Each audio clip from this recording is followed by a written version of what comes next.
of California, on behalf of independent Chevron gas stations and standard stations throughout the West, invites you to Let George Do It. Another adventure of George Valentine. Personal notice. If it's so fantastic you can do nothing about it yourself, then you've got a job for me, George Valentine. Write full details.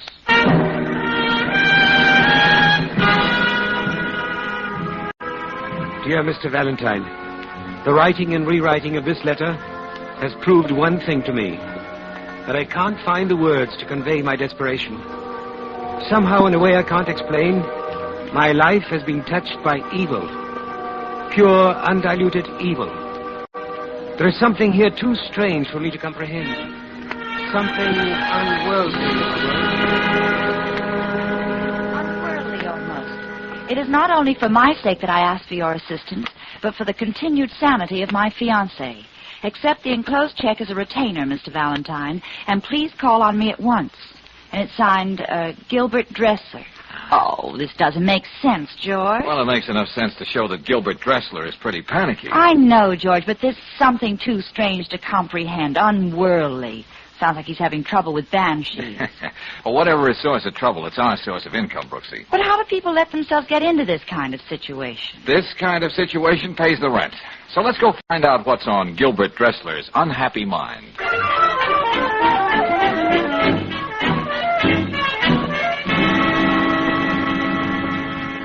In my 10 years on the desert, Mr. Valentine, I've witnessed events that would freeze the very marrow in your bones. Yes, I'm not doubting your word, Mr. Dressler. Terrifying events. Things that are only spoken about in whispers, behind locked doors. Yes, but let's be a little more specific. Magic. Voodoo, if you will.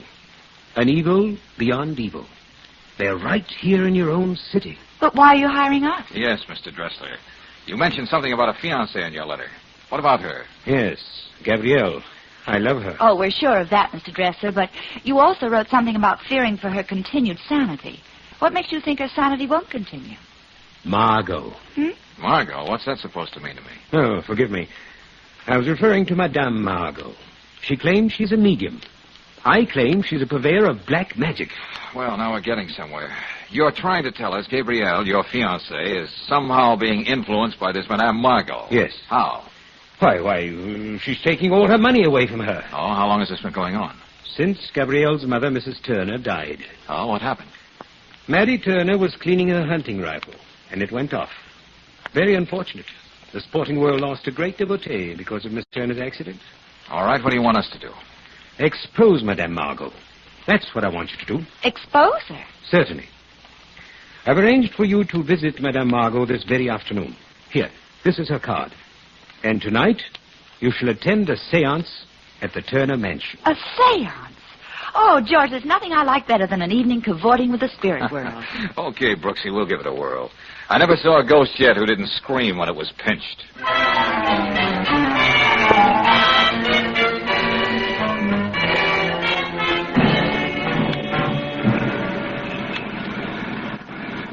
There's Madame Margot's place, George, 214. Yep, I'll pull up in front. Well, one thing I'll say for her, George. She's not squeamish about operating in a tough neighborhood. Uh-huh. Well, looks all very proper, Brooksy, even to the neat little sign on a window. Madame Margot, clairvoyant and mentalist, seances by appointment. Okay, let's go.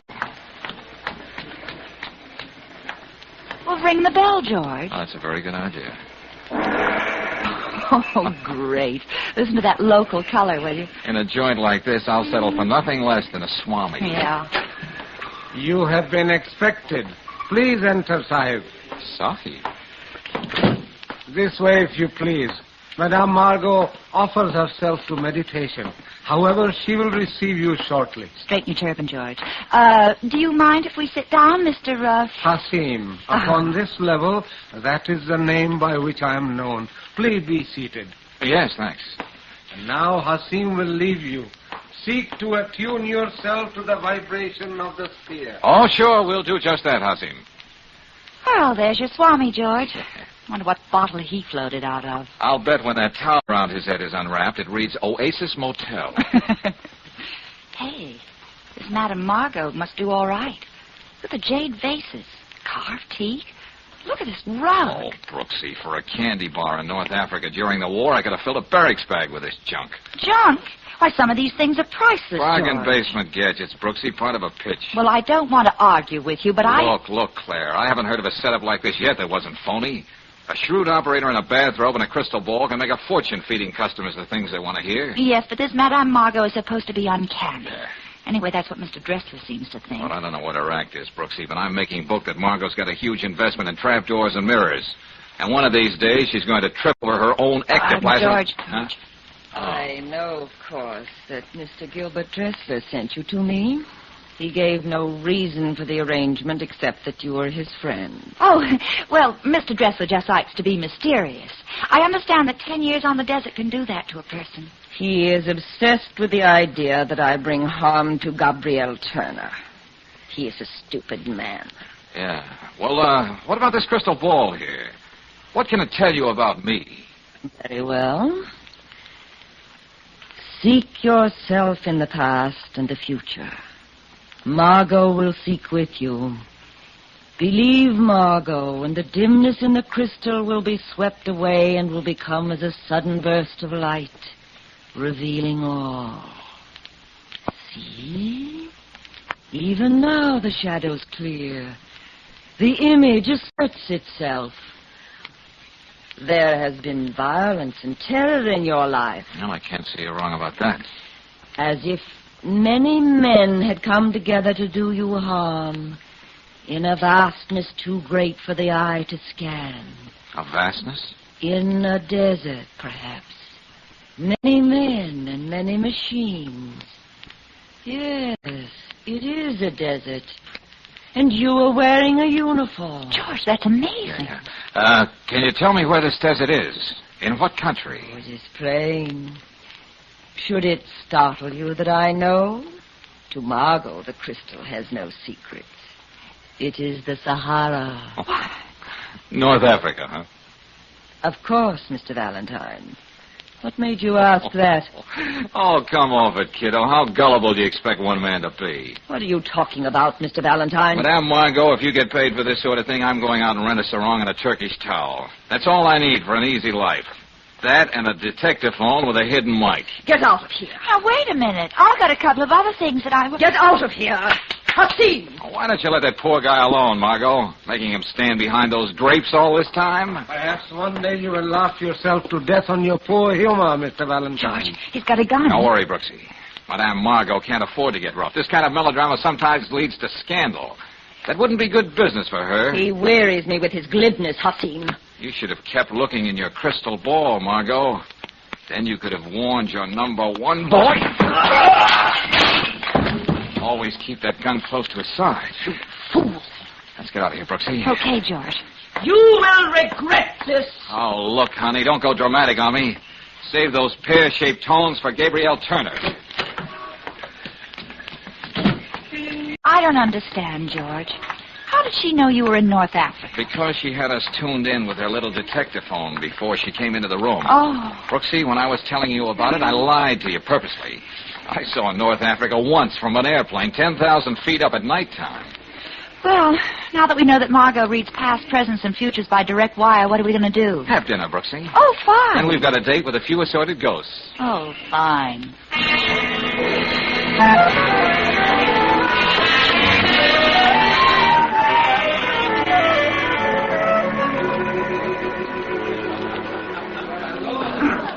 But how about the rest of these people here, Mr. Dressler? Are they friends of the family, too? A cult of vultures, Mr. Valentine. Besides of the late Maddie Turner, whose interest in spiritualism is heightened by the free champagne served before every seance. Oh, Gabrielle. Gabrielle, my dear. This is Mr. Valentine. And Miss Brooks. How do you do? How do you do? I suppose you're welcome here, both of you. Even though you've come to sneer at us. Oh, I wouldn't put it that way, Gabrielle. We're just here to take a look.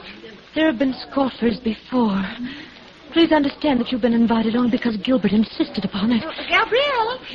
Oh, there you are. Have you explained to Gilbert's guests how stupid they are? Hey, where'd you get all your information, lady? I am Gabrielle's aunt, young lady, Vida Patterson. Oh. I happen to concern myself with the caliber of people with whom Gabrielle is forced to associate. What makes you think Miss Brooks is a bad influence, Miss Patterson? Oh, Gabrielle is emotionally high-strung. People like you, people from the outside, upset her. Ah, from the outside. My dear, the rest of the party is going into the sanctuary. Madame Margot's waiting. Oh, George, not again. Yep. Let's give the old gal another rumble.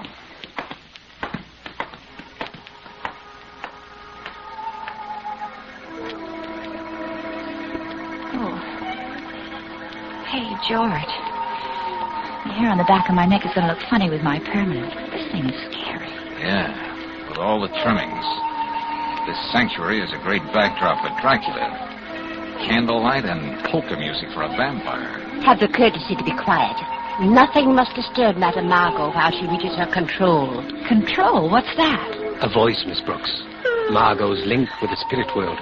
You'll see, it's very weird. The voice with which Margot speaks will not be her voice at all. Oh, Gilbert, why did you bring these people here? Hush, child, hush. There are alien presences here.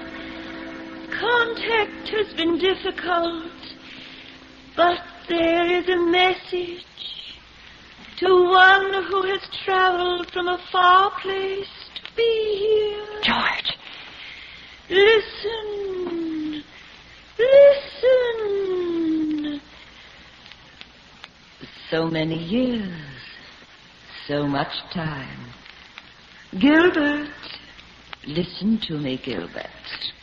It's Janice. This is impossible. Please listen to me, Gilbert.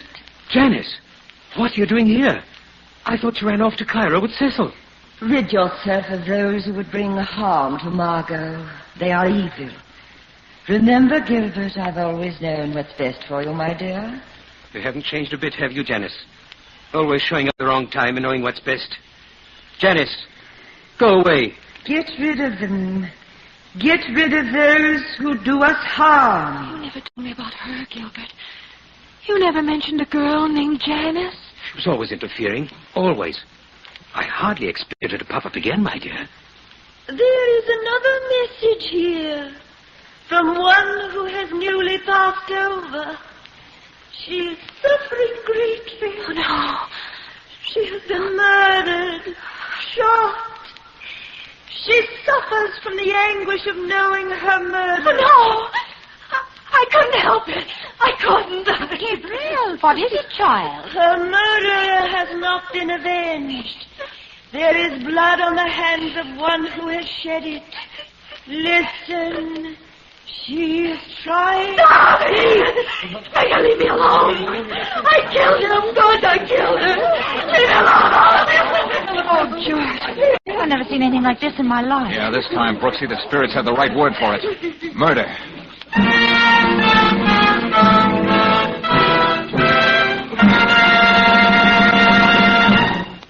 We'll return to tonight's adventure of George Valentine in just a moment. Meanwhile, a word about problems, major and minor.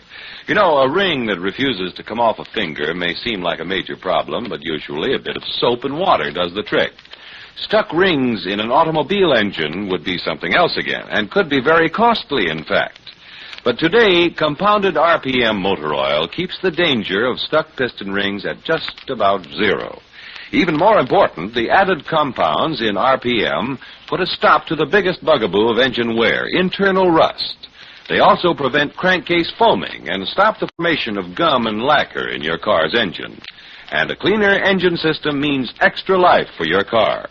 Add up all these advantages of RPM motor oil, and it's easy to see why motorists choose RPM 2-to-1 over any other motor oil in the West. Try this premium quality motor oil tomorrow. Get RPM at standard stations and independent Chevron gas stations where they say and mean, we'll take better care of your car.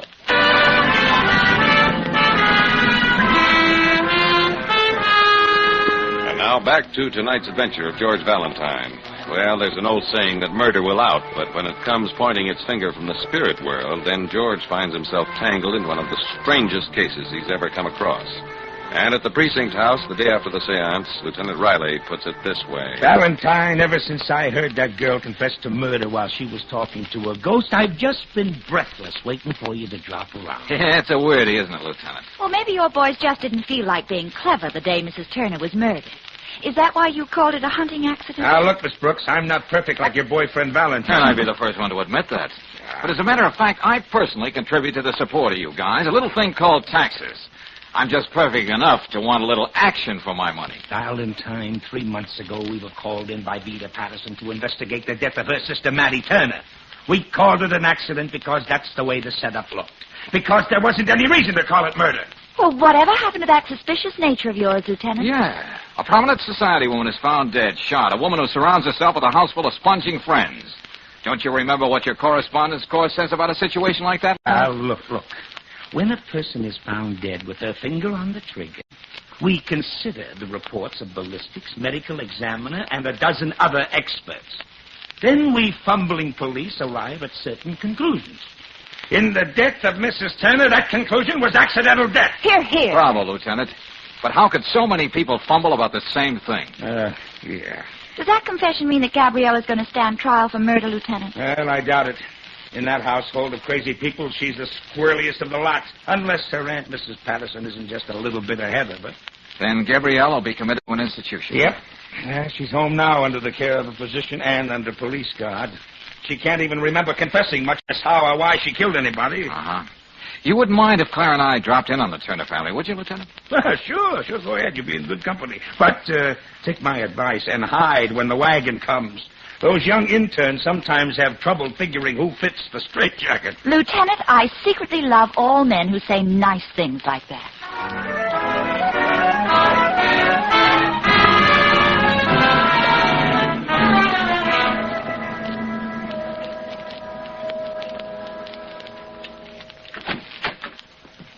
Oh, it's you two. I'm beginning to hope that I'd only hired you in a dream. Look, Gilbert, let's both get real grown up and face facts. You really did hire me, and we're both stuck. I'm not in the habit of paying people who bungle their jobs. It must be quite obvious that I don't need your alleged services any longer. But we haven't finished our job, Mr. Dressler. So if you will return my fee, which you have not earned... Oh, yeah. Well, let's chat, Gilbert. Mind if we come inside? I certainly do. Thanks a lot. Close the door, Brooksy. Now, look, Gilbert, you hired me to do a job. I'm not backing out of it. Why should you? You admit you failed, don't you? You don't have much room to talk, Mr. Dressler. Who was that Janice you were talking to last night? Janice is dead. She died nearly 10 years ago. 10 years? Then how did she... I dislike to say it, but even I am now convinced that Margot is not a fraud. How could she have known about Janice? Oh, it's very simple. You blurted out Janice's name as soon as Margot began to broaden her age. Yeah, it's a good thing Margot didn't drop her H's, Mr. Dressler. You might have come up with the name of some little barmaid in Soho. You're not very amusing, young lady. Now, what about Gabrielle? Where is she? They've taken her away, Mr. Valentine. Poor girl. I was deeply attached to her. Uh-huh. I'll bet her aunt is overcome, too. Vida Patterson is a remarkable woman. She buries her sorrow in her books. Books. Ledgers would be a better word. Where is she? In the library. She explicitly informed me that she wishes to grieve. Well, now, that's very touching. Come on, Claire. Is it, Gilbert? I told you I wanted no interruptions unless it's absolutely necessary. It's absolutely necessary. Oh, it's the intruders again. Yes, I hate to take you away from your tears, Miss Patterson, but there are a few questions I want to ask you. And by what right? You're not the police. Oh, this won't take long. Just a moment of your lonely time and you can go right back to eating your heart out. What is it you want? I want to know a little bit more about the murder of Mattie Turner. It was murder, wasn't it? Oh, imagine the ingratitude of this child. Killing my poor sister after all the wonderful things we've done for her. Oh, yes. She was so overcome by those wonderful things, she can't even remember killing your sister. Oh, Gabrielle has lapses of memory. An unfortunate trait which she inherited from her father's side of the family. Oh, well, this wealth you were talking about, what happens to that? Oh, how could you mention money at a time like this? Well, let's mention it anyhow. Who gets it? Well, of course, Gabrielle inherited the mother's estate, and now that she will be declared insane, why, I suppose well, I don't know. I've never given it a thought. No, I'll just bet you haven't. Well, thanks a lot, Miss Patterson. I just know it'll kill you every time you spend a penny of all those thousands of dollars. Get out of here! Miss Patterson doesn't like us, George. Yeah, we've got crazy ideas, Brooksy. All right, come on. Let's go see whether one of them will pay off.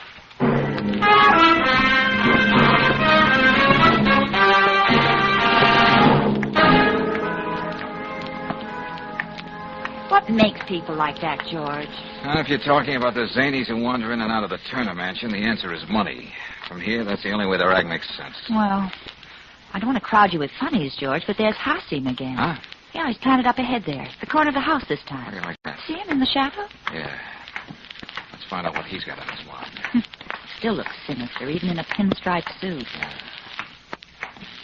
Well, Hassim, doing a little snooping on your own? You go to great lengths to involve yourself in difficulty, my rash friend. Brace yourself, Hassim. You're no friend of mine. Furthermore, you are in our way. Georgie's still got that gun. Watch it, Brooksy. I pick up the gun quick. Yeah, George.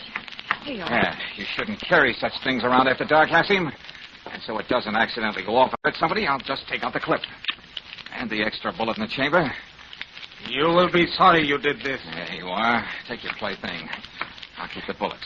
Now, why did Madame Margot send you here? I know nothing. You're so right. Okay, take off, nature boy. Beat it. I'm tired of playing patty cake with people out of storybooks. You know what? It adds up, Claire. It really does. It does? Huh? Brooksy, I want you to get down to headquarters as soon as possible. Tell Lieutenant Riley to get that whole crew together, all those pixies who were at the seance last night. Including the spirits, George? Including Gabrielle Turner. Tell the lieutenant to bring them all back to the sanctuary. But why? If there really was a murder, Brooksy, I won't be able to live with myself until I find out the reason for it. Right now, I've got a date with a crystal ball. And maybe I'll get a preview.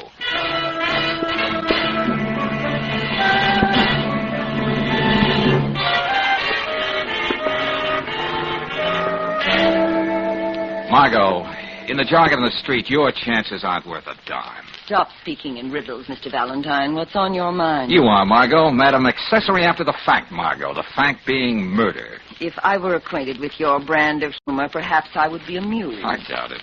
Look, you're worried, honey. That's why you tagged that small-time Svengali on me.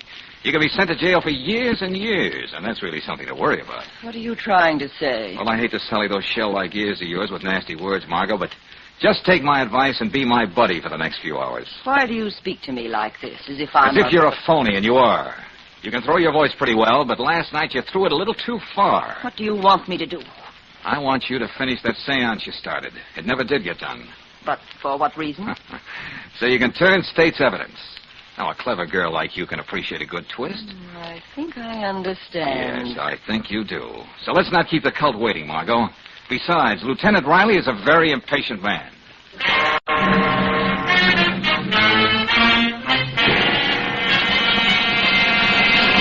Valentine, if you can figure out how this girl murdered Mattie Turner by asking Mattie Turner how she did it, I'm going to turn in my badge, buy a turban and a crystal ball, and apprehend criminals while I sit in my easy chair. Just stick around, Lieutenant. This Margot will give you a lesson you'll never forget. You know, that's the wonderful thing about being a police lieutenant. Every amateur I meet wants to give me lessons. But Margot's no amateur. All these people think she's the greatest thing that ever happened to them. They believe whatever Margot says. Valentine, haven't you been the cause of enough suffering for poor Miss Patterson? I feel it is my obligation to defend her against your ill manners. Yes, and I demand to know by what authority you have entered my house.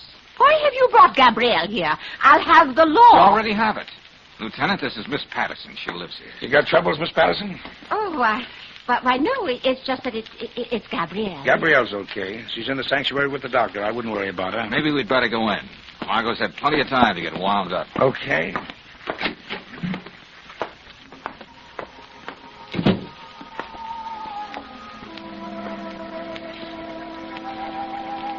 Hello, Gabrielle. How do you feel? I don't understand. This all happened before. Long ago. A very long time ago. Yes, now you're all right. Just take it easy. I really didn't mean to. I didn't hate my mother, you know. Just sit tight, Gabrielle. And whatever happens, don't say anything. You understand? Don't say anything. Of course. Of course, I understand. I killed her, but I didn't mean to. Tonight, for the last time, we seek to journey together into a strange land. A strange land where familiar faces and forgotten dreams dwell without perishing. Already the vapors which cloud our way are cleared. There is someone here who is trying to get through. She wishes to speak.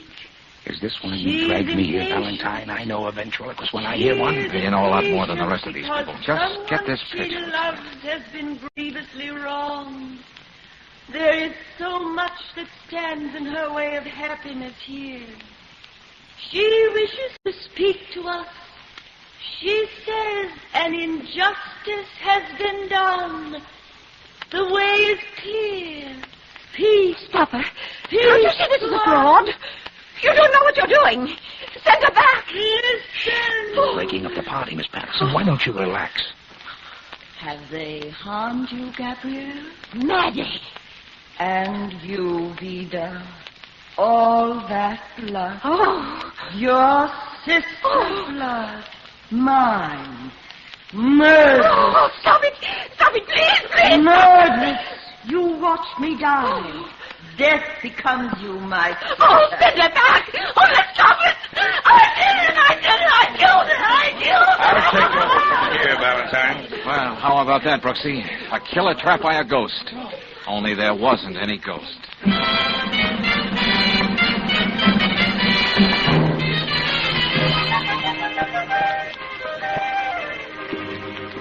George, if I've got to say it, and I've got to say it, Huh? you're a genius. Oh, that's okay, Brooksy. You can say it. But all I had to know was that Margot was a phony, and Vida Patterson thought Margot was always on the level. Except once, that is. Astound me, genius. What do you mean, except once? Vida paid Margot to produce Maddie Turner and frighten Gabrielle into confessing. Well, why should Gabrielle confess to a murder she didn't do? Brooksy, there's a lot of evil people in this world. Vida Patterson is one of them. She knew her niece had a memory blank the night of the murder. So all this time, she's been making Gabrielle believe that she killed her own mother. So all you did was make Margot produce Maddie Turner again. Yep. Only this time, Maddie smoked. When Vida heard an imitation of her sister's voice, she thought it was the real thing. It was too much for her. Oh, well, there's just one thing I still don't understand, George. What happened when you went back to see Margot? Oh, she read my palm. Yeah, she said I had a wonderful heart line. Oh? Uh-huh. Margot looked at my hand and said I was a lover. Oh. Well, I got a pretty good heart line myself. Yeah? Look at it, George. Yeah. You know what I think, George? No, tell me what you think. Well, I think we ought to get our heart lines crossed and see what happens.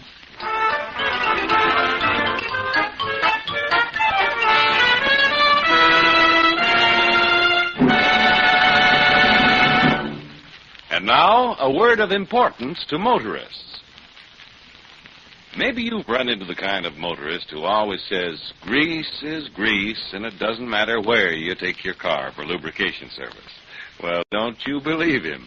At independent Chevron gas stations and standard stations, they use many specialized grades of RPM greases and oils to give your car a thorough lubrication.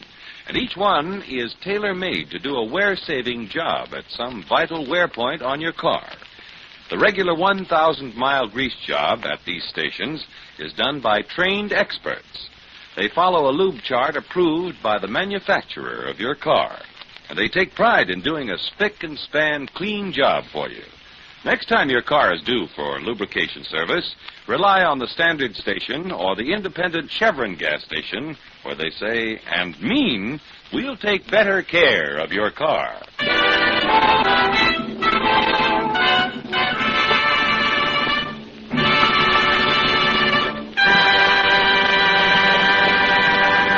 Next week, when you tune our way for another adventure of George Valentine, you'll hear... Hey, Brooksy, tell me something. Yes, George? How would you like to play Cigarette Girl at the Kit Kat Club tomorrow night? You mean in one of those fluffy short skirts and long black stockings? Yeah, the works. Yeah, but what are you talking about, George? We're going to stage a little drama, Brooksy, with a cast of two. A Carnation and Art Gary. And I have a hunch the Carnation will be the star of the show.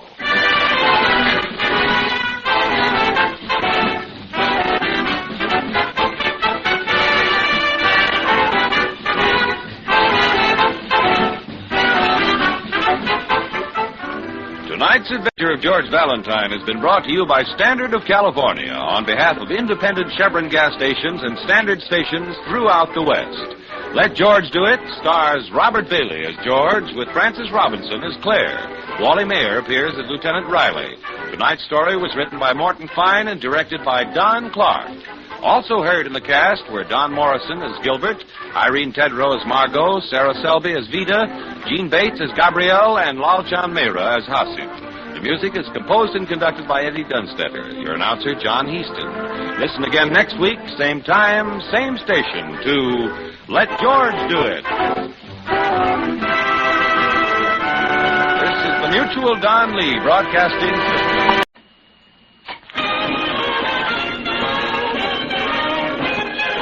Standard of California, on behalf of independent Chevron gas stations and standard stations throughout the West, invites you to Let George Do It. Another adventure of George Valentine. Personal notice. Danger is my stock and trade. If you're in trouble and need confidential help, call on me, George Valentine. Write full details. Dear Mr. Valentine, 10 years now I work hard to be good American. Soon I get citizen papers, but maybe I don't get them. Maybe judge will say what I am doing is wrong. But just the same, I cannot keep quiet, because inside I am already American citizen. You've got to help me. Because it is my whole life to be an American citizen. I live at 82 Barrow Street. I am yours respectedly, Stepan Karofsky. Well, I'd say that's a little on the pathetic side, Brooksy. Yes, but what can it be that he doesn't know is right or wrong? Oh, probably nothing at all. Chances are Stepan Karofsky is just over-worried about getting his citizenship papers. Well, it's pretty clear they mean everything to him. Well, Angel, anyone who can write a letter like this, and I don't mean the grammar, deserves a few minutes of another citizen's time.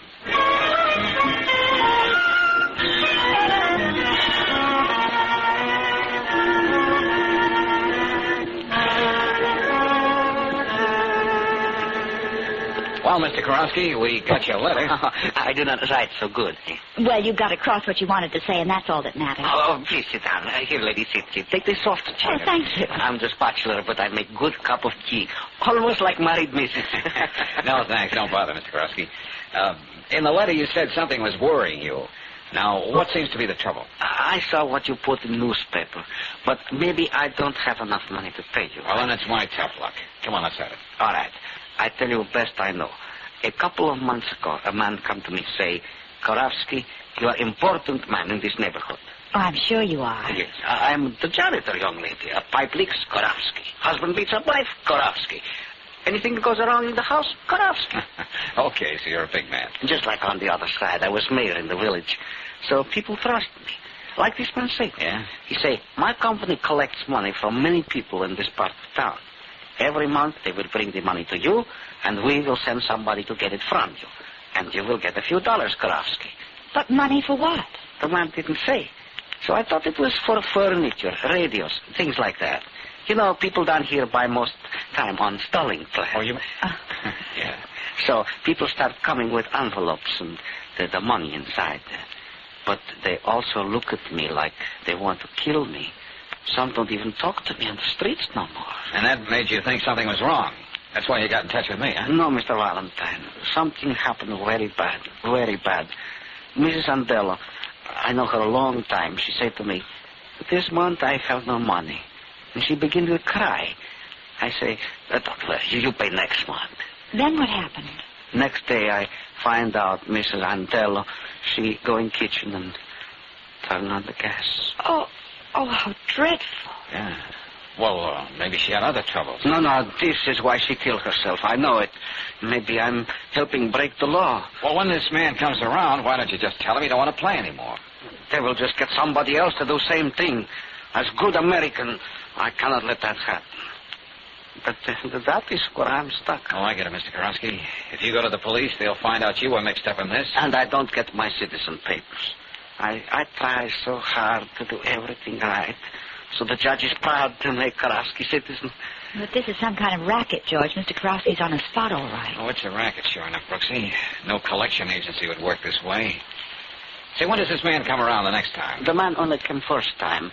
After that, it was young lady. She knows nothing either. She gives money to somebody else. Oh, sure, I know. And he gives it to somebody else. So nobody knows who's at the top. Okay, but when does this gal come around? She come tomorrow, 1 o'clock. Only one good thing come from all this. What's that? Yeah? I meet a fine woman. Soon we get married. Well, good for you. Wait a minute. You mean she pays off 2 each month and won't even tell you what it's all about? No, and that makes me even more worried. When I talk about it, she just look at me, say nothing. And make me promise to never ask her again. All right, let me have a name. I'll talk to her. Maybe she'll open up for me. Mrs. Anna Feder, a widow lady. Just around the corner over Bakersfield. All right, just sit tight. How can I thank you? Skip it.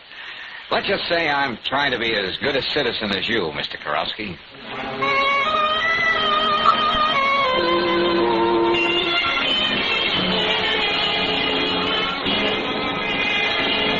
I tell you nothing. Nothing. Mrs. Feder, what are you afraid of? You get out now. Go. Don't you see what this means to Mr. Karowski? We have to clear this thing up for his sake. Always the same thing. Stepan, the good citizen. He don't know what kind of trouble he's making. Now get out. Oh, but Mrs. Feder, will you listen? Golly, what did we get into, George? That woman's scared to death. Yeah, and I wonder how many more there are like her. Well, Brooksy, maybe we'll find out tomorrow when that girl makes her collections at Karowski's.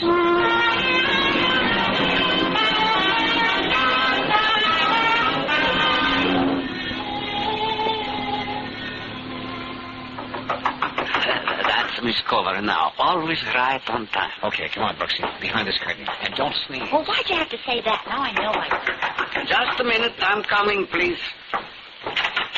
How are you, Mr. Karowski? Fine, Viola.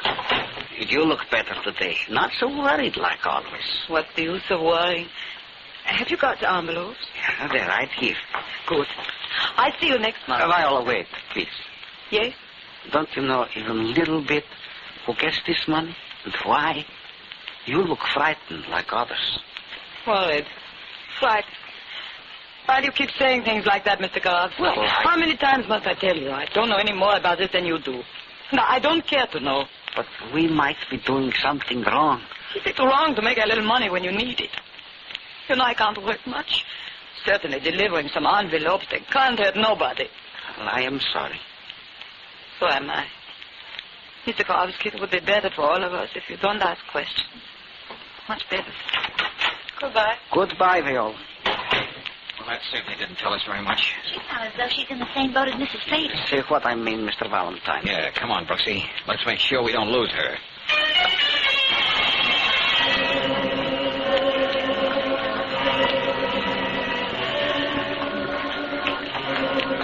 She's headed right to the Von Dome apartments. Pretty swank, huh? Pretty strange, too. Hey, wait a minute. She's going into the servants' entrance. And so are you. Find out where she's going, Brooksy. But how? Oh, make believe you're a maid, hairdresser, anything. Get going. Oh.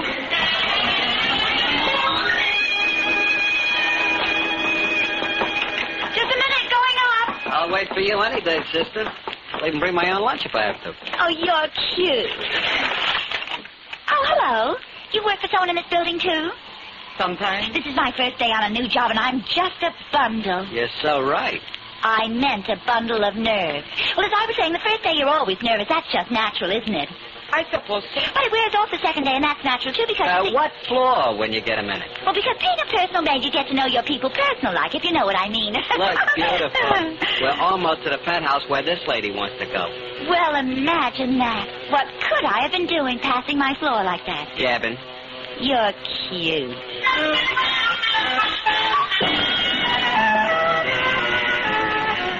George, Viola might be doing housework in the Armstrong penthouse and won't be down for hours yet. Yeah, well, I don't intend to wait for hours. Besides, it won't hurt to find out just who Maurice Armstrong is. And who are you going to be? Well, I'll think of something on the way up.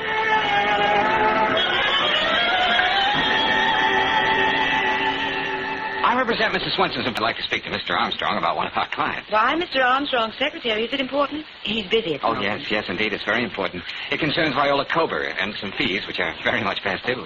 Miss Cober? Yes. What's this about Viola? Who is this man, Miss Wilson? He's from an employment agency, Mr. Armstrong. It seems Viola... Owes us some money, and if I could talk to the young lady, I'm sure I could make her understand Mrs. Swenson doesn't run her business as a hobby. I see. You understand I only have... Be here for just a moment. Miss Wilson, will you ask Viola to come in? She left some time ago, Mr. Armstrong. Oh, but that's impossible. I was waiting outside the service entrance. Oh, well, she wasn't feeling very well, so I had the houseman take her down in Mr. Armstrong's private elevator. Oh, come now. How much does she owe you, sir? $19.80. But you understand, this isn't just the money. It's the principle of the thing. And if I could have her address... Yeah, take this and forget about it. Oh, you're very kind. But I still have to make my report out for the Employment Agency's Credit Association. And it won't hurt the poor girl. No, it's just routine, you see. So if I can have that address... Very well. Miss Wilson. No, I believe I have it somewhere on my desk. Oh, yes, here it is. 342 Morrow Street. Oh, thank you very much. 342 Morrow Street. Sorry to inconvenience you folks, but you'd be surprised the things I have to do on my job.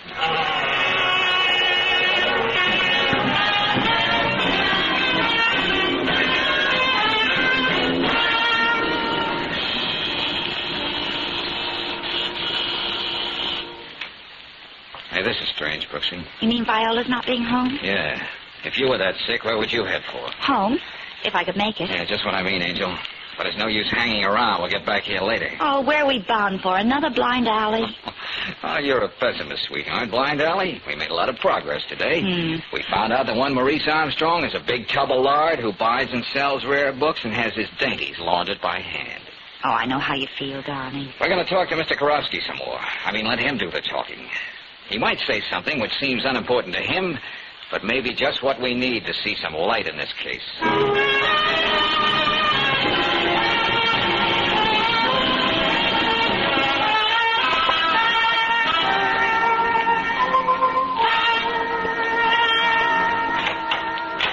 George, the door's unlocked. Yeah, wait, Angel. I'll put the light on. George! Oh, they couldn't have done a better job if they used a bulldozer. Mr. Karofsky! Mr. Karofsky! Don't be naive, Brooksy. They didn't make rubble out of this place just for the exercise. No, they gave Karofsky this little party and took the guest of honor with them. George! Huh? Oh, come here, look. Yeah, blood.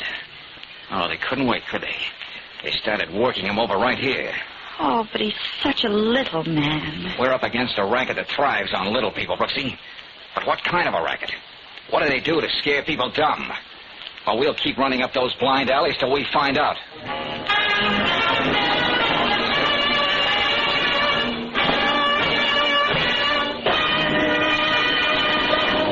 We'll return to tonight's adventure of George Valentine in just a moment. Meanwhile, a word about preparing for your vacation. A friend of mine found he was robbed on his vacation by a handful of weak spark plugs in a dirty air cleaner. He discovered that dirty, cracked, or chipped plugs can't fire properly, that they can waste up to 1 gallon of gasoline in 10. He learned, too, that a dust-clogged air cleaner can waste as much gasoline as driving with your choke out. Before you start on your vacation, prevent gasoline robbery by doing this. Have your spark plugs inspected at an independent Chevron gas station or a standard station. If your present spark plugs have given you 10,000 miles of service, you may be money ahead by getting a new set of Atlas Champions. Atlas Champion spark plugs are precision-made for accurate timing, full flash sparking, and trouble-free service. And don't forget to have that air cleaner serviced.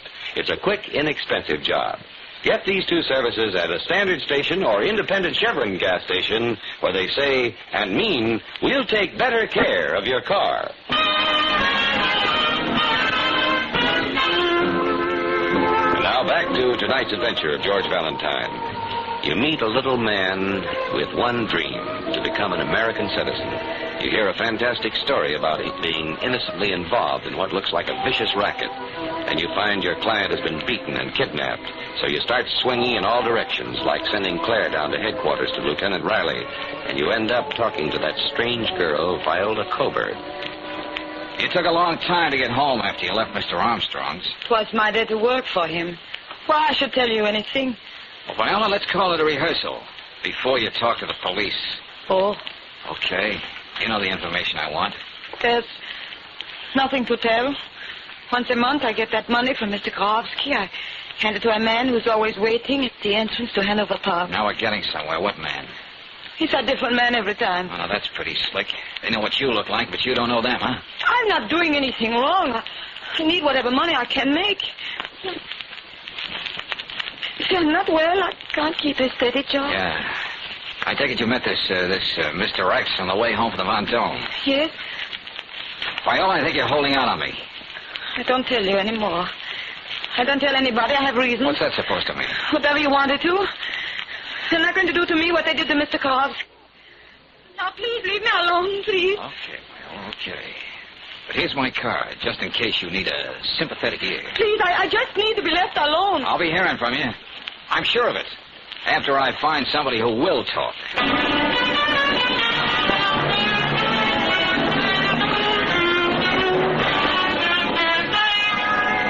Well, how's it going, Bennett? The stage picture's the old man's place, Lieutenant. Nothing. Well, see what you can find on the stairs going up to the street. Oh, I don't know what's keeping George, Lieutenant Riley. He said he... Come on, Mrs. No, Fader. no, I don't want to see it. No, no. Are you afraid it might make you talk, Mrs. Fader? Valentine, what the No, devil? Lieutenant. Go on. Take a good look, Mrs. Fader. Oh, Yeah. and everything was always so nice. So nice. Oh, Stepan. And over here, Mrs. Fader. Here's something that's not so nice. Oh, no. Yeah, that's right. Stepan's blood.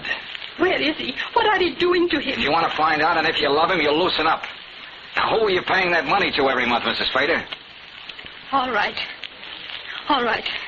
I'll tell everything. Good. Forgive the dramatic interest, Lieutenant. Yeah. Go on, Mrs. Fader. Here, you better sit down over here, Mrs. Fader. Heaven on earth. That's the American expression, isn't it? Yeah? To a foreigner like me, it's more than that. It's a real heaven on earth, this country. You can't blame me if I would do anything to stay here. What are you trying to say, Mrs. Fader? I'm not a citizen, Well, neither is Mr. Karofsky yet. but I can never be one. I paid to get across the border. I have no right to be here. Oh? Well, that's pretty serious, Mrs. Fader. I know, and they know it. That's why they make me and the others pay. All my life I would have to pay, or they would tell on me. Uh-huh.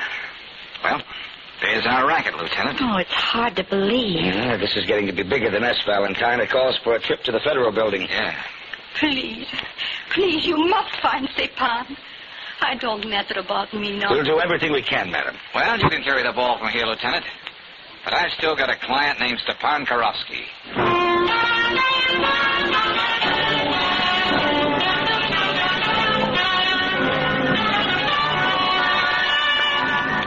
Brooksy, I'm going to stay right here in this office all night till I think of something. So go on home, get some rest. I can't hear a word you're saying. Thanks, honey. Oh, darling, you mustn't blame yourself. Oh, just I keep thinking of that little guy. Fight gets a leak, Karofsky. Anything goes wrong, Karofsky. Oh, Brooksy, why don't I draw anything but blanks? Well, good evening. I see you've changed your mind. Yes, Mr. Valentine. Miss Covert, this is Miss Brooks, my assistant. Hello. Don't make any difference now. I read the papers. Why those people paying all that money? Oh, come now, Viola. You knew that all the time, didn't you? Yes, but I couldn't say nothing because I was just like all the others. Okay. Now we both know. So what?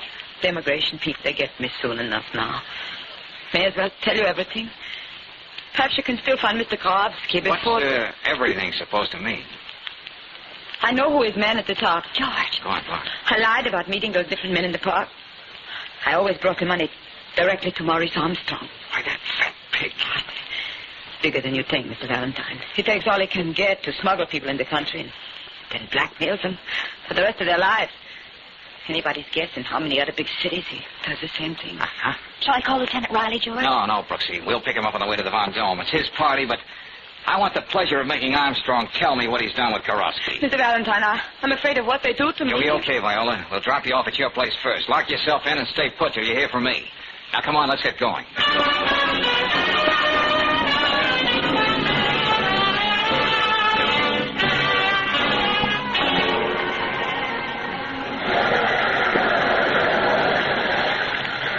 That's the nice thing about police headquarters. You can always find a place to park. Oh, I feel so sorry for Viola, George. She looks so cowed, beaten, always looking down, away from you. Well, she's been under a lot of pressure, Angel. She doesn't even care how she looks. Isn't there anything that can be done for her? Besides sending her to a beauty parlor, I don't know, Brooksy. It's not our job. Hey, put me through to Lieutenant Riley's office, will you, Hennessy? Sure thing, Valentine. Take it on that phone over there. Okay, thanks. This is George Valentine. Let me speak to the lieutenant. Out where? Say that again. Uh-huh. Found dead, huh? Okay, thanks. What is it, George? Another blind alley, Brooksy. Only this time there's a body at the end of it.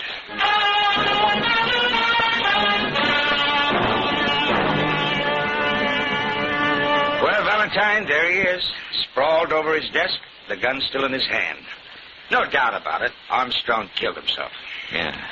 After what you told me, my guess is he thought we were closing in on him. Well, there goes our last chance to find out what happened to Mr. Karofsky. I've got the boys going through this penthouse with a fine-tooth comb, but no records at all on this alien racket. Oh, they'll find something because Viola put a finger right on him. Who reported the suicide, Lieutenant? Well, the houseman came in to say goodnight and found him like this. I remember the name from what you told me yesterday, so I beat it right over. I just heard about Mr. Armstrong. Oh, Who are you? Louise Wilson, Mr. Armstrong's secretary. I was. The girl on the switchboard called my apartment and told me what happened. Oh, I see. Well, Miss Wilson, just what were your duties as Mr. Armstrong's secretary? Did you notice anything strange about his activities? No, he was a very well-known rare book dealer. Kept records of his transactions, cataloged the volumes, dealers with him. Mm-hmm. I did notice he was very nervous and irritable the last few days. Oh? How do you mean?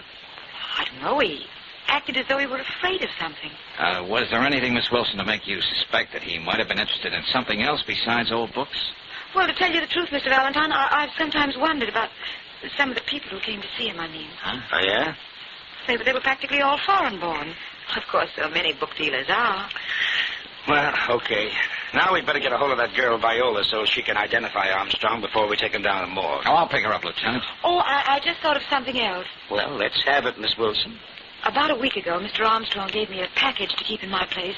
He told me if anything ever happened to him, to mail it to a certain address he gave me. Well, for the love of heaven, why didn't you think of that before? I could have it here in a half hour. All right. Get going, please. Yes, Lieutenant. Well, what's the matter, George? Why don't we get going for Viola? Oh, there's no hurry, Brooksy. What do you mean there's no hurry? We want to get through here tonight. Well, that's been the trouble with me up to now, Lieutenant. I've been trying to cover too much ground too fast. But now I'm beginning to get a nice, clear picture of this whole deal. If you don't stop talking in riddles, In a little while, Lieutenant.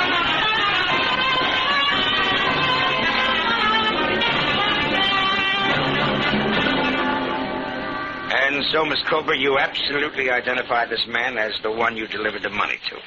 Yes, sir. Mr. Armstrong. Well, that settles that. Now you can run along. Oh, just a minute, Viola. Yes, Mr. Valentine? Remember the first time I met you in your room? You said you didn't want them to do to you what they did to Mr. Karofsky. Yes. How did you know that anything had happened to Mr. Karofsky? Well, Miss Brooks and I were the only ones who knew that. You must have misunderstood what I say. Maybe I did at that. Valentine. Lieutenant, I wonder why Miss Wilson isn't back yet. She's been gone more than an hour. Would you have any ideas on that, Viola? Of course not. Why should I? Isn't it a safe bet to say that Miss Wilson could never get back here until you've gone? George, you're trying the lieutenant's patience and mine, too. There's another question you might be able to help me with, Viola. I don't understand. Miss Wilson only knew me as the man from Mrs. Swenson's employment agency.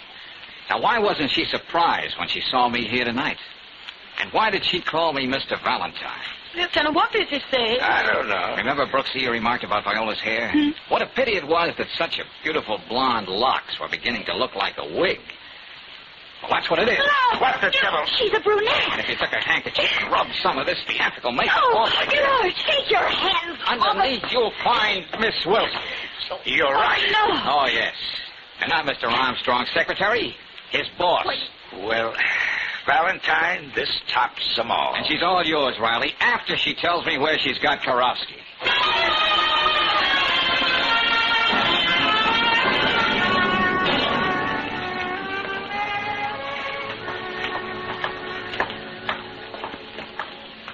Oh, this is it, Brooksy. Oh, nurse, may we see Mr. Karofsky now? In a few minutes. If you will just sit here, I'll call you. Okay, thanks.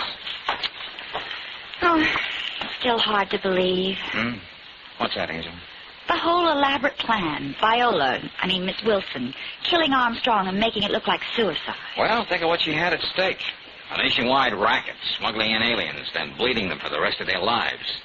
And the silence of the victims almost guaranteed, until Karofsky's conscience began to bother him. She fooled me completely. So then she got rid of Armstrong, who was just a figurehead. Everybody'd think the trail ended there. And with all the records nice and safe, she could go right on, under any other name. You can go in and see Mr. Karofsky now. Okay, thanks. Let's go, Brooksy. Right.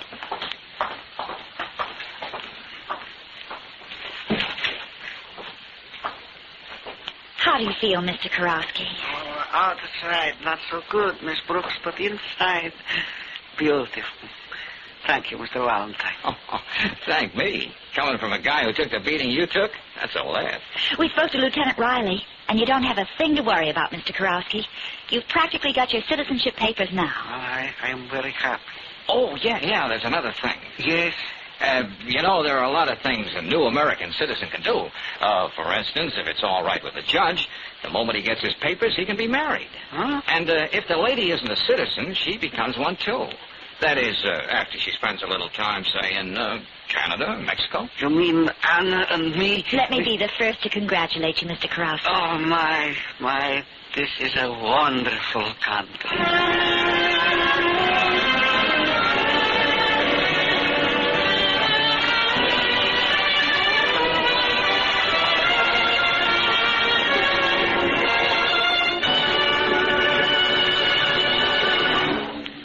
Experts say hidden rust inside coal cylinders causes as much as 80% of motor wear.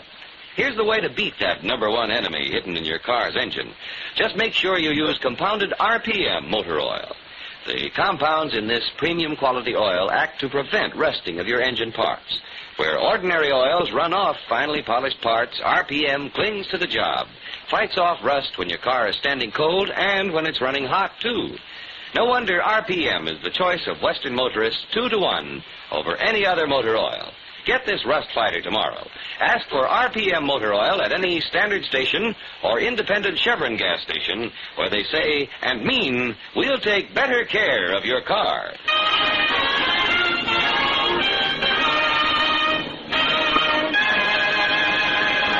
Next week, when you tune our way for another adventure of George Valentine, you'll hear... Now, look, Thorpe, I don't like to return such a very pretty check, but I'm here to call it quits.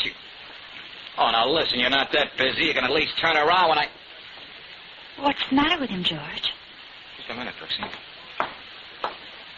Hey, you'd better go on outside.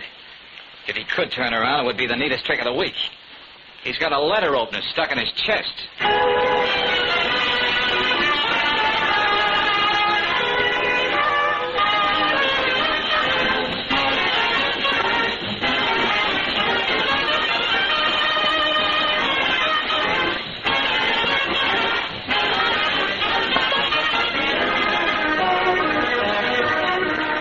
Tonight's adventure of George Valentine has been brought to you by Standard of California on behalf of independent Chevron gas stations and Standard stations throughout the West.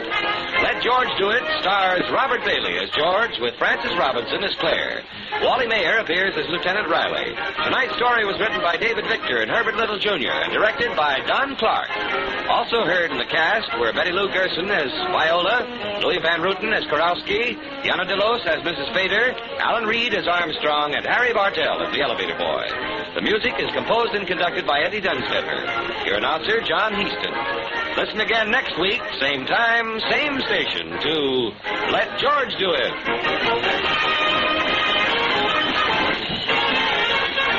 This is the Mutual Don Lee Broadcasting System.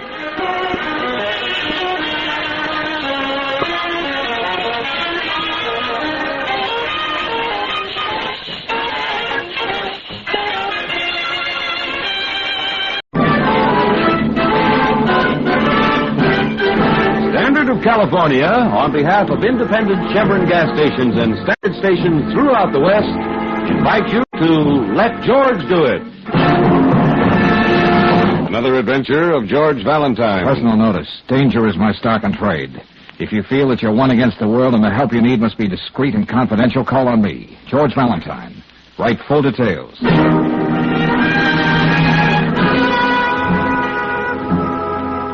Mr. Valentine, in this whole world, there's only one person I care about, my 12-year-old daughter, Penny.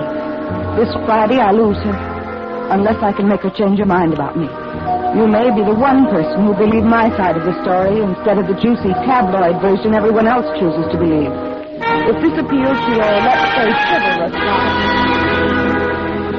your, let's say, chivalrous side, I'll be home all day tomorrow. 19 Montclair Drive, Lakeside Heights. Signed, Barbara Eversall.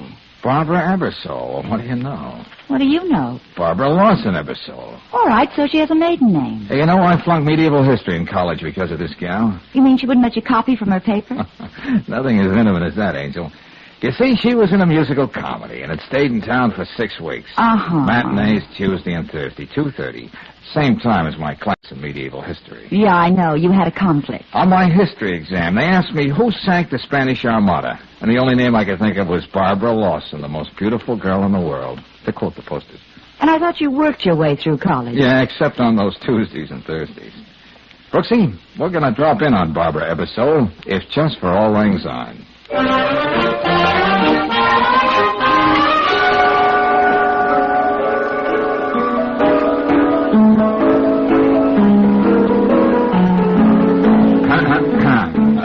Pardon me, young lady. Yes? The maid showed us in. We're looking for Mrs. Eversall. She's my mother. She's upstairs, but she's probably listening to see if I'm practicing my piano lesson. Oh, so you're Penny. You know something? What's that, dear? I could play like this.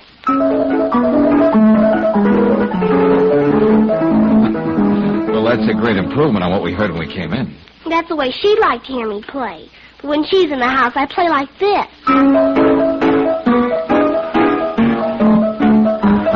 You're a real nice kid. I think so. Oh, Mr. Valentine? Oh, yes, Mrs. Eversall, and this is Miss Brooks, my assistant. How do you do, Miss Brooks? Are these people here to take your pictures for the tabloids again? Penny. I'm sorry. I shouldn't have said that. I hate myself. I don't know if it's any use at all, Mr. Valentine. Even if the courts let me keep Penny, I can't make her love me. What is it that's so wrong between you and Penny, Mrs. Eversall? Her father. Her wonderful, irreproachable father who drove his car off the cliff a year ago. Oh, I didn't know. I'm sorry. Why should you be? No one else ever was. I was the lucky one to have such a charming, attentive husband. Even his own child never suspected he was mean, cruel, and deceitful. No. That irresistible boyish smile took care of everything like that. I see. The last few months before he died, I started going out every night just to get away from him and his indifference to whether I was dead or alive. Of course, everybody was saying, how can she do that to Jerry? Poor, charming Jerry. Oh, you said your husband drove his car off a cliff. Somehow he doesn't sound the type. I'll never forget that night. We had the most bitter quarrel we ever had, and he stormed out of the house. Yes?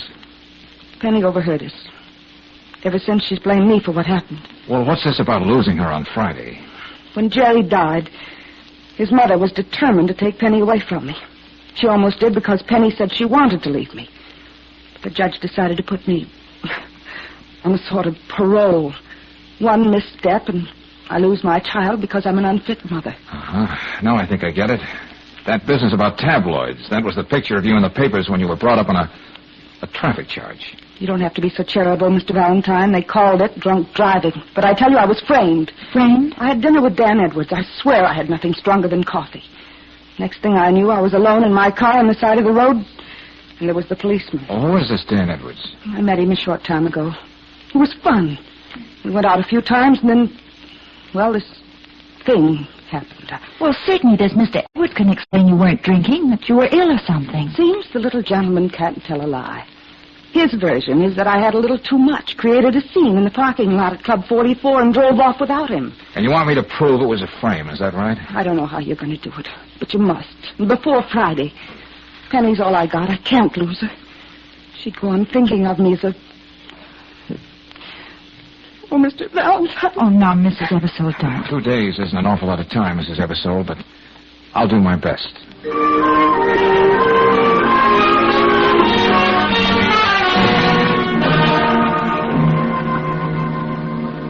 I won't be hypocritical, Mr. Valentine, Miss Brooks. I'm glad this thing happened to Barbara. Mrs. Eversall, isn't that a pretty harsh thing to say about your daughter-in-law? I told Jerry he should never have married a girl like that. Now, Mother, Barbara was Jerry's wife. And you're his brother, Leonard. You should be glad we're getting Penny away from this woman on Friday. Oh, we've heard so much about your son, Jerry. Yes. When Jerry walked into a room, the other men there stopped existing. You could tell that just by looking into the eyes of every woman. Yet he was kind and gentle.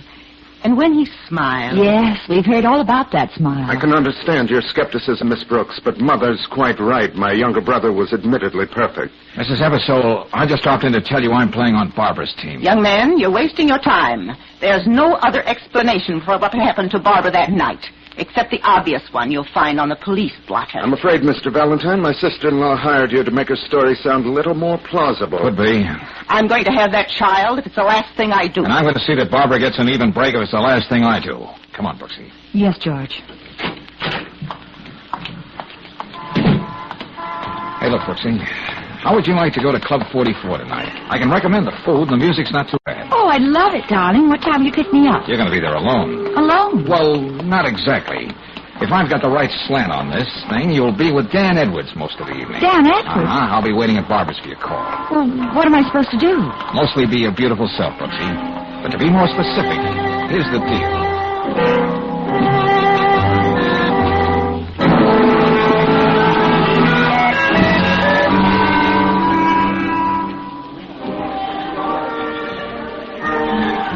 Oh, I declare, Mr. Edwards, I'm just dreadful. I mean, being here alone in a nightclub in a big city with a strange man. Not a strange man, Claire. Just a lonely man. Oh. When Ed Wilder, the head waiter, told me that you were here all alone, I couldn't resist coming over to your table and introducing myself. And I wouldn't have it any different, Mr. Edwards. It's Dan. Yes, Dan. Oh, I wonder what Daddy would say if he could see me now. Daddy? He's always saying, Claire, honey, people with our position and money have to be mighty careful whom they meet. Oh, and he's so right. Would you believe it? I slipped out of the hotel after Daddy and Mother went to bed. Aren't I just awful? Let's compromise and say you're the sweetest thing that ever walked into my life. Oh, Daniel. And I'm going to find out a lot about you. What your daddy does, that great big house you must live in. Yes, Daniel. And I'm going to find out a lot about you, too.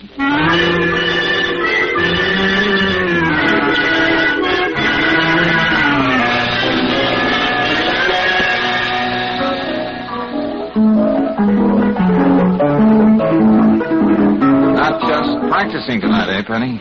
Oh, Mr. Valentine. Anyway, she can't hear me. She's in her room, and the door's closed. Penny, you love to play the piano, don't you? Yes, when I'm alone. Well, tell me something, Pieface. Who started you taking piano lessons? She did, and made me practice every day, whether I wanted to or not. And now you love to play, but not when she can hear it. Well, that's kind of cockeyed, isn't it, kid? Well, I don't have to talk to you. I'm going up to bed. Where's my book? Oh, that's it? Yes, let me have it. Yearbook, Denfield College, 1933. Yes, my father's picture is in there. I'll show you what they say about him. Here, doesn't he have a wonderful smile? Listen. Eversole, Jerry, most popular man on the campus. Captain, water polo team. Most likely to succeed. Yeah, that's all right. None of the others had things like that written about him. Look at the very next one under Father's picture. Eggleston, Frank, campus clown. Old Eggy. See what I mean? Eggy the clown. Oh, it's good to hear you laugh, dear. Oh, I was just going up to bed. Penny, wait. Good night. Never mind. Did you find out anything, Mr. Valentine? No, but I did want to know a little more about this Dan Edwards. Well, he introduced himself and said he was a friend of Jerry's at Denfell College. Yeah? He told me about the time just before he and Jerry were supposed to graduate. Jerry stole the clapper out of the chapel bell. Oh. Leonard had to square things with the dean and make sure his mother never found out. I see. Mr. Valentine, there was nothing wrong with my going out with Dan. For a year, I kept myself cooped up in this house, trying to be the perfect mother. Always remembering Judge Blanchard saying, "One misstep, Mrs. Eversole, and Penny goes to her grandmother." And having dinner with Dan once in a while sort of helped take the pressure off. That's right. I can't think of any reason Dan would lie about what happened that night. But what'd you find out about him? Not much, Mrs. Eversole, not much. But I have an idea that even at this distance, I'm learning more and more about Dan Edwards every minute.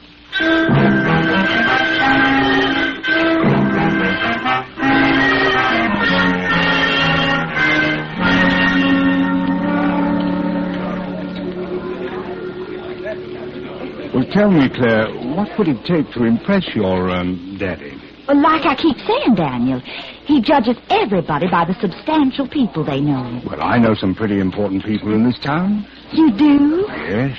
I advise them on their investments, help them spend their money. Here, just look at this check. Oh, my goodness. $5,000. Agnes Ebersole. Oh, I'm afraid the name wouldn't mean anything to Daddy. Oh, Mrs. Ebersole. Her family stands for just about everything in this town. I didn't know you were so clever, Daniel. Oh, dear. I've made up my mind. I'm going to call the hotel and tell Daddy I'm right here at Club 44 with a very respectable gentleman he'll be proud to meet. Oh, thank you. And you stay where you are, honey. I'll be right back.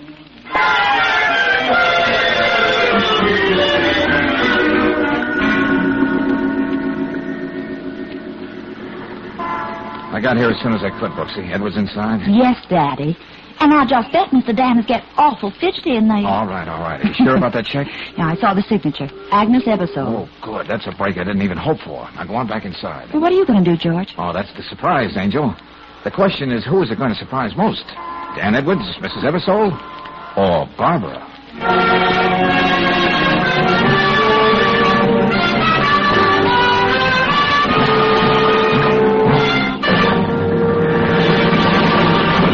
We'll return to tonight's adventure of George Valentine in just a moment. Meanwhile, a word about an extra service. When you're on your vacation trip, you don't expect to find everything just as convenient as it is at home. But when you stop at independent Chevron gas stations and standard stations, you can be sure all along your trip of restrooms that are spick and span. Folks have said that one of the things that makes a long trip more pleasant is knowing there are clean and tidy restrooms along the way. That's why these restrooms are cleaned thoroughly every day, inspected often, and well supplied with soap and towels. The men who offer you this service never want you to feel obliged to buy something when you stop. Just drop in any time at standard stations and independent Chevron gas stations where they say and mean, we'll take better care of your car.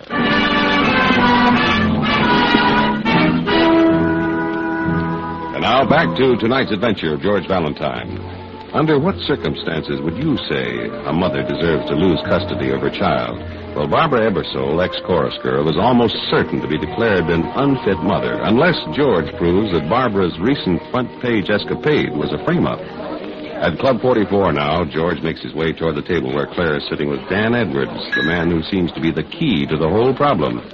Hello, beautiful. I beg your pardon. Oh, now don't say you don't know me just because it happens to be true. Now, wait a minute, friend. Friend? Okay, prove it. Introduce me to the lady. Just you pay him no heed, Daniel, honey. Uh-huh. A belle from Brooklyn. Mind if I sit down? Look, we don't know you, mister. Now, on your way. Please, Daniel, not here. What would Daddy say if he found out I was involved in a fuss? Well, the lady's absolutely right, sir. But I'll be glad to give you satisfaction out in the alley. Okay, smart guy, come on. Don't you hurt him too much now, Daniel, honey. Don't you think you'd better give me the name of your nearest of kin so I can notify him? Okay, brother, how do we begin? You want to knock the chip off my shoulder, or do I just poke you in the nose? Stop the kid stuff. I've got a proposition to make. Now, what are you talking about? I'm working up a business deal with a young lady in there. I've got to impress her. Now, what do you say you take this $10 and have yourself a time somewhere else? The whole thing. Oh, come on, boy. Let's play rough. You're a big, husky lad. Let's see if you can take care of yourself. Okay, I gave you your chance. Now. Oh, what an opening. Hey, what do I have to do to make you sit? That'll teach you to have to go around waving checks in front of you ladies. Now, where is it? Here we are. $5,000. Mrs. Agnes Ebersole, paid to Dan Edwards. Well, I wonder how she's going to explain this little payment.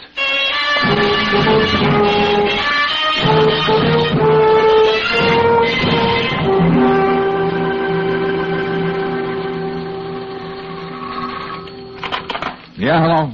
George, what happened to you? I've been calling your apartment for an hour. I know, Angel. Just came in. I went out to see old Mrs. Ebersole. Oh, then you got the check. What did she say? Nothing, because she wouldn't see me. Oh. But maybe it's just as well. She can explain it to the judge tomorrow. So see you in the office nice and early. Oh, and Brooksy. Yeah? Just wanted to say you did a smooth job with Edwards. Thanks. Oh, it wasn't nothing, honey. Good night, sugar child. Not as smooth as you thought, Valentine. What? How'd you get in my room, Edwards? I've been waiting for you to show up. Oh, maybe I underrated you, boy. You're quite a grim character when you're holding a gun. I could just ask you to hand over that check, but I'm going to do it the hard way, too. How's this for a start?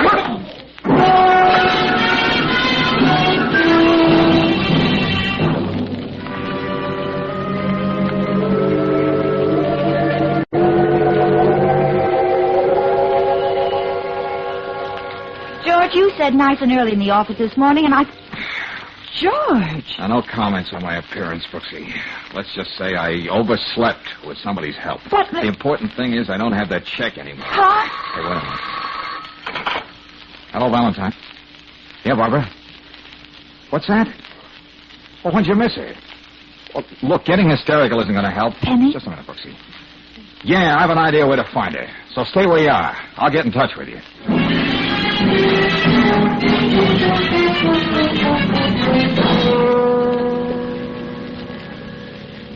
Grandma, don't let him take me away. I won't go back to her, never. I'll see to that, Penny, dear. This is something you have nothing to say about, Mrs. Eversole. Can't you see, Valentine, it's better this way?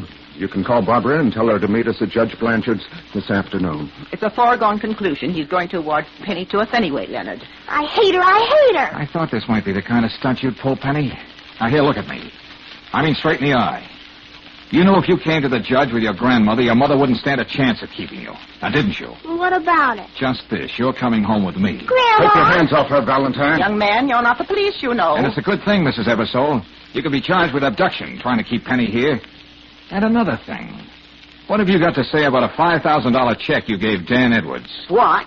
I never issued any such check. Oh, I see we're going to have to play this right out to the end. Come on, Penny. No. Don't give me any trouble, Pieface, because I got a lot of things to do between now and 2 o'clock.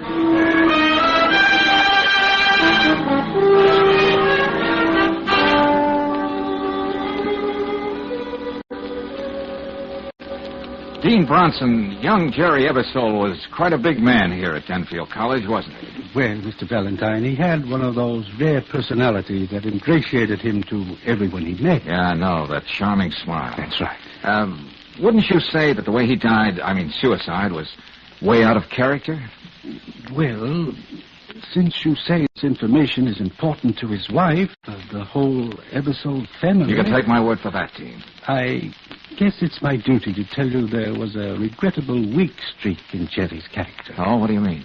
He forged quite a sizable check against the student body funds in his junior year. Uh-huh. Of course, his mother made good, and, well, we hushed it up. You know, the family endowed the Eversole Library here at Denfield. Yeah, thank you, Dean Bronson. You've been a great help. A great help.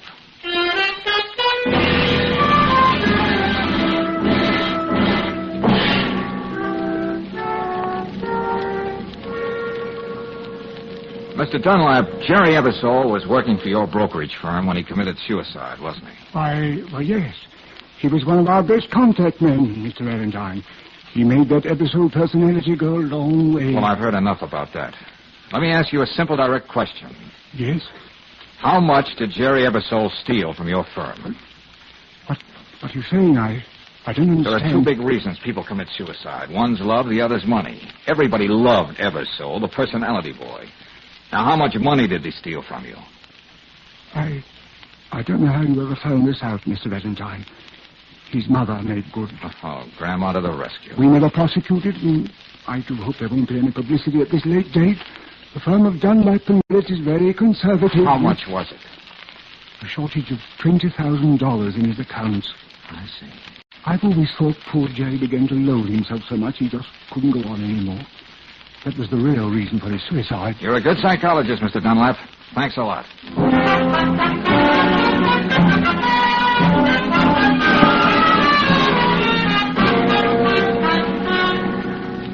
Brooksy, I've made up my mind. I'm going to tell both Barbara and the kid the truth about Eversole. Where are they? Upstairs, getting ready to leave for Judge Blanchard. Oh, that's right. We don't have much time. George, we usually see eye to eye about things. But I think you're wrong this time. Penny's a sensitive, unpredictable child. You don't know what a thing like this might do to her. Well, it may just jar her enough to realize what she owes her mother. Or it may have the very opposite effect. All right, so it's taking a chance. Okay.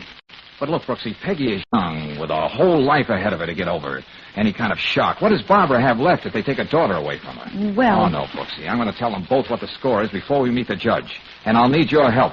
Just the way we worked it out.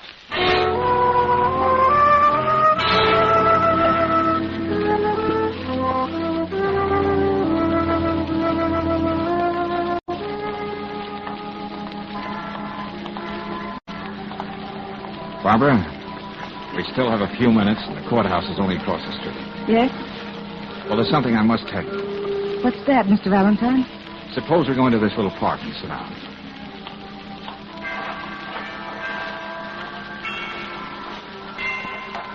Penny wouldn't even walk down here with me. She insisted on walking with Miss Brooks a half a block behind us. What chance do I have? Let's wait and see, huh? Those chimes from the tower, they're beautiful, aren't they? Yes. What did you want to say, Mr. Valentine? I'd like to see the judge and get this over with. Please, Barbara. Those chimes. They make me feel like praying. And it's been such a long time since I've prayed. But there's only one thing I want, and... What I've got to say can wait, Barbara. Why don't we both just sit here and listen to the chimes for a while? Dear Lord, if I can't have Penny, let her be happy wherever she is. And if the only thing that will really make her happy is to forget that I was ever her mother, let it be that way, too. Amen. Barbara, this is what I wanted to tell you. I found out today why Jerry killed himself. What? He stole $20,000 from Dunlap and Garrett. Oh, no. That's the truth. And his mother covered for him, just as she did every other time he got into trouble. I don't believe it. You're lying, both of you. Penny, what's she doing here? I didn't know she... I'll never believe that about my father, never. Please, Penny, wait. Oh, Mr. Valentine. I'm sorry. I thought if Claire brought Penny here... Well, whatever slight chance I had is gone. But it doesn't matter. Judge Blanchard's already made up his mind. Let's go and get the formalities over with.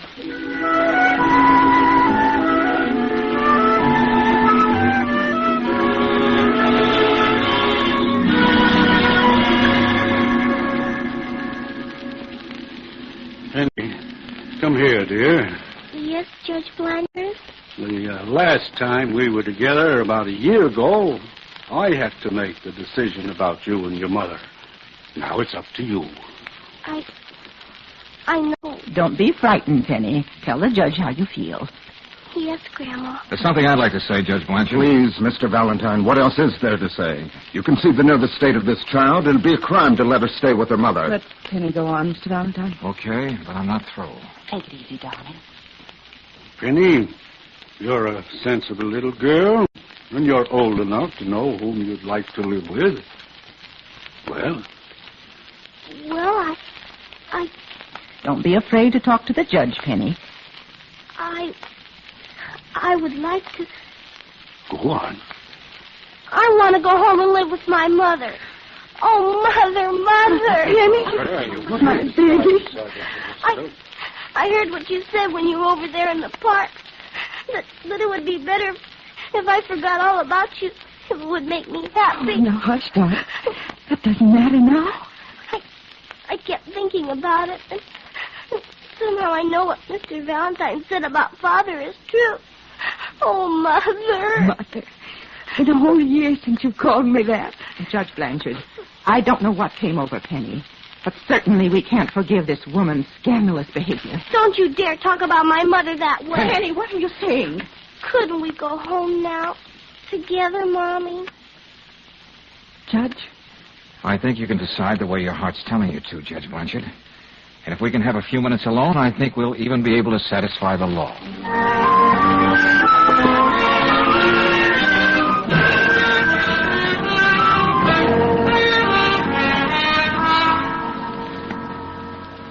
Yes, Judge Blanchard. Leonard hired Dan Edwards to have Barbara conveniently drugged that night. But what would be Leonard Eversall's reason for doing anything like that? Well, the old girl was prepared to leave her entire fortune to Penny. She could get her legal custody. Leonard wanted to be in the position to administer the estate. After all, Penny doesn't come of age for 9 years. But what about this check to Dan Edwards? You said it was signed by Mrs. Eversall. Some fancy blackmail, Judge. When Edwards was through with Leonard, he started on his mother. The episode. It's hard to believe. George, how did you suspect Leonard? Edwards never graduated from Denfield with Jerry. In the college yearbook, it was Eversole and then Eggleston. No Edwards. Then who could have told Edwards about that little escapade Jerry had in his senior year? The one with the chapel bell. Well, that was all hushed up, see. The mother never knew about it. It had to be Leonard. Pretty good work, Valentine. You know, I was district attorney. I would have a job for you. Oh, well, thanks. George may be able to return the compliment and have a job for you someday soon, Judge. I hope. Beg your pardon? Oh, of course, we could go to a church. Oh, no. I'll be more than glad to say the all-important words, Miss Brooks. Oh, wait a minute. Now who's getting framed? Come on, Brooksy.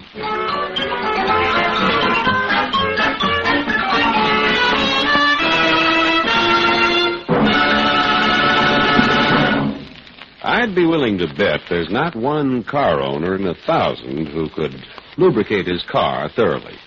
For there are more than 20 vital wear points on the average car, and if most of us tried to find them, it would be pure guesswork. Even the expert lube men at independent Chevron gas stations and standard stations don't rely on experience alone when they grease your car. Instead, they follow a precise lubrication chart recommended by the manufacturer of your car. And they use RPM greases and oils, each one tailor-made to protect those key wear points. Tailor-made, too, to smooth out shocks and give you easier riding. So for low-cost maintenance and better riding, get a lube job with RPM oils and greases every 1,000 miles at a standard station or an independent Chevron gas station where they say and mean, we'll take better care of your car.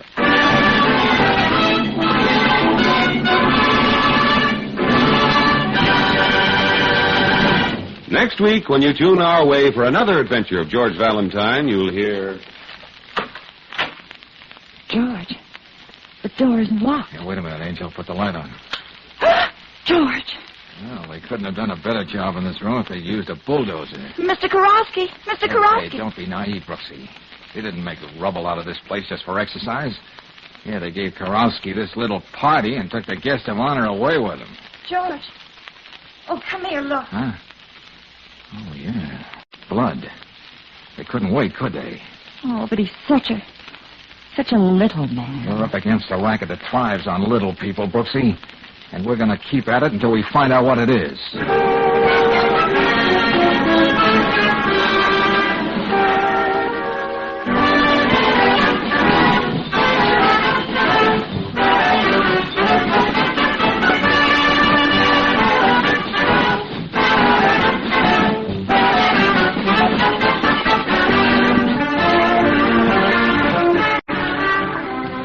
Tonight's adventure of George Valentine has been brought to you by Standard of California on behalf of independent Chevron gas stations and standard stations throughout the West.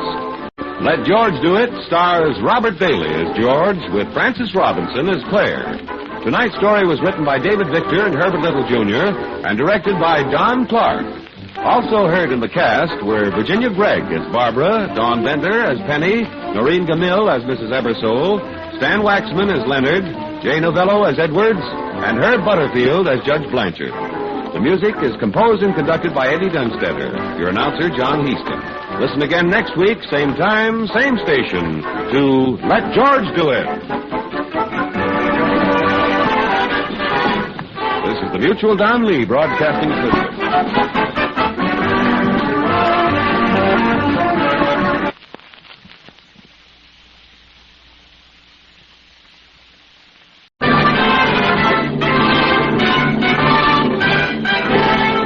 Of California, on behalf of independent Chevron gas stations and standard stations throughout the West, invite you to Let George Do It. Another adventure of George Valentine. Personal notice. Danger is my stock and trade. If it's something you can't handle and it must remain strictly confidential, you got a job for me, George Valentine.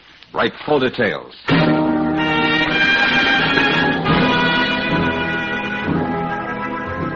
Dear Mr. Valentine, I've worked very hard to get what I want out of life. A successful marriage. A husband who's highly respected in the community. Everything. Now, by one of her foolish whims, my own sister threatens to destroy all that. She's been missing for 2 days and must be found without any publicity. That's why I'm calling on you. Calling on you instead of the police. Phone me this afternoon when my husband is sure not to be here. Tuxedo Lake, 673. I'll be at your office any time you say. Signed, Edith Wilder. Tuxedo Lake, huh? Uh-huh. That little body of water's become very fashionable lately. Well, I don't want to sound grasping, George, but if the Wilders live on the exclusive island in Tuxedo Lake... Yeah, I know, Brooksy. The fee could be a thing of beauty. All right, call Mrs. Wilder for an appointment at the office tomorrow morning.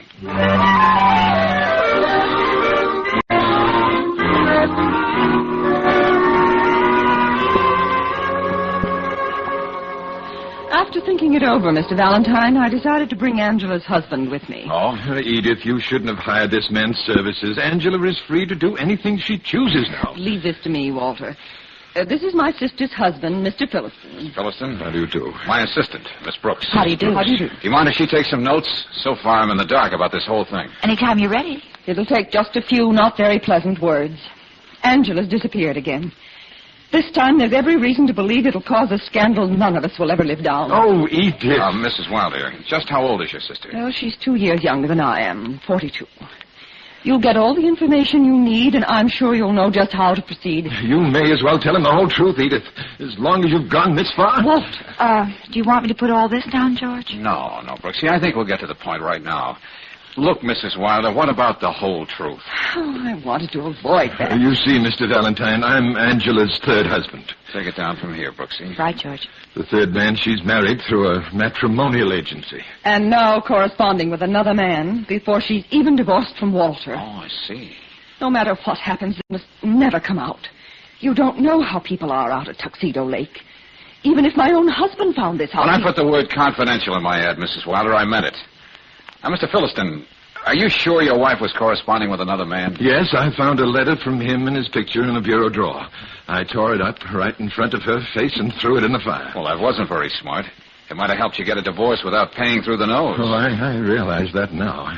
What do you mean by that? Last Monday, I had lunch with Angela. She said she'd settle for $20,000 in cash in our house on Tuxedo Island. And you mean you just shelled out $20,000 like that? Yes, that same afternoon.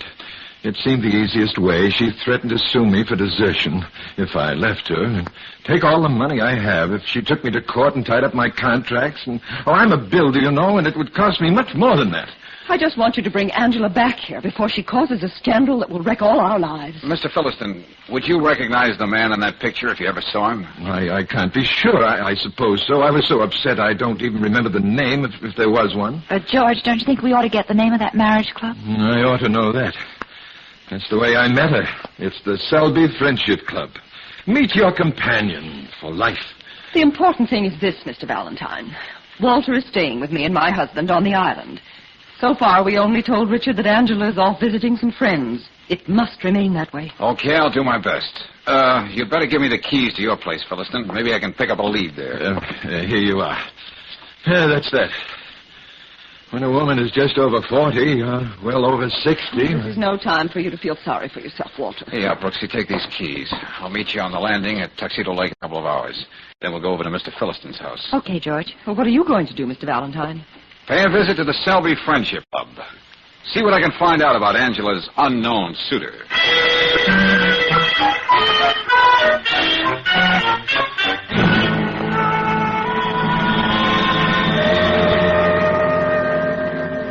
Now, Mr. Selby, I'm afraid I'm not mistaken. I can't believe it, Mr. Valentine. Not Angela Kramer Holloway, Philliston. Amazing how you remember the names of all her husbands. But, of course, you've been providing her with them for years. Young man, I don't like your cynical tone. So sorry. I guess I got out of the wrong side of the bed this morning. The Friendship Club serves a very definite purpose. Yeah, I know. Bringing together people with identical interests has proven much more successful than aimless courtships and haphazard romances. Our motto is meet your companion for life.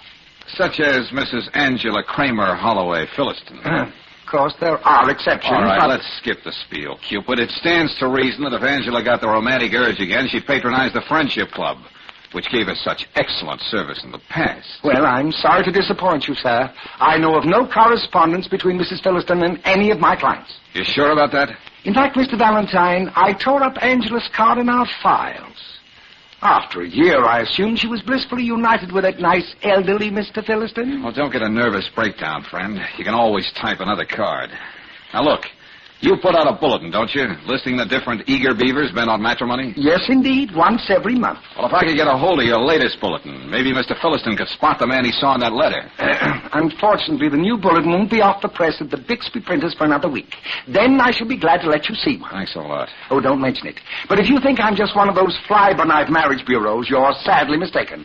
I've spent 30 years bringing together people who thought they didn't have a soulmate in the world. Goodbye, Mr. Selby.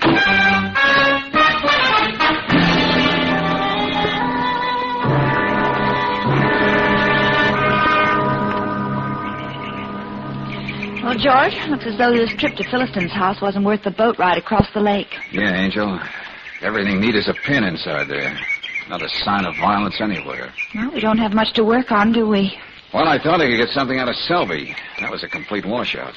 Well, George. Yeah, Brooksy? May I say something? I mean, as a woman. I wouldn't have you say it any other way. Oh. Well, did you notice Mrs. Philliston's closets? Like any other woman's? Why? Stuffed to overflowing with furs, lined with dozens of dresses and racks of shoes. Look, this is no time to comment on feminine extravagance, Angel. Yeah, but how about feminine psychology? Huh? Well, members of our sex just don't leave all those frills and fripperies behind, especially when we're supposed to be running off with another man. Yeah. Hey, wait a minute, Brooksy. You got something. Mm-hmm. Look, get to a phone. Okay, I saw one in the living room. Call the Wilders. If Edith doesn't want to walk over here, ask her for a quick inventory of her sister's things. Of course. She'll know if Angela took anything with her. How do you like that? She can't just be missing. Nothing Nothing ever is, my friend. Hey, where did you come from? Who are you, one of Angela's friends? It's hard to tell. Sometimes they're young, sometimes they're old. What have you got to do with Angela? Oh, nothing. I'm just her son. Son? So you see, I speak with authority. Can I get your drink? Well, if you're her son, aren't you at all concerned about what's happened to her since Monday? I haven't been able to sleep one single night. Now, that's obvious. I have the greatest admiration for my mother and her assorted husbands. I'm Bud Kramer. I spring from Mama's #1 marriage club bargain. Are you going to be the fourth, Papa? The name's Valentine. I'm here to see if I can find your mother. Get out. Hey, now, wait a minute. I said get out. If you never find her, it'll be the best break I ever got. This house will belong to me, and I'll come into some money. If you don't stop sticking your chin in my face, son, I'm going to have to do something about it. Oh, it's fine to have a mother you can respect. You know, you can always help her with her letters when she decides it's time for another husband. Well, didn't you hear me? Get out of here! Let's not be a problem. Let go of my arm. You'd better go upstairs and go to bed. You've had a busy night, and you've been getting around today, too. Go on, sleep it off. Yeah, I'll do that. I'll sing myself to sleep with Brahms' lullaby. Or maybe I'll make it Mother McCree. Be sure to find my mother, Willa.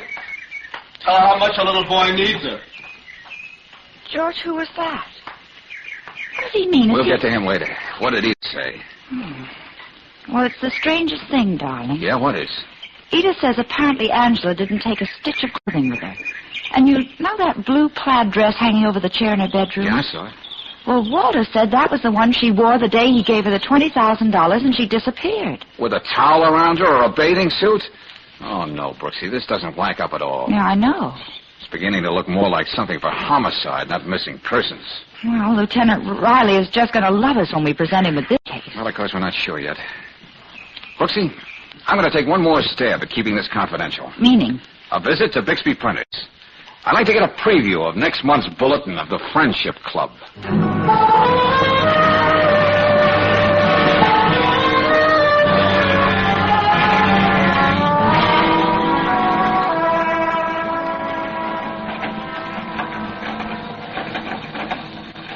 I know Selby's bulletin hasn't come out yet, Mr. Bixby, but could I take a look at the advance proofs? Well, I suppose I could do that for you. They're right over here. Oh, we'll have them back in the morning. We just want someone to take a look at them. I take it, Mr. Valentine, you're from the police. Well, let's just say I'm working with the police. Well, okay, just so long I don't lose any time on the job.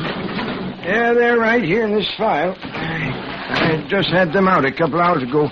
Selby called up and wanted something ripped out before he went to press. George, that would be after you talked to him. Yeah, I know. Look, Bixby, have you got that part Selby wanted left out? Was there a picture of a man in it? No, as I remember it, it was the listing of a lady. She must have changed her mind. Happens all the time. Sent the picture back to Mr. Selby by messenger. But here's the copy that went with it, if you want to see it. Yeah. Friendship Club member number 40. Young, attractive divorcee. Amiable, fun-loving, anxious to live life to the fullest. Major interests, good books, cooking, and so forth and so on. Oh, that's a dead end. Yeah.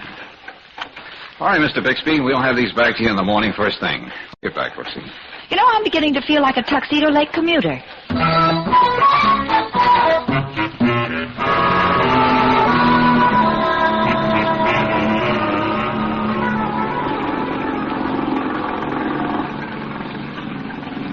It's all very well to be exclusive, George, but I'd hate to make this trip to the island every time I came home late. Yeah, it is kind of dark, Angel. But that green light way up ahead, that's the Philistine dock. Hey, what happens if Mr. Philistine doesn't recognize any of these Romeos in the bulletin as Angela's boyfriend? Well, suspecting what we do, Brooksy, we'll just have to dump the case in Lieutenant Riley's lap tomorrow morning. We won't be giving him much to work on, except our suspicions. And the fact that when a woman walks around with $20,000 in cash, she just naturally... Hey, Brooksy, that motorboat coming toward us. Well, they can see us. They've got their search right on us. Well, I can't see a thing with that glare. Turn, George, turn. They're coming right at us. I'm trying. What's the matter with you? Oh, they can see you.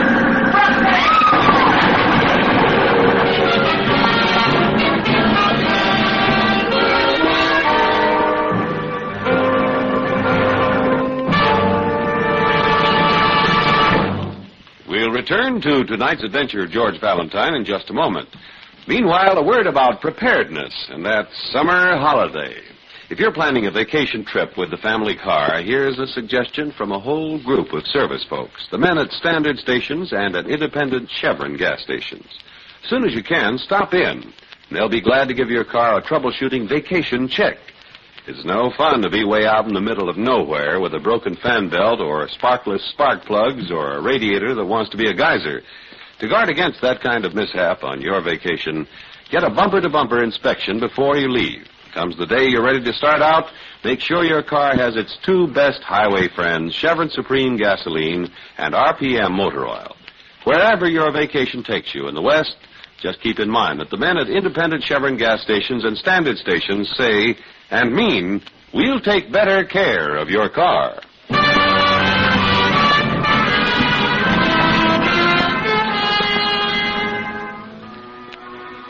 And now back to tonight's adventure of George Valentine.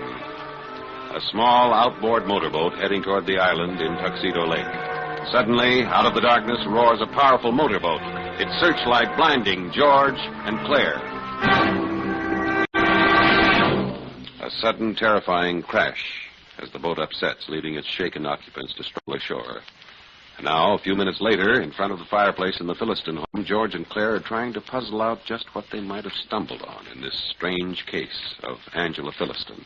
Angela, still married but corresponding with a matrimonial club, and now missing for days. Oh, George, this fire feels wonderful. Yeah, it sure does. Well, there's one thing sure. Whoever just tried to feed us to the fish is right here on Tuxedo Lake. Yeah, but what is it we know that we don't know we know? Oh, Brooksy, at this point, I don't know from nothing. The three people might possibly want us out of the way are right here on this island. Bud Kramer, Angela's son, who hates his own mother. Mr. Philistine, who got such a raw deal from Angela the one and only time he used the services of the Friendship Club. Yeah, that's right. And Sister Edith, who said she'd do anything to keep a breath of scandal from the swank shores of Tuxedo Island. All this doesn't exactly give you a comfortable feeling, does it? Brooksy, before we see Lieutenant Riley in the morning, we're going to check every boat tied up around this lake.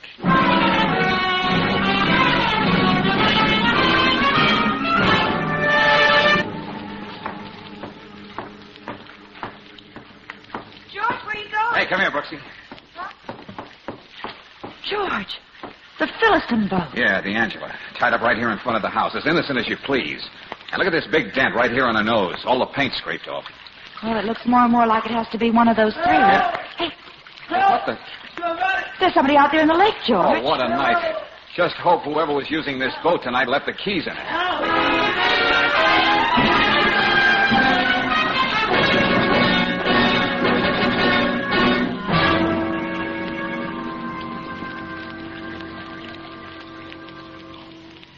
Valentine, I've told you, I went into the village to celebrate. Sounds funny to me, Bud. What have you got to celebrate with your mother missing?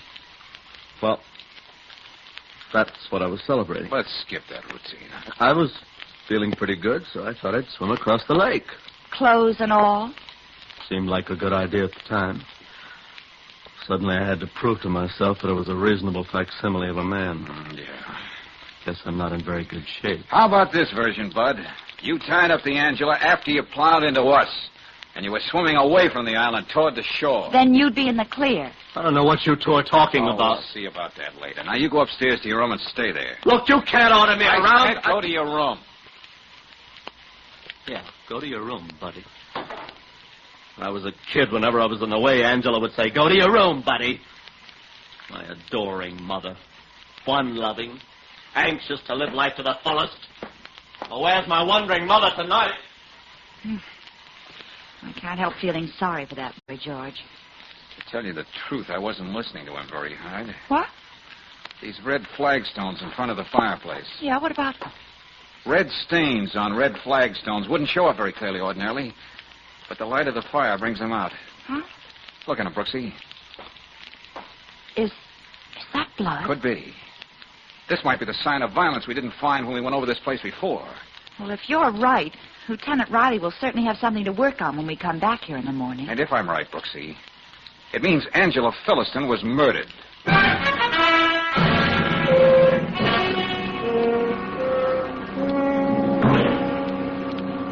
All right, Valentine. Where are these blood stains you dragged me out here to see? But, George, they're gone. Wait a minute, what is this?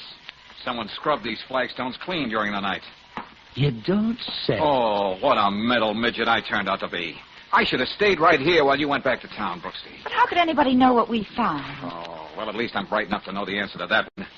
Somebody knew every move we made last night. Ah! Stop sounding like a bead picture. Next you'll be talking about trap doors and hidden passages. Oh, that's not fair, Lieutenant Riley. I get dragged out of bed. I bring the best men in the department out here with me. They dredge the lake, and all they're coming up with is some undernourished trout. All right, Riley. Give me a chance to think, will you? Hayes here. Look at him. One of the best men in our lab, crawling around on his knees like a charwoman, looking for something that isn't here. I'll be through here in a minute, Lieutenant. Oh, I can't thank you enough for that bracing, invigorating trip across the lake, Valentine, but I've got better things to do with my time. Lieutenant, somebody tried to run us down on the lake last night, and he was using Philliston's boat. Yeah. Lieutenant. Yeah, what is it, Hayes? These red particles between the cracks in the floor here. They might mean something. All right, be careful with those, Hayes. Very careful. Got them in this bottle. You want to initial the label, Lieutenant, in case we ever need it for evidence? Yeah, sure. But just remember this, Valentine. If this proves to be ketchup from a weenie roast they had in this fireplace, I'll... So help me, I'll do it! What do you say we wait and see, Lieutenant? It may not be ketchup at all. Just barbecue sauce. The kind that's too hot to handle.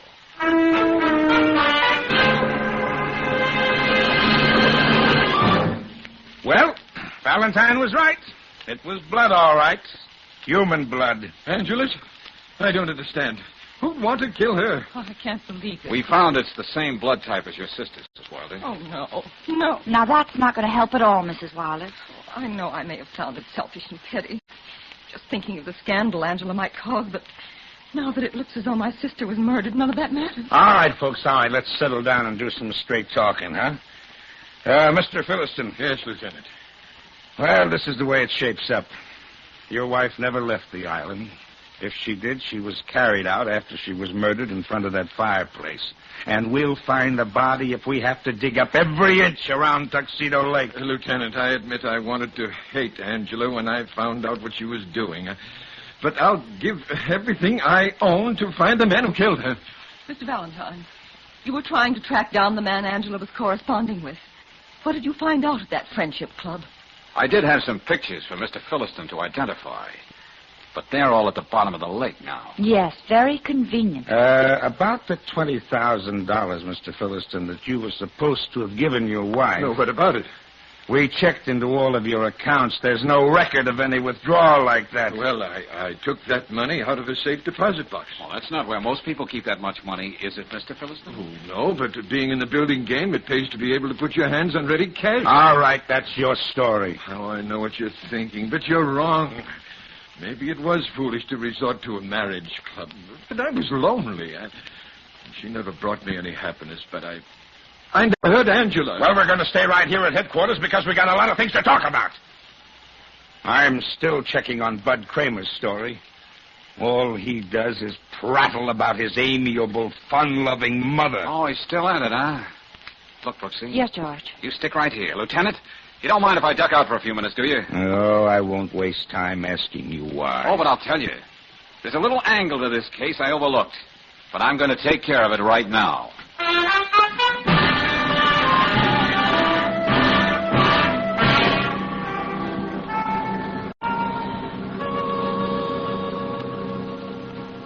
Come on, Selby, give. You were holding out on me before, weren't you? Well, I answered all of your questions to the best of my knowledge. You mean you just told me as much as you thought I should know? But now you got to open up, Selby. This is a murder case, and the police are in on it. Oh, dear. Well, come on, give. All right. You understand, I had to think of my business, what it might sound like if Angela's disappearance ever got into the papers. You know Never mind that, Cupid. Get to the point. Yes, of course. I suppose I should have told you that Angela was the second wife of Walter Philliston met through the Friendship Club. Well, surprise. That's the truth. Some names, Selby, some facts. Well, the name of Philliston's first wife was Frida Merritt. She was a widow, pretty well off. Yeah? They were married 5 years ago, and then she... Then what? She was out alone fishing about 2 years ago. Her boat turned over, and she was drowned. But it was an accident, Mr. Valentine. The police said it was. Uh-huh. Better get your hat, Selby. Why, where are we going? Police headquarters. I want you to repeat that story to Lieutenant Riley. I think we found the answer to just what's been happening over there on Tuxedo Island.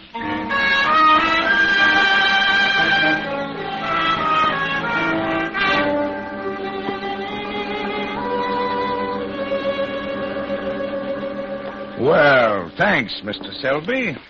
Now, what about this, Philliston? I suppose I should have known this would have come out anyway. Why didn't you tell us before that you got your first wife through Selby's Friendship Club? Yes, you made us believe you were just a lonely man. And that was the first time you ever did anything like that. Does any man ever want to admit that he was played for a fool twice? What's that supposed to mean? Frida and I weren't too happy after a while. And she died.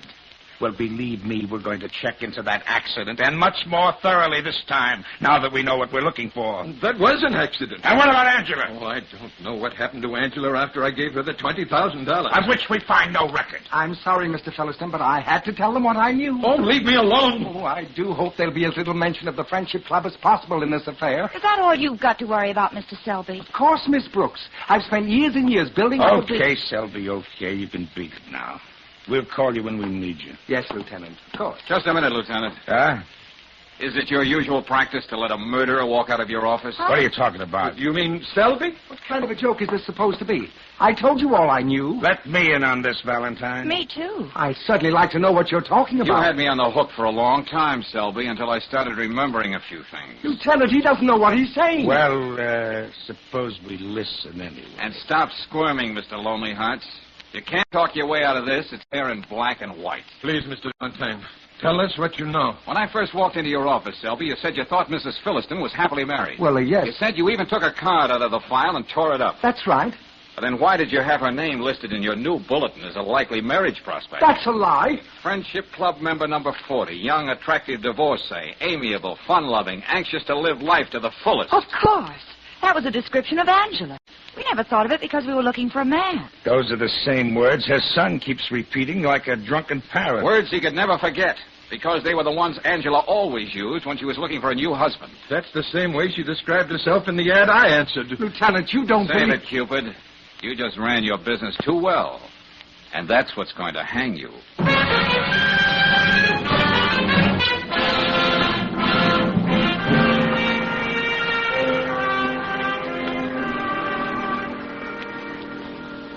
George. I still don't understand what reason Selby had for killing Angela. Because Cupid got double-crossed, Angel. Double-crossed? Yep. According to Riley, Selby had quite a little racket on the side. Like Angela, for instance. Oh? He saw she was getting restless with a man so much older than herself. I see. So why not get a nice fat settlement from the old boy? The Friendship Club can always come up with a new husband. They would have split that $20,000, Brooksy. But when she said, no go, and if you do anything about it, I'll go to the police, he killed her and buried her body. Selby didn't miss a trick, did he? Even to using Philistine's boat to run us down. Well, he knew what the police would think when they learned about how he married the first Mrs. Philistine and how she died. Which, by the way, was an accident. Oh, darling, I'm so glad that we met in a nice, normal way. Oh, yeah. A USO canteen. Yeah, I remember. You were one of the hostesses. Yeah. You walked up and said demurely, "What about it, soldier? Dance?" Oh, yeah. Wasn't it beautiful? Yeah. And then I said, And that was that. After all, no girl could resist such a pretty compliment.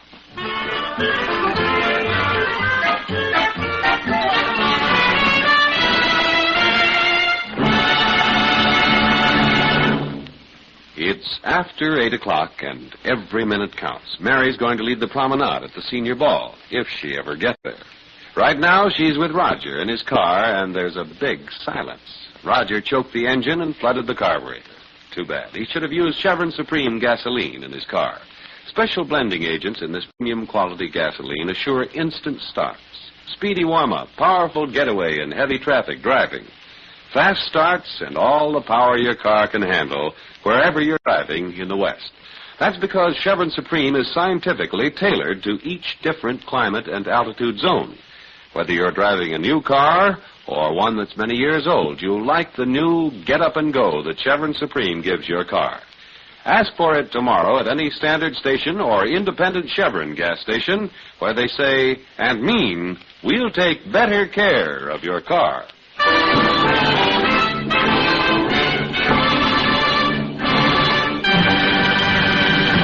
Next week, when you tune our way for another adventure of George Valentine, you'll hear... Oh, Mr. Dimmick. What was that? One of the many voices of darkness that echo through the tunnel of love. Calm yourself, Claire. Well, what's that up ahead? Yeah, what is that dim light, Dimmick? Seems to be coming from the wall of the tunnel. It looks like a man. Maybe he's in trouble. You better hurry. Patience. We can travel only as fast as the water flows through the tunnel. It's like fate carrying us. That man's got a gun in his hand. And pointed right at us. Down on the boat, everybody. That guy means business.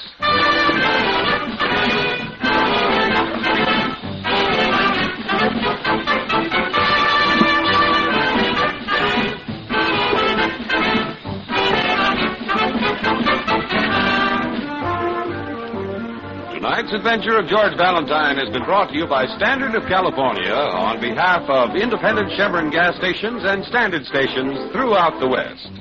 Let George Do It stars Robert Bailey as George with Frances Robinson as Claire. Wally Mayer appears as Lieutenant Riley. Tonight's story was written by David Victor and Herbert Little Jr. and directed by Don Clark. Also heard in the cast were Irene Tedrow as Edith, Paul McVeigh as Walter, Jack Edwards as Bud, Joe Forte as Selby, and Stanley Farrar as Bixby. The music is composed and conducted by Eddie Dunstetter. Your announcer, John Heaston. Listen again next week, same time, same station, to Let George Do It.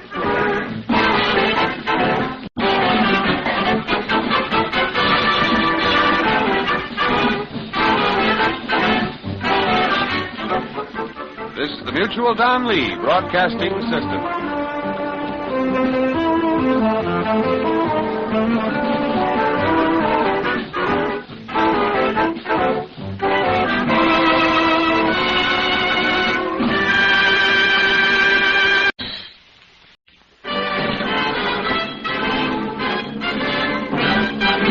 Standard of California, on behalf of independent Chevron gas stations and standard stations throughout the West, invites you to Let George Do It. Another adventure of George Valentine. Personal notice. Danger is my stock and trade. If it's way over your head and you need discreet, confidential help, call on me, George Valentine. Write full details.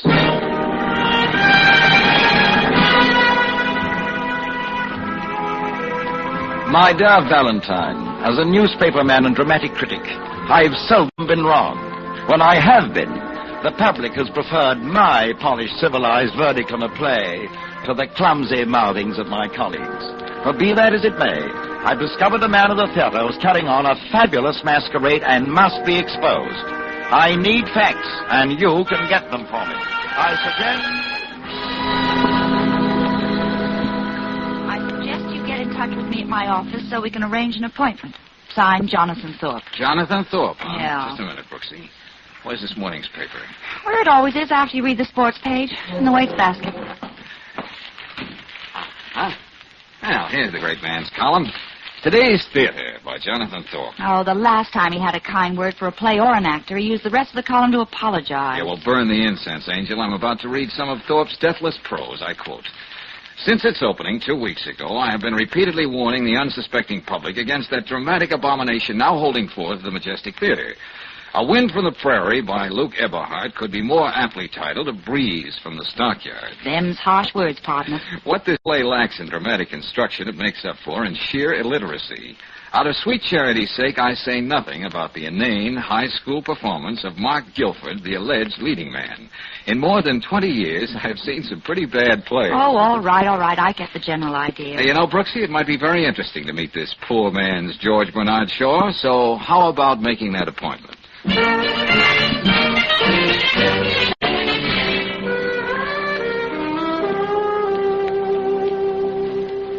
I'll ring Mr. Thorpe and tell him you're here, Mr. Valentine. Now, that's okay. We're expecting. Oh, but he likes to be warned. He never can tell whether to expect an actor he's roasted in his column or just a blind man he tripped on the street. I'm his first line of defense. Oh, the perfect receptionist. I see you're a member of the Down with Thorpe Society. What have you got against Jonathan? Oh, nothing. He just won't stop breathing. Right down the hall here on the main floor, the last office. Come on, Brooksy. Okay. Mr. Thorpe, there's a Mr. Valentine on his way to see you. Oh, I bet he's just a little runt with a Napoleon complex. Please, Angel, please. You're talking about our client. Ah, Valentine, come in. Ah, this is my assistant, Miss Brooks. How do you do? It's a pleasure. Sit down. Sit down. Thank you. Well, Valentine, I suppose you're just corroded with curiosity about this character I mentioned in my letter. Well, I'd like to know more about him, if that's what you mean. I am not a malicious man. I live for the theater. I regard it as a sacred temple. It's bad enough to see it desecrated by mediocre talents. I won't have a criminal take refuge in it. What has this monster done, Mr. Thorpe? Several years ago, he was the key figure in a rather daring robbery. A robbery which, by the way, has never been solved. Yeah, go on. This worthy young man donned a bank messenger's uniform, hypnotized a dim-witted lady cashier with his charm, and walked out with $10,000. Well, tell me, how did you get this information, Thorpe? I came up from the ranks as a reporter, Valentine. I have a great many, shall we say, unorthodox contacts. Well, let's have the name of your man. Mark Guilford. What?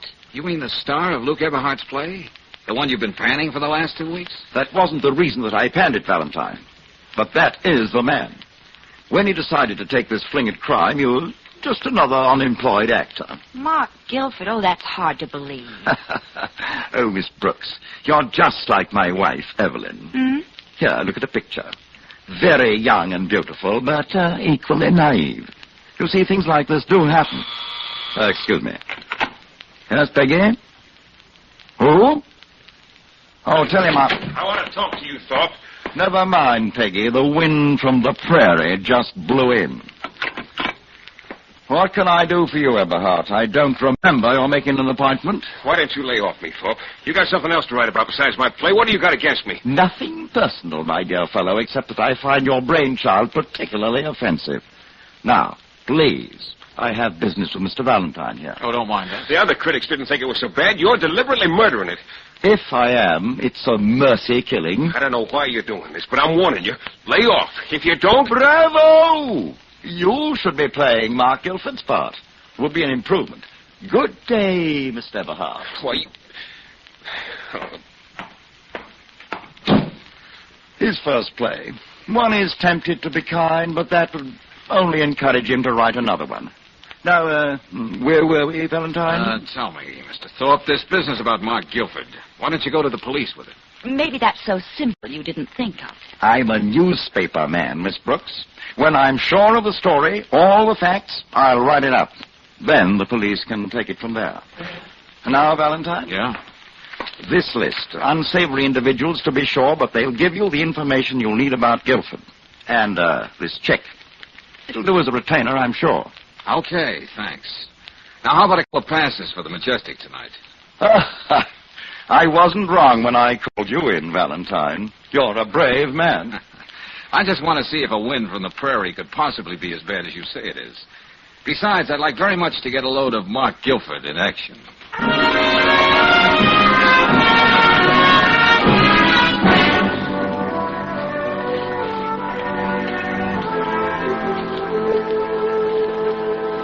I know it's lonely here, Alice, but we belong in this house. You and I are complete, and our love will be as timeless as those mountains, and always as clean and fresh as a wind from the prairie. George, you haven't even been listening. What's that, Angel? That girl in the front row, you haven't taken your eyes off her. Wait a minute. Let her go up the aisle ahead of us. Okay. Hey, George, I recognize her now. The picture Thorpe showed us, his wife. Uh-huh. Now, let's stay right behind her. Right. For Mrs. Thorpe, there was only one person on that stage tonight, Mark Guilford. Well, I thought he was quite good. And it really wasn't a bad play. I can't blame Eberhard for wanting to see Thorpe roasted on both sides. Well, Jonathan's campaign worked all right. The house was half empty. Taxi! Where'd you park the car, George? Oh, wait a minute, Brooksy. Oh, I see what you mean. Yeah, Mrs. Thorpe is heading down the alley, straight for the stage door. And Mark Guilford. Oh, Angel, I think I want out of this deal. Why? It's the old triangle. But with Jonathan Thorpe in one corner, it promised to be nastier than usual. All his talk about the theater, a sacred temple. Oh, no, I'm not digging into anybody's pants for Thorpe and whatever game he's playing. And, Brooksy, I'm going to tell him tomorrow that it's strictly out of my line.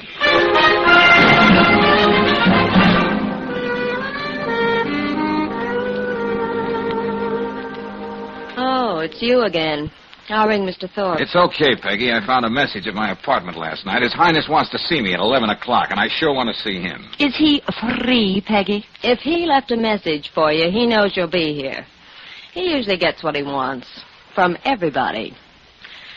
You know, I ought to learn to keep my mouth shut. Look out, you might talk yourself into that yet. Wait a minute. I don't have you down on Thorpe's list of appointments. Forget it, beautiful. We'll skip protocol this morning. Now, look, Thorpe, I don't know why you wanted to see me, but I'm here to call it quits. You... Oh, now, listen, you're not that busy. You can at least turn around when I... What's the matter with him, George? Hey, just a minute, Brooksy. Oh. If he could turn around with a knife stuck in his chest, it'd be the neatest trick of the week. The letter opener. Yeah. Riley, and he just seemed to sit there as though... Hey, Peggy, get me Lieutenant Riley at police headquarters, quick. You okay, Brooksy? Oh, fine. But wait till Riley hears about this. Yeah, I know. He'll probably... Oh, Lieutenant, this is Valentine. I want... You've been asking for this, Jonathan. Turn around. Mrs. Thorpe, put that gun down. Oh, George. Hang on, Riley. Stay on the line. I killed him. You certainly did your best. But he didn't suffer as much as he made other people suffer. I don't care. I don't care what happens now. Brooksy, take her over there. Yeah. No matter what they do to me. Couldn't be worse than what I've been through. All right now, Mrs. Thorpe. Okay, Riley, you can stop your yelling. Yes, those were shots you heard. Jonathan Thorpe, the dramatic critic. Fine Arts Building. Better get over here right away. Now, look, try to get hold of yourself, Mrs. Thorpe. What? Who are you? What are you doing here? The name's Valentine. Your late husband hired me to investigate Mark Guilford. I know all about that. He made sure I did. He taunted me with it. That's why I killed him. But, Mrs. Thorpe, I think you ought to know that... Brooksy, let it go on. I wasn't going to let him wreck Mark's life. I asked him for a divorce, but he couldn't stand the thought of my finding any happiness. Oh, it was all right for him to humiliate me whenever his ego needed some woman to fawn over him. And that girl Peggy outside was one of them. I suppose I should feel horrified at what I've done. But I don't. George, you've got to tell her. Tell me what? You didn't kill your husband, Mrs. Thorpe. What are you saying? Just that. Somebody beat you to it.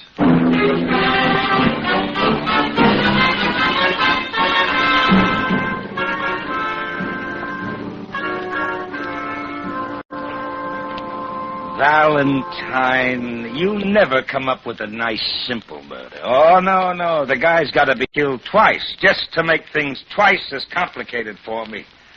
Oh, why do you do this to me? You flatter me, Lieutenant. I didn't arrange all this just to keep you from getting bored. What about Mrs. Thorpe? I still feel as though I killed Jonathan. I meant to.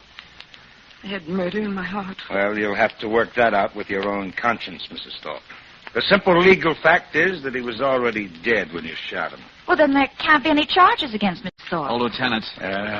Yes, Valentine. Now, if I promise, honor bright, not to complicate things, how about me playing along? Well, okay, but just stay out of my way. Oh, that'll be easy, Lieutenant. I'm pretty sure what I have in mind would be much too weird for your tastes.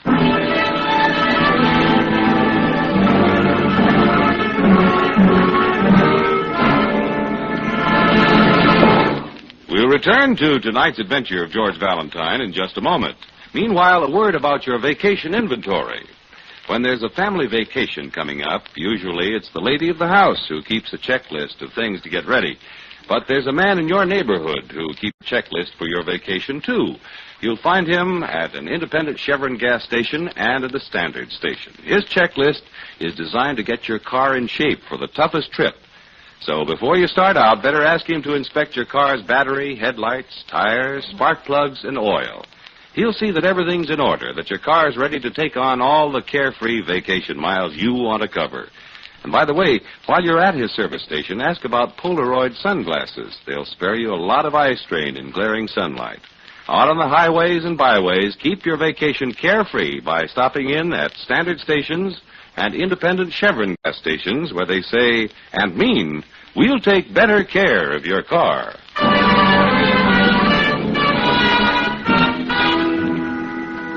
And now back to tonight's adventure of George Valentine.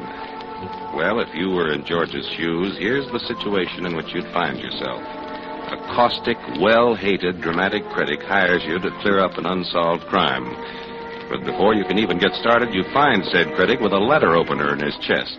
And then before you can even say, well, what do you know, the critic's wife rushes in and pumps her already dead spouse full of lead. At headquarters, George and Lieutenant Riley are trying to bring a little order out of chaos. All right now, Peggy. Take a good look at Mr. Guilford. Look, Riley, you don't have to drag this out. You'd better let the lieutenant do this his own way, Guilford. It'll save a lot of time. Well, I'm looking, Lieutenant. All right. When was the last time you saw him? 10 o'clock this morning. He breezed past my desk and headed straight for Thorpe's office. And words began to fly. Not being a lady, I'd be glad to go into detail. I've already told you, Thorpe and I had a quarrel. He knew the trouble I was mixed up in 3 years ago and was holding it over Evelyn so she wouldn't divorce him. I told him to go to the police with it. Get it over with. And what did Thorpe have to say? What did he ever have to say? He sat there and made with epigrams. You're on the spot, Guilford. You were in love with his wife and he was digging into your past. That's an awful lot of motive. Oh, Peggy. Yes, Mr. Valentine? After Mr. Guilford left, are you sure Thorpe had no other visitors till I showed up with Miss Brooks at 11? I ought to be sure. All I have to do at that desk is to watch people go in and out. We had a fight. Lord knows I felt like killing him, but I didn't. The coroner's report says Thorpe was stabbed to death sometime between 10 and 11. I didn't kill him. If you ask my opinion, Lieutenant, Mr. Guilford did the world a favor. Young lady, we're dealing with murder. Just the same, exterminators are paid for getting rid of things like Thorpe. That's a personal character reference, Lieutenant. You know, I ought to keep my mouth shut. You know, that's a good idea. Oh, Mrs. Thorpe, you come in now, please. Mark. Oh, Mark. Oh, easy, darling, Let's easy. get away from here anyway. Mrs. Thorpe, Peggy tells us that only one person saw your husband this morning. That is before I showed up. Then why have you been questioning Mark in here all this time? Well, why? He wasn't there. Tell them, Mark, tell them. No, Evelyn, What you about Luke Eberhardt? Jonathan had an appointment with him at 10:30. He mentioned it at breakfast. He never kept it. I still don't know what that has to do with Mark. I was there, darling. Well, you promised you wouldn't. Sorry, Mrs. Thorpe, but there's no question about his being there. Evelyn, you've got to believe me. I didn't kill him. I had to talk to him about us once and for all. Clifford, I'm booking you on suspicion of murder. Come on with me. And if you have any more talking to do, you'd better wait till you see your lawyer. Wait, you can't lock him up. I'll raise bail for him. This is a murder charge, Mrs. Thorpe. Oh, That'll be all for now, Peggy. You can go. And thanks. And to think he once said he might make me the second Mrs. Thorpe. Boy, was I lucky. When will I ever learn to keep my mouth? Oh, I can't believe it. I won't believe it, Mr. Valentine. Mark couldn't have done anything like that. Well, unfortunately, Mrs. Thorpe, the faith that moves mountains doesn't move the police. They're sticklers for evidence. Mr. Valentine. Yeah? You were willing to work for Jonathan. Well, as a matter of And fact... all he wanted to do was hurt people. Won't you help me now? Prove that Mark is innocent. You mean you're putting me on the payroll, Mrs. Thorpe? Yes. Oh, please. Okay. Okay, we'll call your husband's retainer check the down payment. Now, you understand, of course, I may only come up with the kind of evidence that'll build the case for the police. Oh, you won't. I'll take that chance. Mark is innocent. All right, Mrs. Thorpe, all right. I'll do my best. And I think I'll start by having a chat with Luke Eberhardt, the man who didn't keep his appointment.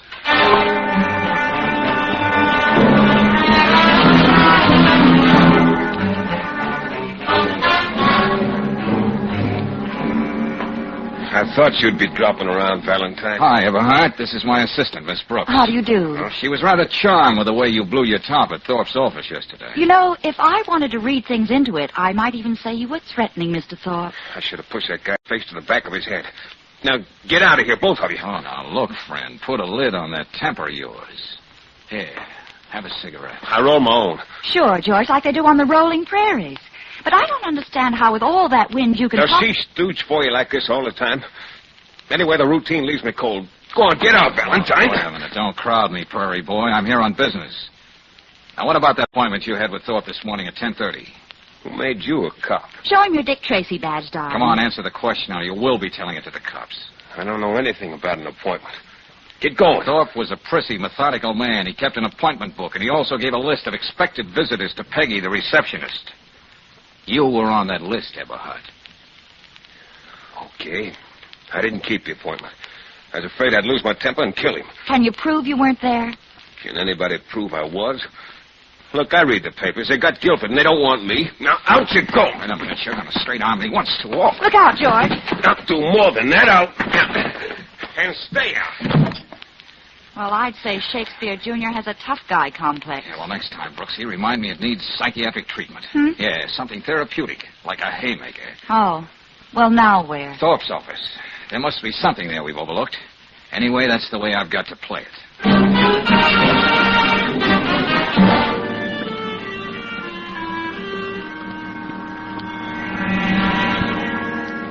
Wow, Mrs. Thorpe.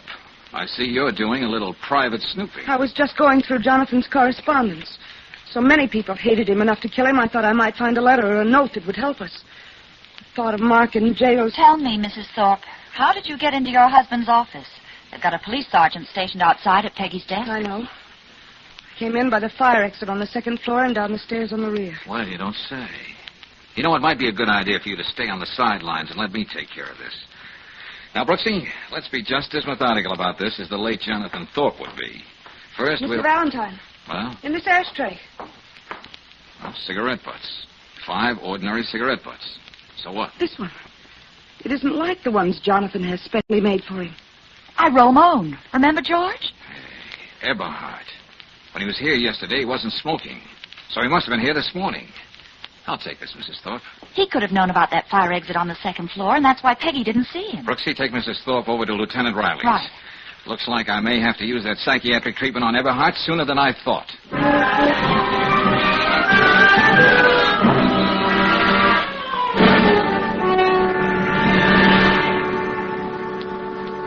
So come on, Mr. Eberhardt. You and I are going visiting. What are you talking about? We're going to have a little coffee clutch down at headquarters. And you may turn out to be the guest of honor.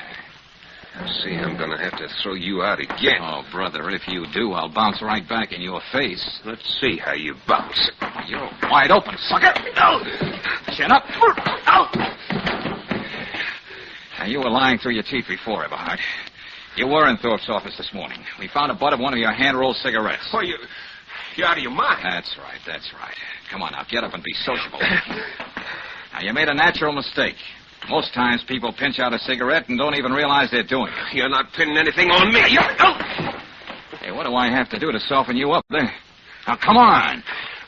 Okay. Okay.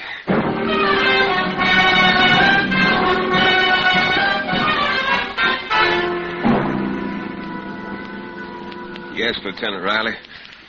I was there, just like Valentine says. Then why did you lie about it when we first questioned you? Well, I was playing it safe. A lot of people knew how I felt about Thorpe, the way he was needling my play. Yeah, you were pretty specific about what you'd like to do to Thorpe when I was there yesterday. Lieutenant, why don't you ask him why he used the fire stairs in the first place? Oh, Miss Brooks. Miss Brooks, what would I do without you? And why don't you give me a chance to find out? Touchy. Yeah. Well, what about that, Eberhard, huh? Well, Thorpe really went to town on me in this morning's newspaper.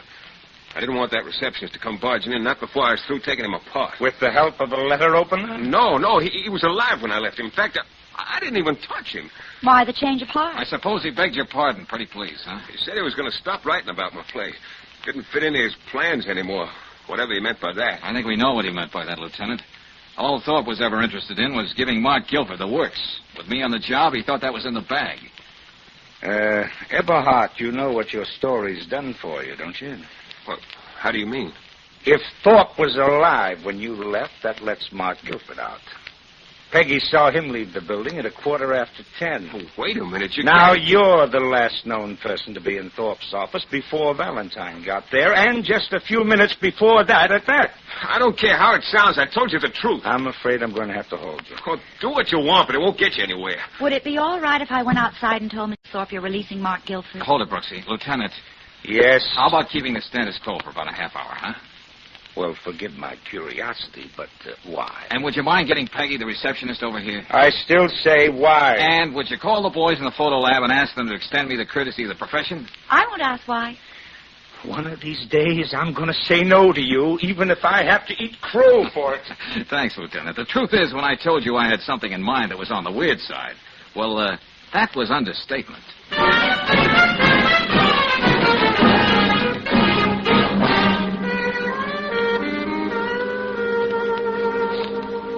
This is all very cozy, Lieutenant, but what do you want with me? I told you all I knew. Oh, this is Mr. Valentine's party, Peggy. Let him go on. Thank you, Lieutenant. Why can't Mark leave this place now that you know he didn't kill Jonathan? Well, for one thing, Mrs. Thorpe, there's still the little matter of that robbery. Oh, for heaven's sake, George, get to the point. All right. Here, Lieutenant, take a look at this cigarette stuff. Yeah? It's hand-rolled. Sure. That's what put the finger on Eberhard. What of it? Just this, Lieutenant. When you open it, you see a slight smear of lipstick on the inside of the cigarette paper. This was rolled by a woman. A woman? You know, Mrs. Thorpe, a police chemist can always analyze this lipstick and prove it's yours. Yes, but... It won't do any good to lie, Mrs. Thorpe. So let's have it. Looks like everybody gets to play in this game. No, I'm not going to lie. I did plant that cigarette in Jonathan's ashtray. I knew about Eberhard and his cigarette. And it didn't matter at all to you that you might be framing an innocent man? But is he innocent? I knew he kept that appointment. I had to find a way to make him admit it, and I did. Yes, you certainly did. Can't you see I had to do it, Lieutenant? When everything looked so black for Mark, I put that cigarette in the ashtray and pointed it out to Mr. Valentine. I had to fight for our happiness. I had to. Okay. Take it easy, Mrs. Thorpe. All right, Valentine, so she framed the evidence. But it still leaves Eberhard just where he was. This is just like a movie, Mr. Valentine, but where do I fit in? Oh, you play a very important part, Peggy. Oh? If Mr. Thorpe was so scrupulous about giving you a list of the visitors he expected, now why do you suppose my appointment for 11 o'clock wasn't there? How would I know? It was just a message left at your apartment, George. Somebody else could have made the appointment. Ah, you're so right, Brooksy. Come on, get to the point, will you, Valentine? Here is the picture police photographers took of Thorpe's desk as soon as they arrived on scene. There are 5 cigarette stubs in the ashtray, see?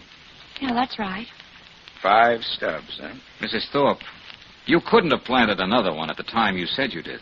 That would have made it 6, and there were never more than 5.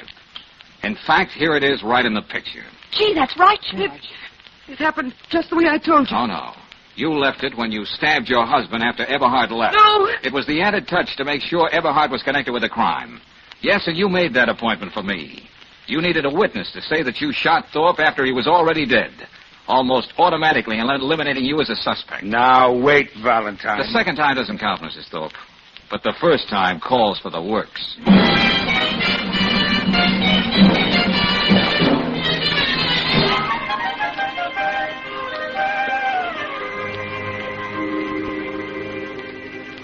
Golly, George. Jonathan Thorpe must be turning over in his grave. Well, if he is, Angel, it's with an appropriate epigram. Here in the paper, after the panny he gave a win from the prairie, all the publicity is making it a box office smash. The little ironies of life. This case was full of them. Huh? What do you mean, darling? Well, Mrs. Thorpe, with all her well-laid plans, never dreamt Mark Guilford would blunder in that morning and make himself the #1 suspect. Mm-hmm. And the cigarette she planted. Instead of clearing Mark, just placed the guilt on her. One final bit of irony. The biggest slip she made was the most obvious, but one we overlooked at the time. Oh, what was that? Well, look, Angel, when you come in and send 3 bullets in the general direction of a man's back, you're bound to wonder whether he's still alive. Yeah, that's right. Well, Evelyn Thorpe didn't. Now, she went right into hysterics. You see, Brooksy, she already knew he was dead.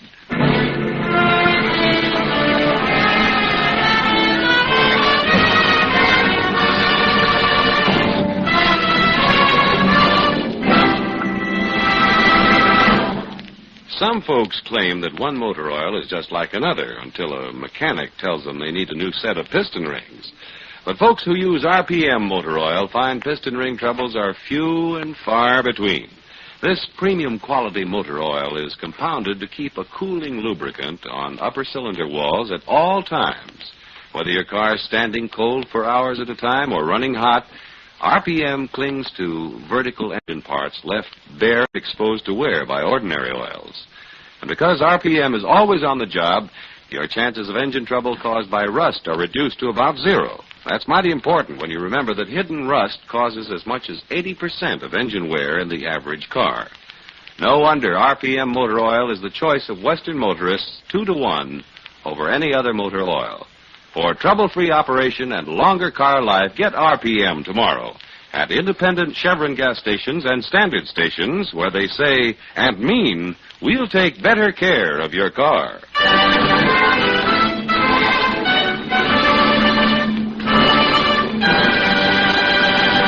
Next week, when you tune our way for another adventure of George Valentine, you'll hear...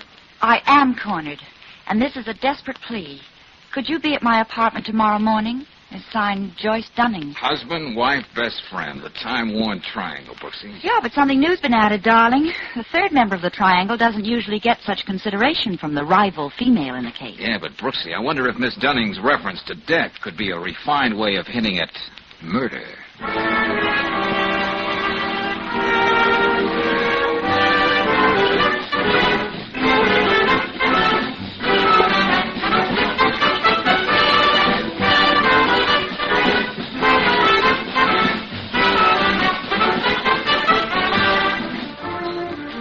Tonight's adventure of George Valentine has been brought to you by Standard of California on behalf of independent Chevron gas stations and standard stations throughout the West.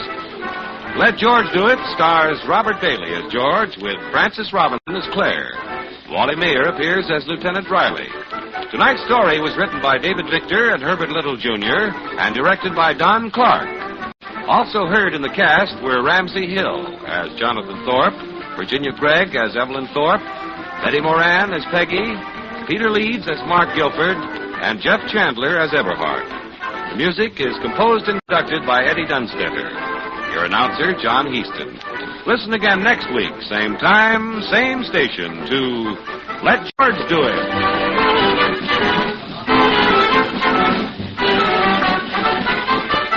This is the Mutual Don Lee Broadcasting System.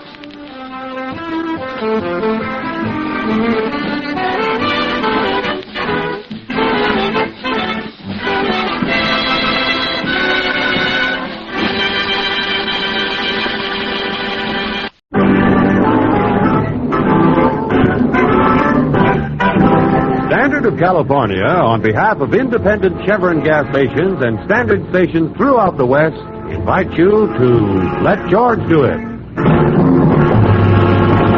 Another adventure of George Valentine. Personal notice. Danger is my stock and trade.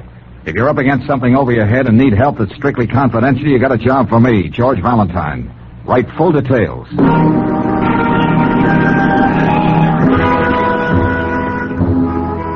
Mr. Valentine, let's see if you're as good as your ad says. I am up against something that's over my head. A river. The river my company's trying to push a tunnel under. But we're getting nowhere past. And I hate to think what the reason would be. If you figure you can help...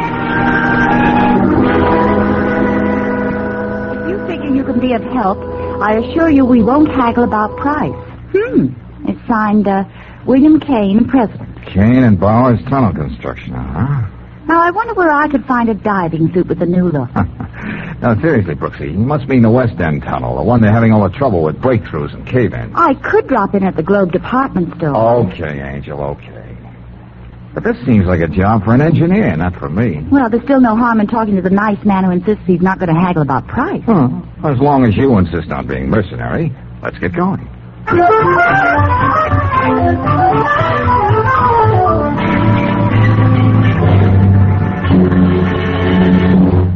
Valentine, you don't know how much it means to a former sandhog like me to wind up building his own tunnel. I think I can imagine, Mr. Kane. It's like a kid with a chemistry set suddenly finding out he's discovered the atomic bomb.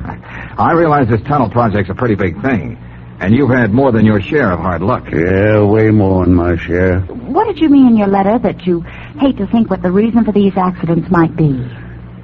Well? I suppose I gotta tell you. Oh, now look, Kane, if it comes that hard, maybe you want this letter back so we can forget the whole thing. No, it's just that it's tough putting it into words. Yeah? Yeah. Me and my partner, Jim Bowers, we drove tunnel all over the world. Started as muckers, shoveling mud and slime. Got to be miners together, using dynamite and drills when you didn't even know what was going to happen next under the river. You'd think you'd get to know a guy after going through all that with him. Well, let's be blunt and put it this way, Kane.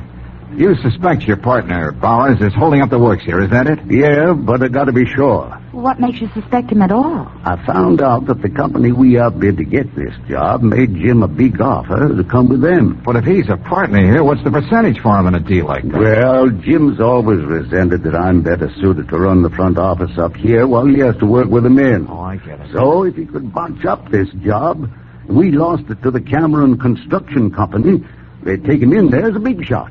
Well, you certainly must have talked this over with Mr. Bowers. Yeah, I did, miss, and they said that you turned the Cameron offer down flat. But how can I be sure? Now all these accidents. With Bowers always on the spot to make them happen, if that's what he wanted. Frankly, Valentine, I don't even know how you can help me. Sandhogs are a clannish crowd. You can't go wandering around down that tunnel snooping around. Mr. Kane, suppose you let me give it some thought. George. Yeah, Brooksy. How'd you like to buy a for instance? Okay, Brooksy, I'll buy. Well, for instance, if you were a reporter and I were a photographer, we could be doing a story for a national magazine. That would get us down into the tunnel to snoop. Say, that might be an idea at that. Then you could look around. I'll tell Sanders to expect... Oh, now, wait a minute. Hey, look, Brooksy, that's a good for instance, all right. But this business of we... Of course I meant we. Why do you think I came up with the idea? Okay, you arrange it, Kane. I think we're going to take a crack at it.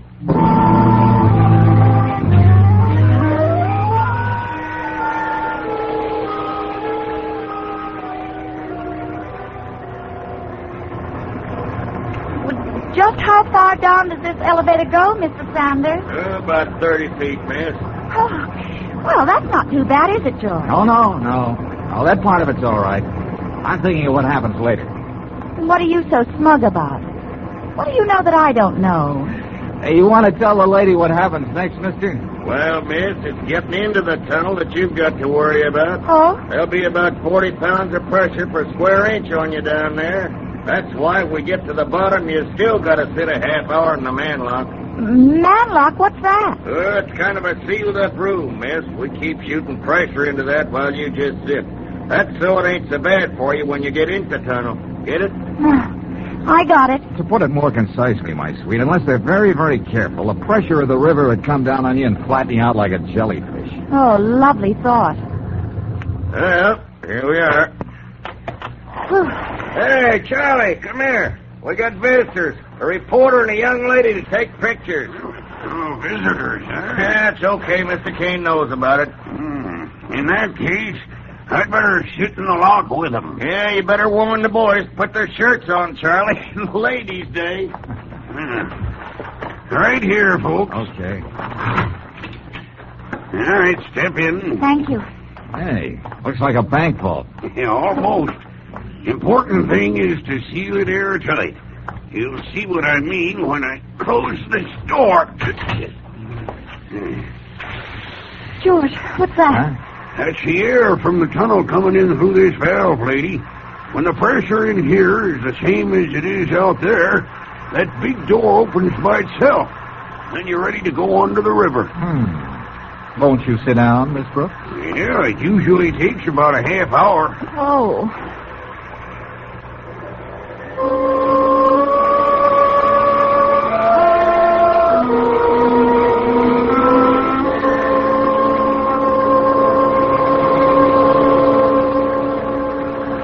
Just about a minute more now. You all right, Brooksy? Why, I'm just swell. But my ears. It's even worse coming out. You're in too much of a hurry. That's when you can get the chokes and the bends.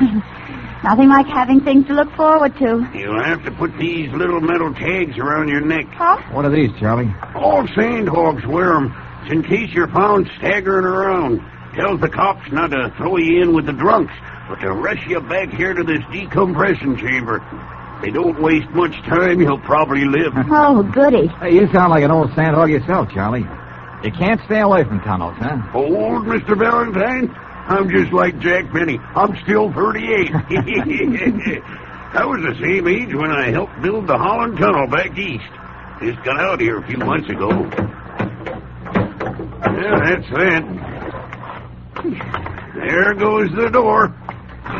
It's okay for you to go into the tunnel now. All right. Come on, Brooksy.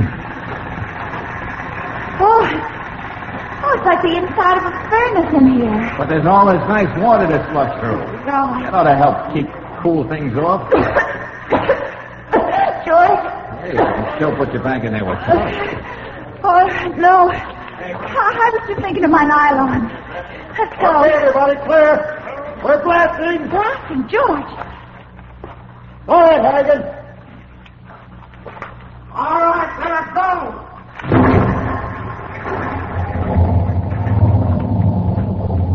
That'll do it. Now we can go up to the other. Hey, where'd you two come from? You Bowers? Yeah, what are you doing down here? And with a girl to bring me more trouble. Trouble? Look, Mr. Kane said it was all right for me to do a story about the tunnel. The young lady is here to take the pictures. Story? That all Kane's got to think of up there? I'd like to go up and tell him a few things. Powers! Hey, what's going on? Powers! Got to break through at the tunnel head. What? Yes. Bad this time. The scaffolding came down with a lot of guys on it. Scaffolds will come down on every job. Young Davis is down there, caught under all that rock and sand. We got to get him out. I'll get the ambulance, Hagen. But you get back there. Ice up that break. Go on. Davis wouldn't be there now, Bars. If you sent that gang up tunnel far enough when the blast come off. Look, Sandhog, don't tell me how to build a tunnel. I'll tell you anything I want. Okay, if you want to play... pick yourself up and do what I said. Okay, reporter, there's a story. How we lost another day. Yeah, what about the man you just lost? This is one accident they won't blame on me. A woman in the tunnel's the worst jinx there is. Kane knows that. Well, I got to phone upstairs for an ambulance.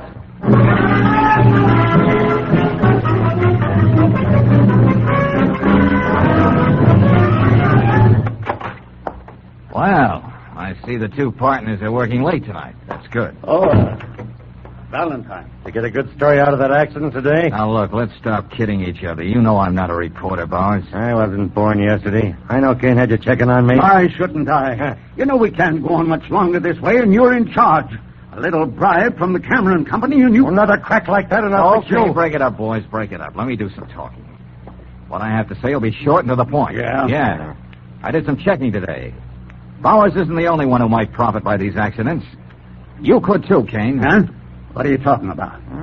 Let's hear some more. I had a talk with the city engineer. He said he doesn't know how you can do this job on the bid you put in. I admit I was figuring close to the line, but we would have made it if things went right. So the boy in the stiff shirt comes up with another bad deal, huh? And, Kane, you had the foresight to take out insurance to protect you in case you went broke building this tunnel. Well, that's a natural precaution. Oh, yeah? But it was a personal insurance policy, taken out in your name, not for the firm. What's that, Jim? I know how you've been spending money, so I paid the premiums, but I was only thinking of the company. Well, here's what I'm thinking, Kane. The insurance company would pay off if none of these accidents could be traced to you, and you'd be saved from a ruinous bid. Yeah, but that's how it might look. Gentlemen, look, if there's one thing I don't like, it's to be kidded along. Now, do you still want me to find out what's behind those accidents? I have nothing to fear, Valentine. That's why I hired you. I know I'm clean. Go right ahead, Valentine. Okay. If you're sure that's what you want. Of course. You heard what I said. Yeah, but just remember, if I dredge up something from the bottom of that river that you don't like, you're the guys who ordered it.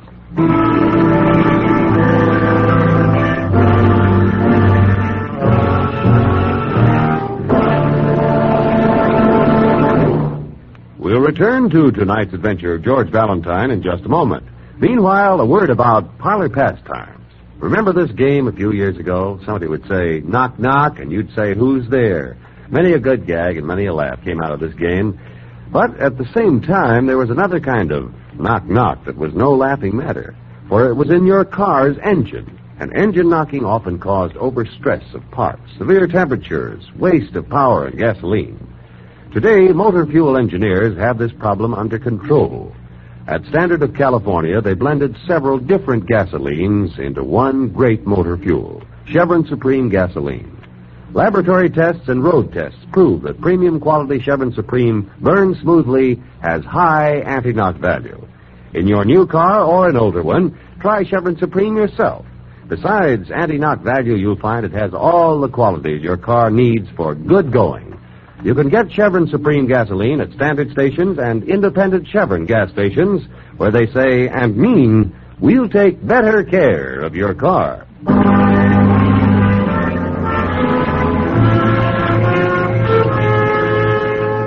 And now back to tonight's adventure of George Valentine and $1 million tunnel burrowing deep under a riverbed. A series of unexplained accidents that stopped the job cold. Why? That's the answer George has to supply. But so far, all he's learned is the rather startling fact that both partners in the contracting firm of Kane and Bowers have their own good reasons for wanting to see the tunnel left unfinished. Right now, George and Claire have just entered Hogan's Hog Pen hangout of the Sandhogs, where Big Bill Kane is talking to his workers. And I know we've been falling behind down in the tunnel, but you know Jim Bowers and me were Sandhogs ourselves. We can lick this job, and I've even hired Valentine here to make sure about them accidents. Now, here's an offer. You make up for lost time, and I pay time and a half to every man from then on. I could swallow that better, Brooksy, if I didn't know about that insurance policy Kane took out. Yeah. Now, look, boys. That offer my partner just made you suits me, too. Just wanted you to know. I could swallow that easier if I didn't know about the offer Bowers got from that other construction company. Well, I don't know about you boys, but I still have my doubts. Oh, it's our cheerful old friend from the Manlock. Don't get me wrong, Mr. Kane. I like making extra money. But when a job like this gets off on the wrong foot, it never straightens out. All right, Charlie, you're just getting the jitters. All right, go on and laugh. But I wouldn't be surprised that if we pushed that tunnel another 50 yards, we'd run into a ledge of gravel and hardpan. Boulders will never get past. Just more trouble. Now, what we want to know from you boys is, are you with us or not? Oh, fine. That's all we want to hear. The drinks are on Kane and Bowers. Go and get it. Come on, Brooksy. Where are we going, George? Just riding a hunch. We've got to be someplace before 5 o'clock.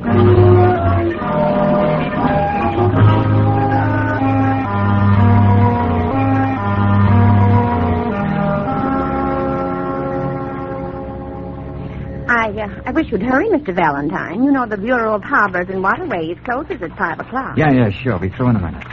Yeah, I think I found the map I want. Topographical survey, riverbed, section B, Oleander through Perry Street. Uh-huh. Well, that's just where the tunnel is being built, George. Huh? Very interesting. Yeah, and this would be around Pier 19. What are you talking about? I'm not quite sure, Brooksy. But we're going to ride that hunch a little harder.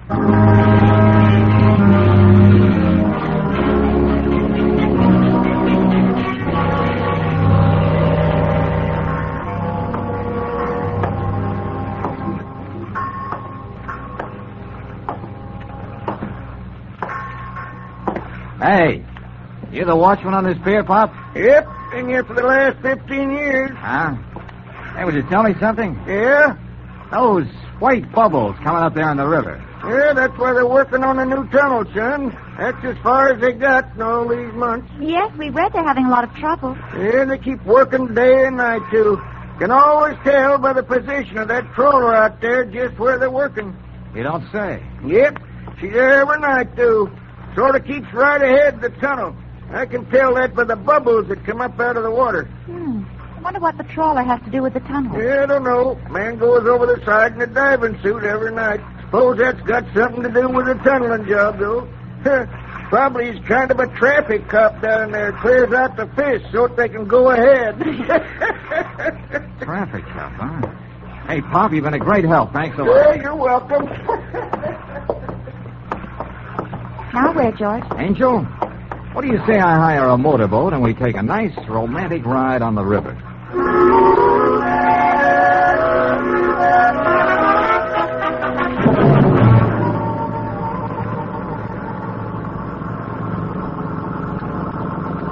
Okay, George, I agree with you. A trawler on top of the river has nothing to do with the building of a tunnel under the river. Then, Brooksy, why is it here every night? Always just ahead of the shield of the tunnel. It's more than a coincidence. There it is up ahead. What are we going to say to whoever's aboard?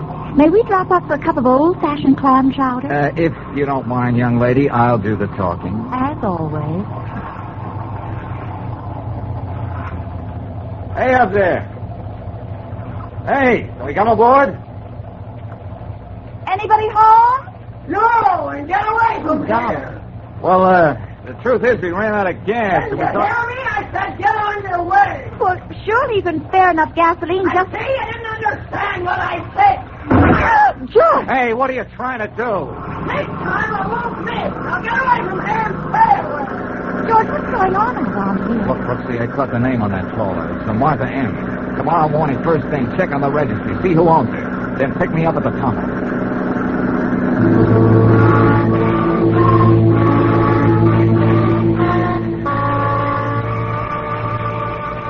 You were down in the tunnel early this morning, Mr. Valentine. I had to look around, Charlie.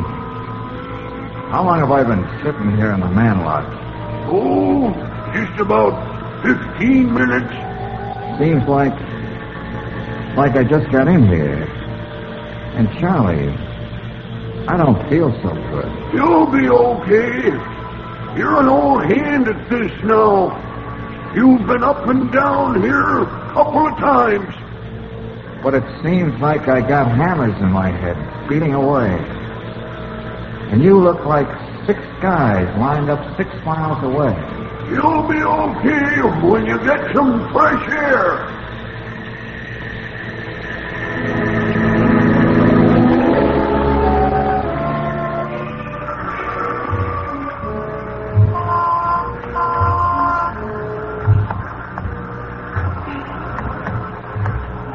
Hey, look, officer.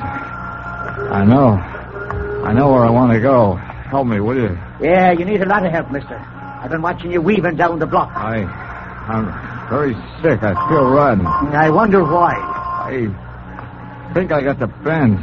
Yes, and you've been bending over the bar too much. Hey, take me back, officer. The tunnel. There's only one place I'm taking you, to jail, so you can sleep it off. Come along with you now.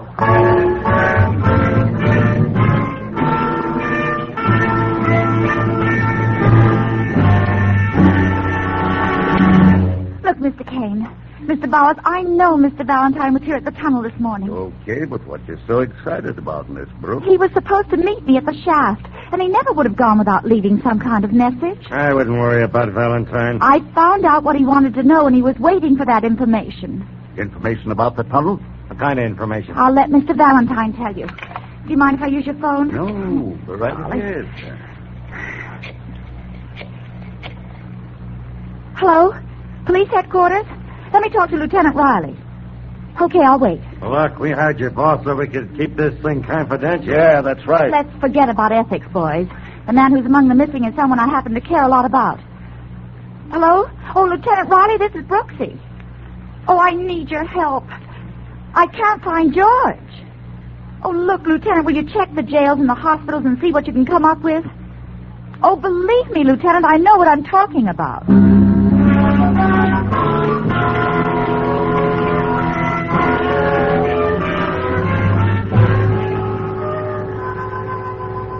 We traced him down for you, lady, but you're not taking him out of here. Oh, Brooksy, my oh, head. take it easy, darling. Best thing is to let him sleep it off. Can't you see this man is sick? Oh. He's got the chokes, the bends. We've got to get him back to that decompression chamber at the tunnel. Hmm? What are you talking about? Oh, I'll show you. Wait a minute. Look, this tag here around his neck. I can't breathe. Oh, so they took it off him.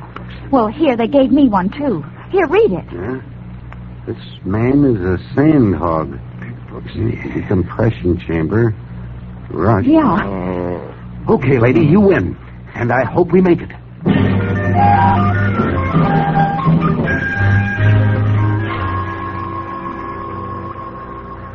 Hello, Angel. Oh, darling, I thought you'd never open your eyes. Hey, why doesn't somebody turn that radiator off? It's hissing. We're back in the manlock, George.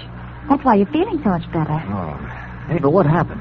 Well, you were down in the tunnel this morning, and you must have come up too quickly. That's why they picked you up in the street wandering around. Oh, yeah, I remember coming up. Then everything's suddenly going blank. I got all the dope on that trawler, the Martha M. Yeah? Well, it has nothing at all to do with the tunnel. It's registered in the name of C.W. Egan and his wife, Martha M. Egan. Oh, yeah, and the Egans were out fishing. C.W. in a diving suit and Martha M. with a rifle instead of a rod and reel. George, there's something else. No, there couldn't be. There was another accident in the tunnel. Oh, what kind of accident? I don't know. Well, get over to that phone on the wall, Brooksy. I want to talk to Ken. Okay, George. Hello. Yeah? Hello? Bill Kane? Yeah. This is Valentine, Kane. Yeah, Valentine. We're having a lot of trouble. You okay? Oh, sure, just dandy. Heard you had a narrow escape. Oh, what kind of accident was it now? The whole tunnel nearly got flooded. Yeah? Yeah, just a good thing the new ship wasn't in yet. Poor Charlie, the lock tender, got killed. Charlie? Nobody will ever know why he was down at the tunnel face with a drill, but when we found him, he was over his head in a mud pile. I see. I don't know what the answer is, but it's the end of old Charlie Egan. Egan? George, what is it? Sure, you know Charlie. Egan. So that's the answer. What's that, Valentine? Look, Kane, get Bowers and wait for me in your office. First, I want to see a lady about a boat. Then I got something to say to you.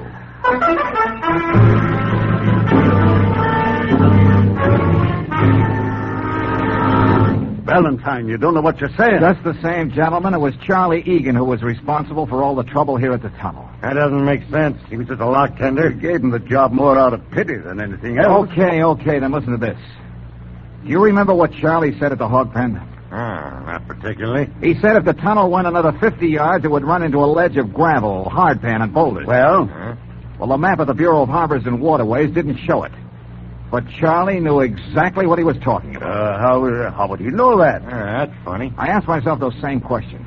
How would an ordinary sandhog just in from Chicago know the exact topography of the riverbed? Yeah. He suspected I was getting wise and saw to it that I got a good case of the bends this morning. Just to make sure I was a dead duck, he took that tag from around my neck. Yeah, but why? Was he crazy? Well, that's a matter of opinion. I didn't want to believe the reason myself when I found out. I talked to Mrs. Egan. She's the lady on the boat. And she's in the outer office right now. Suppose we have her in and see if it's any easier for you to believe her story. Anything you say, Valentine. Okay. Will you come in, please, Mrs. Egan? All right. I want you to repeat just what you told me. Well, what shall I tell them? The two people wasted their lives looking for a will-o'-the-wisp, a treasure you were always going to find the next day. Treasure? Yes.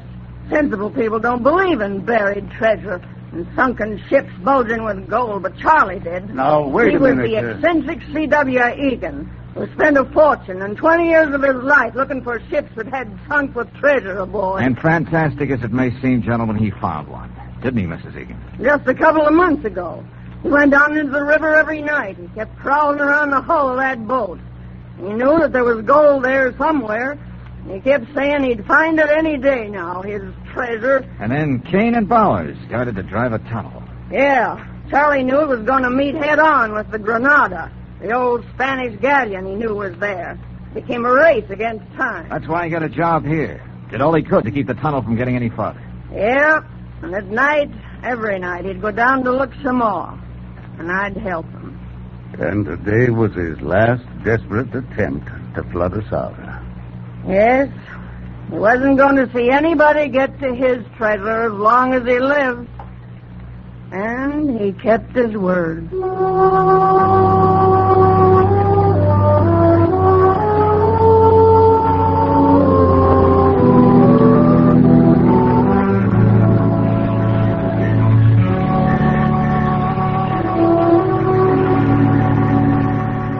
Well, Brooksy, here's the check from Kane and Bowers. That's all washed up.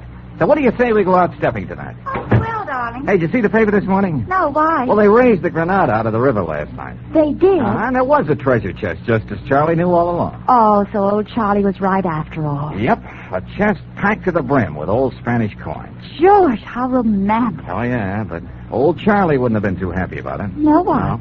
The whole batch was worth about $100.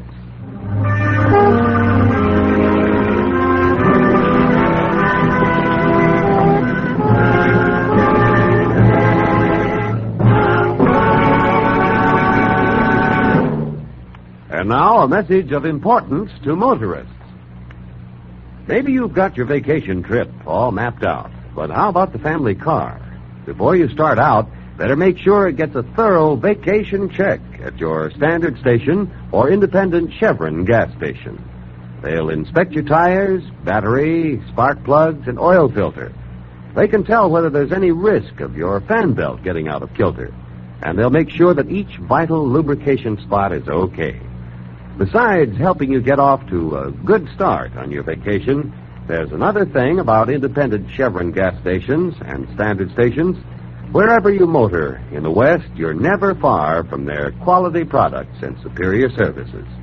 And don't forget, whether you're on a vacation or just motoring around town, these are the service stations where they say and mean, we'll take better care of your car.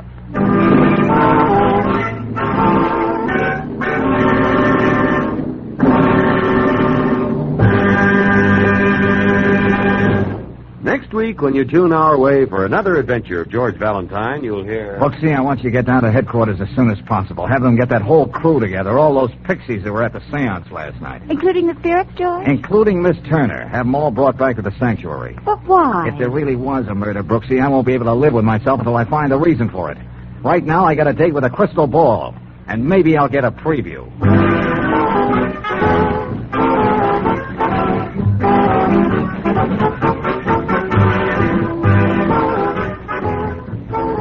Tonight's adventure of George Valentine has been brought to you by Standard of California on behalf of independent Chevron gas stations and standard stations throughout the West. Let George Do It stars Robert Bailey as George with Francis Robinson here.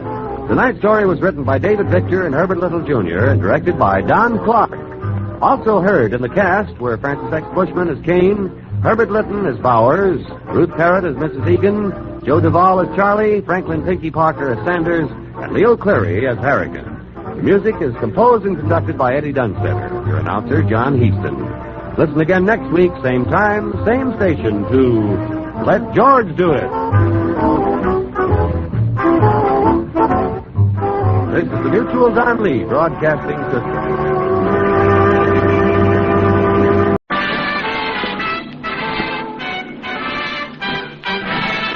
Of California, on behalf of standard stations and independent Chevron gas stations throughout the West, invite you to Let George Do It. Another adventure of George Valentine. Personal notice. Danger is my stock and trade. If you have something that must be handled with complete confidence, then you need me, George Valentine. Write full details.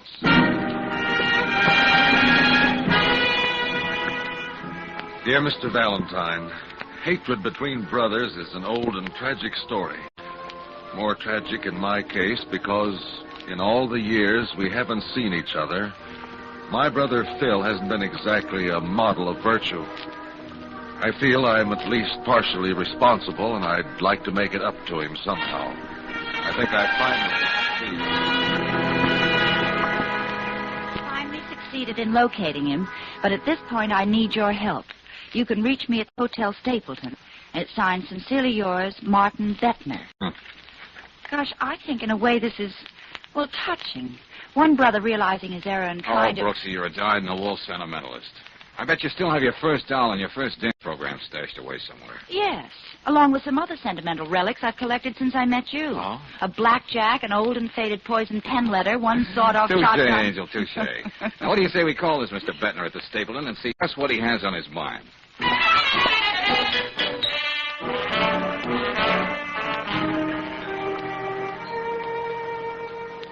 I called you in, Mr. Valentine, because, well, in a way, you're my neighbor. What do you mean by that, Mr. Bettner? Well, look here, Mr. Valentine, Miss Brooks. Yes? Here in the personal notice column in the paper, your ad is just under mine. Oh, yes, now I remember your ad. You've been running this for a week or so. That's right, Miss Brooks. Oh, I just didn't tie it up with your letter. Oh, let me see that. Philip, let's forget the past. If you'll meet me halfway, we can make up for all that bitterness. There's even a place waiting for you in the family business. I'm at the Stapleton, Martin Bettner. You said you'd located your brother, Mr. Bettner. He must have gotten in touch with you. I said I think I've located my brother. But if Phil has seen my ad, he hasn't answered it. I got only one reply from Renee Clemens. Take a look at it, Mr. Valentine. What does it say, George? Uh-huh. Well, it seems Miss Clemens knows where Phil Bettner, quote, the rat, unquote, is now holed up. She's willing to part with that information for a price figured to arrived at. Well, what's the problem, Bettner? Well, back in Waynesville, I know my way around, but here in this town, like a fish wire. Back home, I've got my own hardware business. I know everybody to look at, and they know me, but here it's different. Oh, I see. Well, why don't you just drive the best bargain you can with this gal, pay her off with a dated check, then see if her information is the real thing. Oh, it isn't just the money. I don't know the kind of people Phil's been associating with in the last 5 years. This could be some kind of trap. It'd be an awful lot better if you came along with me to see this, Miss Clemens. All right, good enough. But look, Bettner, you've been hinting that your brother has been operating a little on the shady side. Well, I'm afraid so. Well, then the police could tell you where he was, just like that, if he got in touch with them. I checked. Phil has no police record, thank heavens. He's been mixed up in gambling, mostly horse racing, and so far he's been lucky. 2 weeks ago, some people in Detroit told me he left for here, and that's all I know. Well, assuming Miss Clemens is a local girl, your brother must have worked pretty fast to make such an indelible impression in 2 weeks. I don't know what to think. But I've got to find Phil and talk to him. Well, first, let's have a talk with Renee. She may know whereof she speaks, but I'm afraid her price won't be reasonable.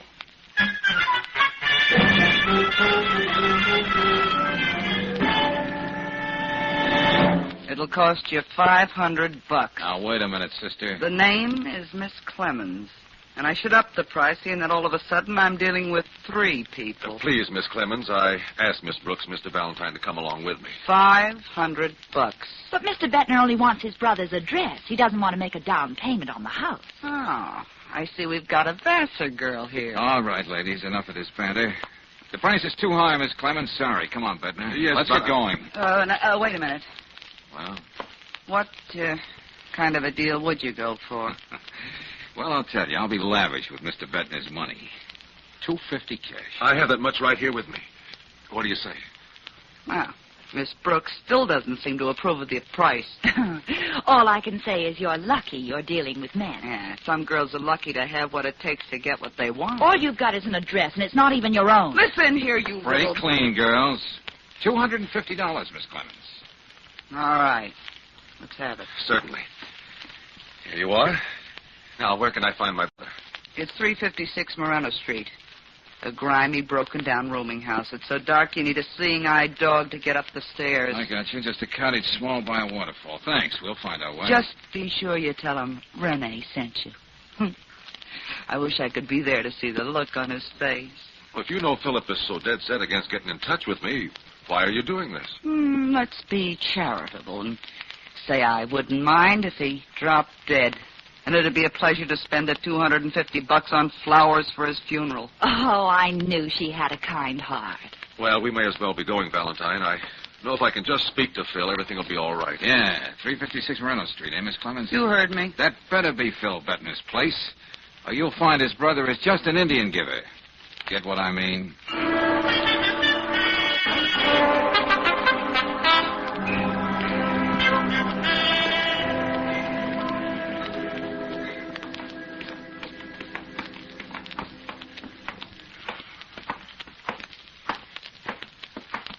Well, this is it. Number 7. He's got his card tacked up on the door. Philip Bettner, investments. Huh. Who's kidding whom? Oh, this is worse than I thought. Looks like nobody's home. We'll wait right here till he comes back. I don't think that'll be very comfortable. Do you mind paying for a lock, Bettner? What? What do you mean, George? Just this. Wait a minute, please, sit down. Phew. Oh, golly, where's the window? This place hasn't been aired out in a week. The eternal feminine. I don't know what I'll say to Philip. I don't want to hurt his pride. What have you got there, Valentine? Well, it looks like this desk is your brother's investment office. His favorite and only investment being horses. I knew it was something like that. What's up, darling? December 20th, $2,000, Henning. January 3rd, $3,500, Henning, et cetera, and all to Henning. What's that supposed to mean?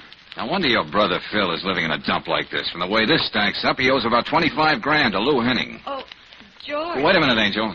You see, Bettner, this character Lou Henning is the big shot bookie in this town. You don't go around owing him $25,000 for too long. Oh. George, please. I was just trying to explain to Bettner. What's the matter with you, Brooksy? That red spot under the closet door. Hey, wait a minute. What's the matter? What's wrong? It's all dried up. Blood, George? It's not red ink. What do you think that could be? Henning has his own way of collecting debts. Well, there's one sure way to find out. That's not Phil. Who is it? This, my friend, is Lou Henning. Just about as dead as you can get with a knife stuck in your back. Phil wouldn't do a thing like this. He might have been a lot of things, but he's not a killer. I wouldn't know, Brooksy. Yes, George. There's no phone here. Beat it down the corner and call Lieutenant Johnson. Oh, I won't mind getting out of here at all. Valentine, couldn't we close that closet door? Sorry. From now on, we can't touch anything. Oh. I suppose the police will just take it for granted that Phil did this killing. What would you think of their place? I guess you're right. Now, look, Bettner, I'm not saying your brother did this.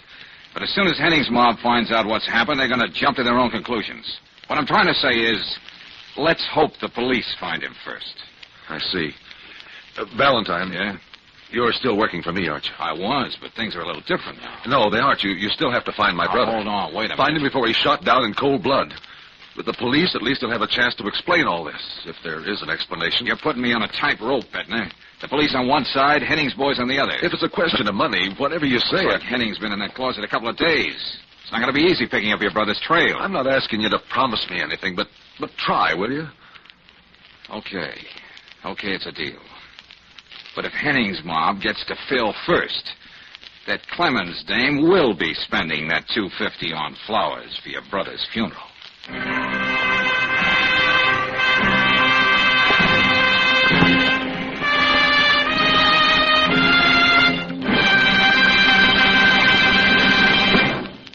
We'll return to tonight's adventure of George Valentine in just a moment. Meanwhile, a word about gears. Most folks just couldn't say whether the gears in their cars are spur, worm, spiral, or hypoid, but the men at standard stations and at independent Chevron gas stations know the minute you drive in. And because there are so many different kinds of gears in today's cars, all these service stations carry a variety of lubricants to meet their special needs. RPM lubricants. Each one tailor-made to carry away heat, to keep gears shifting easily, to do a better wear-saving job. Make sure you get an RPM lubricant next time you get that 5,000-mile change for your transmission and differential gears. While you're at the independent Chevron gas station or standard station, ask for a free copy of Batter Up, the new illustrated handbook on baseball. It's a gift to you from the service stations that say and mean, we'll take better care of your car.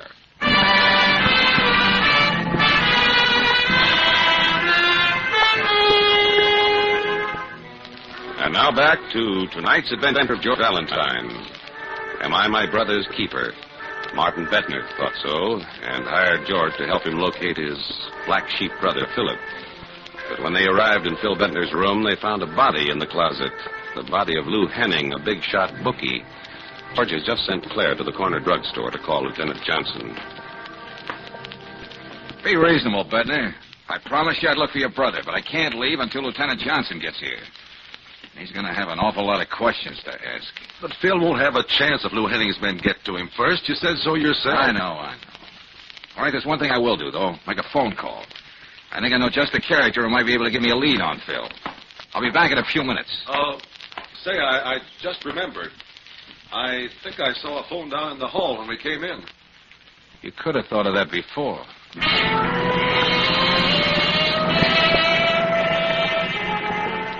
I wouldn't be calling you outpost if I wasn't willing to pay for the information. See, the name's Bettner, Phil Bettner. Doesn't mean anything to you, huh? Now, look, outpost, you're my favorite pawnbroker. You know everything that goes on in this part of town. He's probably hiding out. Okay, I'll hop around your place in an hour or so.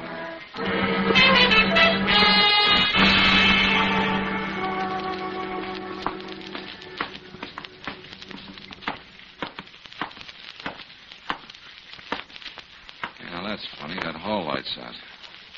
Hey, what goes here? Hey, Bettner, open the door so we can have some light out here in the hall, will you?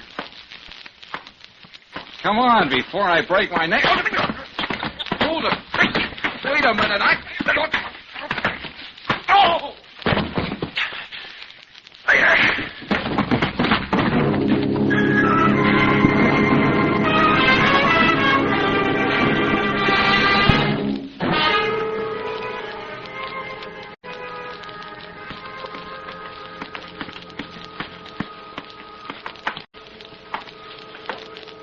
Now, you stay right there by the head of the stairs, George, till I put on this light. Never mind that, Angel. Open the door. George! Mr. Bettner, he's... Yeah. Looks like he got the same treatment I did. Hey, see how he is, will you, Brooksy? I couldn't bend down now to pick up a $1,000 bill. Mr. Bettner. Mr. Bettner, are you all right? Oh. Good. At least he's making a noise. George, he was knocked out, too. It was Phil. I was standing there, and he came in the door, and then... Let me help you get up, Mr. Bettner. Yeah. Wait a minute. Are you sure it was Phil? I tried to talk to him, but he picked up that desk lamp and hit me with it. You better sit down. Thank you. Your brother. So that's the one who threw me down the stairs. Why did he come back? What was he looking for? Valentine, at least we know that Phil can't be very far from here. That should help you find him. I mean, you're still interested in finding that brother of yours? He didn't know what he was doing. He didn't even give me a chance to talk to him. You stay here in the hall, Hennessy. Okay, Lieutenant. Hey, what is this? The St. James Infirmary? Oh, Lieutenant Johnson. I get your point, Lieutenant. Bettner here and I took a little worse for the wear, but we managed to outlive the corpse. Where is it, Valentine? Over there. Yeah, what do you know? It is Henning. Let you in on a little secret, Miss Brooks. I didn't believe you when you called me. Why do you think I kept screaming at you over the phone? Ah. Oh, Hennessy. Yeah, Lieutenant? Get the fingerprint boys and the photographer and we'll go to work. Yes, sir. Still can't believe it. Believe what? Lou Henning with his $25 silk shirts, and look at him. Folded up like a jackknife in the bottom of a closet in a crummy rooming house and killed by a cheap little gambler. Oh, Lieutenant, I don't think you heard. This is Philip Bettner's brother, Martin. Oh, I'm sorry. Well, that's all right. Lieutenant, I know there's only one thing you can think, but I still insist my brother didn't kill this man. Look, I may as well tell you, Mr. Bettner, we've got a general alarm out for your brother. Yes? I suppose, as usual, Mr. Valentine, you got an altogether different theory about this thing. On the contrary, Lieutenant, I'm in complete agreement with you for once.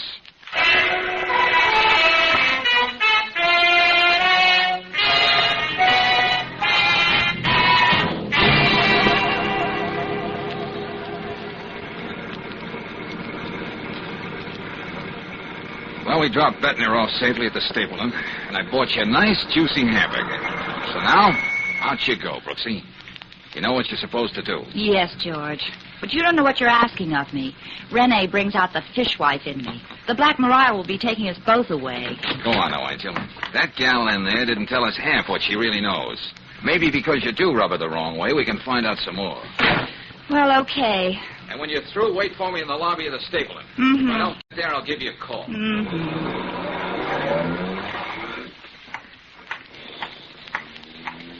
He's so good to me. Now for Renee. Wish I'd let my fingernails grow.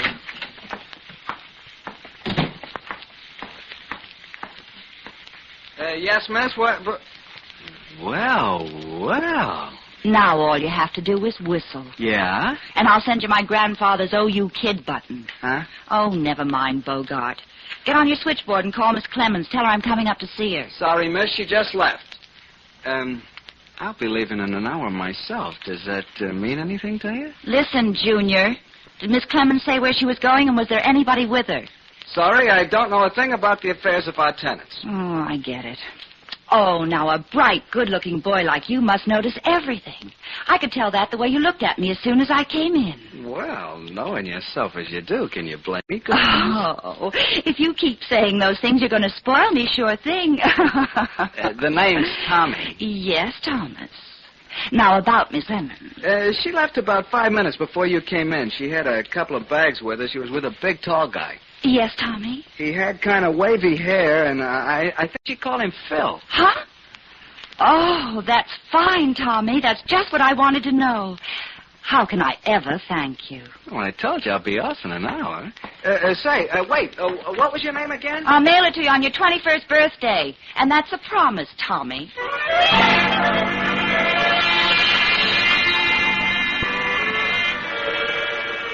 Now, look, Outpost, why are you making like a clam all of a sudden? Is that what I was doing? Oh, don't give me that. You've been selling information about people for years. Why the sudden... Oh, I get it. You already know about Lou Henning. Who doesn't? Now, look, Valentine. Why don't you forget you ever heard of Phil Bettner? If I'm afraid to talk to you, who will?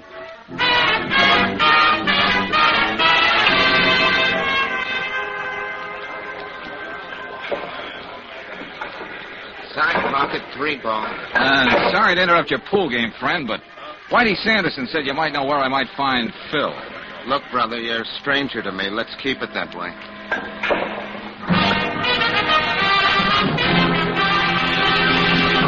Okay, boys, here's the last race, Hialeah. Queen Meg.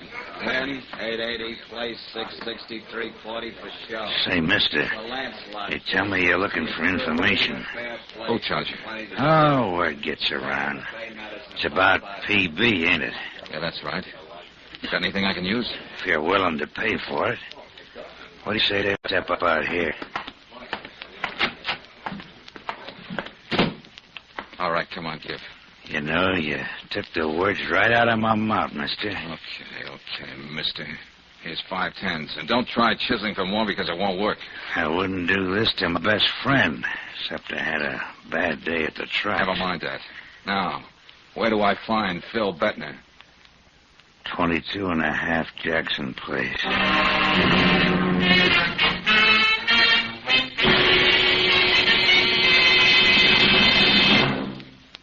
Okay, Valentine.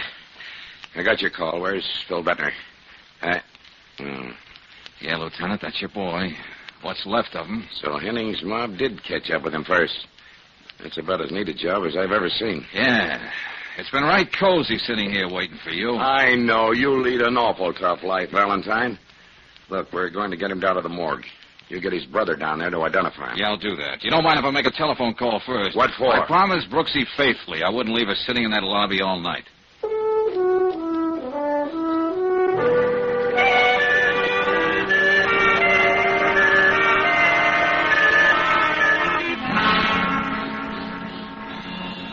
And he's on his way to the morgue, Brooksy. So that just about washes it up. Then I suppose what I wanted to tell you isn't too important now. Renee left her apartment with Phil a few hours ago. Yeah, but look, Angel, tell Martin Bettner to meet me at headquarters. He has to identify his brother. But don't tell him why. I'll take care of that myself. But sorry, George, you're going to have to call him yourself. Huh? I just saw something walk across the lobby, and I'm going to follow it. What are you talking about? Tell you about it later, Angel. I'll be seeing you.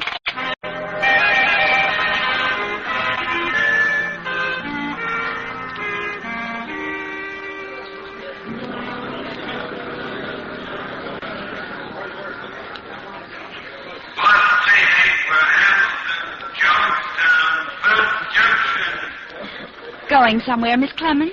Oh, the Vassar girl again. Yeah.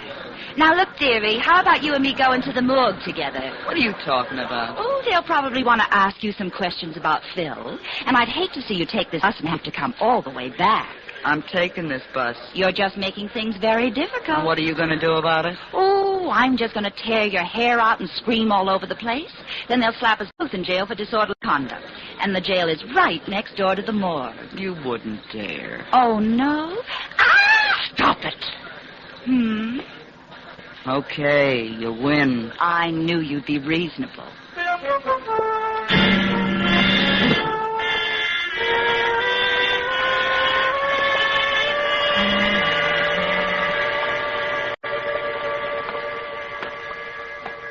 Where's that client of yours anyway, Valentine? Please, Lieutenant, be compassionate. I just told Bettner his brother's lying here in the morgue. He's having a cup of black coffee. He'll be here in a minute. Oh.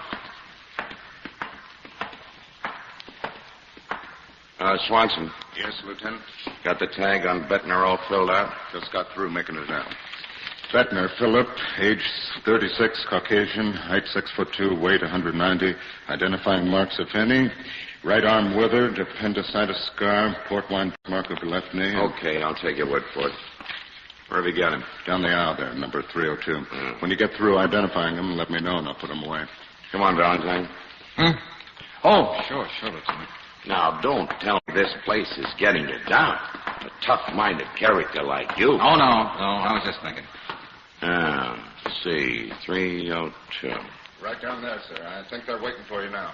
Thank you. Oh, there's Bettner now. Yeah. Are you okay now? Yes, I think so. Could we make this as quick as possible? I know, of course. Just necessary routine. Here. Is this your brother? Yes, that's Phil. Well, that's all there is to it, Mr. Bettner. We'll just put the sheet back over. Tim Johnson, he's down there, miss. Open it, miss. This way, Miss Clemens. Now what gives? Yeah, what is it, Brooksy? Look who I found, George. Well, we meet again, Miss Clemens. So that's what you saw walking across the lobby. Who is this? She's the young lady who gave us the information about my brother. Oh. Well, you might as well identify him too, miss. Just for the record. Oh, Phil. I guess that clinches it. I tried to tell him he wouldn't have a chance against Henning, but he wouldn't listen to me. How am I going to go on without him? I can't. Isn't this a sudden reversal, Miss Clemens? Not long ago, you were willing to sell him out to his brother for $250. Yes, and even spend that money on flowers for his funeral. What's that? I didn't know what I was saying. I was sore. I guess I loved him too much. He said he was going to walk out on me, and well, that's why I answered that ad of yours, Mr. Bettner. It doesn't really matter now, does it?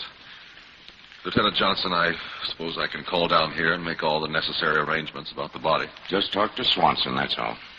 I'd like Phil to be buried in Waynesville in the family plot. Don't worry about a thing. You don't look too well. You'd better get back to your hotel, get some rest. I'll see you about the bill before I leave, Valentine. Oh, we won't have to wait for it that long. I got it for you right now. What are you doing? I didn't make myself very clear. Oh, George, did you hurt him? What's the matter with you? Are you crazy? Come on, get up, Bettner. Hey, what's the idea? A nice 38 you're packing, Bub. Is this what you mean by the hardware business? Are you going to do some talking, or do I have to knock your ears off with this gun? Phil, don't let it. Shut up, you fool. Yes, baby. It is Phil. What's that? Then who's this guy on the slab? Martin Bettner. I think, huh, George? Right, Brooksy. And what do you got to say to that, Phil? Nothing. Okay, then I'll put the words in your mouth. You had a fight with Henning and you killed him. Who knew that between the police and Henning's boys you were as good as dead? Oh, Phil. But you also knew your brother, Martin, was in town looking for you, the brother you always hated. So you got in touch with him, killed him in gangster style in that room on Jackson Place. Then hired me for this fancy runaround. You don't know what you're talking about. It's beginning to make sense to me. Go on, Valentine. You outsmarted yourself, Phil. You should never have put that light out and thrown me down those stairs. You see, that's something Martin couldn't have done in a million years. What? You can see for yourself, his right arm. We heard the report of Swanson. There was nothing wrong with Phil. But Martin Bettner had a withered arm.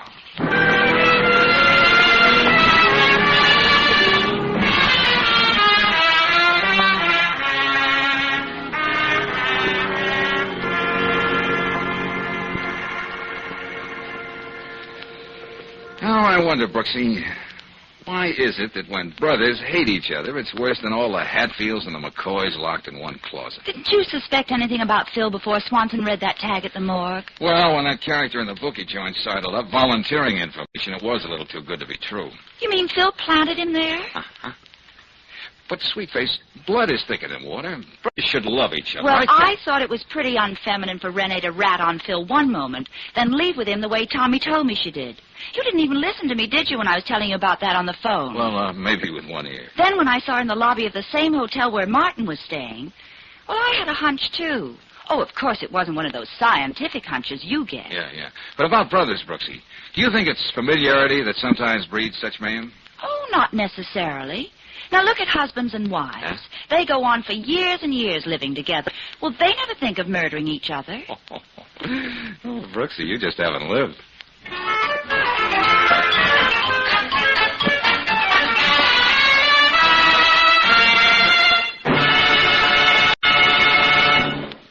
And now, a message of importance to motorists.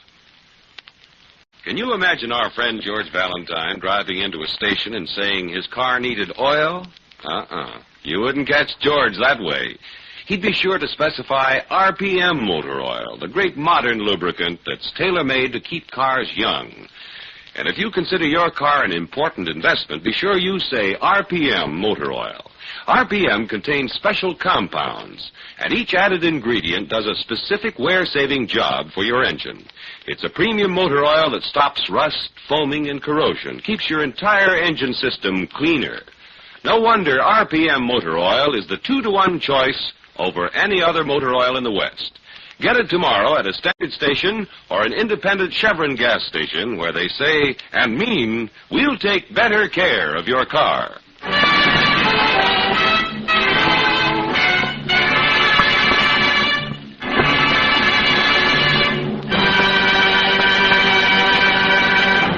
Next week, when you tune our way for another adventure of George Valentine, you'll hear... George, do you think if Dr. Wormsley is right and he did see a man push off the roof, he'd be... Nothing like checking, Brooksy. Oh, wait a minute. The river's behind that high board fence and only windows from the elevator shafts on this side of the building. That would mean that... Wait a minute. George, that's a man. I mean, it was. Yeah. Past tense is putting it mildly. Well, Brooksy, it wasn't just Dr. Wormsley's imagination. And the odds are this is the body of our Mr. Dunlap.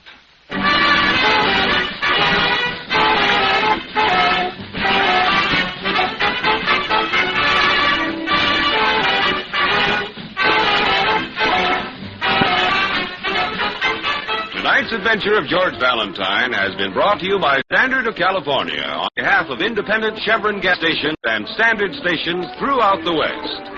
Let George Do It stars Robert Bailey as George with Frances Robinson as Claire. Ken Christie appears as Lieutenant Johnson. Tonight's story was written by David Victor and Herbert Little, Jr. and directed by Don Clark. Also heard in the cast were Gloria Blondell, Carlton Cadell, Tyler McVeigh, Harry Bartell, Bill Bissell, and Stanley Waxman. The music is composed and conducted by Eddie Dunstetter. Your announcer, John Heaston.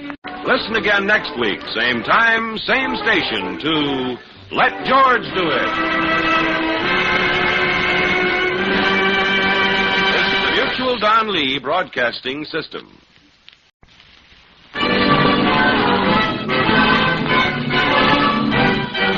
Standard of California, on behalf of independent Chevron gas stations and standard stations throughout the West, invites you to Let George Do It. The Corpse That Took a Powder, another adventure of George Valentine. Personal notice. Danger is my stock and trade. If life's tossing curves you can't handle, you got a job for me, George Valentine. Write full details.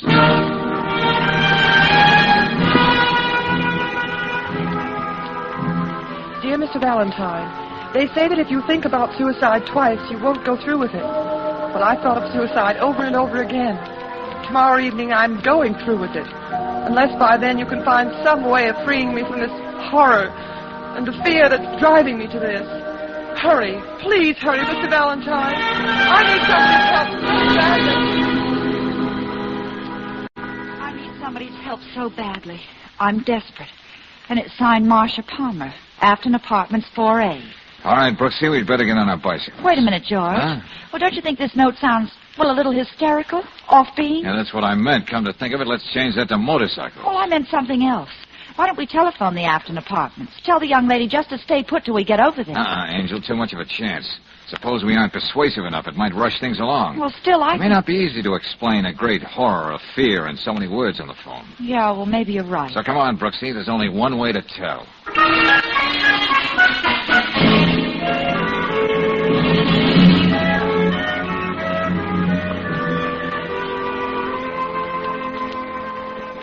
Excuse me, Mother. Oh, young man. You nearly frightened me out of my wits. Oh, sorry. We just wanted to get to one of those bells. Oh. Funny how you fall into a routine, miss. First, I shine up the mailboxes in the vestibule. Then I work on the brass around the buzzer. Yeah, well, that's a very nice system, but... A little intelligence doesn't hurt, even if you're only a scrub woman. Oh, no truer words were ever spoken. What was that apartment number again, George? Of course, I haven't always done this kind of work. I wouldn't be doing it now if I weren't at liberty. But when you've got a job to do, you do it the best you know how. Yeah, you're so right, Mother. But how about letting us at Marcia Palmer's bell? Miss Palmer? That's what the gentleman said. Yeah, I've been worried about that girl the last few days. Worried? Why? Oh, you know how it is with people's appearances. You can always tell. She's afraid of something. Yes, sir, afraid. Uh-huh. Well, we'll try to take care of that. Which one of these bells do we ring? No, you don't have to press the bell. Just take the elevator up. It's self-service. It's the 3rd floor, 3A. I know she'll be glad to see friends, the poor soul. 3A. Hey, are you sure it's 3A? Young man, I haven't worked here for a long time, I have. I should know where the tenants live. Of course, I'm only a scrub woman. All right, Mom, all right, sorry. 3A it is. What's the matter, George? Nothing. I just think more than ever we ought to hurry. Maybe Miss Palmer has thought of suicide once too often.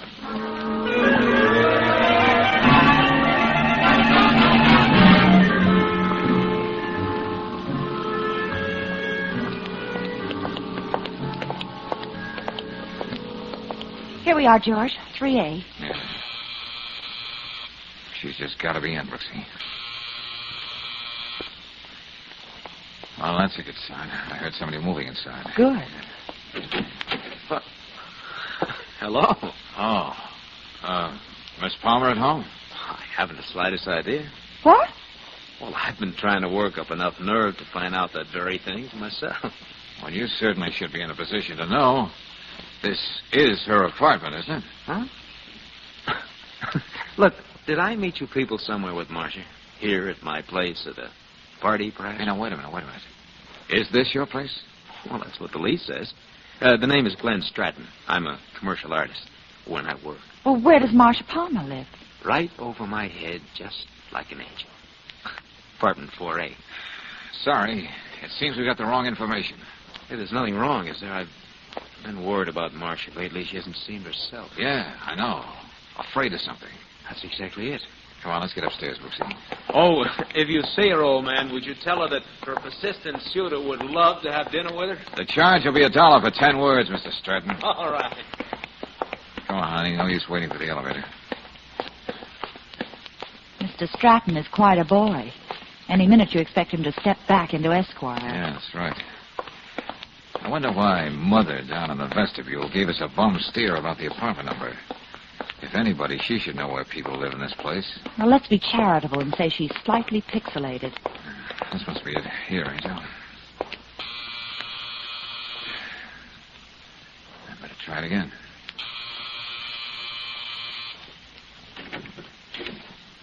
Obviously, Marcia hasn't any fear of the outside world. The door's open. Miss Palmer? Let's try the living room. Oh. Did you say living room, Brooksy? She's... Yeah, that stuff all over the front of her is in red ink. Oh, George, maybe we better... Now, Brooksy, don't touch. But this is a deal for the police.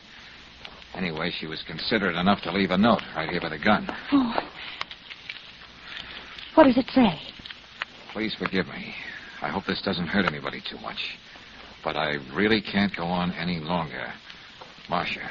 Oh, maybe if we'd come sooner. She must have a telephone somewhere around here. Usually they belong on desks. Oh, maybe it's in the bedroom. Oh, if we only knew what she meant by the fear that was driving her to this. There's a lot of things we don't know about Marcia Palmer. There's the phone on the bed table. Oh, yeah, good. I don't know how I'm going to explain this to Lieutenant Riley.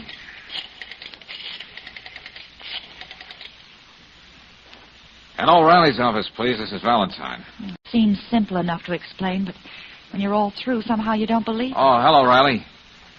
Yeah, me. I'm at the Afton Apartments, 45 Lorraine. Yeah, I know you're happy to know where I am. Now, look, a client of mine, Marcia Palmer's committed suicide. Okay, I know it's a big town and you can't go poking into every suicide, but... Oh, sure, I could report it through the ordinary channels, but believe me, there's something offbeat about this case. Okay, if you don't want to bother, I'll just take care of this myself. Okay. Well, I guess we can expect the lieutenant, Brooksy. Good. Now, let's get inside and see what we can find around here. Oh, I don't think I'd like to look at her again if I can help it. Just take it easy, Brooksy. I don't think you're going to have to look at her. What do you mean? She isn't there. But that's impossible. I know. She couldn't have just walked out of here. And the note's gone. Oh, Riley's going to love this. Well, anyway, the gun is still here.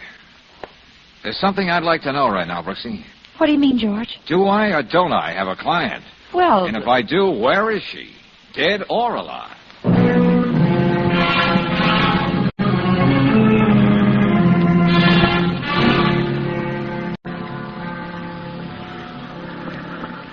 Oh, hey, you. You're the janitor here, aren't you? I'm the superintendent here, if that's what you mean. Oh, I'm sorry, Chief. Not that I believe anything like this happened, but did you notice Miss Palmer leave the building within the last few minutes? Oh, the model? Oh, whatever she was, did you see her? No, and I've been working on this lawn for the last half hour. And if she did, I certainly would have... Young lady, did you say whatever she was? Skip it, Chief. Now, did you see anyone else come out carrying a large bundle and driving off with it? Nobody. This is a very quiet time of the day around here. I see. Hey, look, who are you people anyway? Say, I want to talk to that elderly lady who cleans the halls for you. And have you understand that I do every stitch of work around here myself. That's why it's so neat and clean. But we talked to a scrub woman when we came in. In the flesh. We don't have a scrub woman here. The way I keep this place, you can eat off the floor. But We have no scrub woman.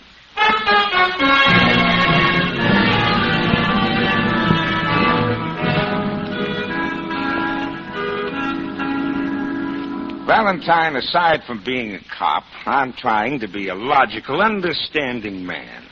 When you tell me there was a girl sitting in this chair when you came in and she committed suicide, natural curiosity makes me ask one simple question. Where's the body? We don't know. Stop repeating yourself, Miss Brooks. But she was there. And while you were telephoning me in the bedroom, the corpse walked out on you.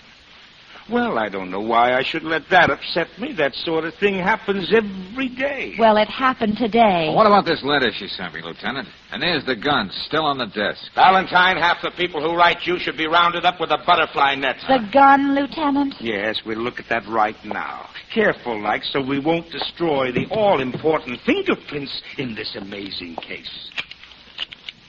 There. Do you see what I see, Mr. Valentine? Yeah.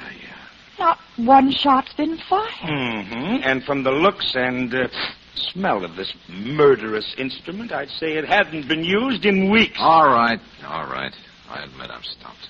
And this is the gun the girl who isn't here used to commit suicide. How do you know she was even dead? Did you examine the body? That's not fair, Lieutenant. You know you're not supposed to touch the body. And where is this female hobby who loves to polish mailboxes and doorknobs, but who doesn't work here? Don't rub it in, Lieutenant. But I'm going to find an answer to this. Oh, it's all yours. I'm going to have one of the boys track down your Miss Palmer for you, but if you ask me, my friend, somebody's taking you for a ride. Well, if you ask me, my friend, it's Marcia Palmer who's been taken for a ride.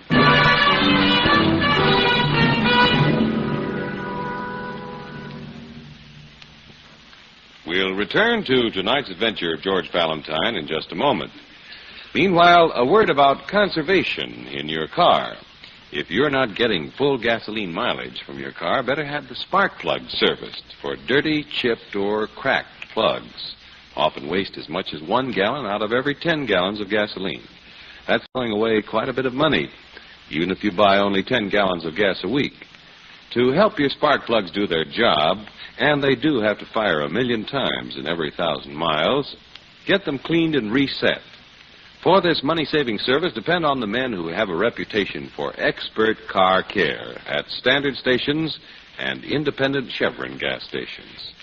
If your spark plugs have given you 10,000 miles of service, you'll be money ahead by getting a new set of Atlas Champions.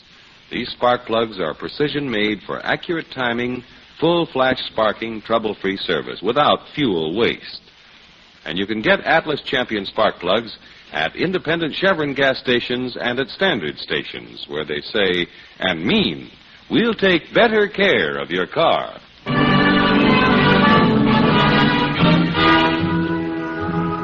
And now back to tonight's adventure of George Valentine. Well, a young model threatens suicide, so you darn quick get over to her apartment. But she's already dead. You go into the bedroom to call Lieutenant Riley on the phone, but when you come back, the body isn't there at the desk anymore. All of which makes no sense at all. But if you're like George Valentine, you find yourself face to face with, of all things, a theatrical agent. No, Max. None of the ladies in these pictures is the one I'm looking for. Oh, what are you saying, Georgie? Every one of these ladies spent the better part of their lives scrubbing floors in front of audiences. Yeah, I'll take your word for it. But Edna Tremaine. Look at her there. In one place, she spent 2 full nights on her knees scrubbing floors to send her son through medical school. Uh-huh. And then, in the third act, when he's the president of the same medical school, he passes her in the corridor. You don't even recognize it. Pathetic, ain't it?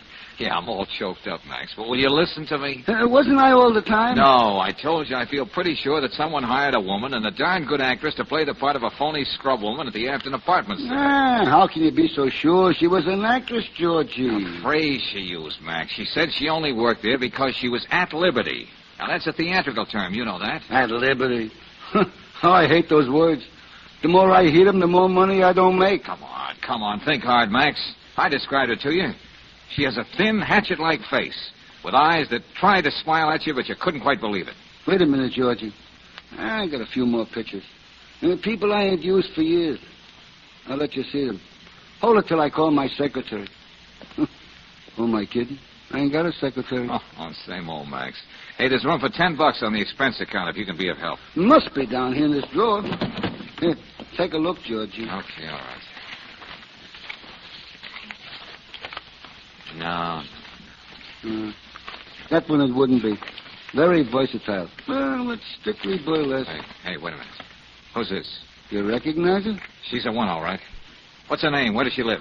I'll get you that information in a minute, sir. I'll just get my secretary. Max? Yeah. Who am I kidding? Well, I used to have a secretary. Anyway, on the back of it says her name is Amy Randall. Her address? Hotel Raleigh, character parts, all dialects, glad to audition, age over 21. They all say that. Okay, thanks, Max. I think I found just what I want.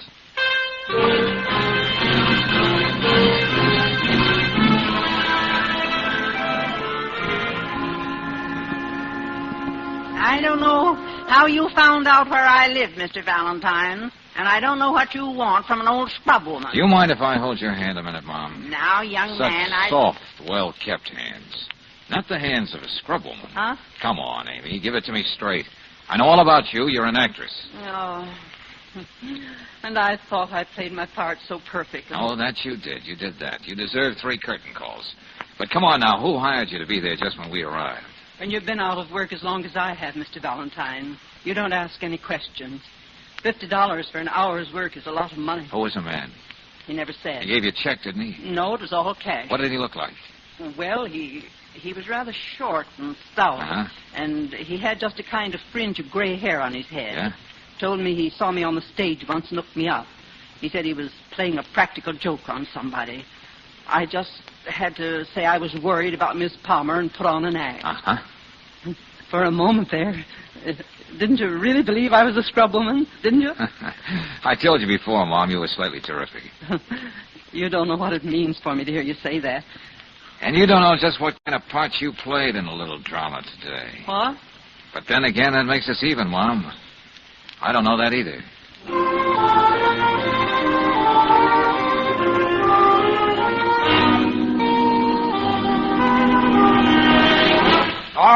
All right. If that's the way it has to be, the three of us will sit down here in the lobby until Miss Palmer gets home tonight. I don't know why you're here at all, Lieutenant Riley.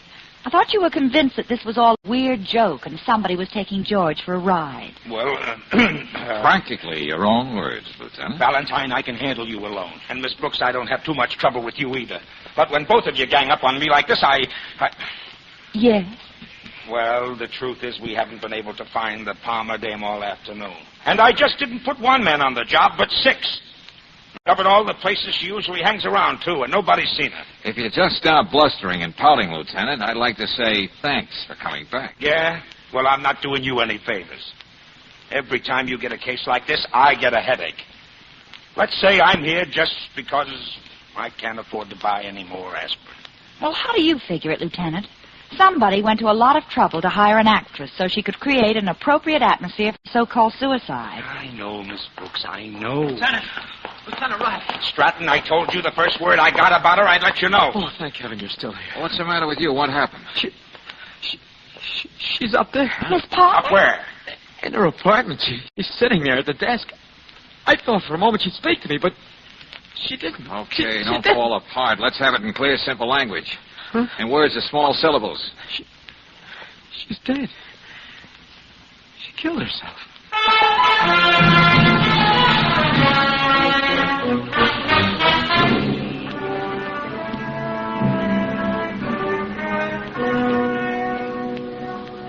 No question about it now. She's good and dead. What were you doing here anyway, Stratton? I thought I heard footsteps, so I came up. You see, we'd had a little argument last night. I just wanted to tell her I was sorry. What kind of an argument? The kind two people have when they love each other. No reason for it, but I don't know, when you want to make up for it, suddenly it's just too late. All right, Stratton. We'll talk about that sometime later on. But why the fake suicide this afternoon? And then to come back here tonight and go through the whole thing for keeps. Hey, this might mean something, Lieutenant. What's that? There's a smear of blood on the light switch over there. Oh, I must have done that. You see, it was dark, and fumbling for the light, I must have touched the desk first. Didn't even notice it, because as soon as I saw This gun on the desk, the one Miss Palmer used, have you ever noticed it around here before? Yeah. I told Marcia she was a fool to keep it around, but she had a license for it. She felt she was safer with it. Any reason why she should write me a letter like this? Go on, Stratton. Take a good look at it. It's Marcia's handwriting, all right. I'm sure of that. I can't understand what she could have meant. Didn't you yourself say she seemed to be afraid of something? I said she looked as though she did, and she really did, but I still don't know what it could have been. Okay, Valentine, I know there might be a lot more to this, but for the time being, I've got to accept the obvious. Obvious, he says. Miss Palmer wrote you a letter threatening suicide. She went through with it. That's all we've got to work on for the time being. Oh, Stratton. Yes, Lieutenant. Be at headquarters at 10 in the morning. We want to get your story down straight. That happens to be a very convenient hour for me, Lieutenant. You see, I'm unemployed. Oh, one more thing, Stratton. Yeah. Marcia was a model. Where did she work? Oh, she modeled clothes for a big firm downtown called the Mode Moderne. Uh-huh. Which brings me to you, Brooksy. Huh? I fail to see the connection. We'll talk about it later. But you also have a date tomorrow morning at 10.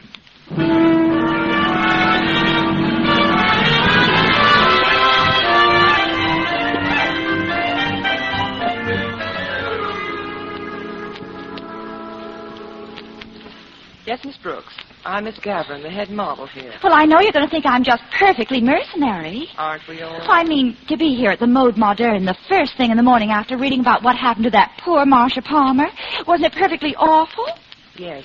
It was quite a shock to all of us here. Well, I thought there might be an opening for me here. After all, I'm a perfect 12, and I've had loads of experience modeling. You can check with Mr. Gillespie at High Style Incorporated or Mr. Farbstein at the... Well, even if Mr. Wyatt were here, he's head of the firm, you know, I doubt if this would be the right time to talk about taking Marcia's place. I think he was more upset than any of us about what happened. Well, like I said, wasn't it perfectly awful? The paper said there was a note. She was afraid of something. That I don't believe, Miss Brooks. You don't? Marcia and I were quite close. She wasn't afraid of anything. She was always happy and cheerful. Especially yesterday when we had lunch together. You don't say. I even asked her what there was to be so happy about. Oh, she said it was a joke, and she'd tell me about it some other time. A joke, huh? Isn't that just perfectly... I know. Awful. Now, if you'd like to leave your name... Oh, I would like to talk to Mr. Wyatt. I'm afraid you can't. He won't be in at all today. He's being honored at a luncheon at the Commodore, his club. How perfectly exciting. He even has a picture in the paper. Oh? Here. Oh, my, he looks so friendly and chubby. Martha and I called Mr. Wyatt Cupid. Oh, but never to his face, if you know what I mean. Shall I tell him that you'll get in touch with him, Miss Brooks? Oh, but definitely.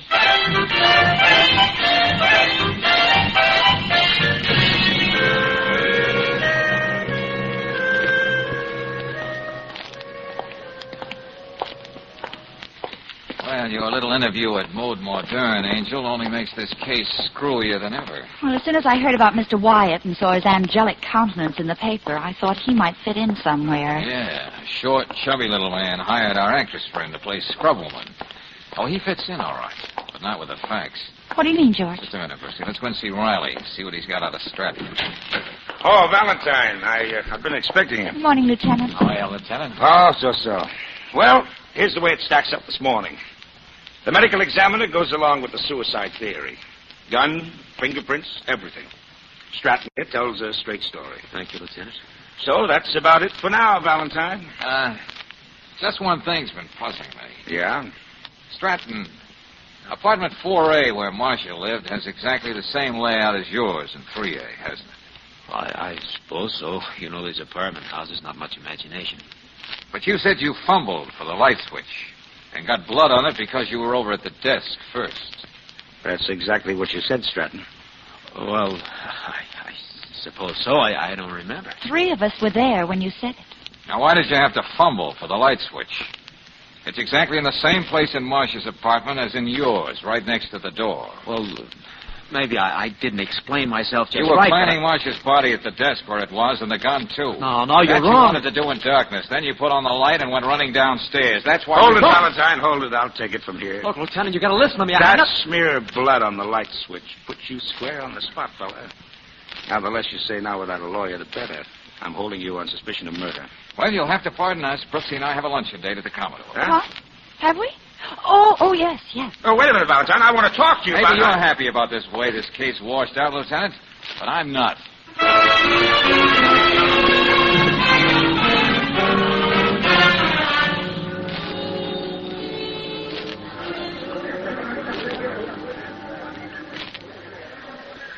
Go on, keep talking, Mr. Wyatt.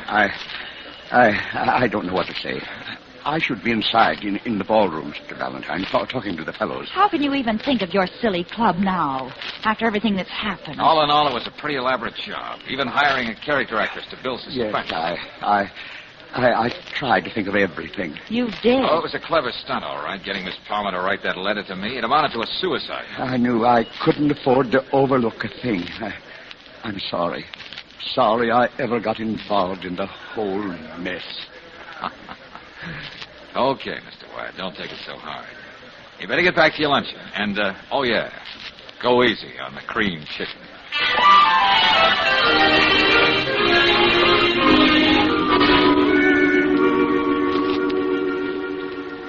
George, I'm still reeling. Yeah, I can see what you mean, all right. Oh, I know children can be children. But a grown man like Mr. Wyatt... Oh, not a mere man, Angel. The new president of the Liars Club, being honored at the Commodore, no less. Fantastic. You see, Brooksy, he had to have the tallest story ever heard for this inaugural. And he probably would have had. I'll say. A suicide that wasn't a suicide. A missing body and all the trimmings. He knows all the names, facts, and answers. But still, there he was, free and unfettered to address all his fellow liars. Boy, can you top that one? Not at the moment. But maybe Marcia wouldn't have been murdered at all if Mr. Wyatt hadn't dreamed up that gag. No, Brooksy, we can be pretty sure she would have. You read Glenn Stratton's confession. He was insanely jealous. He was just waiting for the right opportunity. Thinking back, it makes me shudder, George. To fool us, Marcia went down to Stratton's apartment, probably laughing at the joke. Then he killed her and brought her back upstairs. Yeah. Wyatt must have cooked up the deal with his favorite model down at Stratton's apartment. That's why Wyatt told the phony scrub woman it was 3A. Darling, Riley's never going to forgive you for leaving him up in the air, not knowing whether he had the murderer or not. Yeah, but I had to talk to my client. Client? Well, can you think of anybody else in the case I could pin for a fee? Except the biggest liar in the world? Oh. George, I have an idea. Let's present him with a bill that will make even Mr. Wyatt scream, "It's a lie!"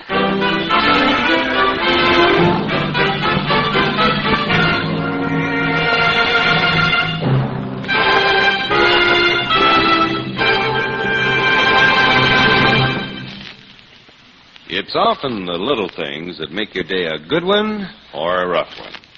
The simple business of starting your car, for example.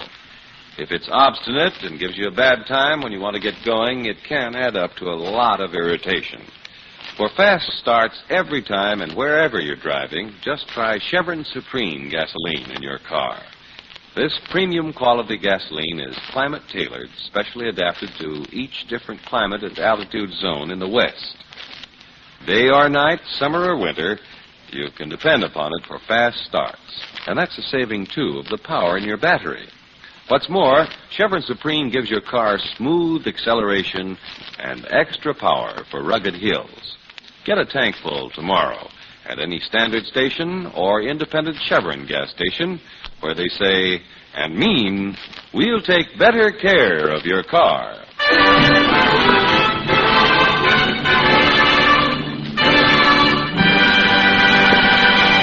Next week, when you tune our way for another adventure of George Valentine, you'll hear... Hey, look, Barney, what was the idea of dragging me into this doorway when that car came up? Boy, Mr. Valentine, did you see him turn around and beat it when he started getting to work? What works? What happened? Oh, we figured you might be followed when you left the Swede, so the Bearcats were ready on the roof with ash cans, bricks, cans of garbage, stuff like that. Boy, they let him have it. I suppose I should say thanks. It's nothing to it. Say, what'd you find out about Danny? Nothing much, kid. Except that there are at least two characters who'd do anything to keep me from finding out. Well, don't you worry. They won't. Not with the Bearcats on the job.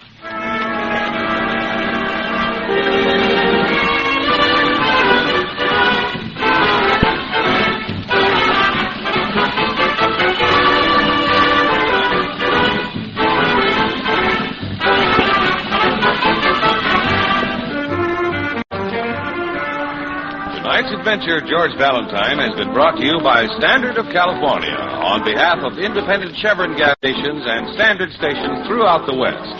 Let George Do It stars Robert Bailey as George with Frances Robinson as Claire. Wally Mayer appears as Lieutenant Riley. Tonight's story was written by David Victor and Herbert Little, Jr. and directed by Don Clark. Also heard in the cast were Jacqueline DeWitt as Gloria, Tony Barrett as Glenn Stratton, Gwen Delano as the scrub woman, Ralph Moody as the janitor, and Harry Lang as Max. The music is composed and conducted by Eddie Dunstetter. Your announcer, John Heaston. Listen again next week, same time, same station, to Let George Do It.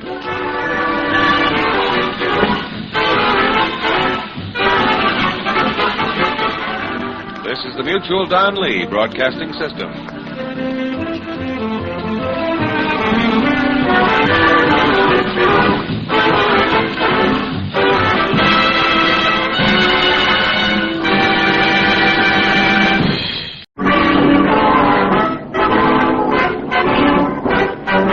Standard of California, on behalf of independent Chevron gas stations and standard stations throughout the West, invite you to Let George Do It. Another adventure of George Valentine. Personal notice. Danger is my stock and trade. If the trouble you're in is way off the beaten track and you need help that's strictly confidential, you've got a job for me, George Valentine. Write full details.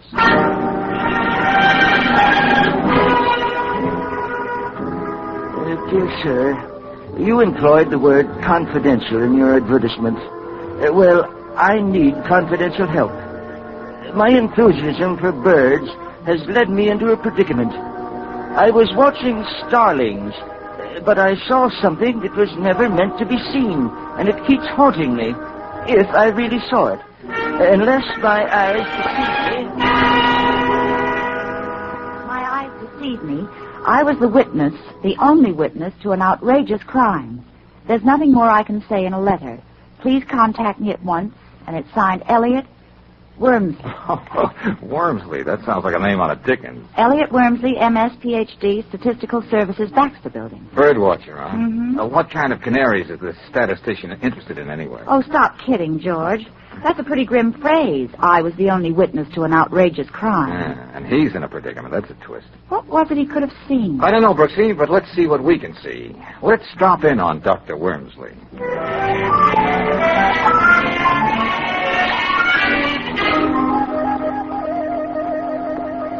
These are the binoculars, Mr. Valentine. The ones I used to watch starlings on that penthouse roof down there. Uh-huh. But that's almost 3 blocks away, Dr. Wormsley. Yeah, I know. The river house, huh? Pretty swanky.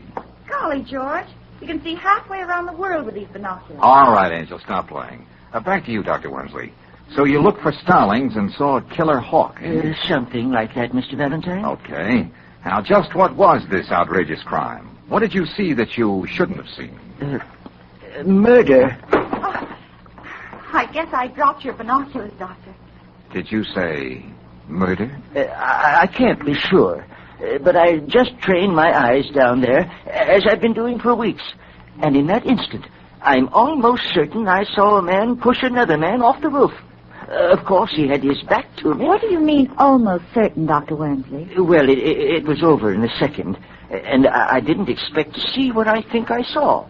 Besides, statistics show that the element of error in visualization over 100 yards is 14 to 1,000. Yeah, well, we'll take your word for that. But why didn't you go to the police with this story? Oh, no, Mr. Valentine. I'm a modest man, and I don't like publicity. Besides, I'm coming up for the presidency of my club. And, so many people think bird watching is, a little peculiar. Yes, I know. You wouldn't make it.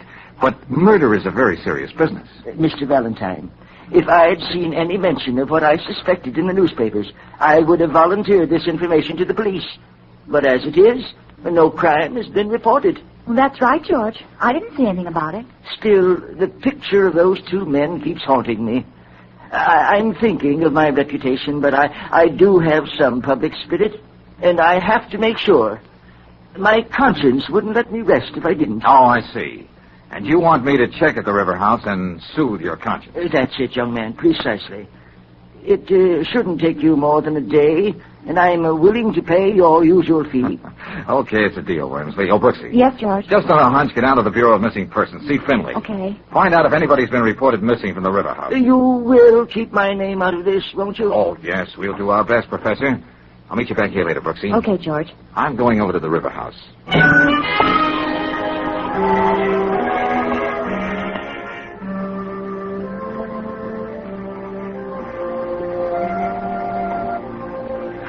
Oh, you're very fortunate, Mr. Valentine. Penthouse B is vacant, and it's only $5,400 a year. Yeah, a point of information, Mr. Stevens.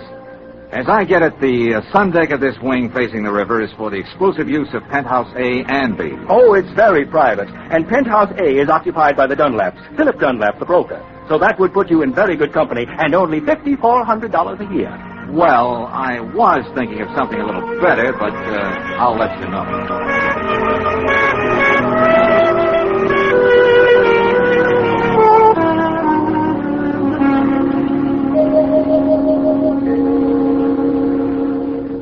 Well, look who went and rang my doorbell. Wouldn't be the full of brush man, would you?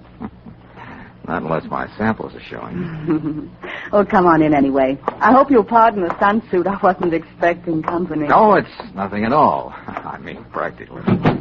I was out on the roof sunbathing. And Mrs. Dunlap? That's right. Well, I'm the chap. It's been a dull afternoon. Suppose we wait a while before you tell me what you want. Hmm? Well, as a matter of fact... You aren't going to stand there, are you? Here, sit down. The truth is, Mrs. Dunlap, I may be your next-door neighbor in Penthouse B. Oh? Well, that would be the first improvement they've made in River House without raising our rent. I thought it'd be a nice gesture to sort of drop in on my possible neighbors and introduce myself. There is a Mr. Dunlap, isn't there? Yes, but you needn't worry about him. He hasn't been home for 2 days. Oh, just like that, huh? Let's fill it for you. Thank heavens. He must have decided to go up to our cabin in the mountains to brood. Or he may be staying at his club. But as I said, this looked like a dull afternoon. We're not going to let it be one, are we? Oh, fine. That wouldn't be Philip. He has his key. Well, whoever it is, just explain I'm looking at the penthouse next door. Hal. Listen, Paula, we haven't heard from Philip yet, and there are letters and contracts he has to sign downtown. All right, Hal. I'm not my husband's keeper. Oh, just the same, I thought you might be worried. Oh, I didn't know you were having company. Well, this gentleman may be our next-door neighbor, I hope. Mr. The name's Valentine. Really, Paula? At least now you know his name. Oh, Mr. Valentine. This intense young man is my husband's secretary, Hal Sterrett. How do you do? I don't know what you're going to do, Paula, but I'm going to call the police and report Philip missing. Please do that, Hal. I'd feel so much better. Lord, how I hate righteous men, especially when they're young. So petulant. Well, where were we, Mr. Valentine? I was just about to leave. A mood is a very fragile thing, isn't it? Oh, you've been right neighborly, ma'am. Goodbye. I don't think it's goodbye. Anyway, it was very nice, even not having known you.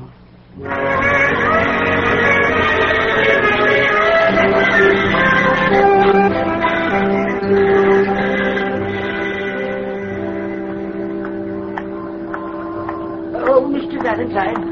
Mr. Valentine. Oh, Dr. Wormsley. I was waiting for you to come out of the river house. But why? I thought you made it a point you were to be the unknown factor in this deal.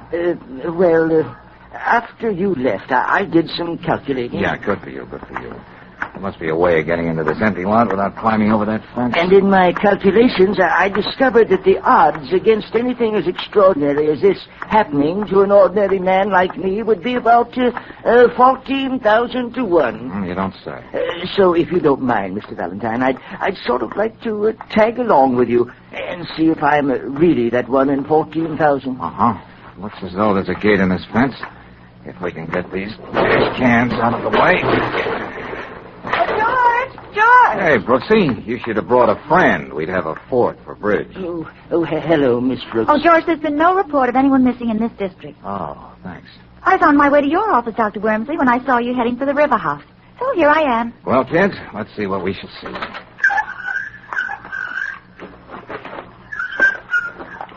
It's just an overgrown lot. That's right. George, you think that if Dr. Wormsley is right, the man would Nothing like checking, Brooksy. Dr. Wormsley, you did say that when you saw a man pushing another one off the roof, his back was towards you? If I saw what I thought I saw. That's right. That would mean he was facing away from you, toward the river. Yes. Well, there's the river behind that high-board fence. And on this side of the building, there are only the windows and the elevator shafts and the stairway. So no one would have seen him fall. Mr. Valentine, over here, look. Huh? That's a man. I mean, it was. Past tense is putting it mildly. Oh, George. Then it wasn't my imagination after all. No, Dr. Wormsley, it wasn't. And just to quote a few more odds, it's at least 1,000,000 to 1 this is the body of Philip Dunlap.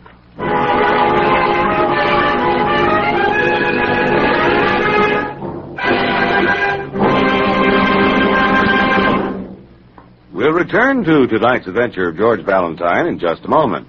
Meanwhile, a word about the great American pastime. If you're a baseball fan, check these 2 tips for getting the most out of this season. Number 1, when you're driving to and from the game, use fast-starting Chevron Supreme gasoline. Special blending agents in Chevron Supreme give your car speedy warm-up and quick pickup for traffic getaways. And when it comes to hill climbing, premium quality Chevron Supreme gasoline takes you smoothly over the steepest ones. Number 2, at independent Chevron gas stations and standard stations where you can get Chevron Supreme gasoline, there's a grand gift for you. It's a 48-page book about baseball written by Bert Gunn. You'll find in your free copy of Batter Up the fundamentals about this great American sport. One illustrated section shows how to play each different position. Ask for a free copy of Batter Up tomorrow.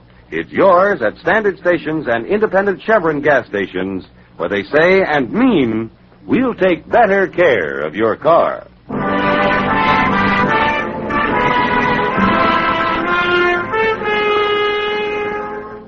And now, back to tonight's adventure of George Valentine. It's only natural for a member of the Bird Watchers Society, even when he's a professional statistician like Dr. Wormsley, to be watching starlings on a penthouse roof. But when instead his binoculars revealed one man pushing another off that self-same roof, well, that's just sort of a case George would get involved in. It's about an hour since George found Philip Dunlap's body in the weed-covered lot back of the apartment building. Now we join George and Claire talking to Lieutenant Riley of Homicide. Yeah, what is it? Lieutenant Riley, Donnelly just brought Hal Starrett in. Do you want to see him now? No. Let him cool his heels out there a while with Mrs. Dunlap. Yes, sir. How about Dr. Wormsley, Lieutenant Riley? Okay, Valentine, okay.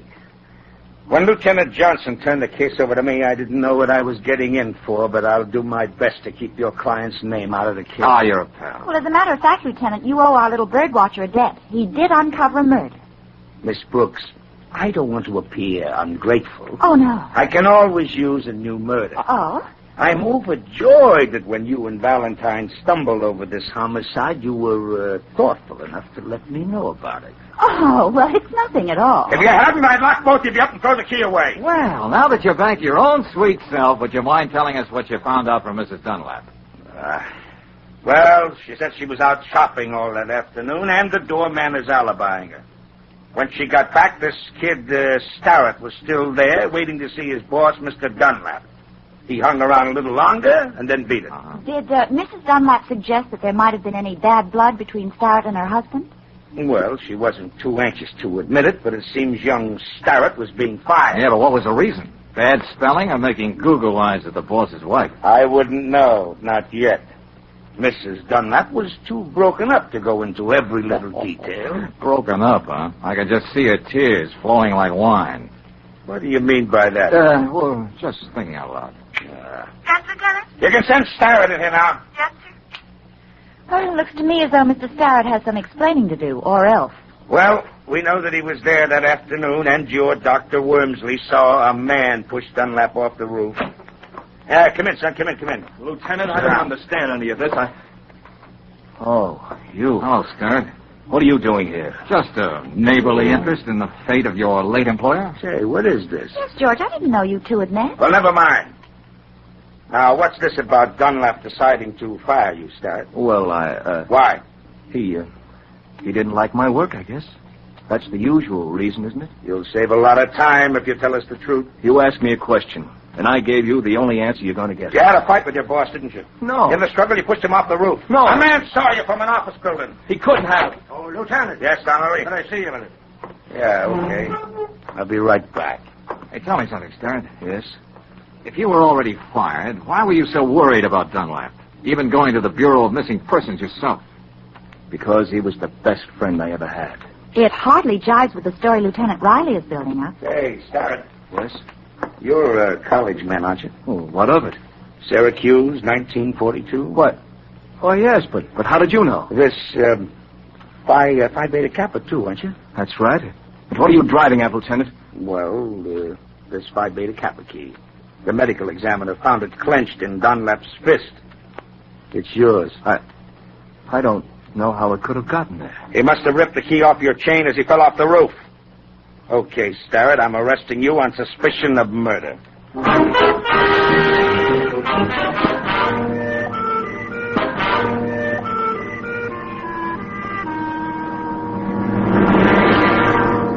It's nice of you to visit me in jail, Valentine. But what's the use of going over the same story again? I'd say it intrigues me, Starrett. Paula would go right on denying I ever gave her that key. I can't prove it. Why should you believe me any more than anyone else? Because I happen to know a little more about the lady in question. Now, look, friend, let's stop being delicate. Paula decided she liked your type and made you the odd man in the triangle. That's why Dunlap was giving you the gate. Oh, I tried to break off with her, but she always managed to be around, taunting me. She had me spinning on my head. Yeah, I know what you mean. Say, did you have a fight with Dunlap when he fired you? No, I wish there had been. That would have been easier than the way it was. Go on. He was hurt, and I was sick and ashamed of myself. He knew there were others, and that made the whole thing even cheaper. Now, surely just firing you, Starrett, wasn't the answer for Dunlap. Oh, he knew that. One of my last acts as his secretary was drawing up the papers that cut her out of his will. Hey, now, wait a minute. That just puts you in deeper. That means Paula had no motive.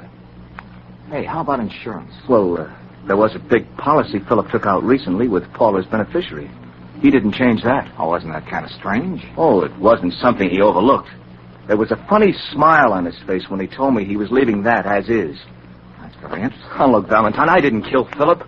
When I was there, I didn't even know he was out on the roof. Okay, I'll just take it easy. I'll do what I can. What can you do? You'll never get the truth about that key out of Paula. And Dr. Wormsley swears there was a man out there struggling with Philip. What man? A burglar? One of Paula's ex-boyfriends? Or possibly the man on the moon? I think I'll drop in on Paula again. I don't know what I expect to find, but with a gal like that, the unexpected is bound to be interesting.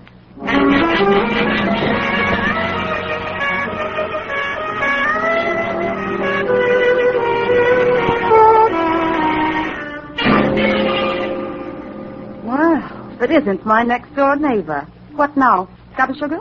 Couple of eggs? Well, maybe I did make a little fib, but you didn't believe me anyway, did you, Mrs. Dunlap? Paula. Okay, Paula. Too bad about young Sterrett, isn't it? What a thing to say to a grief-stricken widow. Can I get you anything? We may as well make ourselves comfortable. You've got a head start in those lounging pajamas. They're really something. I was wondering when you were going to notice them. Hey, you know, I never appreciated before what lounging pajamas can do for a woman. Didn't you? No. I might say if she were out on a roof and someone happened to see her from Dr. Wormsley's window, he might mistake her for a man. If he'd never seen a woman before. His office is more than 2 blocks away. But to get back to our hypothetical woman, yes. How much do you guess she'd have coming to her if her husband were murdered and there was a nice fat insurance policy, the only thing he didn't cut her out of? You've gotten a long way from lounging pajamas. Oh, I don't know.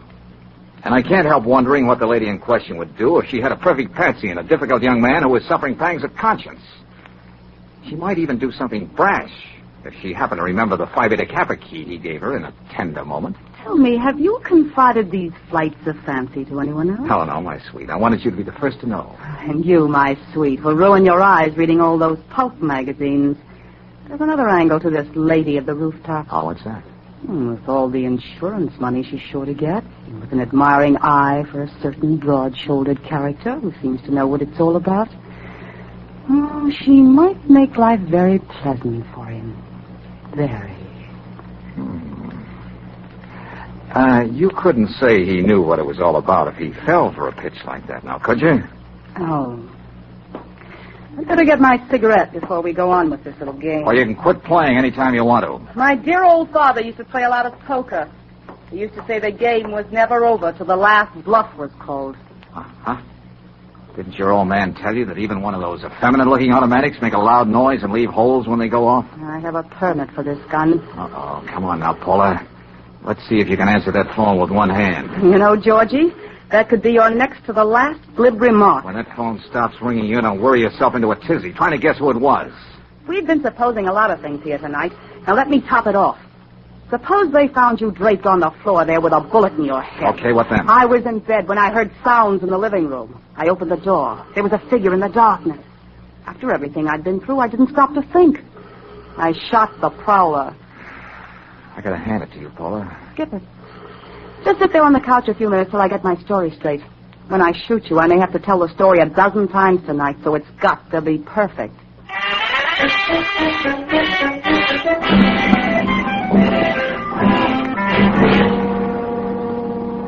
Okay, you stalled too long. You missed your chance, beautiful. It'd be a mistake to shoot me now. What are you talking about? Behind you. There's somebody out there on the penthouse roof. You know I'm smarter than that. Well, who's... Okay, come on now. Who's you? Stop it. Oh, that's you. There you are. I tried to call, and then I remembered about the empty penthouse next door and the adjoining sun deck, and... Oh, for Pete's sake, somebody say something. Oh, just a little parlor game, Brooksy. Yes. I was just showing Mr. Valentine how I almost mistook him for an intruder. Oh? Lieutenant Raleigh will probably find it very amusing when we tell him about it. Oh, that ain't the way I see it. For the time being, Angel, we have to see things Paula's way. But more important right now is to see if we can get a man out of bed.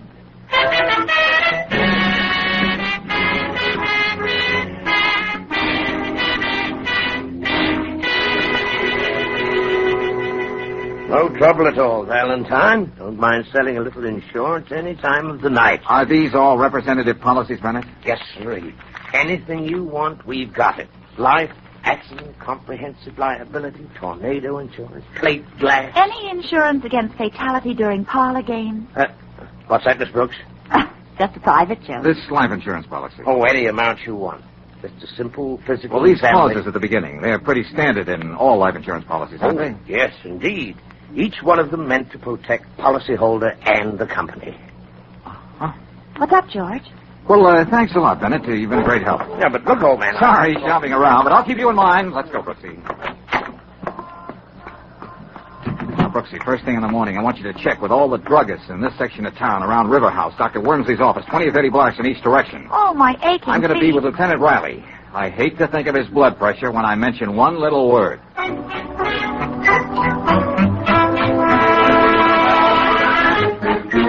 Autopsy? That's the word. Valentine, if I had any hair, I'd tear it out. What are you talking about? Well, now, look, it can't do any harm, Lieutenant. No one in his right mind can doubt how Dunlap died. This Wormsley saw him shoved off the roof. Then the body was found sprawled all over an empty lot, 12 floors below. Cause and effect. I have every reason to doubt that Sterrett killed Dunlap. I suppose you're going to tell me Mrs. Dunlap killed him, huh? That she used to be the strong woman in the circus. I didn't say she killed him. Then who? What? Ah, for the love of heaven. How about that autopsy, Lieutenant?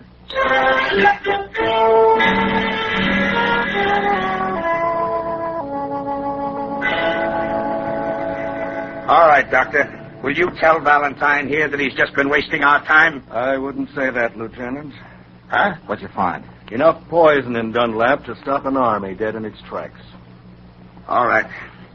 All right, I can't argue with the laboratory. But I don't get it, Valentine. How many times do you kill a man, poison, throw him off the roof? Ah, it's a wonder we didn't find a knife in his back, too. Doctor, just how does this particular poison work? Instantly.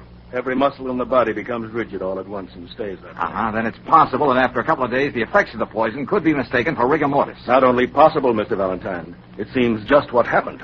Hey, wait a minute. Wait a minute. If Dunlap's fist was clenched like that the moment the poison took effect, how did that Phi Beta Kappa key get in his hand? That's the point, Lieutenant. It was forced into it. And certainly Hal Sterrett didn't do it. That does it. That does it. I'm going to have Paula Dunlap picked up, and she'd better have all the answers.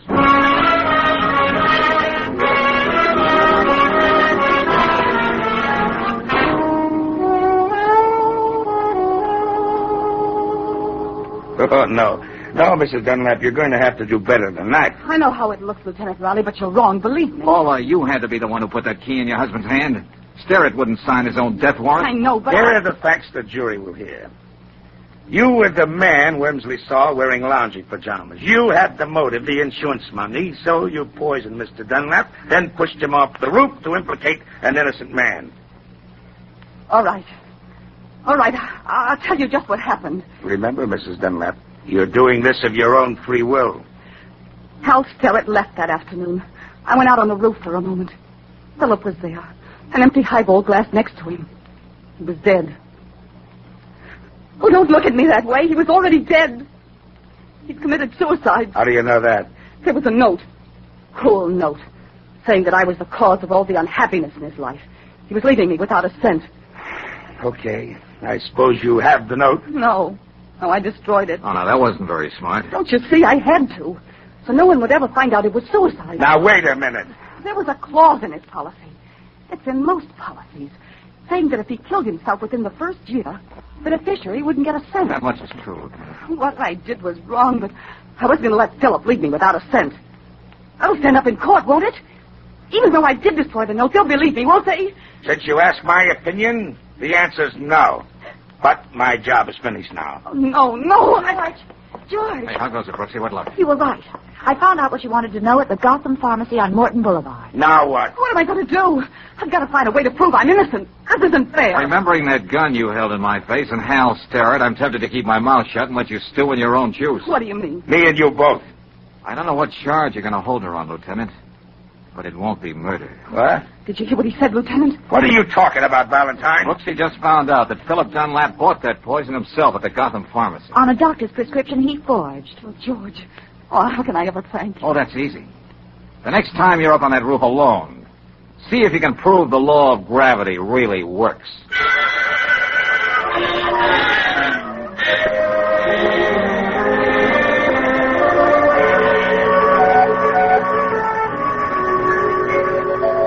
George, don't Don't you think that was sort of a morbid joke for Dunlap to play on his wife? Well, Angel, Paula played a few pretty grim jokes herself. Yes, but to leave her name in that insurance policy, knowing that she wouldn't get a penny. Crime, punishment, sympathy. Hello. Anybody here? Oh, Dr. Wormsley. I just thought I'd drop in and take care of that little bill I owe you. Oh, thanks. How do the birds look these days, Doctor? What? Oh, yes.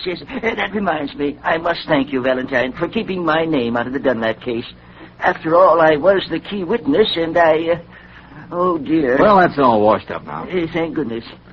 Oh, yes. Mrs. Dunlap isn't living there anymore, you know. No? It seems 3 young ladies are sharing that apartment now. And yesterday... Why, Dr. Wormsley, what kind of birds are you watching now? Oh, well, they were very wild canaries. Oh, goodness, what am I saying?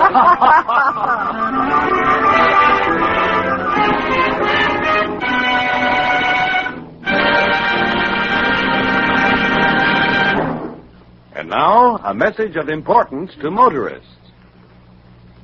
If this is the time of year your family gets travel-minded, it's probably the time you start thinking about new tires. And you know which make of tire gives you a written warranty against ordinary road hazards? The answer is easy. Atlas tires. That's right. Each new Atlas passenger tire is warranted for 12 months against blowouts, cuts, and bruises that might happen to ordinary tires. And each Atlas tire has a double warranty. First, by the manufacturer, and second, by the distributor.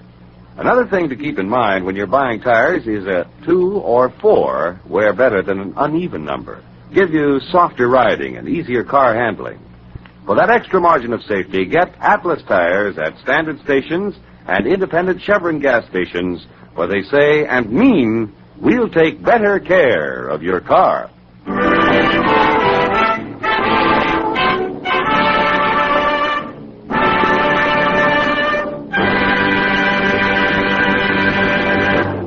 Next week, when you tune our way for another adventure of George Valentine, you'll hear... Well, Brooksy, looks like playing Big Brother a la Spencer Tracy didn't work out. Eddie beat it while I was shaving. Oh, that crazy little kid. Well, he left this note. He's on the prowl. To quote, he's going after Stan Lucas. Oh, no. What can we do, George? I gotta stop him somehow. Hey, listen, you look up Emily. Maybe she can give us a clue on how we can find Eddie. Okay, George. And remember, Brooksy, it's a race against time.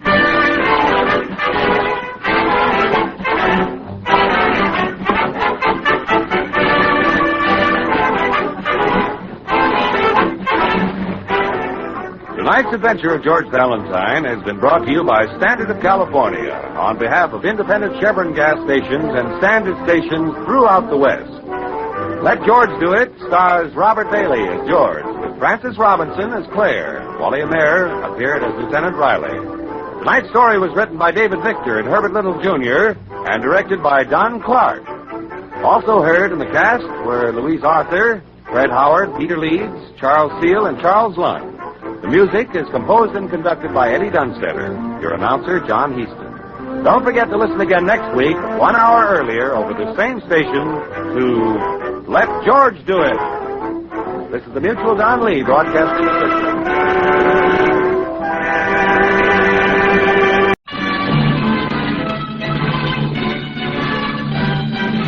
Standard of California, on behalf of independent Chevron gas stations and standard stations throughout the West, invite you to Let George Do It. The Perfect Specimen, another adventure of George Valentine. Personal notice. Danger is my stock and trade. If it's the kind of trouble you can't handle without confidential help, you've got a job for me, George Valentine. Write full details.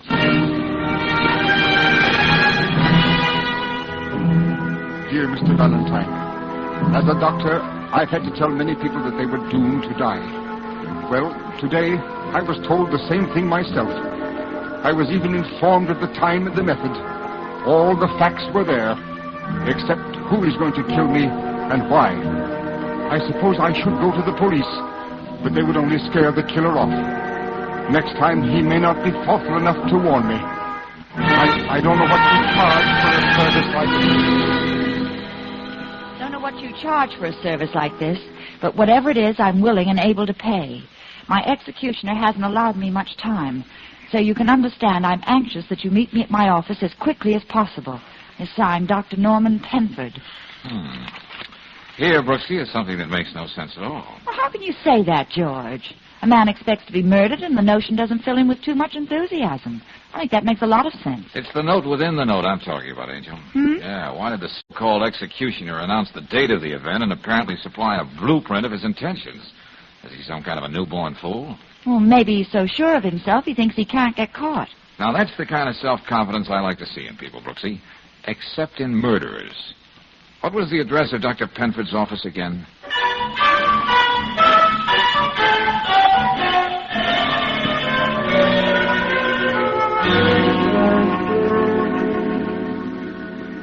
Tell me, Dr. Penford, you're a surgeon, aren't you? Not a psychiatrist. That's right, Mr. Valentine. Why do you ask? For a very good reason. The note Dr. Penford got. Read it again, will you, Brooksy? Oh, yeah. Notice of execution. Time, Tuesday night. Place, wherever you'll be. Method, one unerring fatal shot. Executioner, someone who hates you very dearly. Guess who? Unsigned and typewritten. Yes, I see what you mean. It does sound mad. Doctor, can you think of any patient who'd go this length because of, some kind of a grudge? No, that's inconceivable. Well, you know, this could be a crank note. Do you believe that, Miss Brooks? No, somehow I don't. Okay, let's start from scratch, Doctor. Yes? Before I can do anything about this note, I've got to know something about you. Oh, there's not much to tell. I have my regular hours at the hospital, and I see a few people here at my office, which is just a part of my home. It's really an uneventful sort of grind, day in and day out, except... Yeah? Well, my son Eric is home from college for the summer. It makes this house a little brighter than usual. And your wife, Dr. Penford? I'm a widower, Miss Brooks. My wife died 21 years ago when Eric was born. Oh, I see. I suppose this picture on your desk is your wife's. What? This picture. Oh, I should have put that away. Wonderful to think that Eric never resented it being there. Well, why should he? Well, you see, this was my first wife. Oh. We're learning more and more, aren't we, Doctor? I didn't even think of telling you about Jane. Oh, Dr. Penford, in a case like this, when you don't know anything, everything becomes important. What about your first wife? Well, Jane and I were married less than 2 years. I haven't seen her since the divorce. The only reason I even know that she's still alive is that I send her an alimony check every month. I see. I met Eric's mother about a year later. I had a small practice in Kenton. That's a little mining town not far from here. Mm-hmm. All of which doesn't conjure up the figure of a crazed, egotistical murderer. Yes, I know. But as I said, my life has been rather humdrum. All right, Doctor, let me take it from there. From what I can read into this letter, I'd say that if the person who wrote it carries out his threat, it would be on Tuesday night, as promised. That's right, Valentine. And you're hiring me to see that it doesn't come off, as promised. If you can. Oh, Dad, Oh, sorry, I didn't know you had patience. Oh, not at all, Eric. These are two friends, Miss Brooks, Mr. Valentine, my son. Oh, Miss Brooks, How do you Mr. do? Valentine, I know I'm probably interrupting something, but look, Dad, how about doing the town with me tonight? We'll start with the country club, and then, well, who knows? Sorry, Eric, I'm afraid not. Now, what do I have to do to make him come out of his shell? Dad imagines I have a score of debutantes just waiting to make an evening of it with me. The truth is, Dad did say Miss Brooks, didn't he? His very words. Well, then you might care to join me. Eric. Oops, I didn't mean to go plowing through the bounds of propriety, but it seemed like an idea, an inspired idea, Miss Brooks. Oh, I'm sure it would have been fun, Eric, but I had a few other ideas myself. Well, good try. Nice to have met you, Mr. Valentine. Now I'd better go out and shower. 6 sets of tennis in this sun is like a Turkish bath. See you later, Dad. Well, that's quite a hunk of man you've got for a son, Dr. Penford. Isn't he, though? But we seem to have gotten off the subject. Tomorrow is Tuesday. You may be sure I haven't forgotten. You understand, Doctor, I'll have to go about this any way I see fit. Of course. So I'll be in touch with you then. We'd better get started, Brooksy.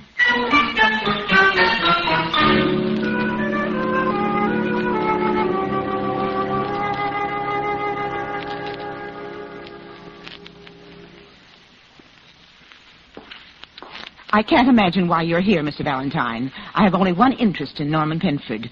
The alimony check he sends me each month. Well, you're very frank, to say the least, Mrs. Penford. Well, we thought if you knew he was in danger, you'd be glad to give us some facts about his past.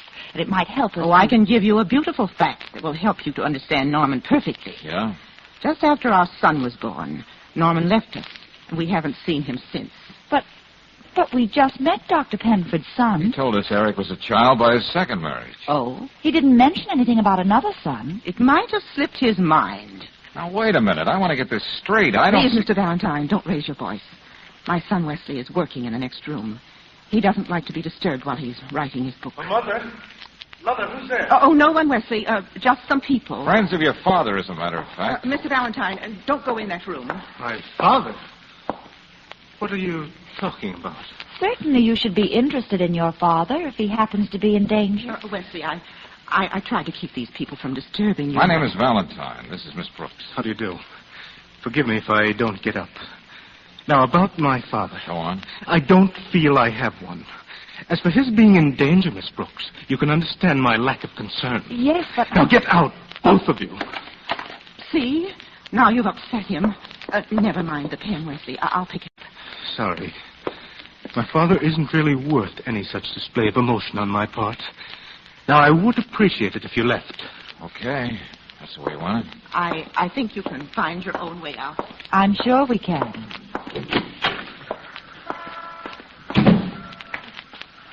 Well, now that's what I call a beginning with all sorts of possibilities. Angel, I think this calls for some friendly cooperation from Lieutenant Riley.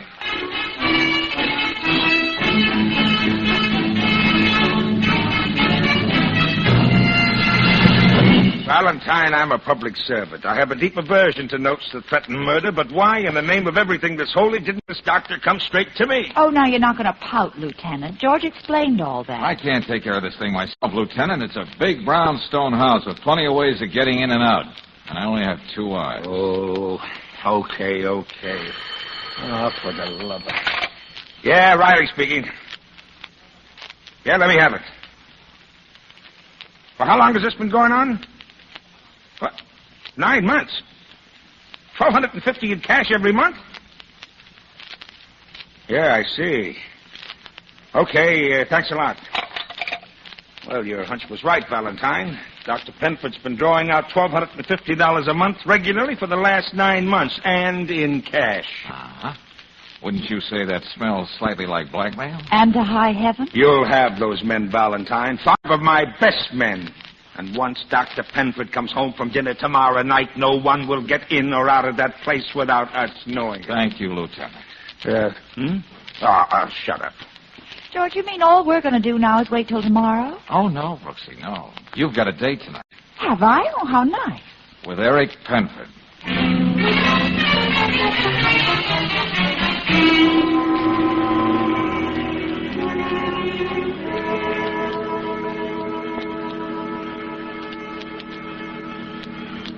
What made you change your mind and call me, Claire?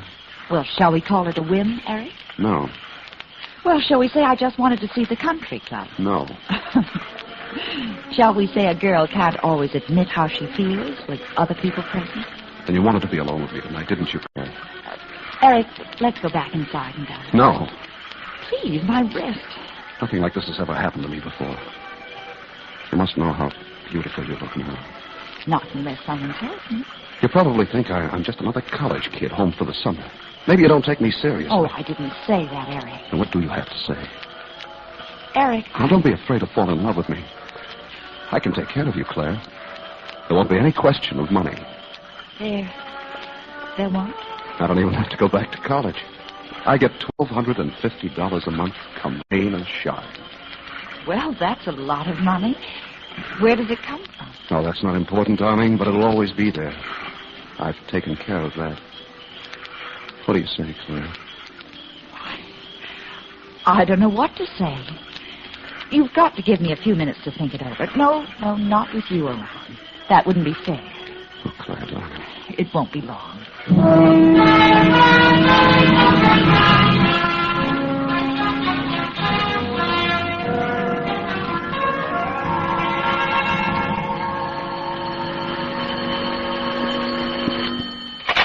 George? Yeah, Brooksy? I have only a minute to talk. Go on.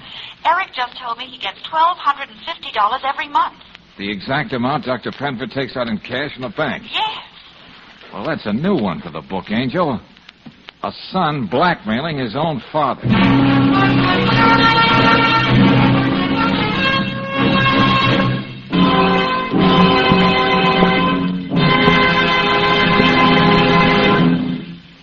return to tonight's adventure of George Valentine in just a moment. Meanwhile, a word about thrift. If upkeep for the family car has been putting too big a strain on your pocketbook, listen to this. It's a money-saving tip from Ben Franklin, a very real Ben Franklin who's a printer and who lives in San Francisco, California. Here's what Mr. Franklin says about RPM motor oil. Quote, I changed to RPM in 1941 and haven't spent a nickel on engine repairs since, unquote. That's 7 years without the need of engine repair. Try RPM motor oil starting tomorrow in your own car. RPM is compounded to keep your engine cleaner, to guard hot spots, to protect every inch of precision-made metal from its worst enemy, internal rust. No wonder this premium oil came out on top in a survey of Western motorists, preferred 2-to-1 over any other motor oil. So for longer car life with more economy, switch to RPM motor oil tomorrow. Get it at standard stations and independent Chevron gas stations, where they say and mean, we'll take better care of your car.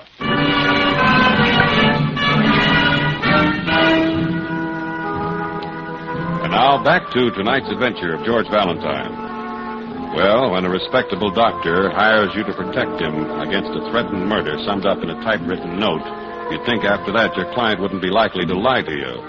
But instead of the one acknowledged son, you find there are two, and son number one is apparently blackmailing his own father for a fancy sum.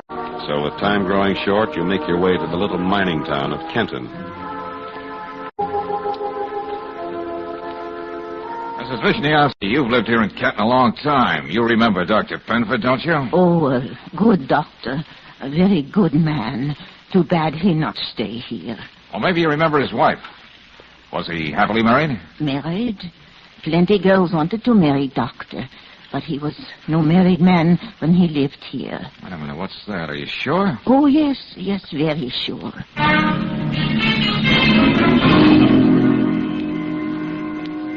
Of course I remember Dr. Penford, Mr. Valentine. Would you have any idea why he left, Mrs. Hogan? Well, confidentially, it was the morning after Annie Pulaski died, after having her child. Oh? Yes. And the boy died stillborn, too, Dr. Penford said. I swear that's what took the heart out of the poor man and made him leave town. Oh, thank you, Mrs. Hogan. Never forget that night. Mr. Hogan and I lived next to the Pulaskis at the time. I remember us saying to each other when we heard the little one cry out in the night, sure ain't it wonderful to hear the sound of new life coming into the world. I thought you said... I know, Mr. Valentine. The next morning, Dr. Penford told us the baby didn't even live to breathe. Well, must have been our imagination. Yeah, it must have been.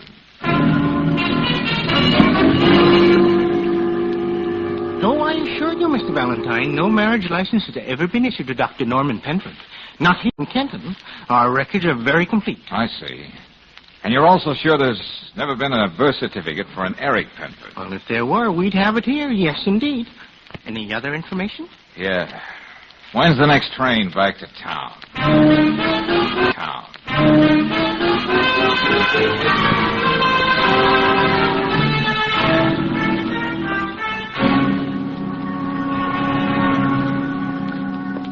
Penford, let's stop kidding each other. What do you mean? You've hired me to keep you from getting killed tonight. There's only a few hours before sundown, and you still want to go along with those lies you told me. Lies? Such as Eric being your son. You know that's a lie. What? Well, how do you know that? You never even had a second wife, Doctor. Valentine. Oh, yes, you gave me nothing to work on, so I had to find out these interesting little details for myself. Those couple of years you spent in Kenton told me a lot. Now, just who is Eric? Is he the son of Annie Pulaski? Well, Doctor, you left suddenly the next day. All right, Valentine, I took the child. It was wrong, but think of the things that I gave him. He never wanted for anything. What would he have had in Kenton? Life in an orphanage? And then facing a world that was against him every inch of the way? Oh, no, I saved him from all that. Yes, very fine motives, Doctor. You took a boy who wasn't your own, called him your son, gave him every opportunity. Still, you haven't seen or spoken to your real son for more than 20 years. Wesley? What do you know about him? Just something else I found out. Oh. Well, the truth is, Valentine, I never thought of Wesley as my son. He belonged to his mother. and I left it that way. And then when I thought I could have a son like Eric, I couldn't resist the temptation. He's repaying you beautifully, isn't he? What's that? He's holding you up, isn't he, Dr. Penford? He knows he's not your son. Oh, there were so many lies to tell, and he kept digging and probing, and it had to come out at last. $1,250 a month. Why don't you go and tell him where to head in? Oh, it's not that easy, Valentine. I've boasted of that boy all his life. How strong and tall and beautiful he is. You just don't let a truth like this come to life all of a sudden. All right. We got that all straight. Now, how does it tie up with that note? It doesn't. It has nothing to do with it. That could be another lie, Doctor. But it isn't, Valentine. This thing between Eric and me is entirely personal. I'll never admit to another living soul that he's been blackmailing me. And about tonight, all I know is what I've told you, and I need your help. You wouldn't walk out on me now, would you? No. Tonight you're going to get every protection a man can expect. But tomorrow morning, get yourself another boy or talk it out with the police. Thanks, Valentine. I'm just worried about tonight. Not still working, Dad. You ought to take a little time off. Oh, hello, Valentine. Hi. Swell swimming at the pool today. I couldn't find anybody to give me any real competition. You never can. I understand, Eric, that you're also on the boxing team up at college. Oh, it's nothing. I just happen to have a left jab that seems to hit in the right place at the right time. You mean something like this? Oh! What are you trying to do? Or maybe a right cross like this. Oh, Mr. Valentine! Dad, what's he trying to do? What's happening here? That, Eric, was to make up for all the times your dad didn't take you across his knees. Don't worry about tonight, Doctor. I'll be around.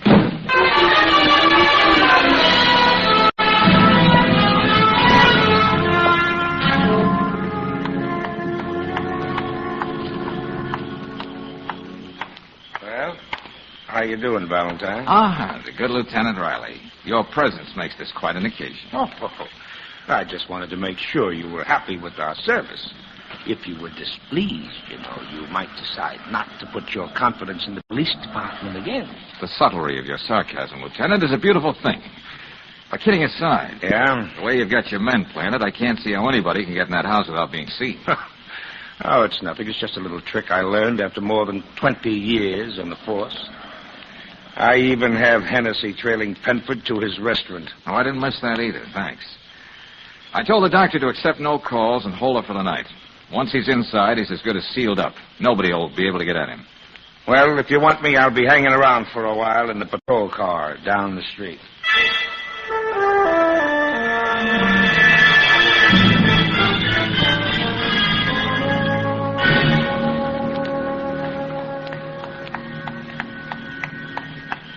Oh, here you are, George. Here's a sample of all the letters on Dr. Penford's typewriter. Good. Let's get over here under the street lamp. Oh, hey, wait a minute, George. Isn't that the doctor coming home now? Yeah, so it is. Is that you, Valentine? Yes, we've met before, remember, Doctor? Oh, I guess my mind was wandering. Good work. You don't know what a difference it makes to know that you're on the job. Good night. George, Dr. Penford didn't seem himself at all. He's always so careful and precise in his manner. Well, in his place, how would you feel on a night like this, Angel? Come on, let's get back under that street lamp. George, that's the threatening note Dr. Penford received. I thought that's why you wanted me to use his typewriter. How do you like this, Brooksy? The E's are all the same. And the broken corner on the W's and the O's slightly higher than the rest of the line. Eric, he would have had access to the typewriter. No time for guessing games. I've got to get to the lieutenant. Yes. Sorry to disturb you, Lieutenant. Huh? But something new has been added. What's that? The note Dr. Penford received was written on his own typewriter. What are you talking about? That's a fact, Lieutenant. Stay parked right here where you are, Miller. I'll be right back. Yes, sir. Come on, Lieutenant. We'd better talk to Penford. And fast.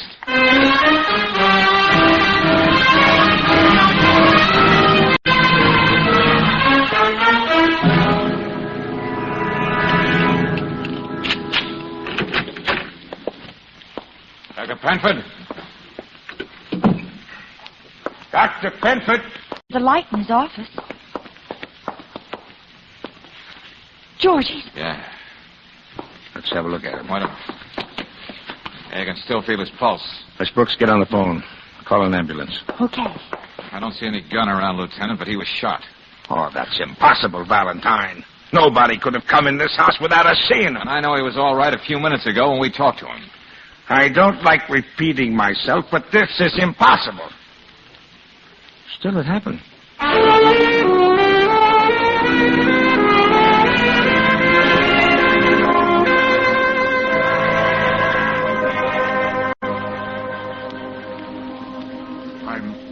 I'm all right now, Lieutenant. Doctor, for the love of heaven, what made you do a thing like that to yourself, huh? You guessed it, didn't you, Valentine? How? Well, the lieutenant here kept saying impossible. No one could have gotten in to shoot you. So I accepted that simple fact. It was impossible. And that only left you, Doctor. And I thought there couldn't possibly be a flaw. You were shot before you arrived at the house. That's why you were so vague about things, so anxious to get inside. Doctor, how did you know you weren't just going to drop dead in the street? Well, I was pretty sure. If a doctor thinks about it long enough, he can find a way of shooting himself and still have a reprieve from death for an hour or so. What? I shot myself just under the ribs, upward, toward the liver. Then I got rid of the gun. The bleeding, you see, would be internal. And I knew with enough effort I could make my way home. And the verdict would be murder, Doctor. Isn't that why you hired me in the first place? Yes. Look, Doctor, I know this isn't the time for a lot of questions, but I still want to know why you did it. Insurance, Lieutenant. They wouldn't pay off on suicide, but they would on murder. It was very important that somebody get that money to make up for, so many, many things.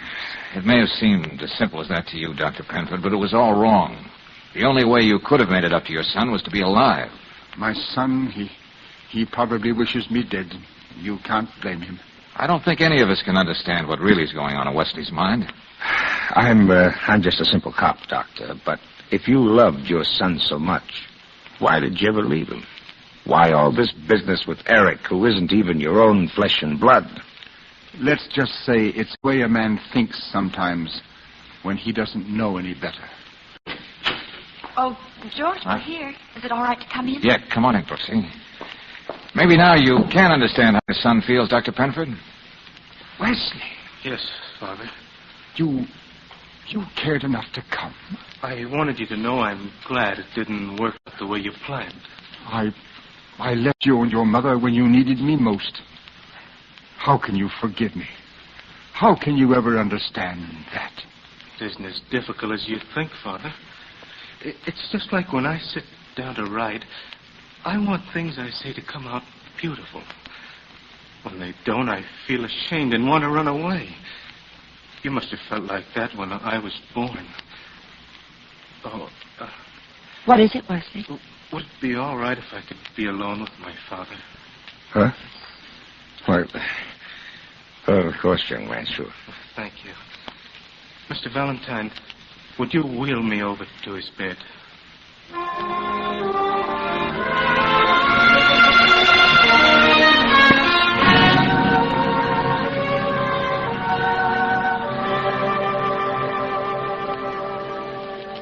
Hey, you know, Brooksy, it's strange the things you don't think of when you're on a case. What do you mean, darling? Well, when we first saw Wesley, for instance, remember how he pardoned himself for not getting up from the desk when we came in? Then when he dropped his pen, how his mother rushed to pick it up for him so he wouldn't have to move? Strange the things you can't possibly think of or even imagine. I mean, a father feeling that way about a crippled child. Well, it's not an easy thing to justify, Angel. I suppose it's as Dr. Penford himself put it. It's the way a man thinks sometimes when he doesn't know any better. Yes. And when you pin all your faith on a perfect physical specimen like Eric, and he turns out to be a gold-plated heel, you begin to wonder what you've done with your life. Then you dream up a last desperate scheme to undo a terrible wrong. I wonder if it's possible for the Penfords to find any real happiness after all these years. Well, it looks that way, Brooksy, if you can believe this note I just got. It winds up, "Thanks for everything," signed Norman, Jane, and Wesley.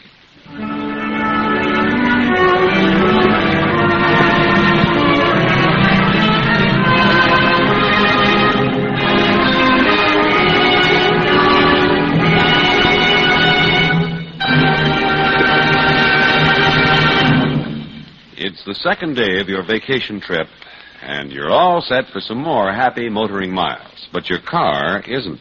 Feeble battery, or maybe just a plain dead battery.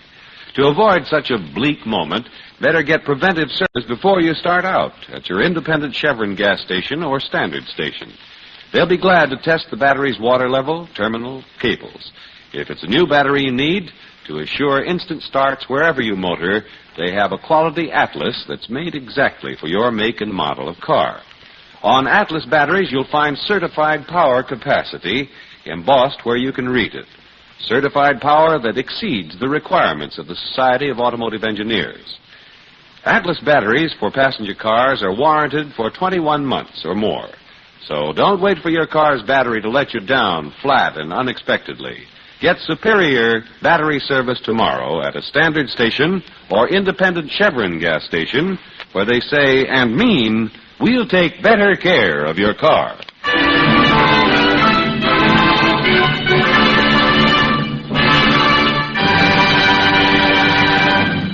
Next week, when you tune our way for another adventure, George Valentine, you'll hear...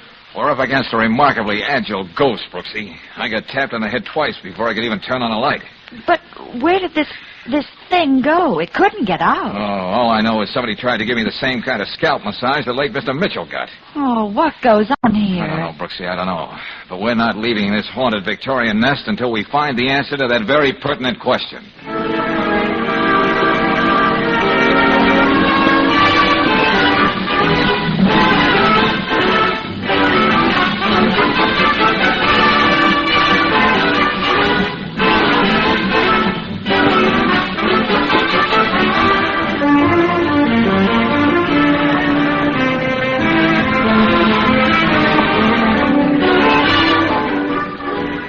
Tonight's adventure of George Valentine has been brought to you by Standard of California on behalf of independent Chevron gas stations and standard stations throughout the West.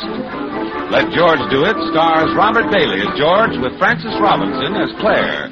Wally Mayer appears as Lieutenant Riley. Tonight's story was written by David Victor and Herbert Little Jr. and directed by Don Clark. Also heard in the cast were Herbert Rawlinson as Dr. Penford, Hy Averback as Eric, Noreen Gamille as Mrs. Penford, Don Diamond as Wesley, and Martha Wentworth as Mrs. Hogan. The music is composed and conducted by Eddie Dunstetter. Your announcer, John Heaston. Listen again next week, same time, same station, to Let George Do It.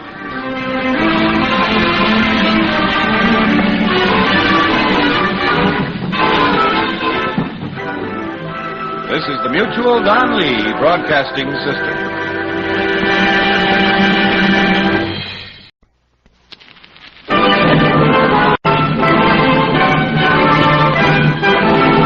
Standard of California, on behalf of independent Chevron gas stations and standard stations throughout the West, invites you to Let George Do It.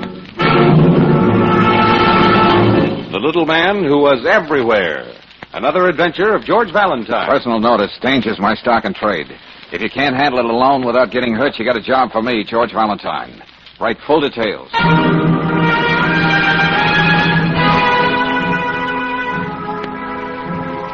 Dear Mr. Valentine, a man is trying to drive me mad, and it's very annoying.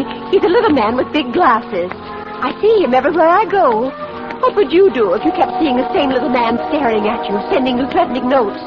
He has no right to do this to me. It's most inconsiderate. You must do something about it.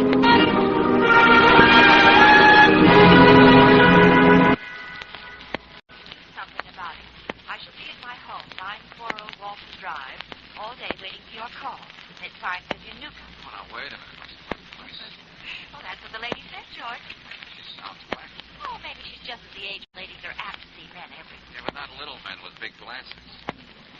Guess he really Does exist if he writes threatening notes. Uh-huh. Okay, Angel, I'm intrigued. Let's go and see about this little man who is or isn't there.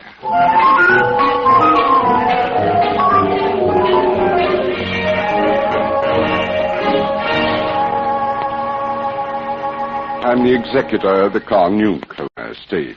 That was Vivian's father. And it's probably a good idea that I'm here. What do you mean, Mr. Wilton? Oh, just to make sure you understand what Vivian says. Oh, what's the matter? Doesn't she speak English? That's just it. Decidedly. She overspeaks it. Her father used to say Vivian has a grasshopper mind. The way she jumps...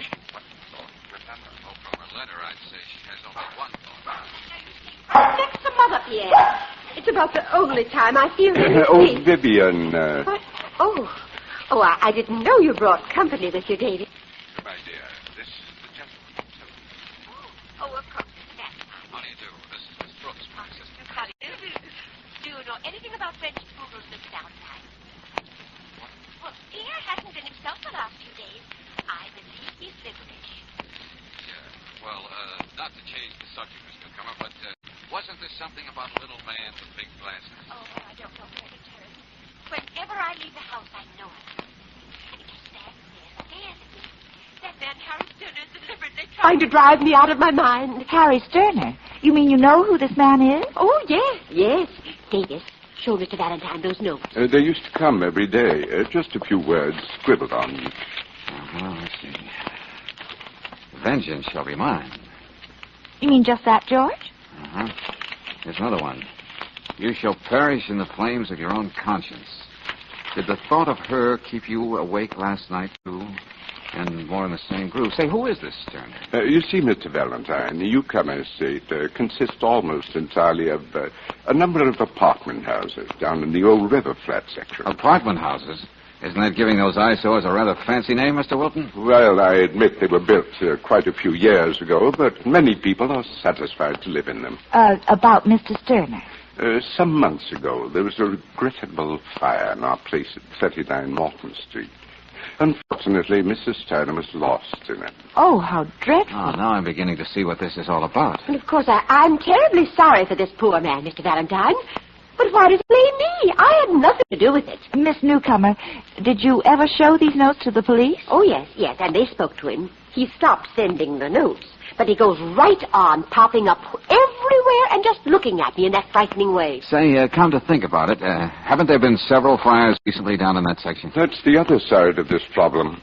After the one in 39 Morton Street, there have been 3 others, all in our building. Luckily, the damage wasn't too great. Sterner? We don't know, but we'd like to. Oh, you must do something about that man, Mr. Valentine. Okay. Now, this Sterner, where can I find him? The poor fellow keeps sneaking back into the house at 39 so he can stay in the apartment he had with his wife. The building is boarded up, but he gets in and out. We overlook it. You must force this man to realize how unhappy he's making me, Mr. Valentine. Oh, I'm sure he realizes that, Miss Newcomer. I'm just wondering how unhappy he plans to make you.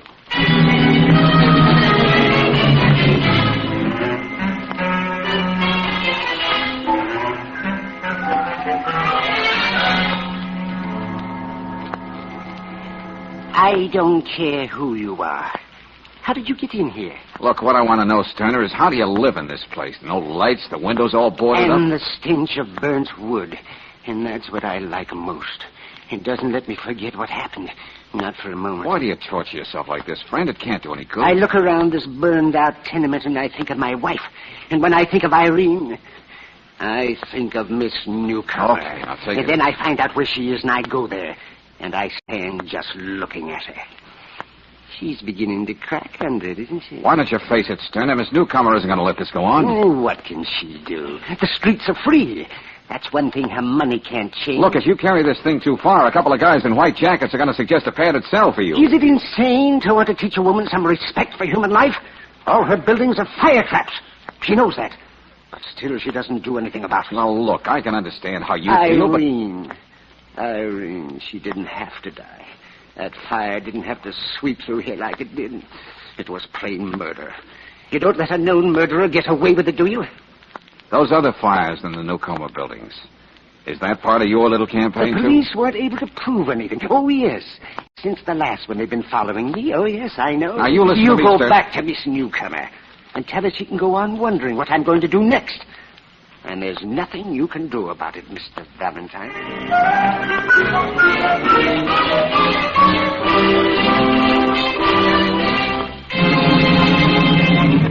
Miss Brooks, if it has to do with fires, the arson squad takes care of it. Homicide keeps me busy. So you can tell Valentine I've got a perfectly good excuse to stay off his merry-go-round this time. Oh, but you were sweet enough to go to all the trouble to get the information George wants. Well, yes. But you can tell him if it took me more than 5 minutes, I wouldn't have. Information, please? Tell him Sterner used to be your watchmaker till he got arthritis. Couldn't handle the tools after a while. Oh, what does he do now? Now he's a watchman in one of the loft buildings in River Flats. Now, about those fires... Oh, it's hard to believe any man would deliberately set fire to a crowded tenement. The arson boys say they were definitely the work of a pyromaniac, a firebug. Oh. The jobs were too sloppy to be professional. Well, and that seems to point to Sterner. Okay, if Sterner's playing with matches, they're gonna nail him. And if he keeps making faces at Miss Newcomer, he's gonna end up in the booby hatch. Yeah. Yep, at long last, a nice, simple job for our friend. Except for one thing. Well, I think I know what you mean. Yeah. Nothing Valentine's in the middle of ever stays simple.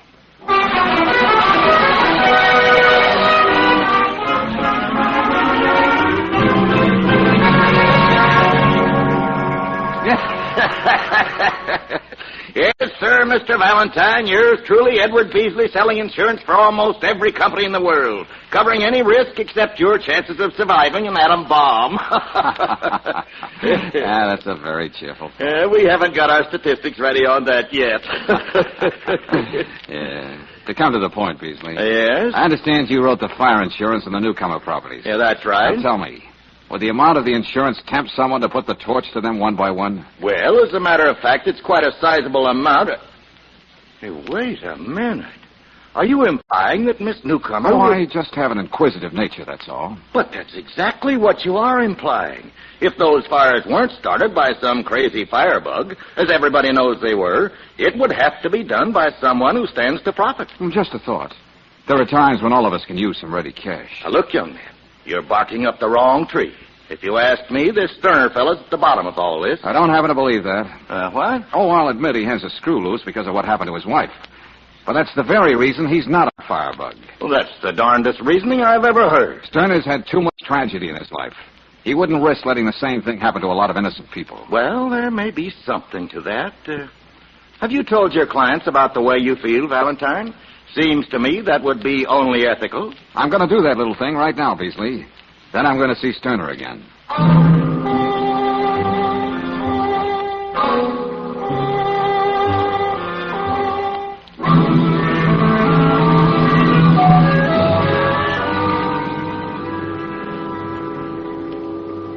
In effect, you're putting me and Miss Newcomer under suspicion. I only know the way I feel. Sterner didn't set those fires, and they weren't started by any wild-eyed pyromaniac either. There's a purpose and a reason behind them. So now what do you want me to do? If I told you to get off the case, Valentine, I'd only be admitting that there's something wrong. So I want you to stick with it. I believe I speak for Miss Newcomer, too. Okay. I still think you'll find that Sterner's your man. But the important thing is to stop him from hounding Vivian. She may not sound it, but she's a thoroughly frightened woman. Indeed, on the verge of a breakdown. Okay, I'll do what I can. I just thought you'd better know how things stand before I go to work on Sterner again. A very frank young man. Oh, Vivian. I just wanted to tell you I think you made an admirable choice in Valentine. He was just here. He said he doesn't believe Sterner had anything to do with those fires. And naturally, I told him to go right ahead. I think everything will be all right.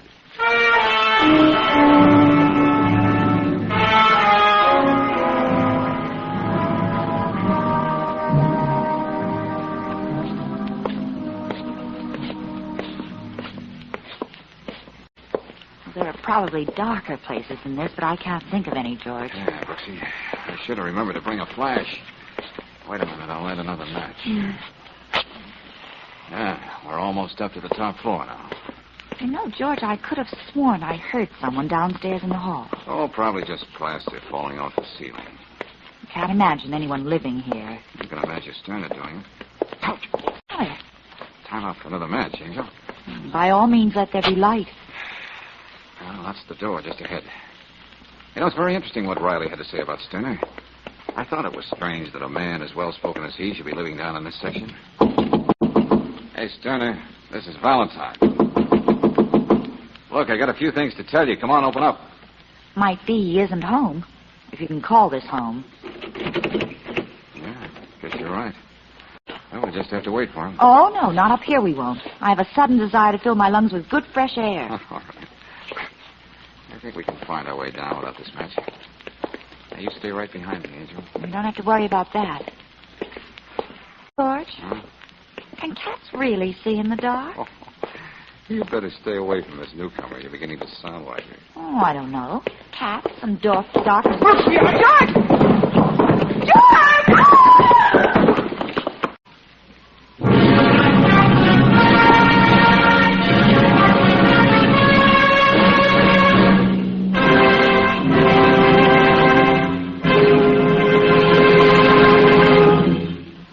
We'll return to tonight's adventure of George Valentine in just a moment.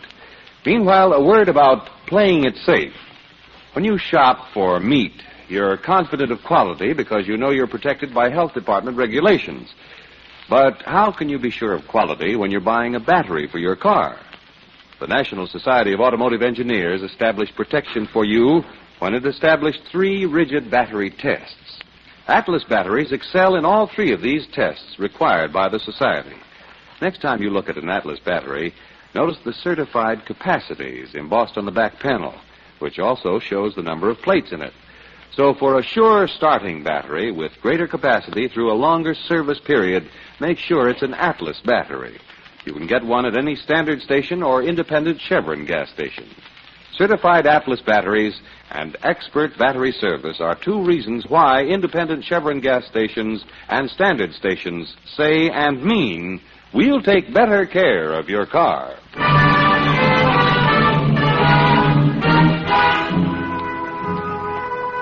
And now, back to tonight's adventure of George Valentine.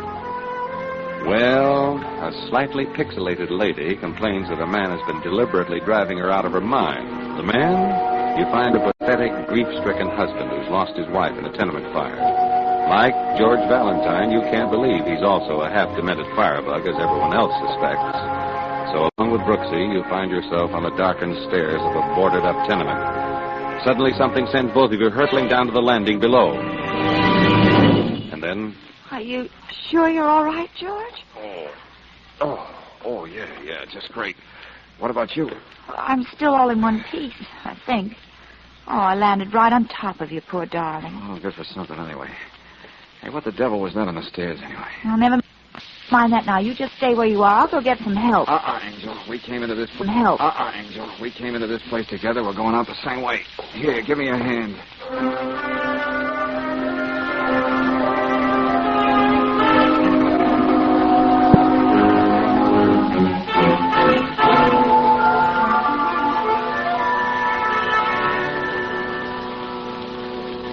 Well, fancy seeing you, Lieutenant. Oh, I just happened to be in the neighborhood, Valentine.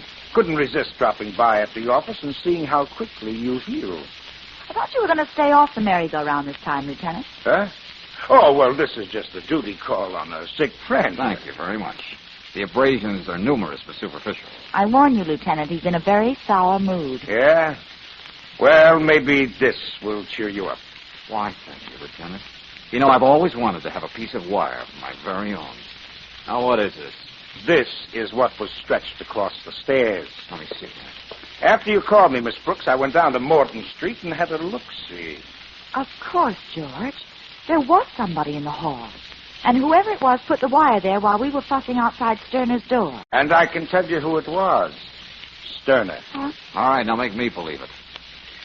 Valentine, this is a special kind of wire. Yeah? Very fine, very strong, and it's used almost exclusively by watchmakers.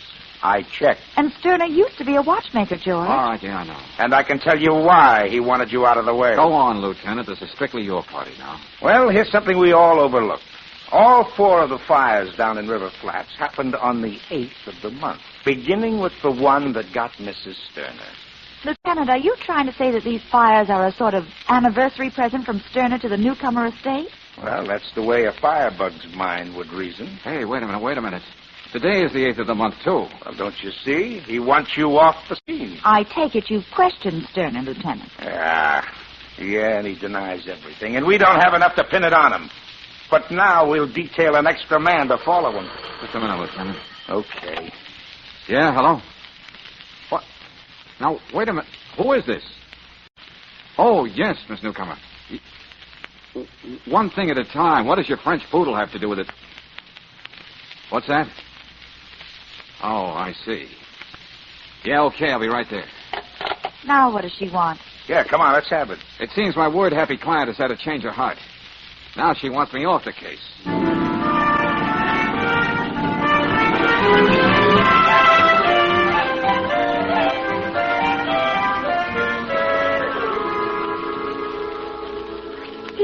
Pierre, my poor darling Pierre. Please, Vivian, I know how attached you were to the dog. But what's done is done. Exactly what has been done, Mr. Wilton? Why, that fiend. He poisoned Pierre. Now, my dear, well, sure. Well, who else could it be? That's Sterner's way of saying that I'll be next. Oh, what will I do about Pierre, Davis? Shall I have him cremated or buried in a pet cemetery? I think that he would have wanted... Yes, I'm sure he would have. Now, what's this about me? Oh, we want you to drop the case.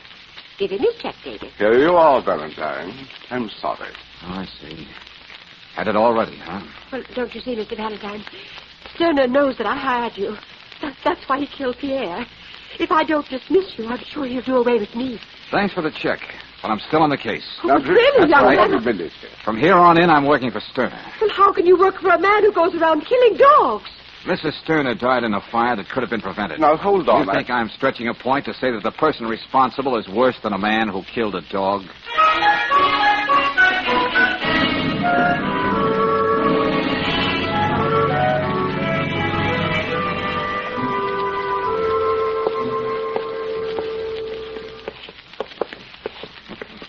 I see we're not going to have any trouble with booby traps this time, Angel. I bought the biggest flashlight I could find.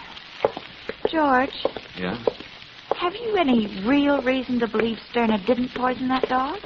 No, Brooksy. It could be that Miss Newcomer or Wilton used the dog as an excuse to get me out of the picture. I might be getting too close to the truth. George! You're a madman. I can kill you. I told you to stay away from me. No! You go after me. But you never did. Let go of him, Beasley. Cut it out. Crazy firebug, I'll drag him out this fight by his neck. Told you to let him go, but you don't seem to understand. All right. Beasley was in here when I opened the door. They're all against me, but I'm stronger than all of them put together, and I'll show Keep them. quiet, Sterner. What's this all about, George? Let's find out. Well, I was waiting for him here. I had enough of this nonsense. If something happens to him in here, the insurance company's going to be responsible. Well, you don't have to go about it that way, do you, Beasley? Oh, there's no use talking to this loon. All he can do is babble about me taking him away from his wife. What kind of talk is that? Look, George, I found this on the floor. Huh? This spool of wire belong to you, Sterner? Mine? Oh, no. I never saw it before. Okay. I don't know about you, Valentine, but I'm through coddling him. I'm going to the police and have him thrown out and kept up. No, you can't. I've got to stay here with Irene. Come on, Brooks. Outside. I've got to stay here. George, it's cruel to leave him in there like that all alone. I'm not leaving him, Angel, but there's something I want you to do. Yeah, what's that? Get a list of all the newcomer tenements. Then drop by each one and write out a detailed description. Well, that'll take some time. Well, hop to it. I have a few things to do myself. Valentine, you know I just can't go and lock Sterner up for the night. Find an excuse, Lieutenant. I want to prove that even with Sterner locked up, there'll still be a fire tonight as scheduled. I'm sorry, no can do. Miss Newcomer, get a warrant sworn out against Sterner for poisoning your dog. You want to see him in jail, don't you? And what will he do to me when he gets out? Oh, no, I won't. George, you're just guessing. You couldn't tell just by looking at this list. The answer to everything is right here, Angel. Tonight there's going to be a fire at 63 Ferris Street.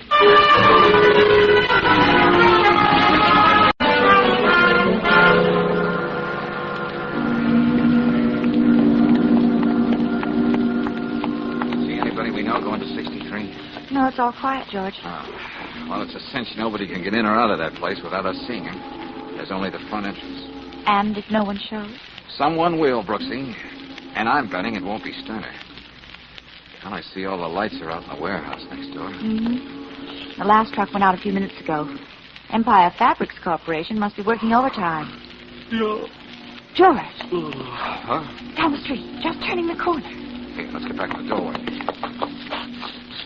Oh, no. That couldn't have been him. Couldn't have been. It's Sterner. How did he ever shake those detectives? I don't know. Well, he's going into 63, all right. Well, I gotta stop him. Sterner! Wait a minute, Sterner! What are you doing here, Mr. Valentine? I'm asking you that. I thought you told me you were going to work tonight. Well, I did, but I thought of something I had to do. Oh, yeah, I can imagine. Now, look here. Let go of me. I've got to go in here. There's something I've got to find. Sterner, you... Sterner!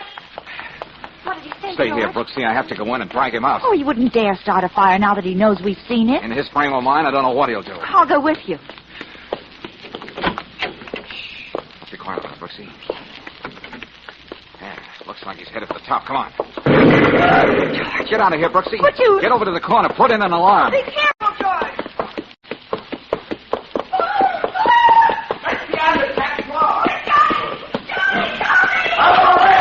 I gotta get to the top floor. You'll never get past them flames. Help! Somebody! Do something for me! I'm trapped!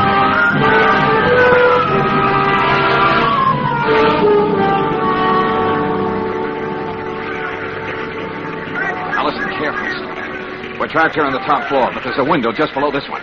Yes. I'm gonna let you down outside as far as I can, then I'll swing you in. No, I'm afraid. Prefer the fire? No, I'll do it. Anything you say. All right, now climb outside. Don't worry, I won't let you fall. Yes, but you... I'll take my chances with this drain pipe.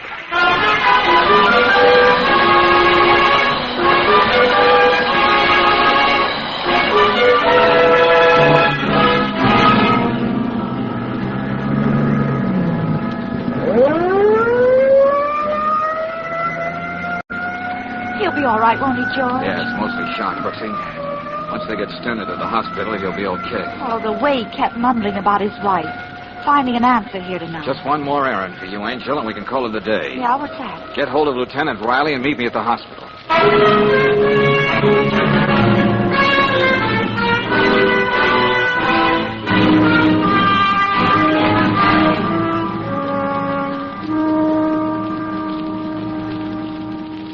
George, I'm so glad you got here. Mr. Sterner keeps calling for you. Well, how is he? It's pathetic. The guy thinks you can help him. He doesn't seem to realize that all you can do is land him in the state hospital for the criminally insane. How'd you make out, George? Where were you anyway, Valentine? Well, you'd call it illegal entry, Lieutenant. Here's What? the present. What's this? Allied Fire and Indemnity Company. Amount of insurance. $800,000. Wow. Name of insured Empire Fabrics Corporation. But that's the name on the warehouse, right? Right next to the tenement where the fire was tonight. The idea was for both of them to burn down. But go on, Lieutenant, the line on the bottom. Name of agent. What's this? Huh? Edward Beasley. Yes, Beasley. The firebug who was crazy like a fox.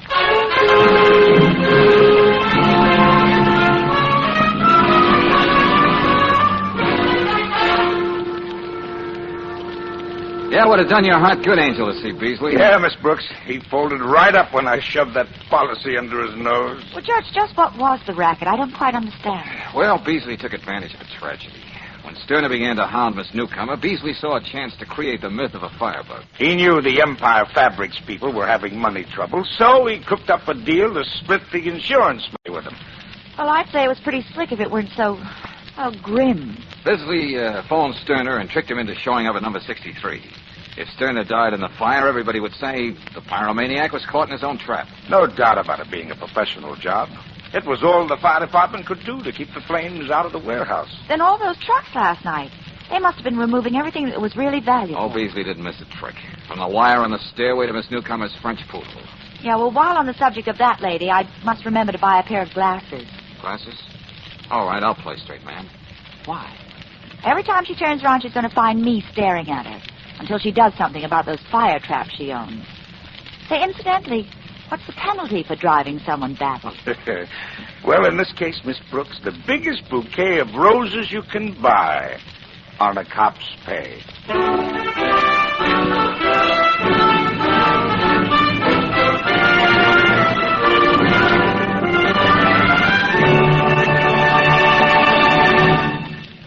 Now that summer is officially over, I'd like to pass along a money-saving tip for your autumn driving. Chances are your car has purred through many a cloud of road dust in the past few months, and the air cleaner under the hood may be as clogged up as a freshly used tea strainer. If that's the case, you may be wasting as much gasoline as you would be with the choke out all the time. And the fact that a dirty air cleaner lets dust and road grit mix with the gasoline is equally costly, maybe more. So, for driving economy, ask the independent Chevron gas station or the standard station to service your air cleaner tomorrow. While you're there, ask them to tell you how to get rid of grease and foreign material in the cooling system. Both of these services are speedy and inexpensive. And helping you maintain low-cost operation is another reason standard stations and independent Chevron gas stations say and mean, we'll take better care of your car.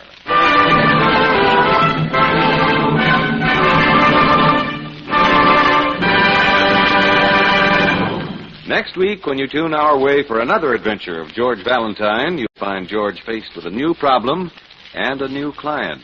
Dear Mr. Valentine, I know I must be about 18, but I may as well have been born yesterday. My mind doesn't go back any further than that. I don't know who I am or what I might have done. I'm in trouble, Mr. Valentine, so please hurry.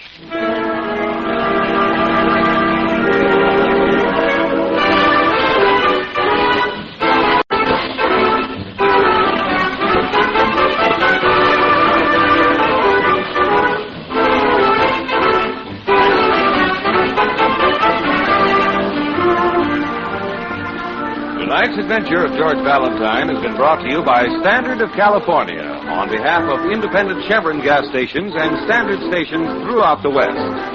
Let George Do It stars Robert Bailey as George with Frances Robinson as Claire. Wally Mayer appears as Lieutenant Riley.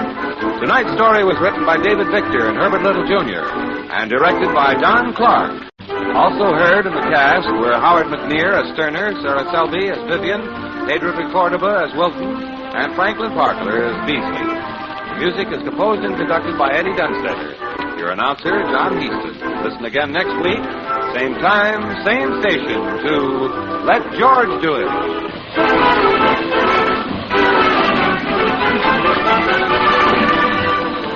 This is the Mutual Don Lee Broadcasting System.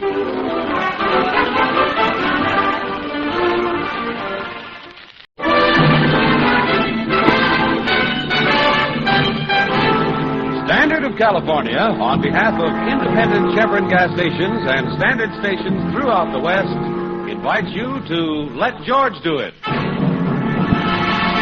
A minor case of murder, another adventure of George Valentine. Personal notice, danger's my stock and trade. If you're on a spot nailed there tight, you need my kind of help, George Valentine. Write full details.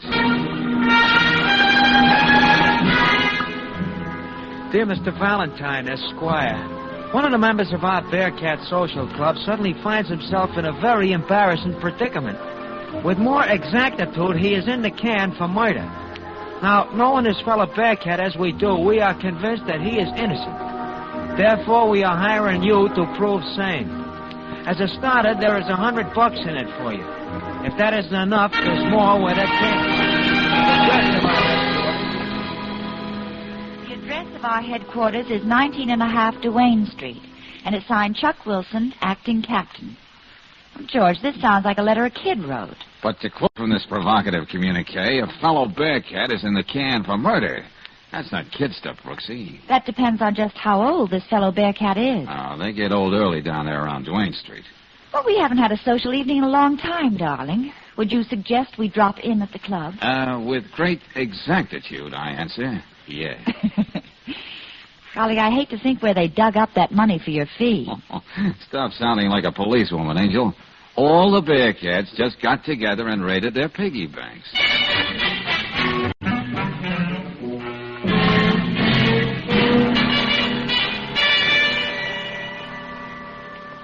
Nice place you got around here, Chuck. It's just an empty store we fixed up. Yeah, look at that furniture we got.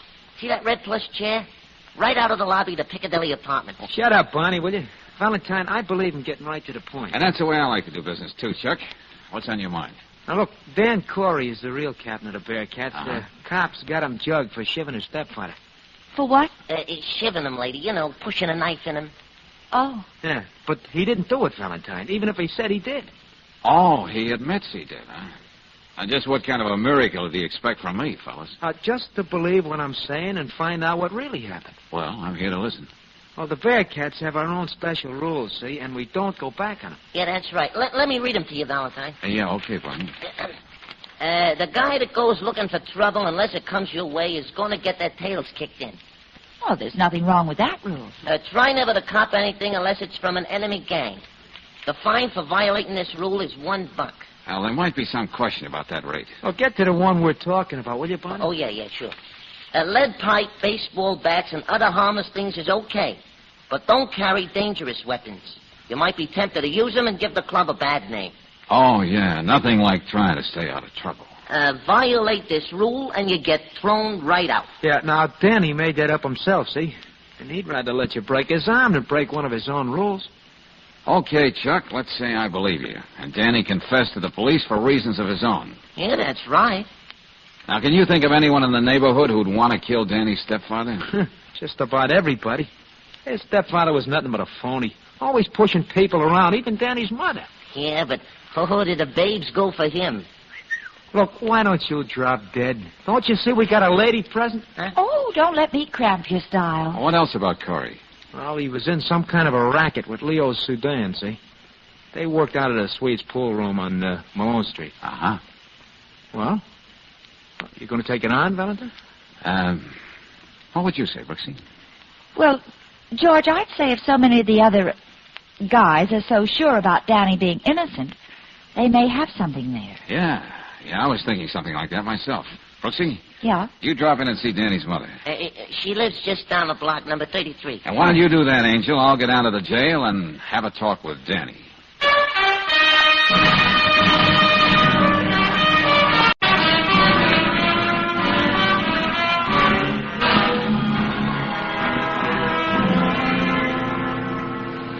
Just what did happen that night, Danny? The story's the same every time they make me tell it. I came home that night from the club. The key was in the door, so I just walked in. Yeah? Well, the man who married my mother was leaving. He had his bags all packed. I knew right then he was throwing her over. So I know. But how is it the police didn't find the knife? I threw it in the river. Yeah? Why'd you go to all that trouble, Danny? And then walk up to the cop on the beat and confess? I don't know. I guess I was just half crazy. Oh, I see. So now you know. I don't think I know anything about you yet, Danny. I think you're holding out on me. All right, never mind about me. But do you think you're playing fair with Chuck, Barney, and the others? Think of those guys. Getting up all that dough and then hiring you. Well? Oh, they're nuts, all of them. And don't think I'm sorry for what I did. Corey had it coming to him. You don't treat any woman the way he treated my mother. I ought to know. After the swell way my real father always acted. Before he... All right, Danny. All right, take it easy. You're just wasting your time, Mr. Valentine. Forget it. Danny. I can be just as tough as you. I'll be seeing you, kid.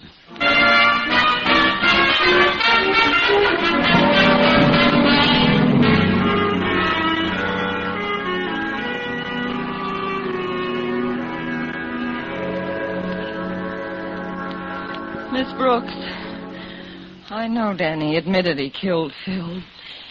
But if anybody's to blame, it's me. Oh, mothers have a habit of blaming themselves, Mrs. Corey. Yeah, but I knew how he worshipped his own father. And yet I married a man like Phil. A man who lived his days in a pool parlor. He wasn't the father I should have picked for my boy. But you had the right to make your own choice. Oh, Danny and his stepfather fought right from the beginning. There was no peace in the house. That's when Danny became an altogether different boy. Started that gang of his. Oh, I suppose I should have known something like this was going to happen. Why do you say that, Mrs. Corey? A few weeks after we were married, Phil was coming upstairs from that pool parlor. Danny was waiting for him. He pushed Phil down the stairs. I opened the door just in time to see him. All Danny did was look at me and walk out. Well, that's just going to make it look all the worse for Danny when he comes up for trial. Oh, I know. Everybody thinks he did it, but I can't believe it. Oh, I didn't know you had company, Mrs. Corey. Sorry. Oh, that's all right, Mrs. Ravel. Come in. This is Miss Brooks, a good friend. How do you do? Hello. Oh, I do hope you've been able to talk some sense into Mrs. Corey. She can't just sit around moping all day. Well, you've been very kind. Kind, my foot. I know what it means to feel you're all alone in the world. You forget I spent half my life in hallrooms in the strange towns when I was in the chorus line. I think I'd better be running along. And you don't have to worry about Mrs. Corey, not a bit, dearie.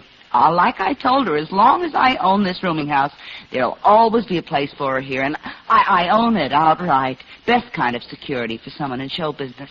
Like my late husband used to say... Everybody tries to be so kind. Oh, now. All you need is a good sleep, and I'm going to see that you get it.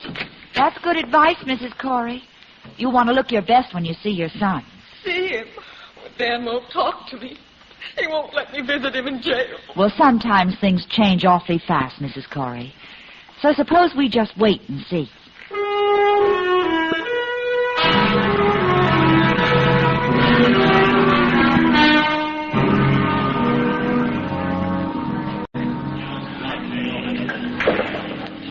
Sudan? Yeah. Who are you? Let's go somewhere and talk. I just see I'm in the middle of a pool game. What you trying to do, jinx me? Hey, wait a minute. How'd you know my name? I never seen you before. Yeah, I'll be right with you. I asked you a question, friend. Now, what gives? I thought we might have a little talk about what happened to Phil. You know, your business partner. You a dick? No. But I'm not just the inquiring reporter either. Okay, whoever you are, scram. I got $5 in this game. What was the deal between you and Corey? The numbers, racket, slot machines? What was it? I said beat it. Wouldn't you be at all curious if I told you maybe it wasn't Corey's kid who knifed him? Me? I ain't got a curious bone in my body. Okay. Have it your way, Sudan. But I think you can tell me a lot outside. I got one thing to tell you. This looks like the only way. Hold it. Get the pool cue down, Leo. Don't tell me what to do, sweetheart. Give me that cue. That's better. I try to run a respectable place. Yeah, talking about that, you better put the pool ball back on the table, too, Mac. Oh, this. Yeah. Glad you reminded me. Leo almost got it between his teeth. Swede, this guy's been asking me about Phil Corey. You don't say. Hey, look, be a nice fellow, Mr. Run Along. Leo wants to finish his game. You and him got a beef, see him later. Somewhere else. Okay, you win. I know when I'm not wanted. But don't get me wrong, pal. Nothing against you personal. Just that I pride myself on running a nice, peaceable recreation parlor. You know, Swede, you're a man with ideals. I like that.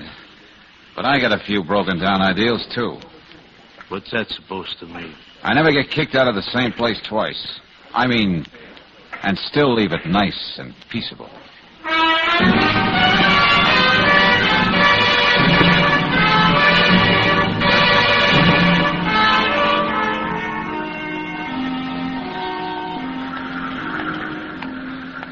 Hi, Valentine. Huh? Oh, Barney. Where'd you come from? Oh, I was in that alley there all the time. Oh? Yeah, I was waiting for you to come out of the Swede's place. Now, what do you call this? Bear cat protection? Oh, no. I just thought you'd like some company, that's all. Hey, what are you carrying there, anyway? It's a camera. Yeah, you ought to see some of the pictures I took with it. Hey, that's a pretty expensive deal. Where'd you get it? Oh, don't worry, Valentine. It's mine, all right. Yeah, I can imagine. Now, what's the real gag, Barney? Huh? One of your club members going to be on my tail all the time? Oh, no, nothing like that. We know you can take care of yourself. I just happen to be loitering in the alley, that's all.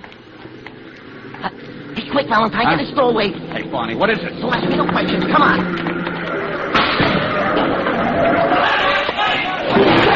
Hey, what the devil is this, Barney? Oh, you mean all that noise? Yeah. You're dragging me in this doorway. Boy, look at that car turn around. It's getting the works. I wish I could take a picture of it. Hey, what works, Bonnie? What's going on? Give. Well, Chuck figured you might be followed when you left the suite, see? So the Bearcats were already on the roofs up and down the street.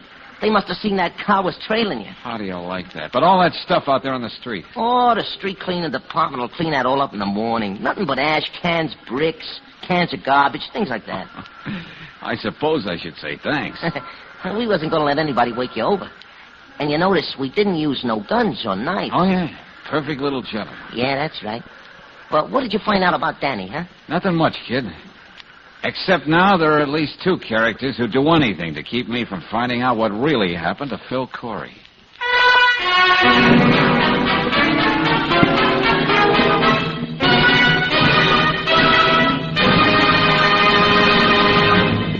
We'll return to tonight's adventure of George Valentine in just a moment. But first, a word to the wise motorist. If you have an oil filter on your car, remember it needs a little attention now and then. In fact, the filter element should be replaced every 6,000 miles. For after you've had that much service from your oil filter, you'll find the element is bulging with 2 or 3 pounds of dirt, most of it carbon and metal particles. And then it can no longer clean the engine oil. So to keep the engine oil in your car cleaner for longer periods, just make sure the oil filter element is replaced every 6,000 miles. It's another speedy service they're glad to do for you at standard stations and independent Chevron gas stations where they say and mean, we'll take better care of your car.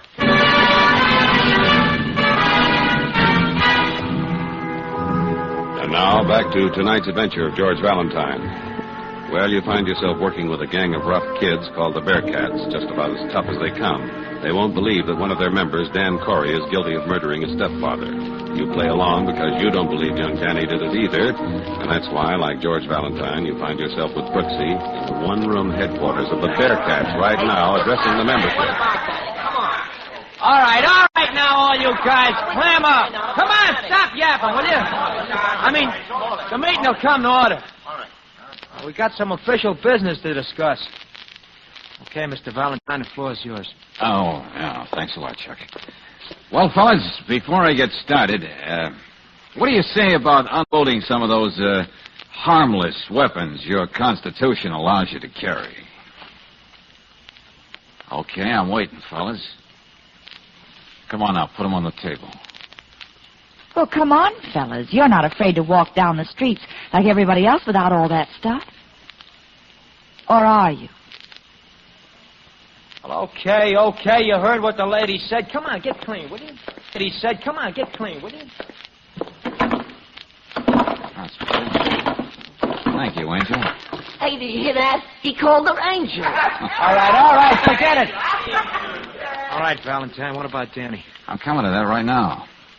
I don't have anything like real proof to clear him. Huh? What? Hey, look, we're paying you $100. You're supposed to have all the answers. Yeah, that's right, like you said in that ad you had in the paper. Please, boys, let Mr. Valentine finish. You see, fellas, it isn't as easy as you think. Before I can help Danny, you've got to have absolute proof of his innocence. Well, after you left the Swedes and talked to Sudan, somebody tried to get you. That ought to be enough for you to work on. It'd be a lot easier if I was sure we were telling each other all we know about this thing. The truth is, unless I'm sure of that, I'm pretty much of a blind alley. Now, somebody here knows what I mean. You win, Valentine.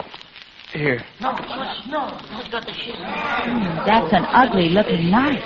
You see, Danny's old man brought it back with him when he come home to the Pacific. He got it off a Jap. And where did you get it, Chuck? I might as well tell you the whole thing.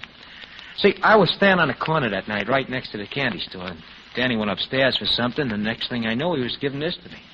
He said, make sure you ditch it, Chuck. Then he goes right over and gives himself up to a cop. Well, weren't you afraid that if this knife were found with Danny's fingerprints on it, it'd make the case really open and shut? Yeah, I thought of that, Angel. I mean, Miss Brooks. Then why were you so careful to preserve the fingerprints, Chuck? I see you got it all wrapped up in a handkerchief. Look, I got more than half a brain, Valentine. If they convicted Danny and he didn't have a chance, I was going to come up with this. Maybe there'd be some other fingerprints on it besides his. Uh-huh. Smart thinking, Chuck. Hey, Brooksy, take this knife down to Lieutenant Riley and ask him to check the prints. Oh, George, you know he's bound to ask questions. Tell him I'll talk to him later. Right now, I got to get to work. But first, Barney. Yeah? All these harmless weapons. Get them, will you? Throw them in the river. Throw them in the river? Now, look, it's up to you guys. Either get rid of this stuff or I forget I ever heard of Danny. Wait a minute. He's right. Come on, he's right. Good, that's the idea. Now, with what you told me about the knife, Chuck, maybe I can really start getting places.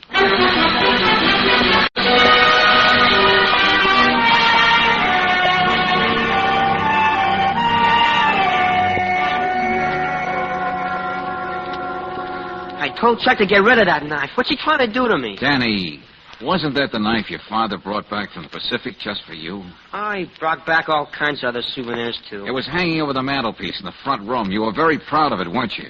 I saw it hanging there, so when I got mad at at him, I grabbed it and I let him have it. You're lying through your teeth, Danny. The police believe You're trying to protect somebody. You went right out and gave yourself up. But first you made very sure you got rid of the knife. Now, why? You asked me that before. Yeah, but this time I don't need the answer. So long, Danny. I'll still be seeing you.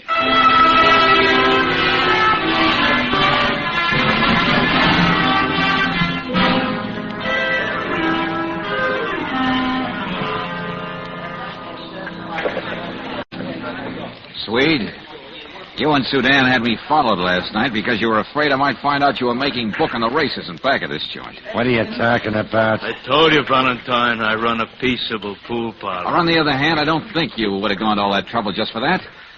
Maybe it was because the police didn't find just a railroad ticket, the key to his place, and things like that on Corey. They also found quite a wad of dough. The police never overlook anything, do they? Was he trying to get out of town with your cash, boys? Listen, Valentine, I never like to Oh, get one more tough, thing. but... And stop shoving me with that oversized bay window of yours. Speak your piece and get out. Okay. I found the murder weapon, the knife. Now, that ought to tell us who the murderer is. Don't say. Excuse me. I gotta get back to my pool game. You, my friend, you're getting out of here. Go on, you heard me. Go on out. Not before I give way to an impulse I've had since I first saw that big beer belly of yours.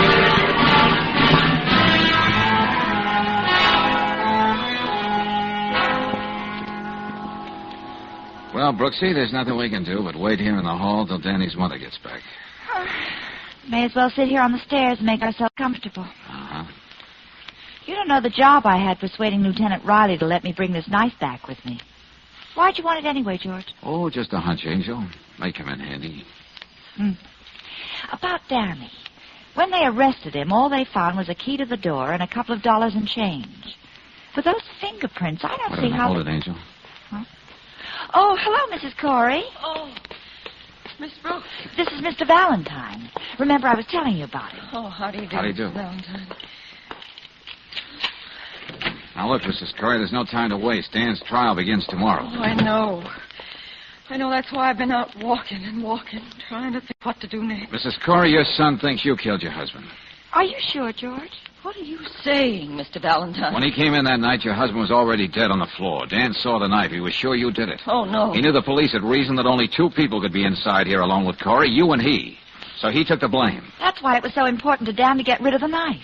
He didn't want any suspicion to point to his mother. But what am I going to do? I didn't kill Phil, and neither did Danny. Where were you that night, Mrs. Corey?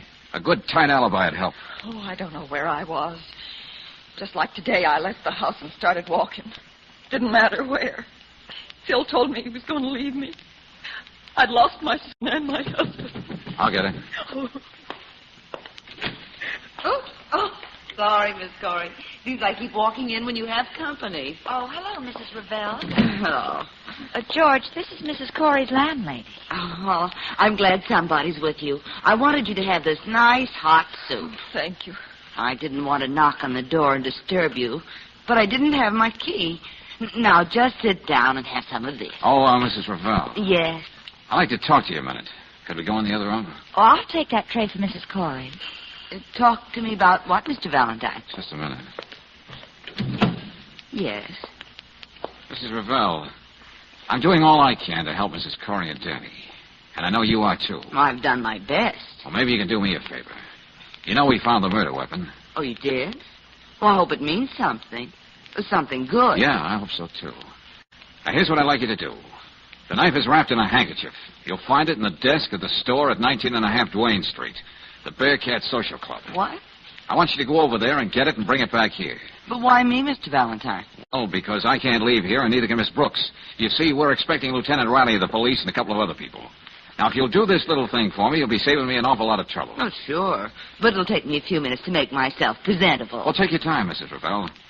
The important thing is, what happens after you come back with that knife?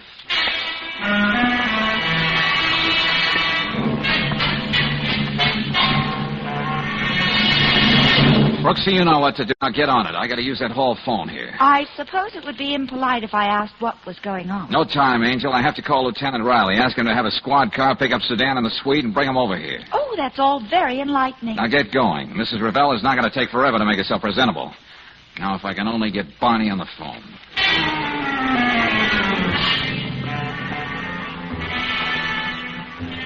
So be sure you got it straight, Barney. Remember, I'm depending on you. You're the only one who can do this thing for me. And get over here as soon as you can. So long.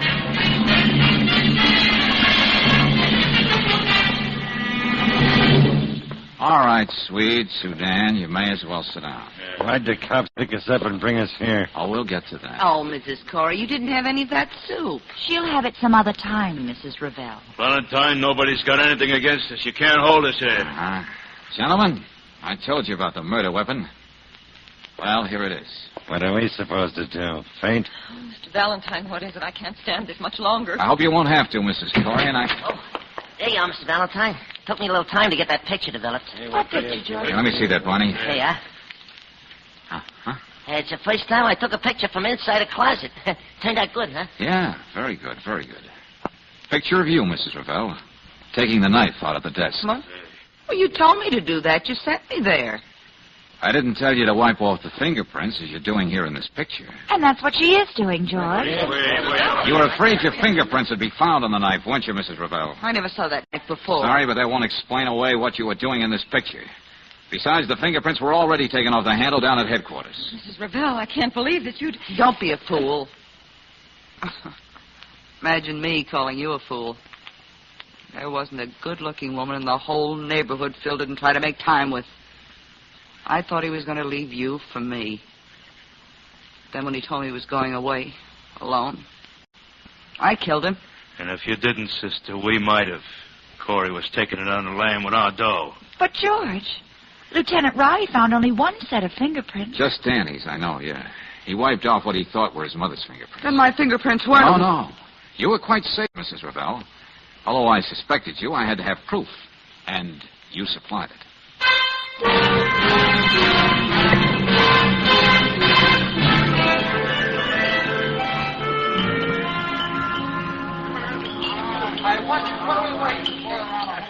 All right, now, all you mugs, clam up, will you? Hey, stop yapping. I mean, the banquet will now come to order. Hey, listen, before we get started, Chuck, I got something to say to Mr. Valentine, and I want the rest of you guys to listen, too, will you? Okay. I already told you, Mr. Valentine, how I feel after what you did for me, but there's something else. Nobody but you would have gone along with a gang like us. You believed everything Chuck told you. You trusted Barney and all of us. You stuck by us. I guess the Bearcats have been a little off the beam, but you can take my word for it. After this, we're going to straighten up and fly right. We're going to start a baseball team and use those bats the way they were meant to be used. Well, Well, fellas, after that, I don't think there's anything to add, except, well, let's see. Sure. And don't worry about the food, Mr. Valentine. We paid for it with our own money. Sure. Oh, yeah, Mr. Valentine, how did you suspect that Mrs. Ravel anyway? Well, it was all a matter of keys, Barney. Whoever killed Corey had to be inside the apartment. Yeah? When Danny came upstairs that night, he found a key in the door. The police took it as evidence. Mrs. Corey had her key. Phil Corey's key was found on him, and you, Danny, they found your key on you, and you were arrested. Now, the only person who didn't have a key, had to knock to get in, was, of all people, the landlady. The landlady? How do you like that? Order. Come on, everybody. Wait a minute. I got a motion, hey. What this club needs is an honorary captain. We already decided who it's going to be, huh, fellas? Oh, no. Now, wait a minute, fellas. You You don't have to do that. After all, Sorry, Mr. Valentine. We was really thinking about Angel. I mean, Miss Brooks.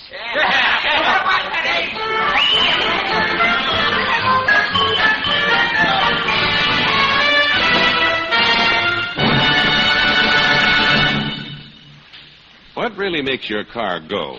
The big three factors, of course, are ignition, air, and fuel. And that last one, fuel, is mighty important. Most any gasoline mixed with air and then ignited will furnish enough power to make your car go. But to get the most out of your car, try Chevron Supreme gasoline, the premium fuel that's tailored to each different climate and altitude zone. Chevron Supreme has special blending agents that make your car start with a snap. These blending agents also give your car speedy pickup in stop-and-go traffic and smooth, steady power on the open highway. Next time you start out, get peak performance from your car by using Chevron Supreme gasoline. It's available at every standard station and independent Chevron gas station where they say and mean, we'll take better care of your car.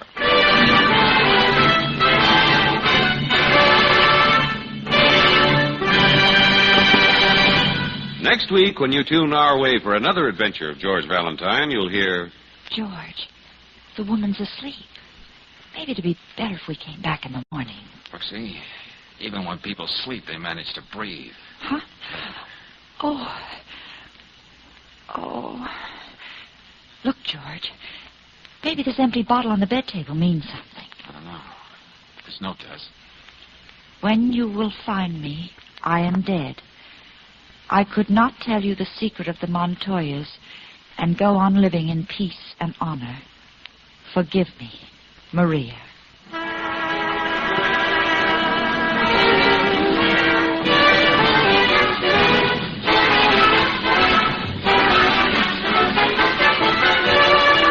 Tonight's adventure of George Valentine has been brought to you by Standard of California on behalf of independent Chevron gas stations and standard stations throughout the West.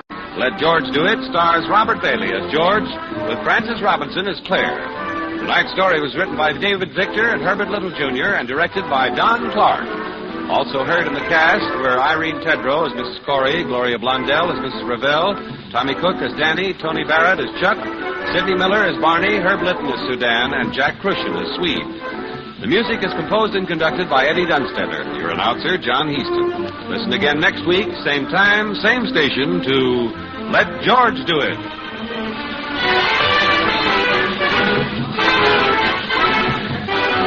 This is the Mutual Don Lee Broadcasting System.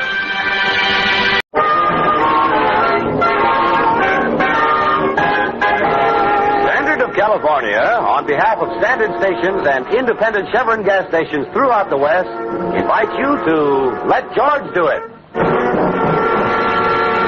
Another adventure of George Valentine. Personal notice. Danger is my stock and trade. If you need the kind of help you couldn't get from a cautious man, then you've got a job for me. George Valentine. Write full details.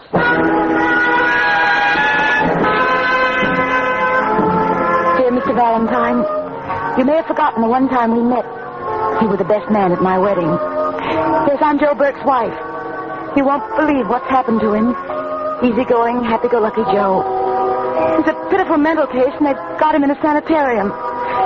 You were so close to Joe in the army, I thought maybe if he... Saw you again, it might do more than the doctors have been able to do. I thought of this when I saw your ad in the paper, like a ray of hope. Won't you try to help me? It's signed anxiously, Laura Burke. Joe, a mental case? Oh, no, not the Sergeant Burke I knew. Well, George's wife would hardly make up anything like this. But Brooksy at Palermo, when everybody else was either cussing or praying, that hard-headed Irishman just sat around playing a harmonica. Danny boy. It's funny I never heard you talk about him. Well, you know how those things are, Angel. You swear on your GI dog tag that you're going to be sure to keep in touch with each other, but as Tempest Fugit's Auld Lang Syne becomes just the name of a song. But you were his best man. This kid Laura came down to camp. We hopped the Jeep over to the chaplain, and it took 15 minutes for the tender vows. A minute for me to kiss the bride, and they were off. All Joe had was a 48-hour pass. Dolly, she sounds so desperate in this letter. Yeah. What's that address, Brooksy? We'd better get right over there.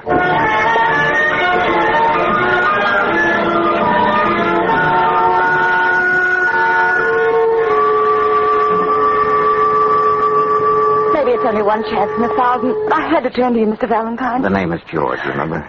He's in that place, getting worse every day. And now he doesn't even recognize me. Laura, we do want to help you. But, honey, you're making it so much harder. Here, sit down. I'm sorry. I know this is tough on you, Laura, but try to tell us the whole thing from the beginning. How did this happen to Joe? When? Well, about a month ago, they brought him home from Egypt. Egypt? What was he doing there? Well, after he got out of the army, he got a job with an export company, Kessling Limited. The money was so good he couldn't refuse it. He planned to keep it for 2 years so he could put some money aside. Oh, it must have been terrible being separated again. Did Joe begin to lose his grip while he was abroad? Oh, he sent letters regularly, wonderful, cheerful letters about the future. And a couple of months ago, he stopped writing. Yes, Laura? And one day he walked in with Dr. Taruk. Wait a minute. Who's Dr. Taruk? Some kind of psychiatrist the company sent back with Joe to take care of him. Mr. Kessling, he's the president of the company. He's been very kind. What did they say happened? Some kind of explosion outside the city. Joe happened to be around, and when he came to in the hospital, he... Now, take it easy, Laura. Hey, you want to knock off and have a cup of coffee? No, go on, I'm all right. I'll never forget it. Dr. Taruk left us alone for a minute. Joe just stood there, right where you are, looking at me, looking through me. He tried to talk, but it seemed to hurt too much, so just kept staring. Oh, George. He took a box of face powder from his pocket and handed it to me. Powder? I guess he meant it as a gift. So pathetic. A box of tea powder. Horrible to watch. Okay, Laura. I think we've heard enough to begin with. Where have they got Joe? The Hillcrest Sanitarium. His company's paying all the expenses, and Dr. Taruk says in time he hopes Joe will be all right. Yeah. But he's getting worse, you see. I thought if you saw him and talked to him, maybe by some miracle he'd begin to remember things. He thought so much of you. I know. All right, Laura. You want to come along with us? No, I always seem to upset him. Okay. Yeah, Claire and I will drop in on Joe. And here's hoping it'll do some good.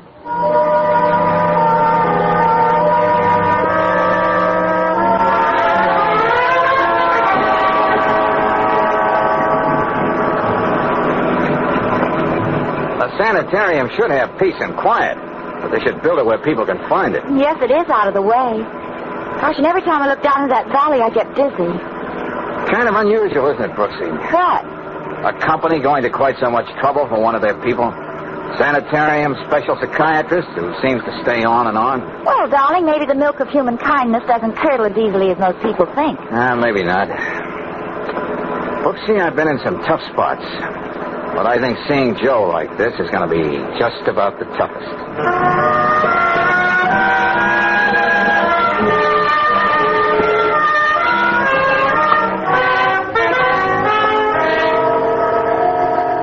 In dealing with the mind, Mr. Valentine, one is never sure what will be good or bad for the patient. Yeah, I think I know what you mean, Dr. Turk. Perhaps this visit from a dear friend out of the past may do Mr. Burke a world of good. However, on the other hand... Will we be able to see him soon? In a few moments. But perhaps it would be wiser for a young lady like you, Miss Brooks, not to see him at all. Huh? There are just a few things I want to know, Doctor, before... Dr. Taruk... Oh, Rodney, will you come here? This imposing but very competent gentleman is the male nurse I've hired to be with Mr. Burke, when it is impossible for me to be present. Oh, yeah. He's acting quiet now, Doctor. Good, very good. We can go in this way, Mr. Valentine, Miss Brooks.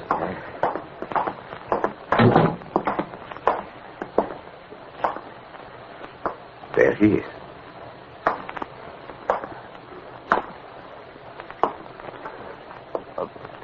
Hey, Joe. Danny boy.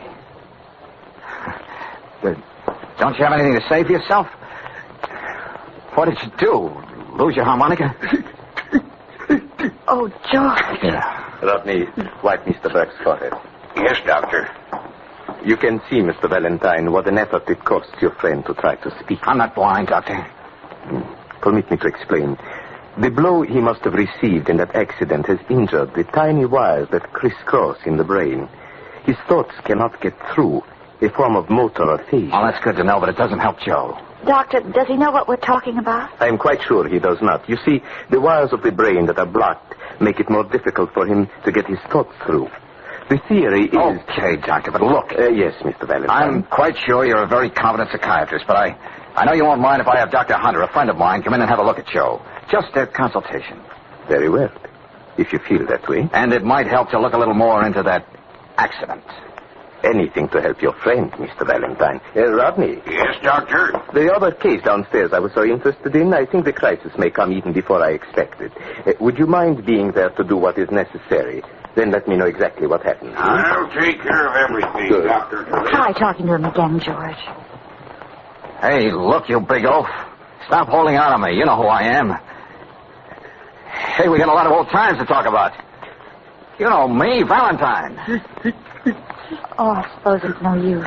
Hey, how is it, Dr. Thorpe, that Joe was able to walk when he came home to his wife, and now he's flat on his back and can't use his hands or his legs? I thought he was being cured. It is my hope to arrest the process of paralysis. Yeah? To shield him from emotional disturbances.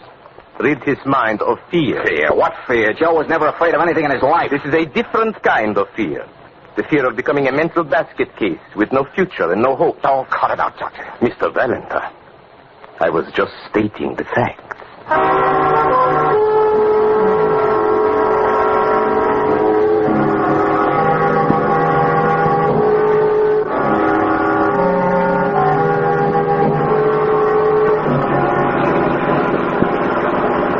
And to hold from this day forward till death us do part.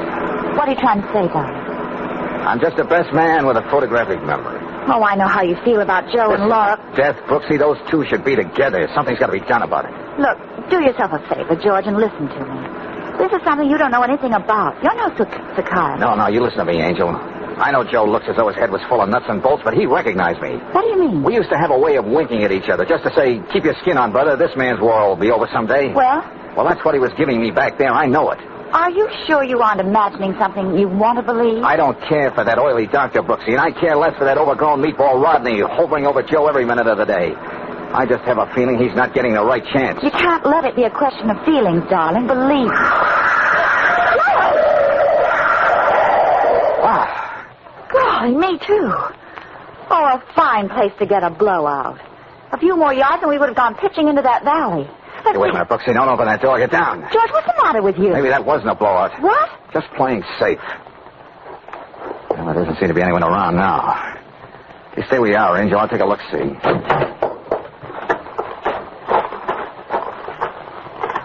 Did you find anything? Yeah. A neat bullet hole in that tire. What? Somebody shot at us from those rocks up there. But who could it be? It'd have to be somebody who knew we'd be coming back this way. Brilliant deduction, Brooksy, but we'll go into that later. Right now, we fix a flat and then get back to town.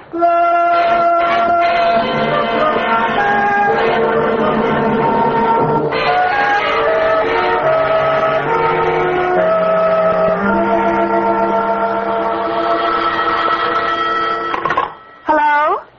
Yes, he's here. Just a moment. It's Walker, financial editor of the Bulletin, Good, returning your call. Yeah, You, hold it a second, Walker, huh? Look, take this down as I give it to you. Okay. Go on, shoot. Yeah. Kessling, export and import, fined $50,000 6 weeks ago. Smuggling, diamonds, and a shipment of face powder. Since then, out of business, gave up corporate charter. Yeah, thank you, Walker. That was very helpful. Goodbye. George, what have we gotten into? A very touching little situation, Brooksy. The great big corporate heart of Kessling Limited bleeding for one of its employees who was hurt. Yeah. In fact, it keeps on bleeding now, long after it ceased to exist, because it was caught smuggling diamonds, no less. Well, how do you think Joe fits into all this? I don't know yet. But right now, we're picking up Dr. Hunter and going back to Hillcrest Sanitarium. Let him take a look at Joe.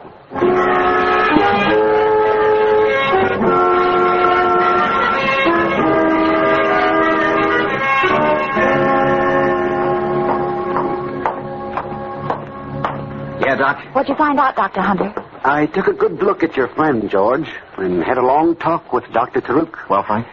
In Taruk's place, I'd have to diagnose the case exactly as he has. Oh. Motor aphasia. Now, progressive paralysis. The whole thing apparently started from some severe shock. I see. Well, now I don't know what to do. His wife told me if we found anything wrong to get him out of here. He's getting all the proper care as far as I can see.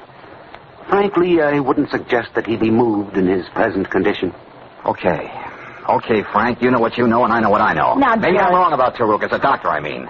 But there are too many other things wrong about this setup, including that bullet in my tire. Yes, and I still say Joe Burke was winking at me.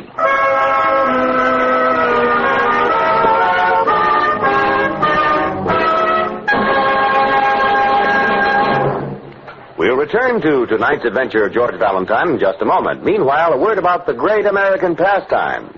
Batter up, it's baseball season again. And here's a seasonal gift for you. It's a 48-page handbook of baseball. The title is Batter Up. To get your free copy, just ask for Batter Up at any standard station or independent Chevron gas station. This guide to baseball fundamentals was written by Bert Dunn, former pro. It has 45 illustrations and photos. Boys will be keen about it. Batter Up tells how to play each position, pitching, catching, fielding, and how to bat. Batter Up is available at independent Chevron gas stations and standard stations where they say and mean, we'll take better care of your car.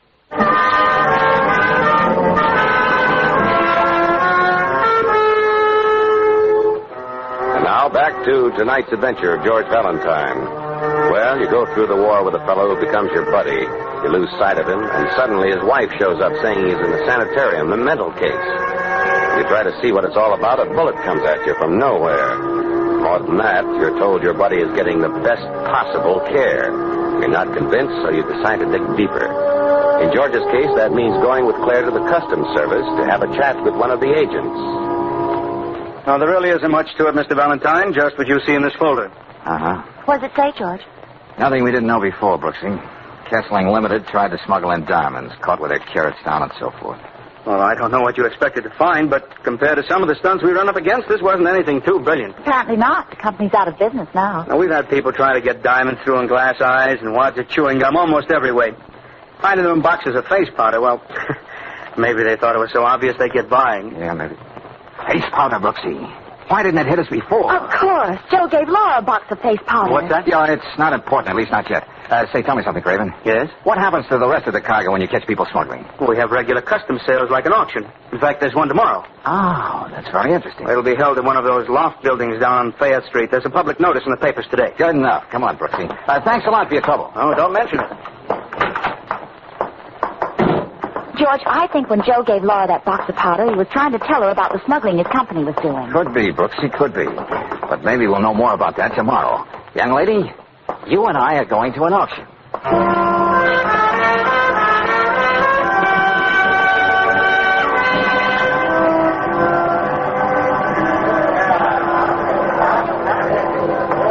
All right over here, everybody.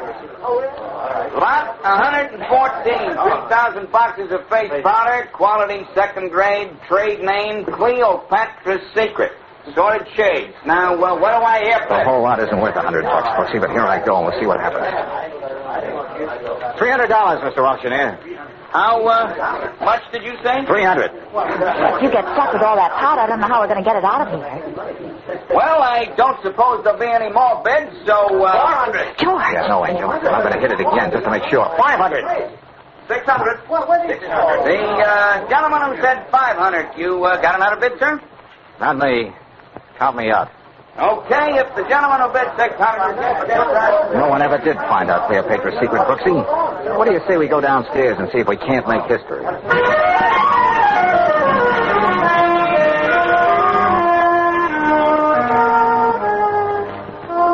George, it's getting dark. Let's make believe it's dinner, and I'll go down to that lunch wagon and get us a couple of containers of coffee. Okay, but hey, hold it, Brooksy. Huh? That little black truck over there. They're loading something into it. Cleopatra's Secret. You see any name on the truck? I can't. Oh, no, there isn't any name. Oh, I should have known better than to ask. They would have thought of that. Okay, take it away. Brooksy, we're off again.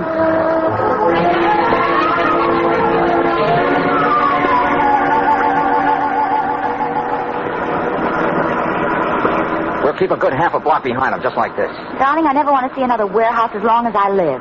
They could at least put some lights in the windows. Yeah, and some fluffy organdy curtains. The only light I'm interested in right now, Angel, is that little red one up ahead. It's turning the corner. Hey, a dead-end street, no truck. But we were right behind them. Truck can't just disappear into thin air. There's only one warehouse on this whole street. Yeah, and it's all boarded up. Hey, that big overhead door could have been up, just waiting for that truck to get in and then close down. I can't think of any other explanation except magic. Yeah, well, we're not going to go ringing any doorbells and tip our mitt. Look out! Get out of here. That shot came from that warehouse. This is getting monotonous, being used for clay pigeons twice in 2 days. Hey, Brooksy. Yes? Take a good look at that street sign under the lamp, and remember it.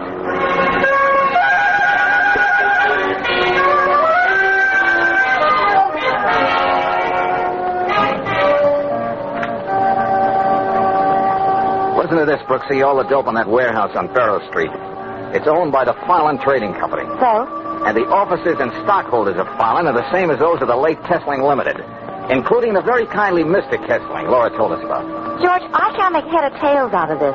Why would they go and buy up all that old worthless face powder? I don't have the answer, Brooksy, but maybe Laura has. That's why we're going over and see her right now. Laura, what happened to you? Oh, I don't know, really, Chris. Something hit me. Well, didn't you see who it was? No, I was sitting here waiting for a call from you, and then I don't have anything except waking up on the floor. George, this place is in a sham. Well, they didn't take anything. What's that? No, I looked all around. My pocketbook had almost $100 in it. Oh, my jewelry. Oh, that's still there on the dresser. Uh-huh. Oh, what about Joe? Tell me what that doctor friend of yours said. Did he think there was any hope? Of course there's hope. You've got to believe that. There's every hope, Laura. But tell me something. Where did you put that box of face powder Joe gave you? Powder? Yes, you remember. You told us about it. Oh, yeah. Well, I just opened it and then I put it in that drawer over there. Yeah, I'm sure of it.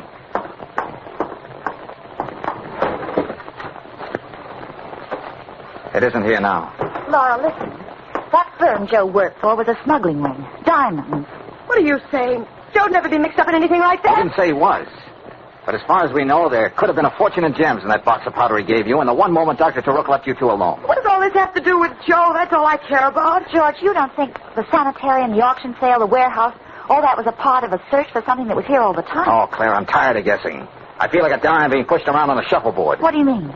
Somebody is in an awful hurry about getting something done, trying to meet a deadline. What about Joe? That's what makes me think. Taruk wasn't too worried about me bringing in another doctor to look at Joe. Hunter's visit proved that. The important thing was to keep me from snooping around, interfering with their schedule.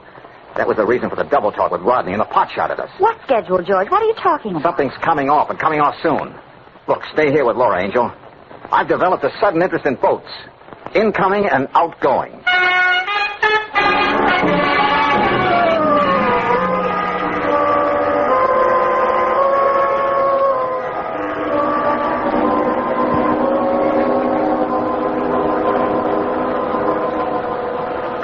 Oh, you again, Valentine. Yeah, Craven, the Customs Service and I are getting to be just like that. I'll be right with you as soon as I clear this manifesto. All right, Donnie, you can put that shipper through. Hey, look, fella, this is really important, and time is what we don't have the most of. Huh? Oh, if you still got that Kessling deal on your mind... No. Same people, but a different name. As far as you know, is there anything coming through for the company known as Fallon Trading? No, I don't know, but I can soon find out. Here, just a minute. Well? No, I don't see anything. Are you sure? Everything points. Hey, wait a minute. Yeah? Here it is. I missed it because the boat's already in. Uh-huh. It's anchored out there in the harbor. Has the cargo been cleared yet? No, that's scheduled for tomorrow. What's Fallon bringing in? 3 crates of powdered cocoa beans from the West Indies. Shipping in on the Pandora, Peruvian registry, Captain Martin... No, we can skip that, Craven. How soon can we get out to the Pandora? Why? Tomorrow we'll be unloaded. Kessling and Fallon are one and the same trading company. Hey, I think I see what you mean, Valentine. We'll take a speedboat, get right out there to the Pandora.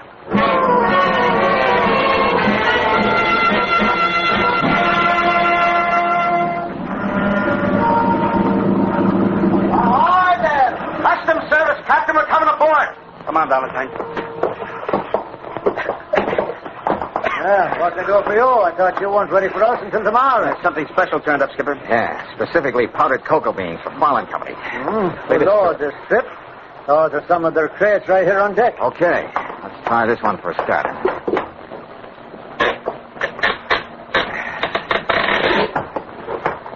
What are you fellas looking for anyway? Carrots, Captain. Huh? Are you kidding? Diamonds, Captain. Oh. Now, you feel around that side, Valentine. I'll take this. Okay. Fine, I thought I knew them all. That's new one on me. All right, Craven, here we are. Huh? Yeah, it's a beauty, too. Take a look at it. Hey! Nice size. I wonder how many more we're going to find. Oh, just enough, but not too many. What's that supposed to mean? Look, Craven, can I take a sample of this cocoa? Just enough for a cup, let's say? Sure, go ahead. Help yourself. I doubt if they'll miss it when we auction the stuff off. Thanks again for the tip, Valentine. Oh, you're very welcome. But don't be surprised if I get in touch with you again.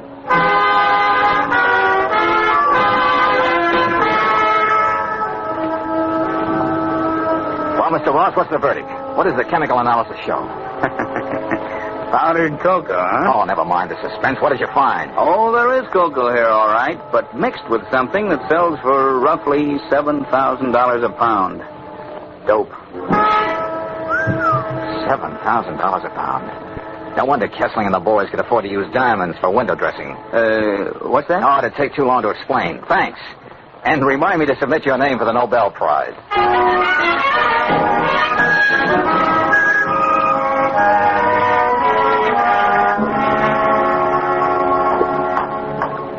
What do you want, Valentine? Out of my way, Rodney. You can't go in there. Nobody sees Burke. Dr. Taruk's orders. You're a sucker for Taruk's orders, aren't you? You shouldn't have missed me when you took a shot at my car on the road yesterday. I was just waiting for that big yap to open like that so I could... Rodney, what is all this? Greetings, Dr. Taruk. What have you done, Mr. Valentine? The scene should speak for itself. And if you don't want to join Rodney, you'll just sit right down on that bench. Maybe you should be a patient here, Mr. Valentine. Oh, yeah, sure. I got a persecution complex. I can't rest. I can't sleep. I see things, have bad dreams. I'm afraid there's no hope for me until I hear you and your friends try to explain more than $1 million worth of dope. I have nothing to say. When the police and the customs men get here, Dr. Taruk, you'll have plenty to say.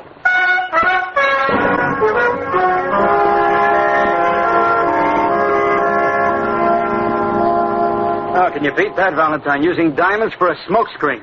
Yep, Craven, that was the racket. They plant the diamonds, not too expensive ones, of course, in case the shipment is open. If they're found, nobody looks any further. Then they pay the fine, and they buy up the supposedly worthless stuff at the auction for peanuts and make themselves $1 million. Tell me, how did that friend of yours in the sanitarium fit into all this, Valentine? Well, as I get it, Joe found out what Kessling was doing and was going to talk. All that stuff about an accident in Egypt was a bunk. Now, they gave him a brutal going over. When he came out of it, he had what psychiatrists so pompously call functional neuroses induced by severe blows on the head. Yes, they probably meant to kill him. Sure, but why take chances? There might be investigations. Now, they figured it was better this way. Taruk could see to it that Joe didn't snap out of it until this shipment came through, and they'd all take it on the lam. That was their deadline.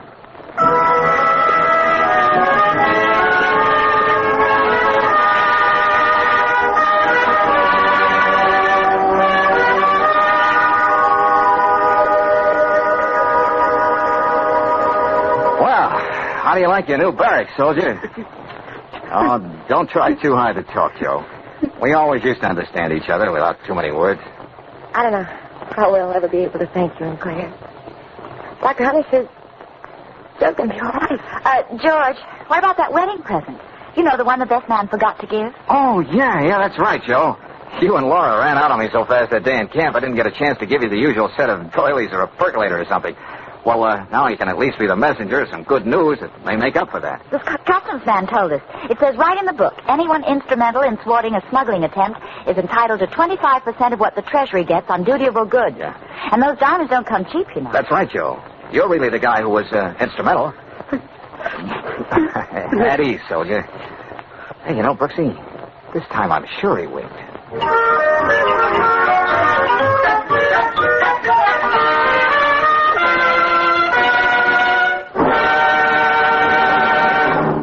And now, a message of importance to motorists. It's a safe bet that along with these first days of spring, a young man's fancy lightly turns to thoughts of love, but it's also a safe bet that every motorist's fancy has already turned to thoughts of the open road. If you're making weekend trips at this season with frequent starts and stops for the family car, here's something worth knowing. When you've got Chevron Supreme gasoline in your tank, you get instant action every time you press the starter. It's a premium gasoline that's tailored to the season of the year and to each different altitude zone in the West. Besides saving you a lot of grinding, starting wear, Chevron Supreme gives your car speedy pickup in your stop-and-go traffic. And it assures full power for rugged hill climbing. Best of all, you're never far from Chevron Supreme gasoline. Throughout the West, you can get it at standard stations and independent Chevron gas stations, where they say and mean, we'll take better care of your car.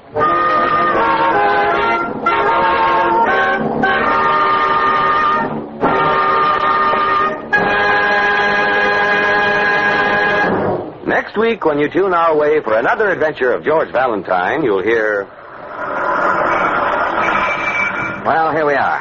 Now, out you go, Brooksy. You know what you're supposed to do. Yes, George. But you don't know what you're asking of me.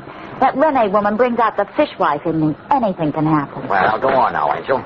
That gal in there didn't tell us half what she really knows. Maybe because you do rub her the wrong way, we can find out some more. Well, okay. So good to me. Well, now for Renee. I wish I'd let my fingernails grow.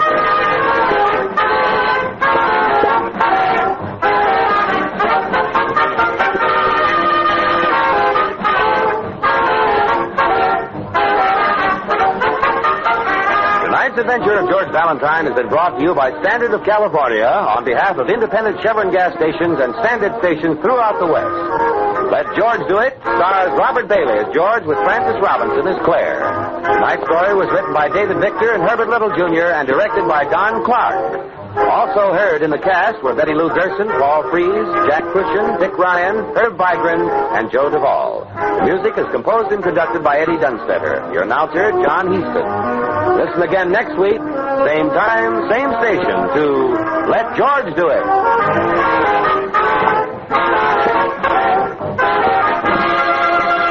This is the Mutual Don Lee Broadcasting System.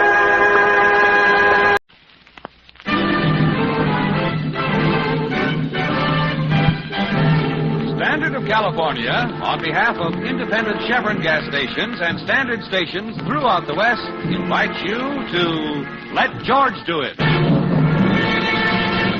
Death wears a gay sport jacket. Another adventure of George Valentine. Personal notice. Changes my stock and trade. If you're crowded into a corner and can't fight your way out, call on me, George Valentine. Write full details.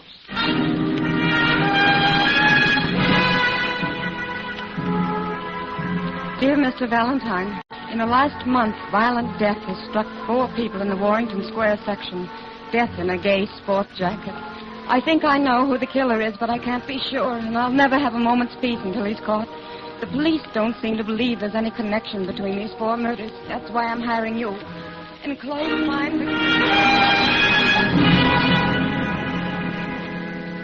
the key to locker 306 in the East Hempstead Railroad Station. The money you find there should pay your fee and expenses. It's yours whether you accept the case or not. I leave that up to your conscience. Mm-hmm. I gather, Brooksy, there's no signature. No, just a generous amount of white space on the bottom, George. And the letter's typewritten. Our correspondent seems to revel in mystery. Well, here's something more specific. You might call it a postscript. Yeah? List of Warrington Square victims. Uh-huh. Well, whoever wrote this, he or she, didn't have to go to that trouble.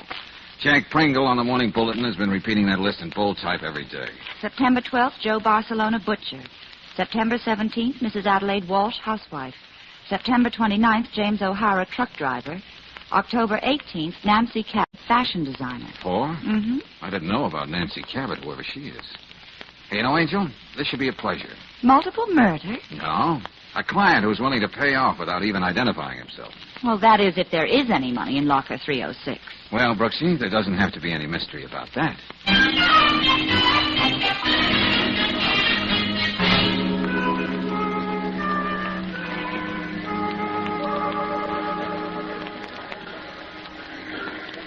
Pacific Limited, leaving on track 14 in 5 minutes. 5 minutes.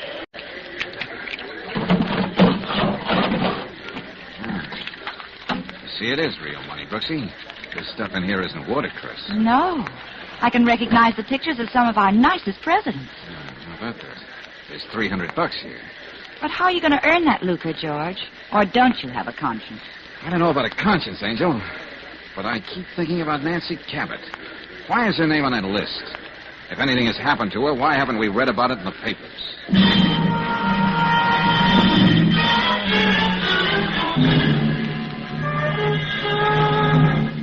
Valentine, believe it or not, when a crime is committed, the police somehow manage to hear about it. I told you there's been no report about a Nancy Cabot. Okay, Lieutenant, okay.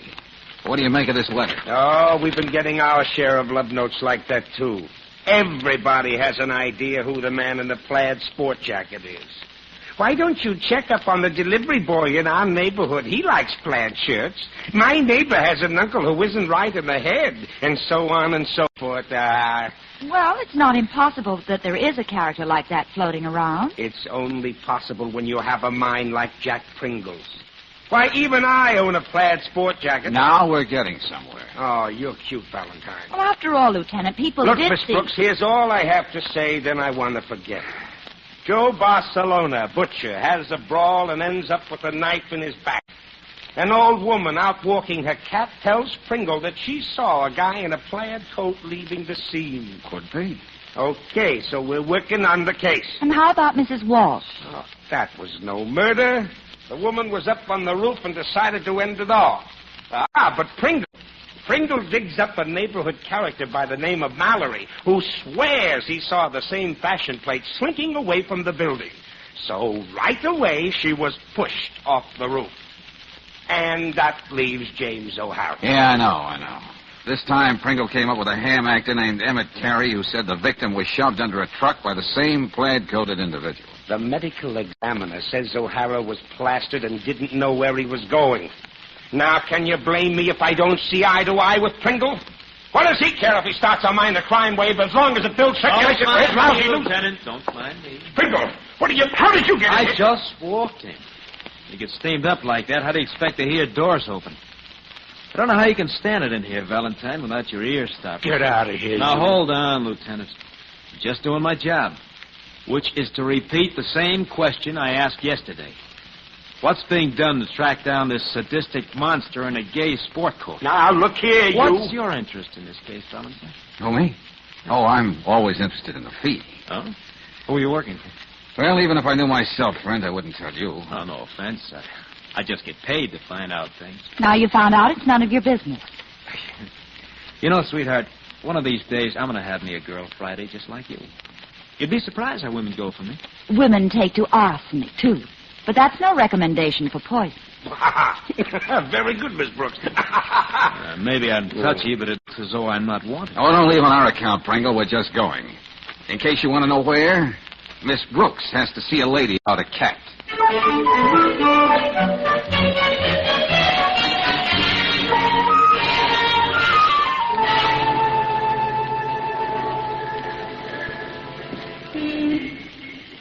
Young lady, it's very sweet of you to sign my petition. Oh, think nothing of it, Mrs. Winthrop. The city needs a home for stray cats. I've been waging this campaign for 20 years. Oh, to get back to Joe Barcelona, Mrs. Winthrop, how can you be so sure about the man in the sport coat? Wasn't it pretty dark that night? Oh, yes. But sometimes I do think I have the eyes of a cat, my dear. Do you believe in reincarnation? Do you think I might have some feline blood in me? Oh, I wouldn't know. Just what did you tell Mr. Pringle? Oh, he asked me so many questions, Miss Brooks. I'm certainly glad I was able to supply him the answers. Why, if there's a killer around, he may even decide he doesn't like cats. There are some people like that, you know. Well, thanks very much. Did you read what Mr. Pringle wrote about me in the paper? He called me the cat woman. Wasn't that sweet of him?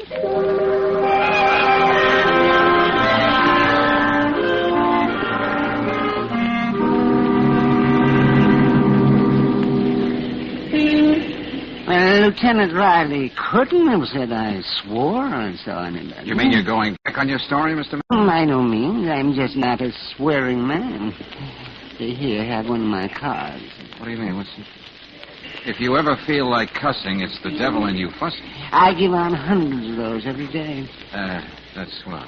Swearing destroys a person's moral fiber. It's worse than drinking.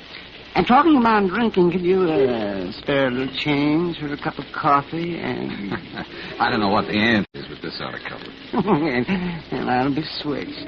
Oh, you see how you can express your emotions without resorting to profanity. Yeah, I'll make a mental note of that. Now, Mr. Mallory, how can you be so sure that the man you saw scuttling out of Mrs. Walsh's building after she fell to the street is one and the same as in the Barcelona case? After all, a lot of men wear plaid sport jackets. Oh, no, by jinkity. When Mr. Pringle was asking me all those questions, I realized that the coat was the exact same color, and blue and green plaid. I see. Okay, if that's your story, I guess I'm stuck with it. Bye, Jinkety.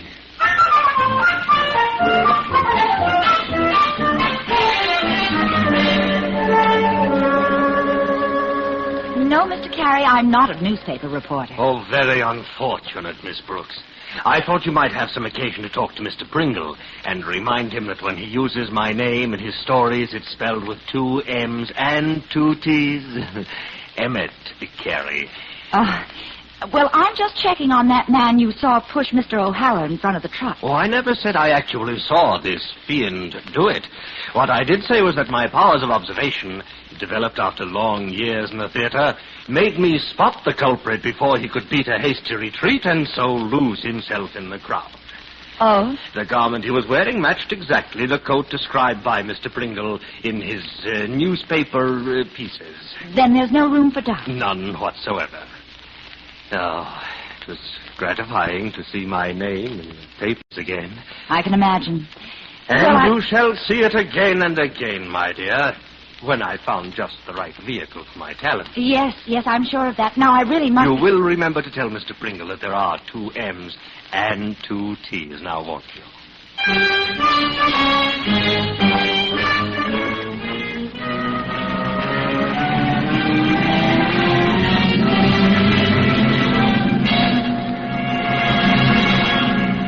You don't know the time I had finding you, Miss Cabot. But I see you did. Is there any reason why you aren't listed in the telephone directory? Yes. Privacy, Mr. Valentine. I'm curious, how did you manage to locate me? Oh, I did a little checking. I happen to know you're a fashion designer. You seem to know a great deal about me. Including the fact that you're on somebody's death list. Oh, come now. Isn't that a bit too melodramatic? I got a letter from somebody who didn't sign his name. Call that melodramatic, too. But it had you listed as the 4th victim of this prowler in a plaid jacket. I'm glad to see that it was a mistake. Can there be any doubt that I'm very much alive? Well, even saying this was a cracked note, you ought to be a little more concerned. Why, your name, Miss Cabot. And you do live in the same neighborhood where our friend is operating. Sorry. Right now I'm more interested in watering these flowers. Mr. Valentine, have you ever tried growing things in a window box? It's really a challenge. Is that all you have to say? Yes. Unless you're an authority on ivy geraniums. You see, I find it difficult to be hysterical about this apparition who's supposed to be haunting Warrington Square. Yeah, you the police both. So far, you haven't produced anything spectacular to make me feel otherwise. No, I guess not. Look, I do appreciate what you're trying to be helpful, Mr. Valentine. I'd like to be helpful, too. Well? Talk to Jack Pringle. What about? Doesn't it seem odd to you that he's the one who always comes up with a witness and a detailed description of the madman? Yeah, I've mulled that over. It's possible a reporter might overwork his imagination to get a good story. Or he might have other reasons. Of course, I wouldn't know. I'm just trying to be helpful.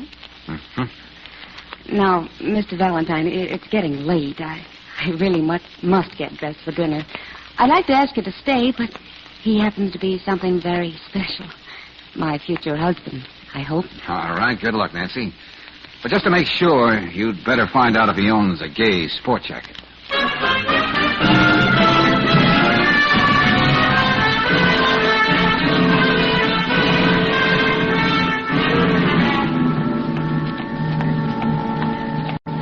What took you so long up there, George? What did she have to say? Nothing particularly new, Angel, except a discourse on growing geraniums in a window box. Come on, let's go.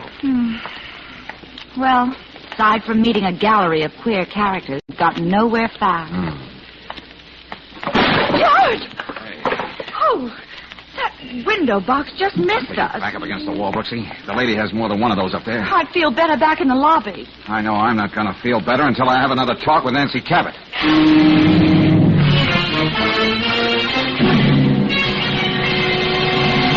Better get Riley on the phone, Angel. Oh, who could have gotten in here and choked her? You only left her a few minutes ago. I can think of 3 answers. Somebody who was waiting for me to leave, somebody Nancy knew well, and somebody who had good reason to let fall with that window box. Well, now all we need is a witness to say he saw a man in a gay sport jacket. Well, get busy, Brooksy. Don't impede justice. Call the lieutenant. What are you doing with that typewriter, George? Dear Mr. Valentine, in the last month... Oh, I get it. Was it Miss Cabot who wrote us that letter? On her own little typewriter, Brooksy. She was just a day early in writing her obituary.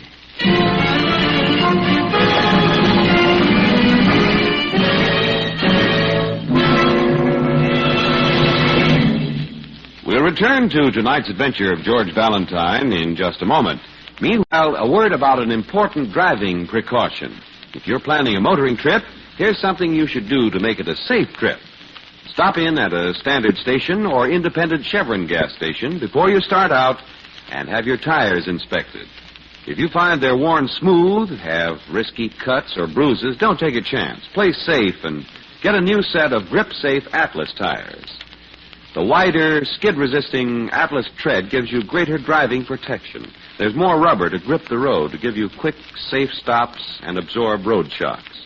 With each new Atlas passenger tire, you get a full year's written warranty against damage to the tire from road hazards. No wonder Atlas is the tire known nationally for its safety, long life, and economy. Another tip, when you're on the open road, keep safe by keeping the right amount of air in each tire. And that's a job for the folks at independent Chevron gas stations and standard stations where they say and mean, we'll take better care of your car.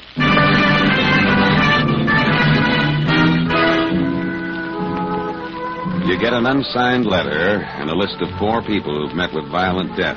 In exchange for good legal tender found in a railroad station locker, you're supposed to come up with the murderer.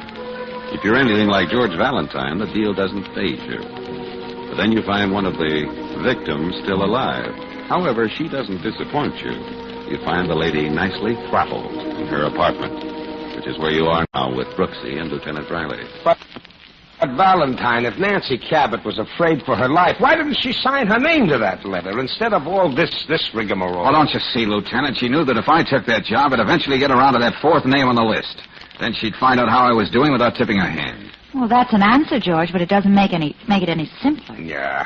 Nice having you on my side for a change, Miss Brooks. She was plain scared that this guy in the plaid coat would find out that she got in touch with me. There's nothing complicated about that. Huh? Another thing. All the time I was talking to her, I had the feeling she was trying to tell me something. But what? Despite myself, I'm beginning to believe Pringle's story about the ghost of Warrington Square. Oh, not you, Lieutenant. Well, can you blame me? Valentine leaves the gal's apartment. She's choked to death. A flower box comes down on your head, and then the killer disappears into thin air. If another neighborhood character says he saw a man in a gay sport coat coming out of the house, he'll have to explain why we didn't see him. Now, wait a minute, Pringle. You can't go in there. Never mind, Hennessy. Let him come in. Where's she, Riley? I've got to see her. She's in the next room. But you have no objection if the medical examiner looks at it first? Get out of the way. Wait a minute. What's the matter with you? You crazy? I'll try to stop her. Hey, wait a minute, Lieutenant. You know the girl, don't you, Pringle? No, we're going to be married. Huh? What's that? You must have been the someone very special she was going to meet tonight. How do you know, Valentine? What were you doing here? Miss Cabot hired me to find this dapper murderer you've been writing about. You shouldn't have done that. She knew what it meant to me to prove I was right. She should have stayed out of it.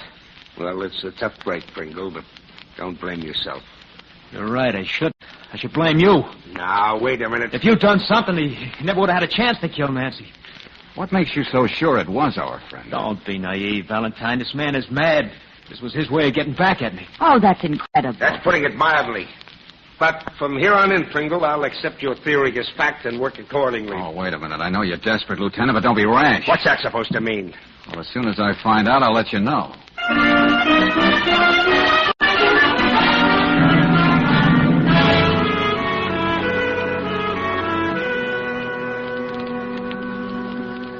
Say, George, there's a man in the outer office. He gave me this for you. What? Do your bit for all humanity. Join the fight against profanity. Oh. Don't you remember, Angel? I told you about Mr. Mallory. Bring him in. Oh, the characters in this case. This way, Mr. Mallory. Oh, yes, thank you, miss. What brings you here? I saw the picture of that girl who was murdered. You mean Miss Cabot? Yes. Here, Mr. Mallory, sit down. Make yourself at home. Come on, what about the lady? Well, perhaps first we could talk about a little contribution to my anti-cussing campaign. Oh, the amount will depend on the information, so you'd better start talking. Well, it said in the papers that Mr. Pringle and Miss Cabot were so in love with each other and were going to get married. Love, marriage. That's the usual combination, isn't it? Well, a couple of days ago they were together, and they passed me on the street. They were having a terrible fight. Oh? Yes, and you should have heard the words Mr. Pringle used. I was tempted to give him one of my cards. Do you remember what they were quarreling about? She made it plain she was going to marry someone else. Hey, that would change the picture a little, George. Yeah, if it wasn't just a lover's quarrel. Now, Mr. Valentine, about the... Oh, yeah. Hey, You busy, Valentine? No. Come in, Lieutenant. Well, I thought we'd compare notes again, because this case is the darndest... Hey, Lieutenant, what you say? Huh? Here, take one of my cards. Oh, you with those cards. Well, thank you very much, Mr. I drive you crazy. You look tired, Lieutenant. Tired? Oh, I'm walking around dead. Well, here, relax. Take it easy. Look, Valentine, now look, we've had our differences, but I'm at a point now where I'll take suggestions from anybody. You know, that's a very reasonable attitude. Never mind that. Say, do you know anything I don't know? What did you mean in the cabin apartment about me not being too rash or something like that? Oh, George was just thinking of your blood pressure, Lieutenant. Nah, don't give me that. Come on, now loosen up, Valentine. Come on. Okay. Maybe I can tell you something that'll make you feel a lot better. What's that? You don't have to worry about any more murders in Warrington Square. There won't be any. What makes you say that? How do you know? Well, for one thing... for the love. Okay, Angel, I'll take it. Hello? Who? Oh, yeah, I know all about you. What's that? Well, that's fine, but just keep that to yourself till we have a chance to talk it over. Yeah, I'll be right there. Now, look, what were you going to say? What makes you so sure there's not going to be another murder? I'm afraid that'll have to wait now, Lieutenant. My optimism has suddenly waned.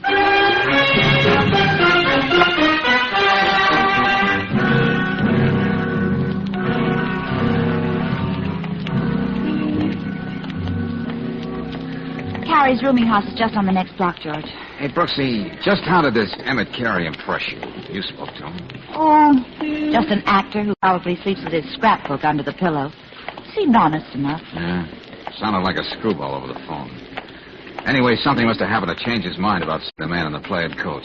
If he told Pringle that, I can imagine how the demon reporter feels. Oh, golly, this is all we need. Who is this? Catwoman. If she starts talking, we'll never get out of here. One of my cats is missing, Miss Brooks. Have you seen her? You couldn't help recognizing her. Her name is Bella. Oh, there hasn't been a cat in sight, Mrs. Winthrop. Now, we really must... I can't understand it. Bella was such a well-adjusted cat. Have you seen her, young man? No, ma'am. Oh, well, she'll come back. Brooksy, don't you... My petition. Would you care to sign it, young man? But To found a home for stray cats. Better sign it, George. Okay. Do you suppose, Miss Brooks, that man in the plaid coat could have lured Bella away? I've been thinking about it. Oh, George! We'll tell you later, Mother.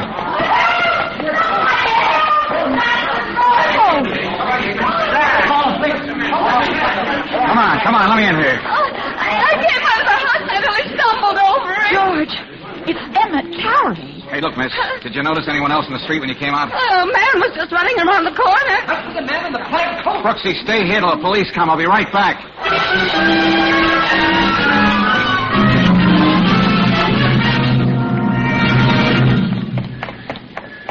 Hey, look, friend. A man came running into this block a few minutes ago. He had to pass here. Did you see him? You must have seen him. Oh. No, I wouldn't be able to see him. Oh, I'm sorry. Everybody around here knows poor old Joe can't see. You're looking for this fellow in a plaid coat, aren't you? He just passed here. Yeah. But how would you know that if you're blind? He stopped right in front of me here. You mean he told you who he was? Oh, he said everybody was looking for him, but they'd never find him. He said he wasn't through killing yet. He didn't care who I told that to. You know, he must be crazy. You're not kidding, Pop. Well said. You're not going to stop looking for him, are you? He has a way of evaporating right in front of your eyes. Oh, you should keep after him. He ran down the street and went into that alley. You know, a fella like that shouldn't be around loose. Okay, this is for your trouble. Oh, God bless you. Don't mention it. Whether you know it or not, you may turn out to be the one to clean up this whole mess.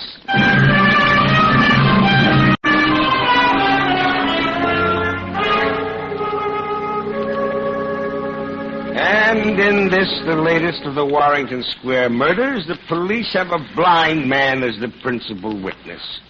Now maybe a blind man shall lead the police, etc., etc.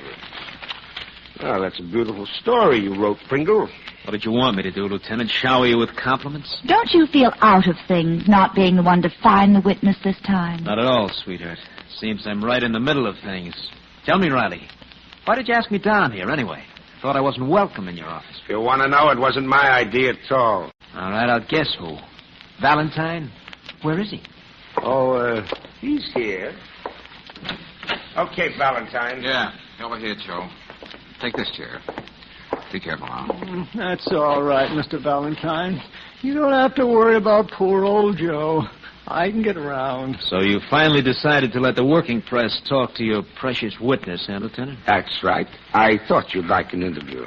I've got a few questions for him. Well, keep them under your hat, because Valentine here is going to ask the questions. Correction, please, Lieutenant. Just one question. Joe, you said the man in the plaid sport coat stopped and talked to you. That's right. Well, here's the question. Do you know who he is? Yes. It's that fellow over there. Was he pointing at me? That's right. This was one time the power of suggestion couldn't work on a witness. You couldn't plant any ideas in Joe's mind as you did with the other three witnesses. You must be hopped up, Valentine. You had to act out the myth you created because you thought he was blind. He's just a bad boy, Pringle. He doesn't like to work. There's nothing wrong with Joe's eyes.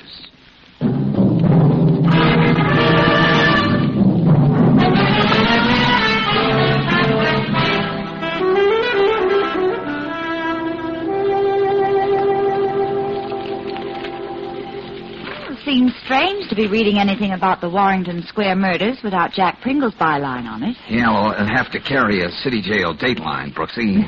The editor probably didn't think that would look dignified.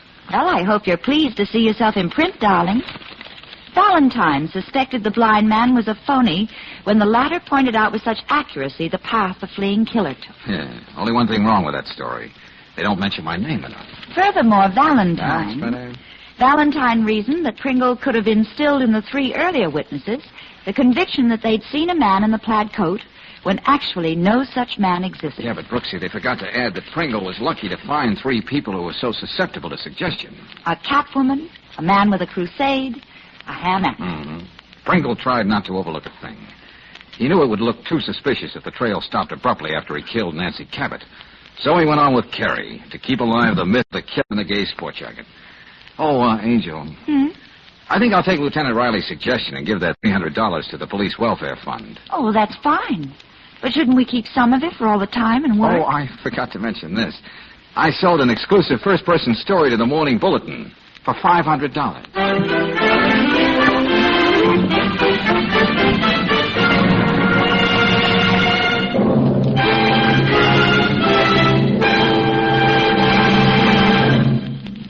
Why does the lady of the house defrost the refrigerator periodically?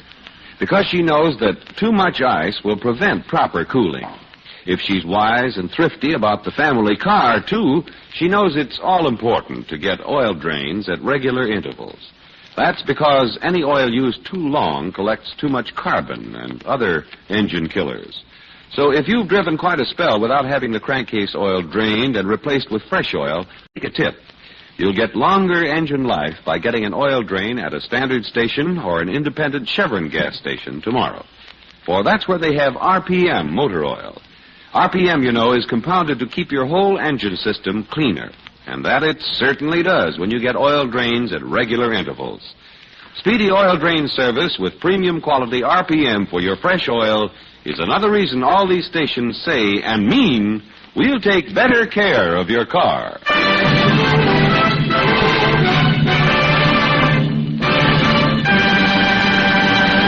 Next week, when you tune our way for another adventure of George Valentine, a new and intriguing letter will come to George's desk saying, Dear Mr. Valentine, for almost 7 years I've been hunting a man who killed his own wife. Next week he's going to collect $200,000 because I failed. I need help and I don't mind admitting it. So how about giving me a ring? Signed, Samuels. Don't miss George Valentine's latest case, The 7 Dead Years, next Monday night.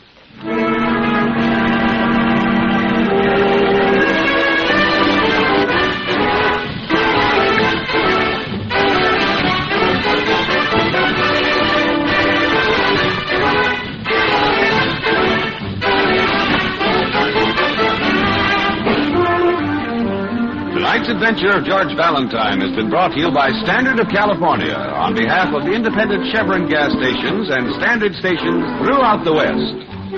Let George Do It stars Robert Daly as George with Frances Robinson as Claire. Wally Mayer appears as Lieutenant Riley. Tonight's story was written by David Victor and Herbert Little, Jr. and directed by Don Clark.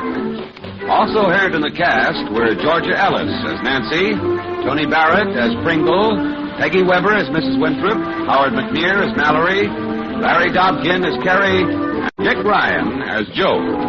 The music is composed and conducted by Eddie Dunstetter. Your announcer, John Heaston. Listen again next week, same time, same station, to Let George Do It. This is the Mutual Don Lee Broadcasting System.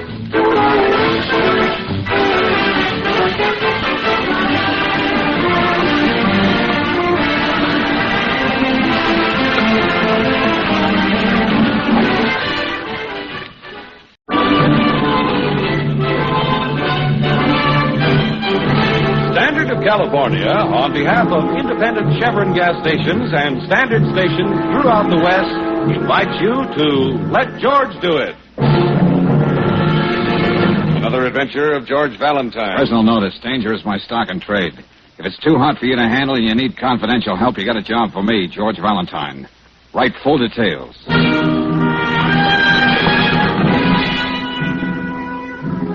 Dear Mr. Valentine, last night I told a stupid, needless lie. I didn't think it mattered to anyone but me. And yet because of it, an innocent man has been arrested today.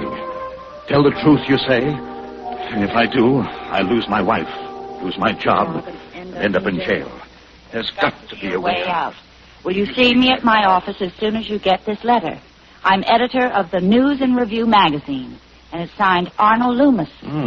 Mr. Loomis certainly must have told a whopper, Brooksy. Oh, men will tell lies and women will shed tears. 'Twas ever thus. Okay, Sarah Bernhardt. I'm quoting Ma Perkins. Well, if this gentleman can tell such fabulous fibs, Angel, this whole letter could be the result of an overactive imagination. Yes, I know, dear.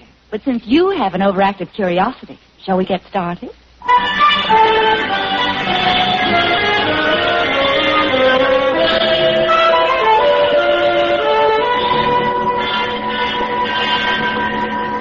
Well, Mr. Loomis? Mr. Valentine, I like to gamble. It's the only thing that stood between my wife and me for years. I thought I had it licked. Yeah? Well, the day before yesterday, I left the office early and drew $1,000 from the bank. 10 crisp $100 bills, practically all of our savings. To gamble with? Oh, no, Miss Brooks. Martha and I were going on our second honeymoon. We planned it for a long time. Oh. But, well, you can guess what happened. Oh, yeah, I know. The best intentions. What was it, a poker game or a bookie? The racetrack. I see. And the bank tails made off with you $1,000. Naturally, I'd have to explain it to Martha, and she'd never forgive me. She'd leave me. Well, then I had what I thought was a brilliant idea. I went to the police. The police?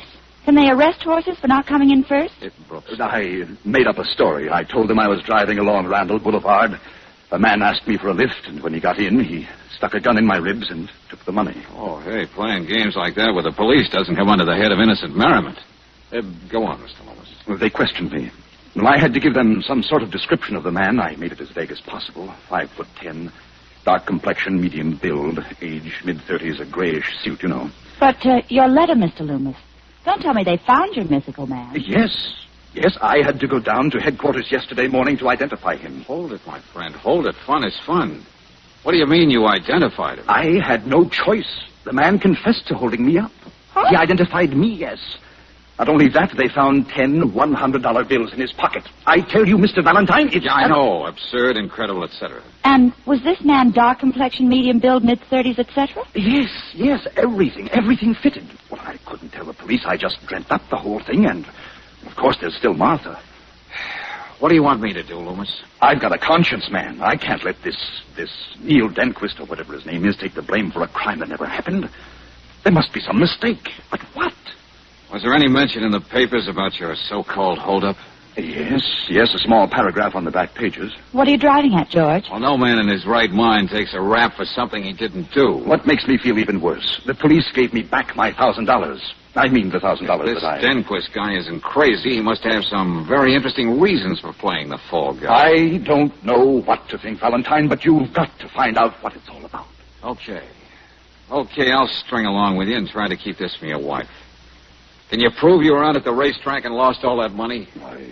No, I'm sure there was nobody there to recognize me. Well, how about the tickets you bought on the horses? No, I tore them all up. Loomis, give Miss Brooks one of your pictures. Maybe one of the ticket sellers at the racetrack may remember you. Yes, of course. Meantime, I'll talk to Neil Denquist and see just why he's so anxious to frame himself.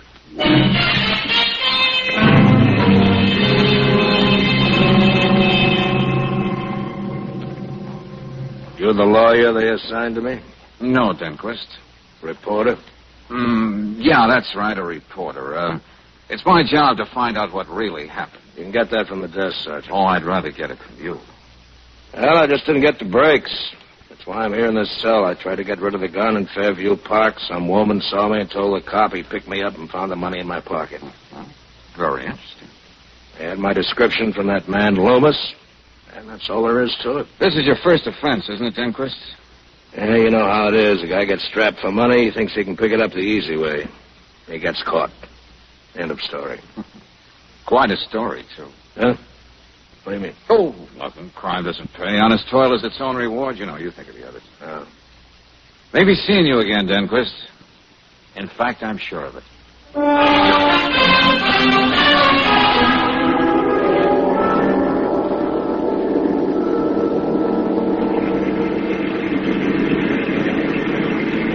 Well, Brooksy, what'd you find out at the track? Oh, not a thing, George. Arnold Loomis didn't leave an impression with any of the ticket sellers. I see.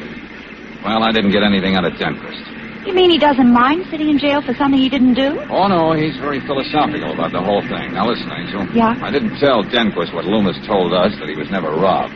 Well, wouldn't that have helped to get to the bottom of all this? Yeah, it might have. But I think there's a better way to go about it. And that brings us to you. Me? Yeah, you. There's a Mrs. Denquist, Francine Denquist. I looked it up. Now, here's the address. So? Well, if Francine cares anything about her husband, she doesn't like the idea of his languishing in jail. Now, if you talk to her, woman to woman, and tell her there was no robbery for Denquist to commit, we might get more out of her than we could possibly get out of him. And how am I supposed to know about Loomis? Well, tell her the truth. You're working with me. See, I'm sure Denquist is innocent, and I'm going to prove it. Okay, that's the story, Brooksy. Right, George. So, fancy it up a little, Angel, and see what we get.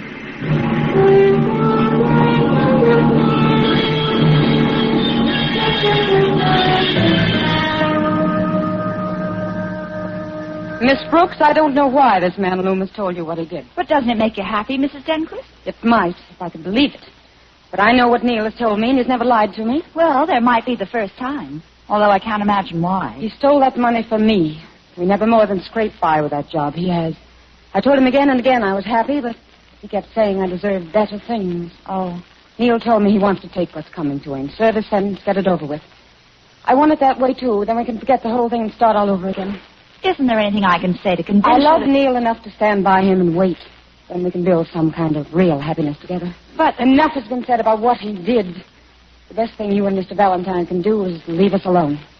Mrs. Denquist, why would Mr. Loomis make up such a weird story, insist your husband couldn't have robbed him? Why would Neil take the blame for something he didn't do and part with $1,000 we haven't even got?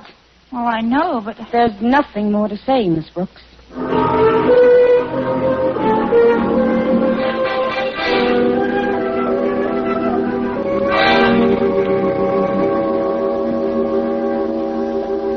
Lieutenant Riley, I admit Mr. Loomis did a very foolish thing when he handed in that false report of a robbery, but can't you... Foolish thing? Oh, Valentine, you mustn't be harsh on your client. Huh? Just a little prank, that's all.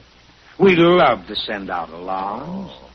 It's lucky for you and Loomis it wasn't a prank, and that we found the man who robbed him. Well, frankly, I'm confused, George. Both Denquist and Mrs. Denquist are satisfied with the way things are. Look, Lieutenant, I told you the only way I can make any sense out of it is that... Let's not go into that again, please. Of all the crazy... Look, a man reads in the paper about a hold. That's right. The description of the culprit might fit him. Yeah. So he puts 10 $100 bills in his pocket gets himself picked up, then confesses all. Now, why? Why? Because he might want an alibi for something much more serious that took place about the same time. Ah, stop it, Valentine, stop it. I ought to have my head examined, but I'm having that information checked for you right now. Well, maybe it's reaching, Lieutenant, but if George is right, it would explain why Loomis and Denquist are acting as they are. And it's about the only thing that would. All right, all right. Here's the dope you asked for, Lieutenant. I'll take it, Sergeant. Thanks. Yes. Now, Valentine, I hope you'll be satisfied. Loomis was held up on Tuesday night at 7 o'clock. That's right. Well, according to this report here, the only crimes of a violent nature that took place in our fair city were... What's the matter, Lieutenant? Of course. I should have remembered the Haffey case. Yeah, what about it? Young Mrs. Haffey was found murdered in her home on Norton Heights. The medical examiner says it happened around, here it is, 7 o'clock Tuesday night. Come on, let's hear some more, Lieutenant. Murderer still at large, Gloria Haffey, 27. Husband's name, John Haffey, broker. Victim previously married to... Here, Valentine. You can have the honor. You've earned it. Holy Moses, get this book, see? Victim previously married to Neil Denquist.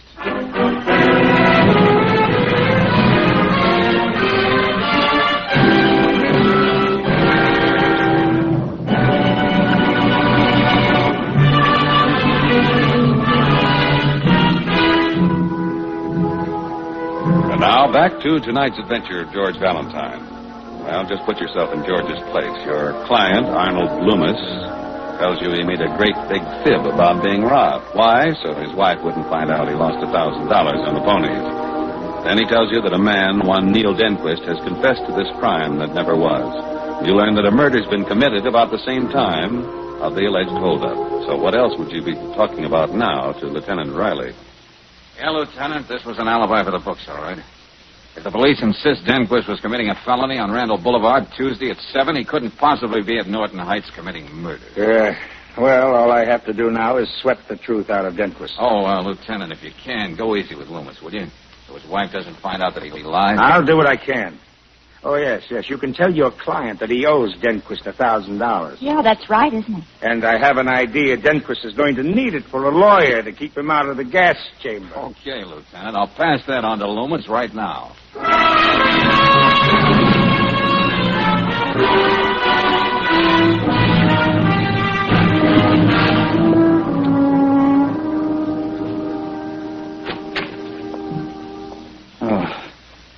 Oh, it's you, Valentine. Come in. What is this? Oh, what happened to you, Mr. Loomis? A bandage. You look like the boy with the fife in the spirit of 76. I feel older than that. Oh, don't tell me your wife found out what you did with that money. No, Martha's been out all evening, thank heaven. Come on, let's get to the point, Loomis. Who went to work on your head? I don't know. What? I was in the living room reading. I heard the front door open and took it for granted it was Martha. Yeah? Then, when I didn't hear anything for a few minutes, I went out into the hall to see. And the next thing I knew, I was getting up off the floor. Anything missing? No, that's the strange part of it. Not a thing. I went over the whole apartment. I don't understand it. Yeah. Something else that defies all reason, Loomis? It seems you're allergic to that sort of thing. Well, George, don't you think you ought to tell Mr. Loomis about Denquist? Huh? Oh, what about him? Did you prove that he couldn't have possibly held me up? More or less. I'll be able to tell you more tomorrow. Now, think hard, Loomis. Do you know of anybody who'd want to conk you on the head just for the sheer joy of it? No, not a soul, Valentine. I don't have an enemy in the world. Ah. Well, maybe it was a dear friend. Anyway, I'll call you later.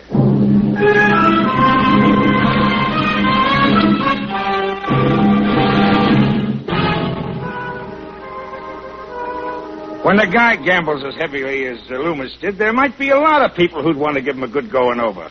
And maybe one of them did tonight. Sorry, Lieutenant, I can't throw it away like that. I think George is right. Somehow it ties up with this whole case. Case? Yeah, this thing is turning out to be a Chinese puzzle.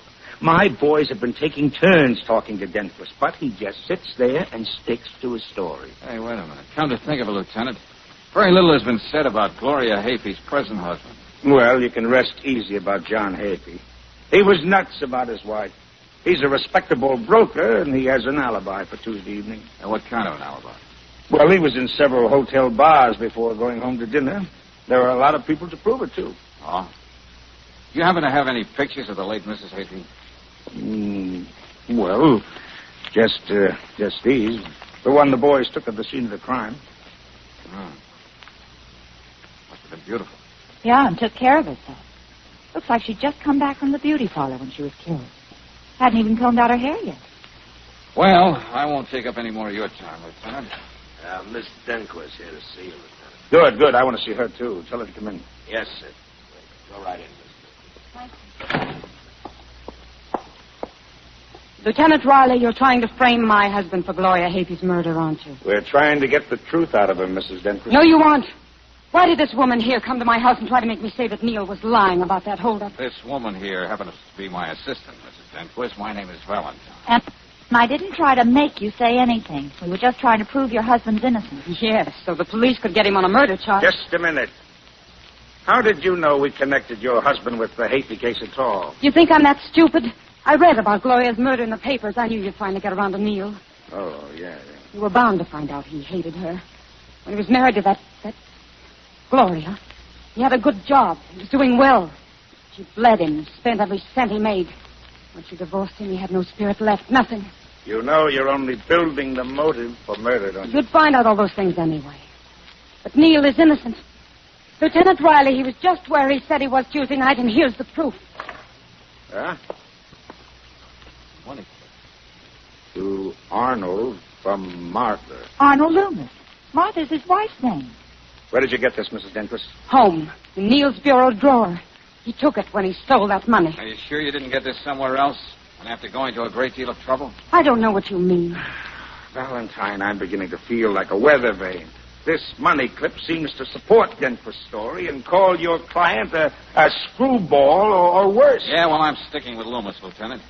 And it's going to take a lot to stop me from proving that Denquist is lying in his teeth.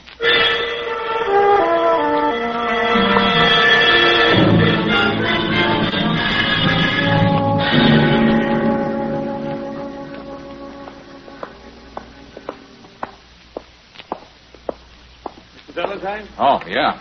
I was wondering when you'd get back. I'm John Haffey. Oh, yeah, I've been thinking a lot about you. Come on, let's go in the office. Okay.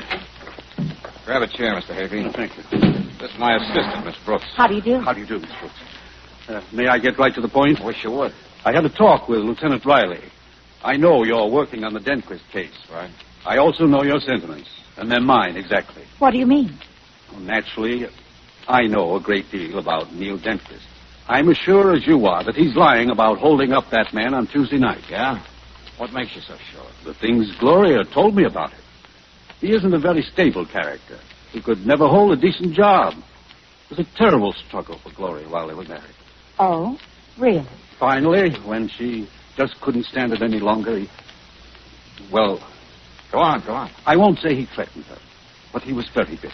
Let's see. Well, thanks for the information. It was nice of you to go to all this trouble to tell me. It's more than that, Valentine. If Denquist is lying about Tuesday, he killed Gloria. I want you to do everything in your power to see if you can break his alibi. That's what I am doing, Mr. Haffey. I mean, don't spare the cost and keep at it, no matter how long it takes. I'd like you to consider me a client. Well, I have no objection to being paid twice for the same job. You keep in touch with me, dear. You can count on that. You can reach me in my office until 5 o'clock every day. Talk about your split personality. Glorious, sinner, or saint? You pays your money and you takes your share. Hey, what a deal, Brooksy. The guy decided to lie to his wife, and now look what we've got. 2 clients. Hello? Yeah, Lieutenant. Hey, wait a minute. Hold it. I want Brooksy to take this down. Hey, Yeah, go ahead, George. telegram. Phone in from Haffey House. 3:30 p.m. Tuesday. Go ahead, Lieutenant. Neil, be at my house at 7. I'll expect you. I think you know better than to cross me. Signed, Gloria. George. Now, what does Denquist have to say about this, Lieutenant? Sticks to his story, huh? Yeah, okay. Call you later. Thanks. Who dug up the telegram, A George? girl at Western Union. She read about the case and remembered the wire. That's real bad for Denquist. Brooksy, where did you ever get your rare insight? What? I mean your uncanny gift of putting your finger on the one thing that lights up the whole situation, brings order out of chaos. Just like pressing a light switch in a dark room. Oh, stuff like that. Oh, now, look, what did I say? What are you talking about? Before we go into that, Angel, let's see if I'm right.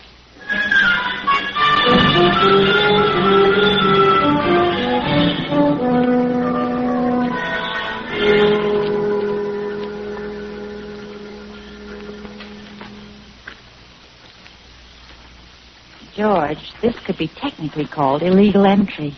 Now, what's illegal about dropping in at your client's house the back way through the garden? Haffey isn't home, no servants around, and I'm in a hurry. Now, wait a minute. Let's try these French doors over here. Well, I wish you'd tell me what my psychic powers told you. You know, you can't tell a girl she's like a light switch in a dark room and then just clam up. Look. Hmm. Come on in. What do you suppose that light? That's me, remember? I'll just say something and behold, there shall be light. Oh, great.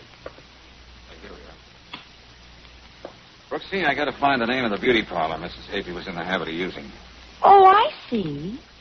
You remember what I said when we were looking at that picture in Riley's office. Yeah, that's right. Oh, it must be in an address book or on the telephone pad. Yeah. Can't wait till tomorrow, and it could be anywhere in the city. Valentine, look out! Get down! You all right, Brooksy? I guess so. Stay just where you are. I'll switch the lights back on and see if everything's all right. Haffey? Yeah, just a minute. Hey, what goes, Haffey? I guess it's okay. Whoever it was has disappeared. What happened anyway? I just came home, Miss Brooks. I saw you two standing here in the center of the room. I was about to say something, then I noticed someone standing in the door to the garden with a gun in her hand. Her hand? I think so. It was hardly more than a shadow, but it looked like a woman. The only thing I could think of was to turn off the light and shout. Well, it's certainly a good thing you did. Hey, come out here, Haffey. You were right. It was a woman. Huh? You can see the heel marks here in the ground. Francine Denquist. She's the only one it could be. It's fantastic that she should go this far to keep you from smashing her husband's alibi. She's a desperate woman, Haffey, and she's in love. Well, it's lucky you came along. We owe you our lives. Don't you think we ought to call Lieutenant Riley? No, I've got a better idea. What's that, George? Haffey, I wonder if you'd drive Miss Brooks down to headquarters and wait there for me. Of course. Oh, yeah, and ask Lieutenant Riley to pick up Loomis and Mrs. Denquist. What have you got in mind? I just have to make one stop, then I'll join you.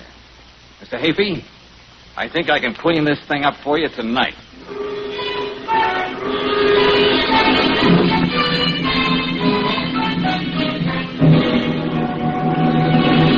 Oh, Sergeant. Yes, Lieutenant. Tell Loomis and Haffey to keep their shirts on. I'll get around to them in a little while. Yes, sir. And as soon as Valentine arrives, get him right in here. Right. Mrs. Denquist, it's no use trying to keep anything from the lieutenant. Miss Brooks is right. We'll check and find out where you were every minute this evening. I did everything I could. I guess it's over now. It was a horrible thing to do, but I did try to kill Mr. Valentine. Because he was bent on proving your husband's alibi was a phony? Was it, Mrs. Denquist? Yes. Yes. From beginning to end. Neil got Gloria's telegram at the store where he works. He didn't know what to think, but he knew what kind of a woman she was. Mm-hmm. Go on. Went out to Norton Heights. When he got there, she was already dead. Well, why didn't he just call the police? It sounds very simple, Miss Brooks.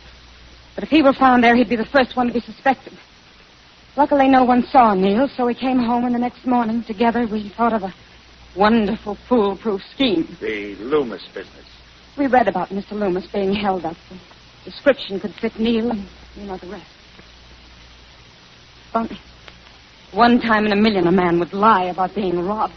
He would be the one we picked on. Had it been a real robbery, no one would have denied Neil the honor of being the criminal. Well, we've got that straightened out. But the question of whether your husband killed Gloria Haffey is something for the DA's office and the jury to decide. May I see Neil a minute? I know he needs me. Yeah, sure. But I'm not forgetting the attempted murder charge against you and the little matter of assault and battery on Mr. Loomis to get that money clip. Sergeant! Yes, sir.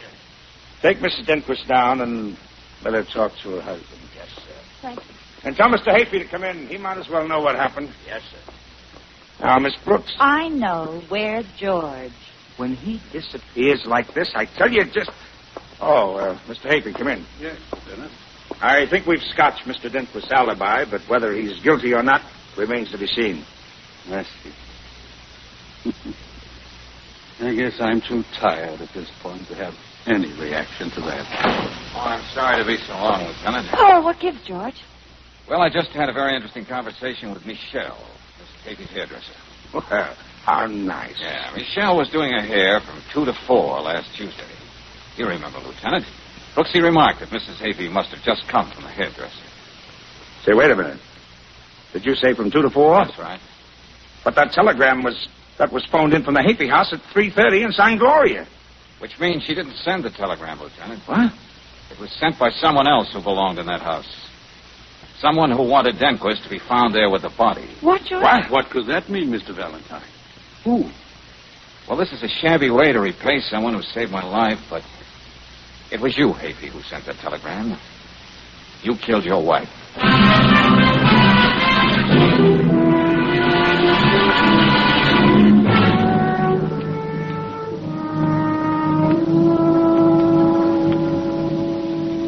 How many twists can one case take, Brooksy? Well, I've stopped counting the ones this one had.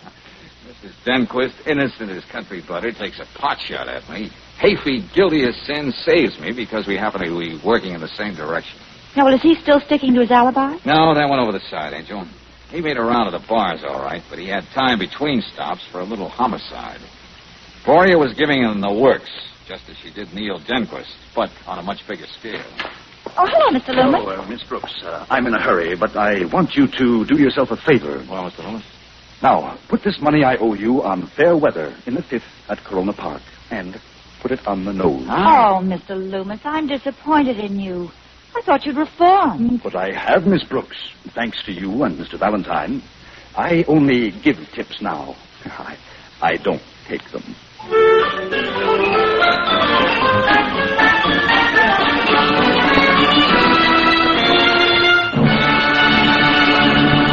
Next week, when you tune our way for another adventure of George Valentine, you'll hear... Couldn't wait till you got here, Valentine. Oh, it's so good to see you, George. I was so afraid that gorilla saw me slip you that note. What about Bigelow, Lieutenant? Well, this is just how we found the place. Empty. I put out a general alarm for Bigelow. Hey, what was in that note about Collins, Brooksy? Well, it's too late now. Collins is dead. Not just dead either, Valentine. Collins was murdered. And that means we're not looking for just a stack of paper. We're after a murderer.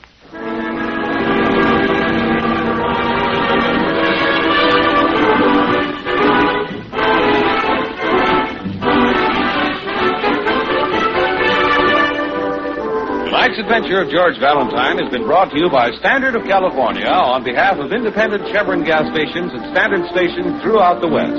Let George Do It stars Robert Bailey as George with Frances Robinson as Claire. Wally Mayer appears as Lieutenant Riley. Tonight's story was written by David Victor and Herbert Little Jr. and directed by Jaime Del Valle. Also heard in the cast were John Daner as Arnold Loomis, Bill Conrad as Neil Denquist, Georgia Ellis as Francine Denquist, and Herbert Butterfield as John Haffey. The music is composed and conducted by Eddie Dunstetter. Your announcer, John Heaston. Listen again next week, same time, same station, to Let George Do It.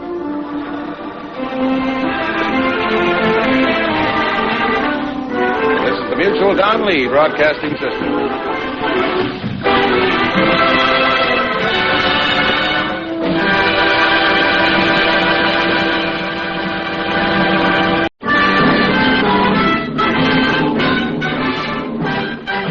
Standard of California, on behalf of independent Chevron gas stations and Standard stations throughout the West, invites you to Let George Do It.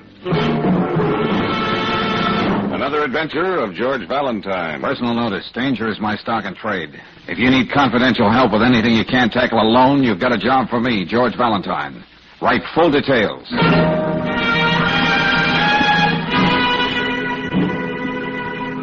Dear Mr. Valentine, no doubt you have heard of me. My name is on circus billboards all over the city.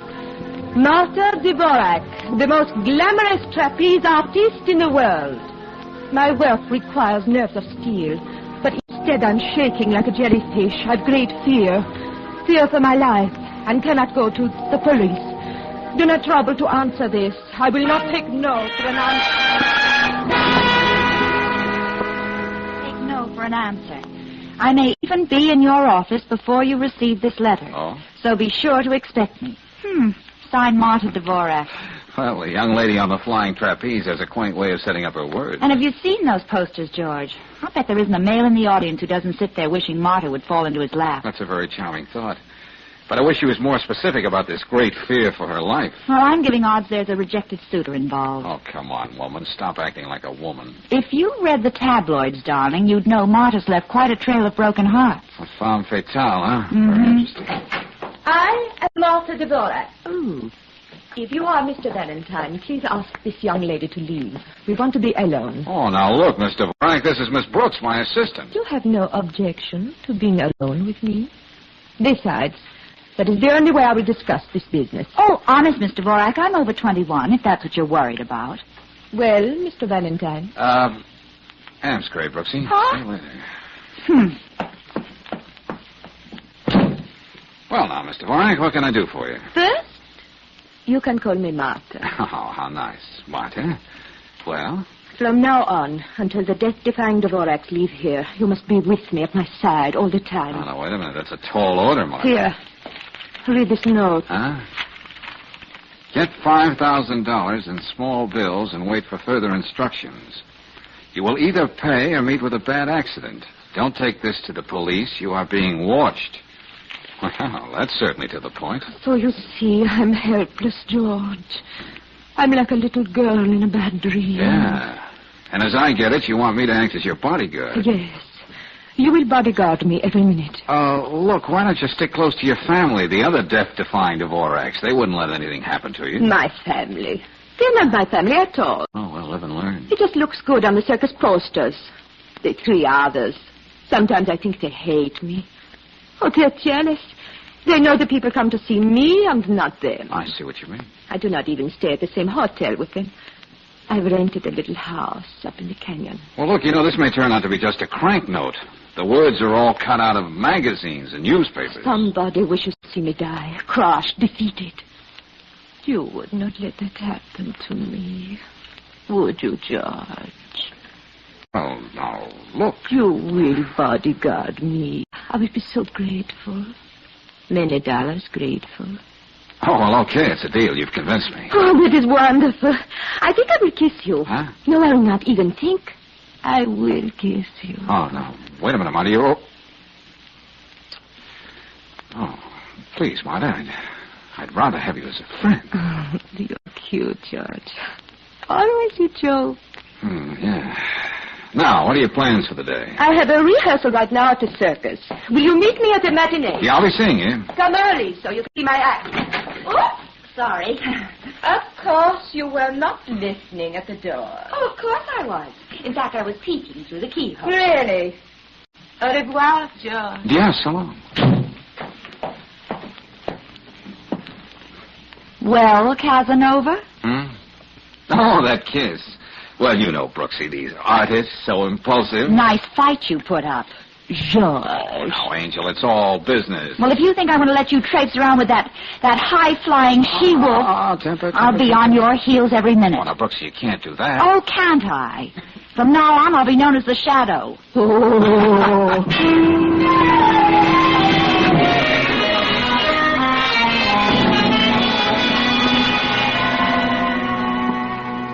Well, Miss Brooks, after you phoned, I made a full check on the Devorak dame. Find out, Lieutenant Riley. Your little hunch was right. She's playing your boyfriend for a patsy in a little game known as space grabbing.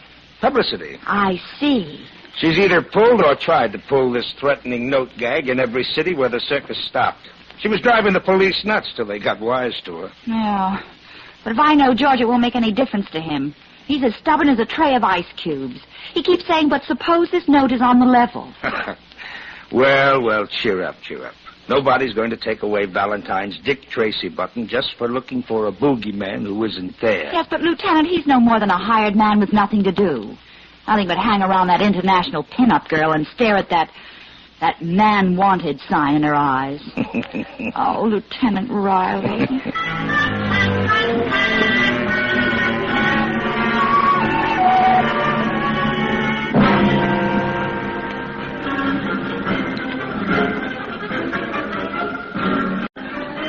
I know it's almost time for your act to go on, Mr. Devorak. Whatever you want to know about little Martha, I can tell you, Mr. Valentine. People think I'm her father. Well, I am her father confessor, her teacher, the great Leo Devorak, who taught her everything she knows today. Yes, but about that note... I'm heartsick about Martha. After everything I've done for her, she's thinking of leaving the act and going to Hollywood. The thought is not easy to bear. But, of course, I wish her all good luck. Of course I do.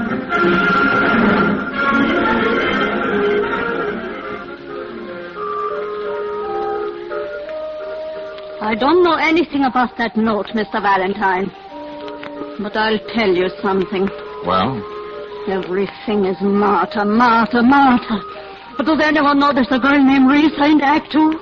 Did I go up there every performance? Yes, I'm sure you'll have a very important place in the act, Risa, but... Yes. I help the others build suspense for her big moment. So people will think of nothing else but what would happen to that beautiful body if she fell. Oh, don't talk to me about Martha. Risa, you were going to tell me something. Yes, Mr. Valentine. I hate her.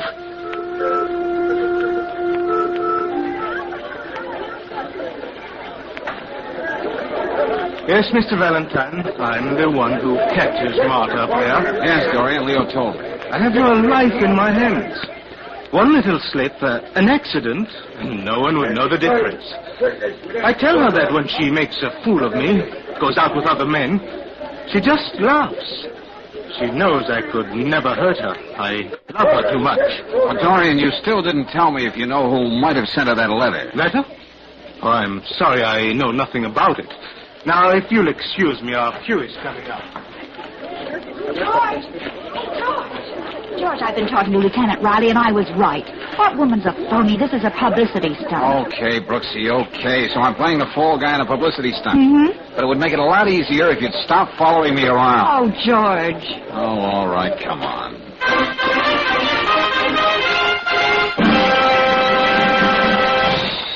Ladies and gentlemen, your attention, please, for the thrilling highlight of the afternoon. That sensational European act, a breathless duel with the law of gravity. And there they are, ladies and gentlemen, 200 feet above your very head. The one and only death-defying Devorak.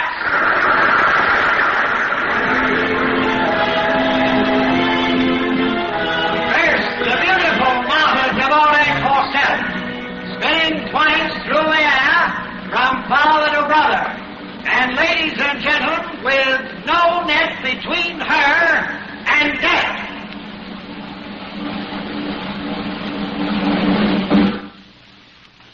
George. Oh, George, he's dropping her. I'll take her with one hand. Hey, somebody lower the trapeze. Oh, George, you can't look.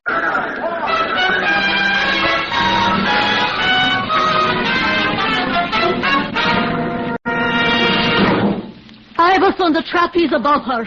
I saw when Dorian reached out to catch her, she deliberately slipped one hand out of it. You don't know what you're saying. Crazy. Risa is right, of course. Martha.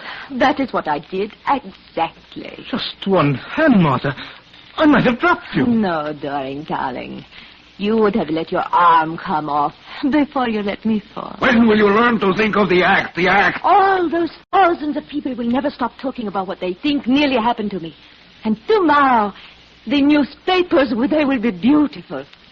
Shall we go, George? Alley up, Miss Devorak. All I can get is a nervous breakdown.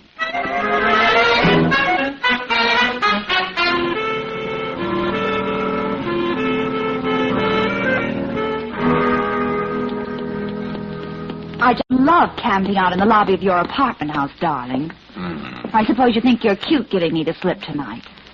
George, why have you got your hand over your eye? Oh, it's nothing. Well, let me see. Okay, nosy, look. Uh-oh. Uh-huh. A black eye, an overgrown mouth. Oh, I can see that, but where did you get it? Well, it seems someone else besides you decided to follow me. Oh? And after I dropped Marta off at the canyon, he caught up with me. Who's he? Oh, I don't know, Angel. I was tripping gaily past a dark alley, and I encountered a king-size fist. Well, I wouldn't put it past Martha to have someone pop you like that, just to keep you interested till the circus leaves town. Well, Brooksy, you'll be happy to know I told Martha I was off the merry-go-round. Well, it took you a week to say uncle, but congratulations. George! Uh-oh, the call of the wild. Now, don't tell me. Is it fire, flood, or pestilence? Another note, George. Oh, no. Found it in my mailbox. Look, Martha, dear, won't your bodyguard's black eye get you enough space in the papers tomorrow? What? Oh, George, I was so upset. I did not know. Yeah. Got a spare filet mignon in your pocketbook? Okay, what about the note? Here. Oh, what do you know? So far, you have obeyed instructions. We know there is no circus tomorrow, so be at your house with the $5,000 and be there alone. But, George, I cannot be alone. I'm too frightened. Pardon me for being cynical, but you don't frighten easy. Am I supposed to forget what you did on that trapeze to get another publicity story for your scrapbook? But I'm so sure something terrible would happen to me. Frankly, Martha, I don't believe a word you've told me. Hallelujah. George, how can you say that? However... Yes? I will stay with you out at the canyon tomorrow. But you just said you didn't believe a word I know, Brooksy, I know. But you see, I've had one eye closed for me tonight. Well? Well, strangely enough, I'm beginning to see things a lot clearer now with the other one.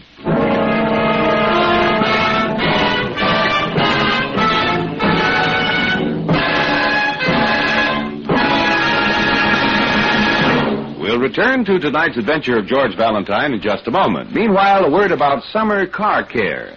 If you sometimes find summertime motoring plenty warm, how about your car's engine? Upper cylinder walls, for example, take a terrific beating. Temperatures in there get hotter than a blowtorch. Ordinary motor oils would run away from hot spots, leave upper cylinder walls bare and exposed to wear. But RPM motor oil is tailor-made to guard vital parts. Special compounds in premium quality RPM keep a cooling coat of oil clinging on every inch of your engine, every second. Make RPM stick to the job. RPM also keeps a protective film of oil on parts even when your engine's idle. The oil is on working parts before you touch the starter. There's no waiting for oil to pump up, no damaging startup wear. So to keep your engine safe at all times, get compounded RPM motor oil at independent Chevron gas stations or standard stations where they say and mean, we'll take better care of your car.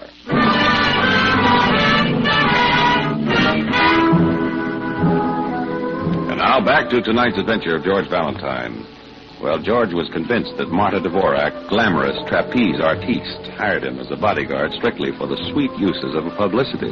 Then a black eye, administered in the darkness by a person or persons unknown, strangely enough, opened his eyes to something that still remains to be seen. At any rate, George is back on the job. And he and Martha are alone now in her house on Canyon Road, just outside of town. Look, Martha, stop waving that $5,000 around like cigar coupons. It makes me nervous. Oh, I just thought I would have it ready for those people so there would be no unpleasantness. Yeah. How is it that last night you were quaking in your little open-toe sandals and today you're a blithe spirit? How can I be afraid of anything when you are so near me? Yeah. But not half so near enough. Now, if we were like this, I could laugh in the face of anyone who came in that door. Anyone. Oh, hello, everybody. Now, isn't this just too cozy? So, you, Miss Brooks. Uh-huh. How dare you? Don't laugh so hard, Martha. Doesn't anyone have a kind word for a poor police lieutenant on his day off? Oh, I thought you always went fishing, Lieutenant Riley. Well, Miss Brooks here persuaded me it would be better sport to get a load of Operation Phony. Miss Brooks, this is your idea of humor. Oh, I know you didn't accept visitors, so I brought along the loveliest picnic basket. Liverwurst, knockwurst, piccalilli. Oh, Martha, you have made me so happy. Leo, who's a this? visitor. I cannot tell you how I felt when you invited me here for today. What? I invited you. I never did. But that is very strange. A young lady called the hotel and left a message. What young lady? Who could have done a thing like... Oh, we may as well know each other. Mr. Devorak, this is Lieutenant Riley. How do you do? Howdy. Yes, very happy, Martha. We have not been very close together lately. Oh, please, Leo. I wonder if I brought enough piccalilli for everybody. Piccalilli? What is this Piccalilli, young lady? Why don't you come out and let me show you, Leo? I have to put these in the refrigerator anyway. Oh, this is wonderful. Oh, I'm always crazy for a quiet day in the car. Oh, I could kill somebody. And I think I know who. Me too. Well, Martha, here I am. Darling, not you too? And Risa? Yes, I met Teresa getting out of a cab when I drove up. And I got her message inviting me to spend the day here. I decided Now to I come. will kill Just somebody. to see what it is you're up to now. But his people, Martha, we were going to be alone. On the phone, that's what the young lady said. Oh, now, there's a young lady who gets around. Are you again making a fool of me, Martha? Please, Dorian, not one of your feelings. Ah, this fresh country air. Congenial company. Yes, Valentine, I think this is going to be a day to remember.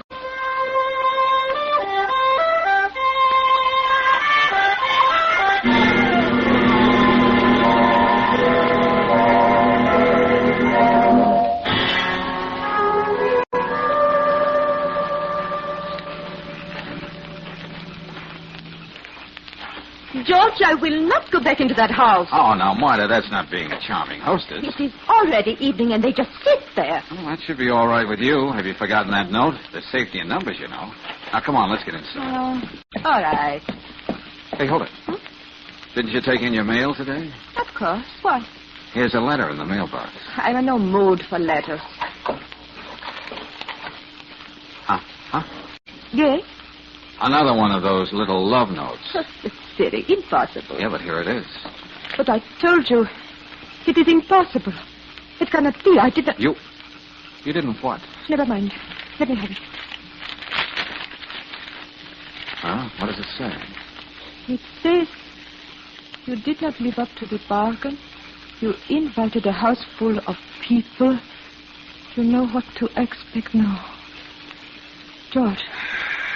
Oh, look, you don't have to put on that act for my benefit, Martha. We're all troopers now. But I tell you, this is real. You've been writing these notes to yourself, haven't you? I know I will not make you believe me, but I've got to get away from here. I'm afraid. Wait a minute, Martha. I'm afraid of everybody. Hey, don't be a fool. I've got to get away from here. Okay, if you want to see who can run faster.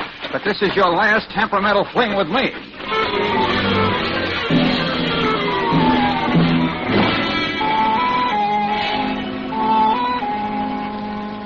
Oh, look, Miss Brooks, look, I pounded the beat for 15 years before I became a lieutenant. My feet hurt. They're killing me. Come on, let's get back to the house. But Lieutenant George and Maud have been away so long, I'm really worried. Yeah, worried they're smooching somewhere. Oh, maybe George was right, and those notes weren't phony. Anything connected with that dame has to be phony. Now, come on, let's get back to the house. Oh, okay.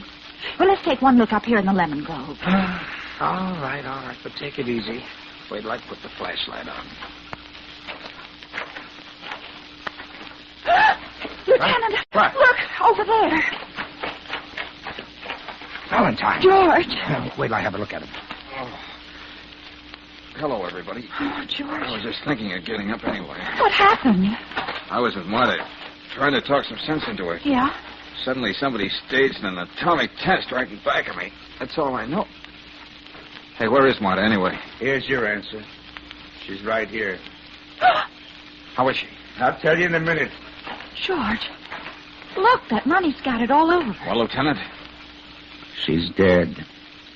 Strangled to death.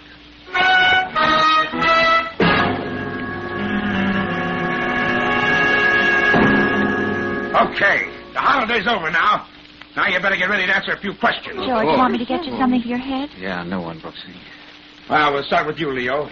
You admit you were out of the house when someone ran berserk in the lemon grove. Yes, I began to worry about my little Martha. I walked everywhere looking for her.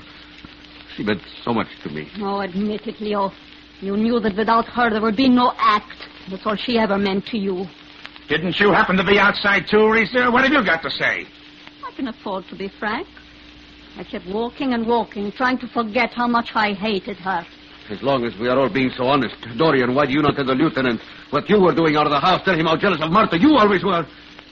Well? Why not? Everyone knows about it. I loved Martha, and I was jealous of every move she made. Jealous of every moment except when she was flying through the air, her hands reaching for mine, depending on me of all men. I would never see her hurt. You remember when she said that, Valentine? Yeah, I remember. What about the question, Dorian? Why did you leave the house? Where did you go? Looking for Martha. We didn't have a minute together all day. She was always with Valentine. Oh, fine. Everybody's out for a walk when mayhem breaks out. You aren't even listening, George. Doesn't any of this interest you? Brooksy? What are you doing with your nose in that magazine? Oh, it's the show world. I've learned some fascinating things from it. Oh, meaning what? Well, for instance, Brooksy and you were right, Lieutenant. Martha did send herself those 2 notes. You mean 3 notes, don't you? The 3rd note was the real McCoy, Lieutenant. The business. What? And you found that out just looking at Martha's legs in that magazine? Well, in a way, Brooksy. Now, here. Just take a look at these 3 notes. I'm all eyes. What about them? All addressed to Martha Devorak. Yeah, Canyon Road 58. Canyon Road 58 and 58 Canyon Road. That's a what? Now, take a close gander at this 3rd note. The words for it were cut out of this page of the Show World magazine. Well, so what? That's right. I turn over said page, and presto, we have a full-page photograph of Martha herself. Yes, one of the most beautiful she ever took. But what are you trying to say, Mr. Valentine? This magazine was sent to Martha. Knowing her as well as we all do, I doubt that we can imagine her cutting up a picture of herself. Not in a million years. That is right. She kept scrapbooks of the smallest items about herself. She lived on publicity. All right, so what? That's why she was so terrified when she received that 3rd note. It was one she didn't send to herself. Any ideas who did? Ideas? The way I feel? No, Lieutenant. It's all yours from here on in. Stepping aside, George? That roughing up you got must be more serious than I thought. You sure you're all right? Oh, well, gosh, I don't know, Brooksy. I'd better find out. Now, when I was a kid, every time I fell out of the apple tree, my mother used to say, George, there's one sure way of telling if you're still all right in the head. Hey, what is this? Yes, this is no time to hear what your mother used to say. Yeah, Georgie, she'd say, just try to remember the Mother Goose rhymes I taught you. Please, Mr. Valentine, how can you make jokes now? Now, let's see if I can remember. Now, how does that one go again? Which one, darling? Well, you know, Mary had a little lamb. Its wool... No, that's fleece. The fleece was white as, something or other. And wherever the little lamb would go, Mary'd be sure to follow. Oh, that's very cute, George, but not quite the original. Oh. Say, if I can't remember a simple nursery rhyme, I must be pretty bad. Hey, wait a minute. I'll try another. Why must we stand here and listen to this man talk and say nothing? That is right. Take it easy, friends. Take it easy. We'll have to wait till the coroner's through anyway. Go on, Valentine. Go on. I'm willing to wait for you to make sense. Yeah, well, I'll try. Little Miss Muffet sat on a puffet. No. A roffet. No, that's not it. Hey, Tuffet. That's it. Tuffet. Munching. No. Chewing. No, that's not it either. Eating her... Her curds and whey. Curds and whey.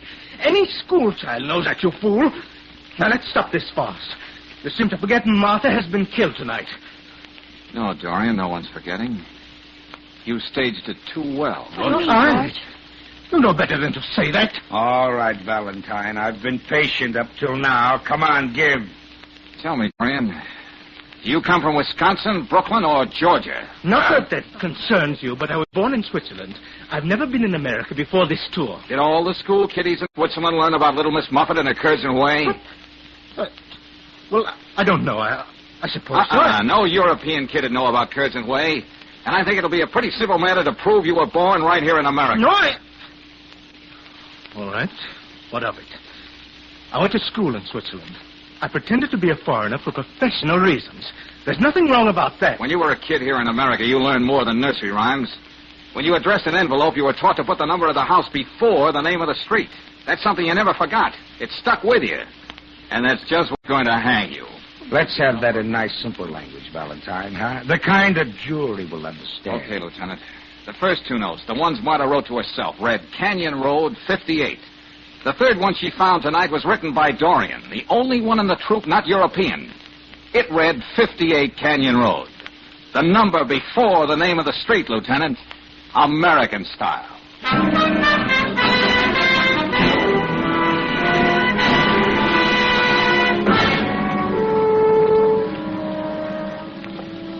You know, Valentine, in my job, I see a lot of human nature, but this Dorian guy is a breed all his own. No, it was Martha I couldn't understand. Now I feel sorry for her. I think I know what you mean about Dorian, Lieutenant. He had every chance to kill her when he was up there on the trapeze and get away with it. Instead, he writes that letter and makes a super production out of it. Jealousy. Had it bad, Lieutenant. Bad enough to sock me in the eye for no other reason but that I was spending so much time with it. Well, how could anyone be jealous of a little thing like that? After all, it was just your job. Now, the truth is, Lieutenant, a simple accident wasn't good enough for Dorian. Martha had to know she was dying and that he was killing her. That's the only way it would satisfy his bruised and battered ego. As good an explanation as any. You know, it's strange. Martha dreamt of having a story about herself in every newspaper in the country. She certainly tried hard enough. Yeah, Brooksy. And when she finally made it, it was only to let the world know that she'd never be heard of again.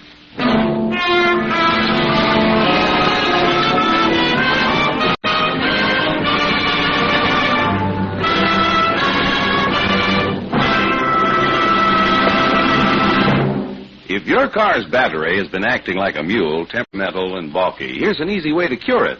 Have your battery serviced at a standard station or independent Chevron gas station. They'll inspect the water level, cables, terminal clamps, and test the battery's condition. And they'll be frank. If it just needs a charge, they'll tell you. If your battery's really on its last legs, they'll explain how a new Atlas battery can save you money. Every Atlas battery has its certified power capacity stamped on the case where you can read it. And you'll find these capacities meet or exceed standards set by the Society of Automotive Engineers. The longer-lasting starting power of Atlas batteries, by the way, is backed by a written warranty honored everywhere by 40,000 Atlas dealers. Independent Chevron gas stations and standard stations are glad to service your battery, proud to offer you an Atlas battery when you need one. That's why they say, and mean, we'll take better care of your car.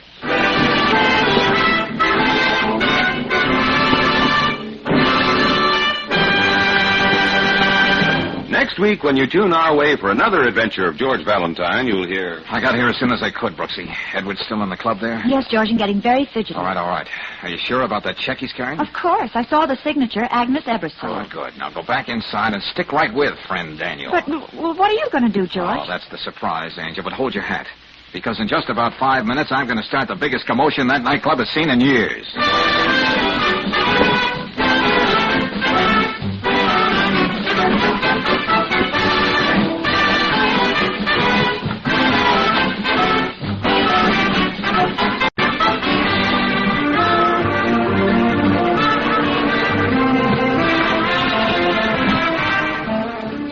Tonight's adventure of George Valentine has been brought to you by Standard of California on behalf of independent Chevron gas stations and standard stations throughout the West. Let George Do It stars Robert Bailey as George with Frances Robinson as Claire. Wally Mayer appears as Lieutenant Riley. Tonight's story was written by David Victor and Herbert Little, Jr. and directed by Don Clark. Also heard in the cast were Gene Bates as Martha, Louis Van Ruten as Leo, Don Diamond as Dorian, Peggy Weber as Rita, and Dick Ryan as the ringmaster. The music is composed and conducted by Eddie Gunstetter.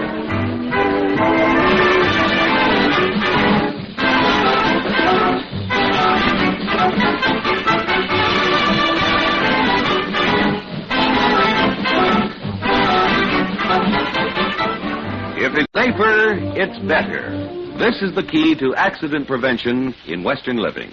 The 3,000 delegates who will attend the 10th Annual Western Safety Conference in Hollywood from June 16th through June 18th will formulate several procedures in every phase of public and private life. Their work will make your future safer. They say it's smart to be safe. Take their advice. Your announcer, John Heaston. Listen again next week, same time, same station, to Let George Do It. This is the Mutual Don Lee Broadcasting System.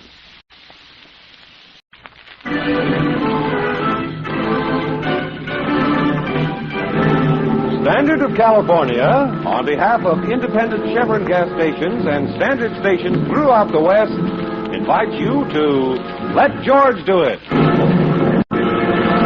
The Malignant Heart, another adventure of George Valentine. Personal notice, danger's my stock and trade. If you're getting your brains knocked out and are just hanging on until the gong sounds, you got a job for me, George Valentine. Write full details.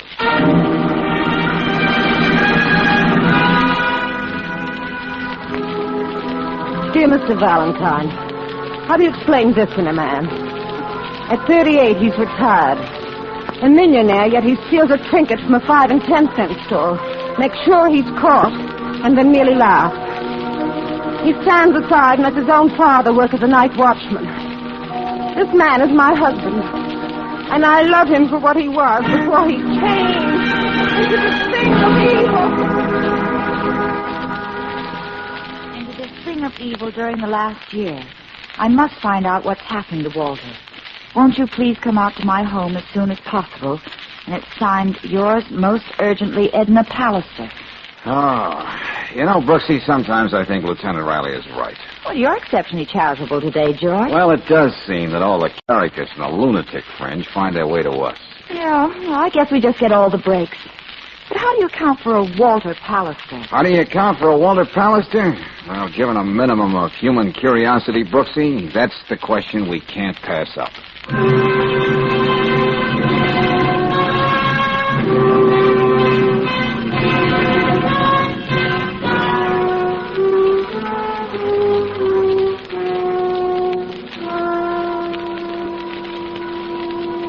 You're an intelligent woman, Mrs. Pallister. It hardly seems necessary to tell you your husband needs a psychiatrist. Do you think I haven't tried that? Well, what happened? At the end of the interview, Walter gave the doctor an inferiority complex. You see, my husband is a very brilliant man. Oh, I'm sure there's another word for him. But as you said in your letter, you love him. For what he used to be, Mr. Valentine. Good and kind. All right, now, okay. You implied there are other incidents, besides the theft in the 5 and 10, and being the kind of son that's hardly a comfort to anybody in his old age. Mr. Valentine, I hardly know where to start. Well, when did you first notice this change in your husband, Mrs. Pallister? Well, we're not overly religious. But we used to go to church every Sunday. Yeah? And then for no reason at all, there was that Sunday shortly after he retired. He dropped me off at the church, and then he said loudly so everyone could hear, "I'm going to put in a few rounds of golf, and I'll see you later, darling, when you're through with your pagan rituals." Uh-huh. Oh, well, Mrs. Pallister, you might be attaching too much importance to that. He may not have been himself that morning, and a lot of people skip church once in a while. Yes, I know. I only mention it because that was the first time I noticed a change in Walter's character. Oh, I didn't know you had company, Mrs. Pallister. Well, you could have knocked Lucy. What do you want? I know this isn't my day off, but I'm taking the afternoon off to go into town to do some shopping. Some personal shopping. Why do you take the trouble to announce it? Apparently I have nothing to say about it. Well, just thought you'd like to know. If you've got any complaints about me, you can take them to Mr. Pallister. I'm sorry for the interruption, Mr. Valentine. Your, maid? Yes. Why don't I fire her?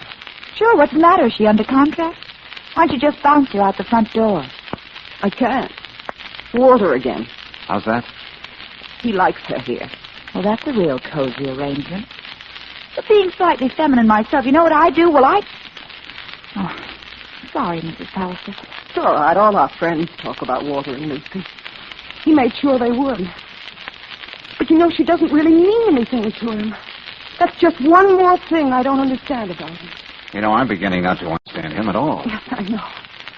It's not going to be easy to find a reason for anything my husband's done in the last year. Look, you see this house? Now, this whole estate, for instance. Oh, it's very beautiful. It's not very easy living in it. What does that mean?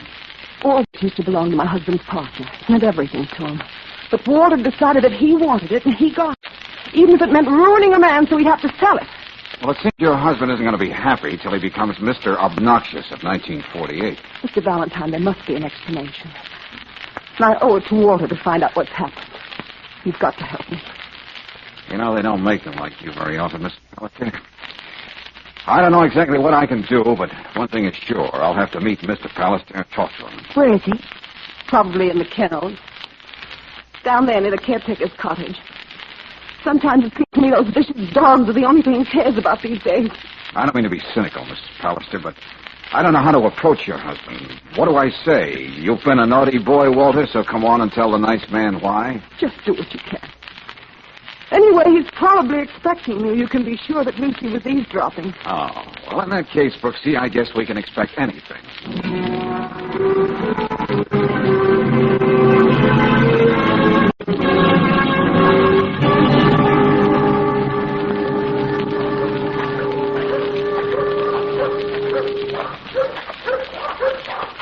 George, I think they're coming after us. Hey, Pallister, Just a minute. We want to talk to you. Go on. Get him. His throat, General. That's the boy. Please, get him off of me. Now you've got him, General. Oh, you don't. Alistair, if you don't call those hounds off, I'll shoot all three of them. All right, now back. Go on, go on. What have you done to General? He's my best dog. What have I done? Did you hear the man, Brooksy? Oh, never mind that. Are you all I'm right, okay. Doc? Except it feels strange standing around with one sleeve missing. Let me have that gun. Hey, wait a minute. What? Now, you didn't have to do that, Pallister. The dog wasn't hurt. On the contrary, he was. I believe your name is Valentine. Oh, did Lucy give you my Social Security number, too? And you wanted to talk to me. I think we'll be much more comfortable back in the library.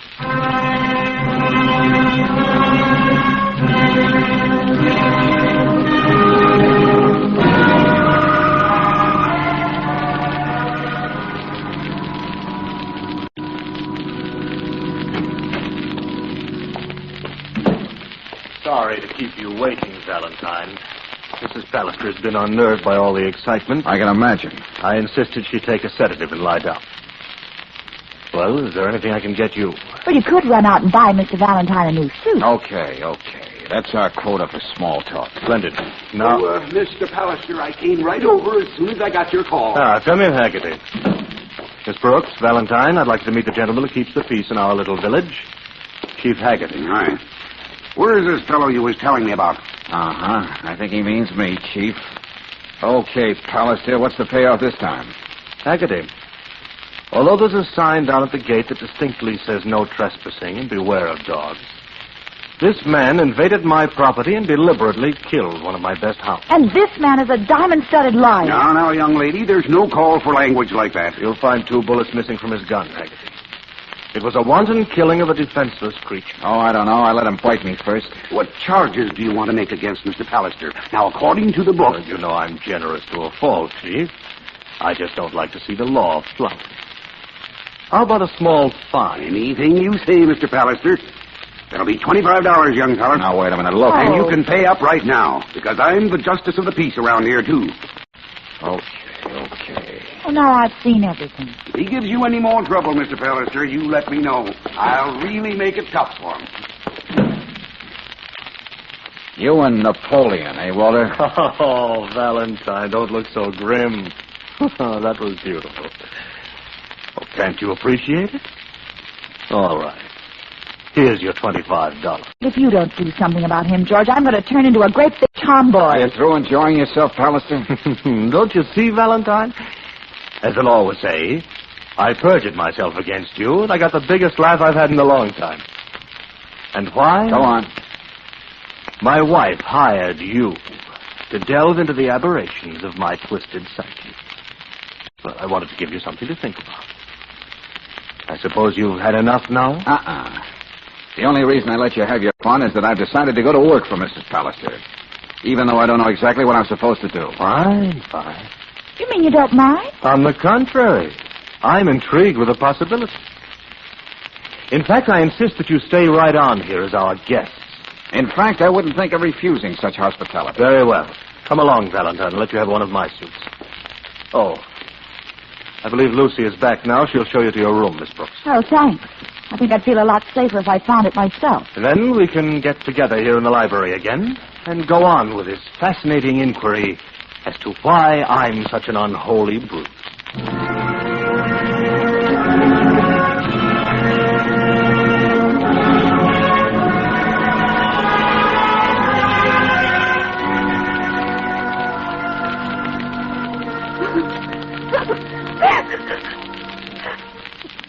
Walter's going to be down in a minute. Please, listen. You and Miss Brooks must leave. You've got to. Wait a minute. Why the turnabout, Mrs. Pallister? I should think you'd need us here. Look, he's capable of anything. After what happened today, I realized I have no right to ask anybody to share this with me. He might have been killed. And if I assure you we can take care of ourselves? You don't know him. He's so diabolically clever. I'll just have to make up my mind to leave him. Well, frankly, I can think of harder decisions to make. Now, you must go. I think he's planning something right now. Edna? Walter? Go upstairs this moment and bathe your eyes. You're hardly an appetizing sight, my dear, as a hostess. Well, I said go upstairs. Hey, wait a minute. Let her go, Pallister, or I'll have to take this little game off the drawing room level. Oh, sorry. Now, darling, will you go and see about dinner? Well, did you have a chance to look around? Did you notice this little Hindu idol in the corner, for instance? The ugliest thing I've ever seen. It's been a constant source of inspiration to me. Those tentacles, you see, are the forces of evil, reaching out, claiming everything. Uh-huh. I beg pardon? Oh, nothing. You know, Valentine, it was a melancholy thought to find out that at 38, I'd been successful, vastly successful, at everything I put my mind to. Poor you. Oh, you're quite right. All the zest, the challenge, is gone. I can understand the fits of depression Alexander the Great had when he found out he'd conquered the world and there was nothing else left. Well, would it be impolite if I said I was hungry? Forgive me, Miss Brooks. I'll see what the delay is. Oh, boy. Well, if he isn't mad, what's the pattern to all this? Whatever Pallister's got must be contagious. What are you mumbling about? Brooksy, he isn't going about this haphazardly. He's got a goal. There's a method, a pattern. Oh, George, he's the grown-up edition of the kid next door who used to tear the wings off butterflies. Nothing so simple, Angel. But how about this for a weird notion? Buster's out to break every law, man-made or moral, that he can think of, one by one and with great fanfare. He prefers having somebody know what he's doing, so he can get a real kick out of getting away with it. Well, it's a weirdie, all right, but I don't understand it. Pallister is not just a Peck's bad boy. He imagines himself an undersized Superman. He stole from the 5 and 10, and the Pallister name saved him from any embarrassment. All right, he wanted this estate, so he ruined his partner to get it. He turned the dogs on us, and I paid a fine. Yeah, and look what he's doing to his father. Yeah, Brooksy, every decency, one by one. That benighted character thinks that's the one way he can really prove his power. Yeah, but even so, I don't see what we can do to help poor Mrs. Pallister. Brooksy, we've got to do something. What do you mean, George? A man like Pallister never stops till he brings things to a logical conclusion. And you can see him driving toward it now. Huh? I told you, Brooksy, he's out to break every law. And I don't think he'll be satisfied until he's committed murder.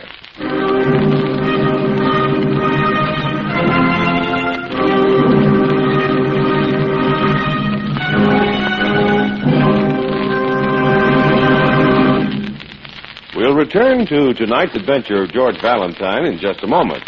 Meanwhile, if your car misbehaves in city traffic, acts like it had about as much get up and go as a snail, there are two things you can do. One, you can just steel yourself to impatient horns and stony stares. But a happier way out is the second one. Just switch to Chevron Supreme gasoline. For special blending agents in this premium quality gasoline assure speedy pickup in stop-and-go traffic. And they give your car all the go-ahead it needs when the lights flash green. Chevron Supreme's blended, too, for that extra power your car needs on hills. Another thing, it's climate-tailored to bring out your car's pep and power in each different altitude and temperature zone. So wherever you go in the West, rely on Chevron Supreme for smoother performance. Independent Chevron gas stations and standard stations are proud to offer you this great premium quality gasoline. No wonder they say and mean, we'll take better care of your car.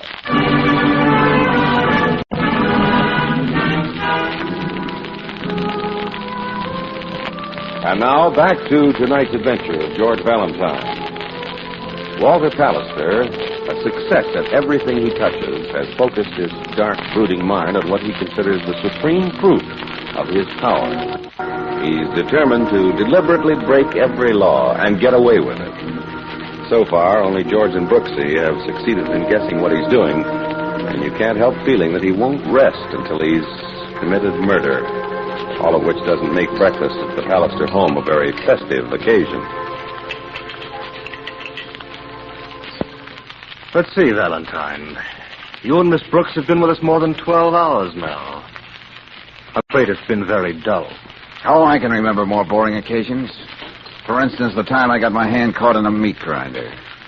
Walter, won't you finish your coffee? Please, Edna. Since everyone is so glum, Miss Brooks, let's see if I can make you laugh. Well, the only place I'm ticklish is on the bottom of my feet. A droll thought just occurred to me. Imagine the noble Sir Galahad going out to slay the fire-breathing dragon and suddenly finding himself with a rubber spear. You ought to know what I mean, Valentine. Ha ha. Very funny. I think all of us have finished. Why don't we all... Wait, I have an idea how to liven up things. Why don't we all pack up and go up to my lodge in Wisconsin for a couple of days? Skiing, little shooting. Oh, Lucy, come on in here. Walter, this really isn't the time. Your husband seems to have made up his mind, Mrs. Pallister, so there couldn't be a better time. Did you call me, Walt? Mr. Pallister? Get upstairs and start packing. We're going on a little vacation, and you're coming along too, Lucy. Oh, I just know we'll have loads of fun. Go on, Edna. Why don't you go along with Mrs. Pallister, Brooksy? Okay, George. Maybe she can tell me where I can dig up a pair of red flannels. Tell me, friend, what is it you can do on the snowy slopes of Wisconsin that you can't do in this house? Just a notion. I haven't been up to the lodge in 2 years. You know, the last time I was up there, I brought down a running rabbit at 100 yards with a .22. That's perfect shooting. Shut up, Pallister.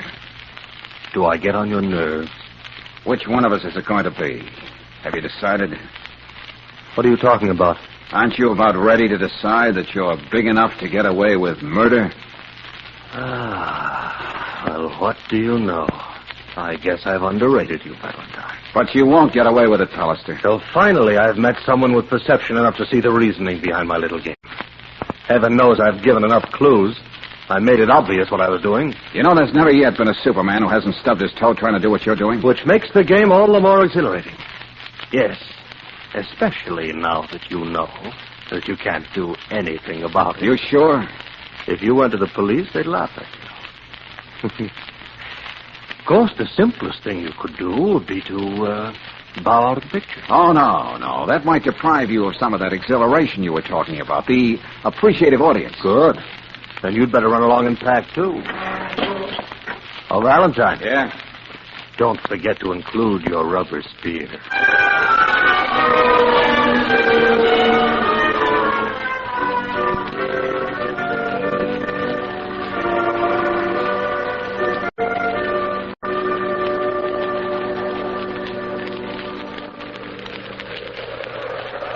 What do you think of Lucy, everybody? She's beginning to ski like a champion. Oh, and only in 3 days, mind you. Oh, I knew this was going to be loads of fun. I'm doing pretty well myself. Only 3 days and I can stand up on these things. That's funny, Brooksy. That's never the way I find it. Miss Brooks hasn't had the advantage of Walter's undivided attention. Come on, Lucy. Before we leave, you're going to be able to ski down the whole north run right from the top of the hill to the road. You really think I could, Walter? I better go in and see about lunch. It's obvious Lucy isn't going to have time to prepare it. Well, I'll be in a minute to help you, Mrs. Pallister. Oh, George, be a good guy and kiss me, will you? Oh, no fair if I have to be good.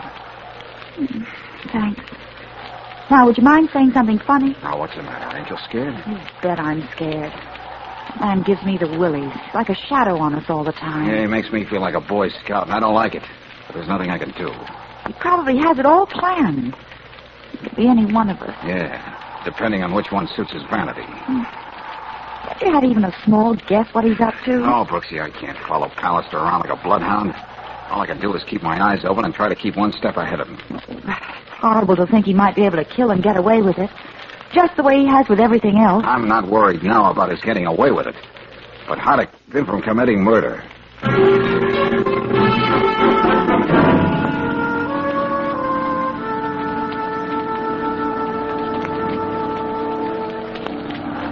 You can't stop me, Mr. Valentine. We're leaving in a half hour, and I'm going to make that north run down the hill. I'm not going to let you do it, Lucy. What right have you to tell me what to do? Now, Lucy, Valentine may be right. It is a little dangerous. I don't care. I'm going to do it. I'll show you how good I am, Walter. Just watch me.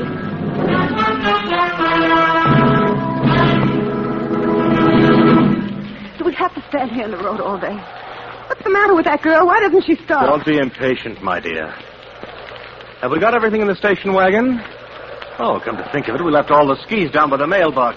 I'll be right back. I see Lucy up there now. It's about time.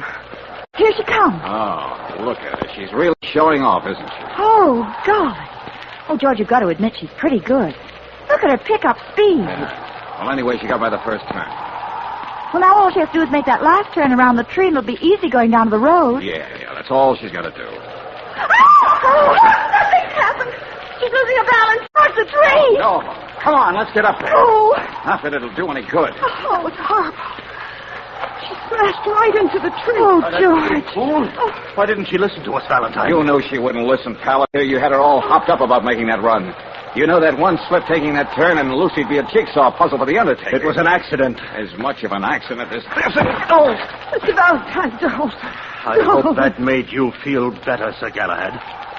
But it doesn't change the fact that it was an accident.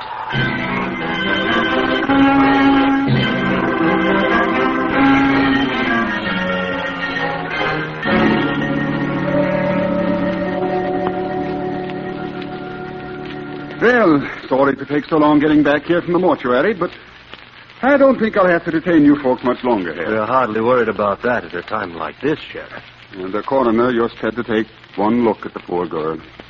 It was too bad. And that's that, eh, Sheriff? Oh, that's right, Mr. Valentine. Now, if you people will just sign this paper as witnesses to the accident, they will satisfy the states of Minnesota, and they will satisfy me. Here, Mrs. Palliser, if you will be kind enough. Yes. Oh, Sheriff. Yes, sir. You said the coroner just had to take one look at Lucy. Oh, that's what I said. I'm sure he's not too busy to take a second look. With me.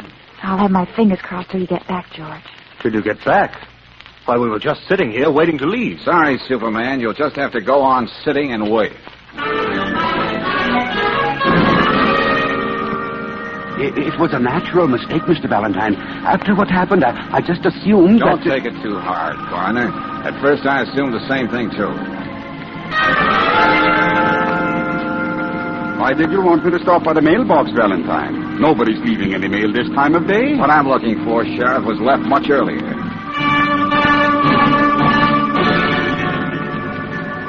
Yeah, but it's got to be around here in the snow somewhere, Sheriff. No, this is a mighty lot of snow. Wait. Yeah? Looky here. That's it, a high-powered 22. I can't believe it. You mean... You're talking about a man who's perfect at everything. He can bring a running rabbit down at 100 yards.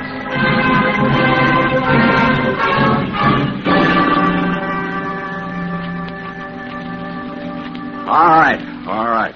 Since you all seem so incredulous, I'll skip right down to the words of one syllable department. Doesn't matter. Walter, I won't believe it. You couldn't have done it. Thank you, Edna. There you are, Valentine. I'm vindicated. I should have known you wouldn't leave anything to chance, Pallister. When Lucy was about to make that ski run, you went down the road to pick up the skis you planted there previously. Wouldn't that be rather hard to prove? Around the curve of the road, we couldn't see you, but you were there all right, this rifle in hand. You had a bead on Lucy every second.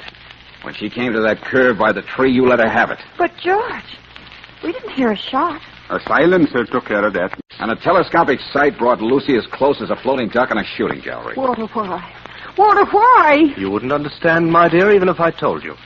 The whole magnificent concept would be too big for your mind. I don't know what he's talking about. Well, it doesn't matter, Sheriff. Only the facts matter now. Pallister, you killed Lucy Irwin with a malignant and abandoned heart, as it states so beautifully in a murder indictment. Yes? And another fact. You're going to pay for it with your life. Oh, no. What's he laughing? Walter! Oh, that's where you're wrong, Valentine. I'm not going to be destroyed, as threatened when you flout all your precious conventions.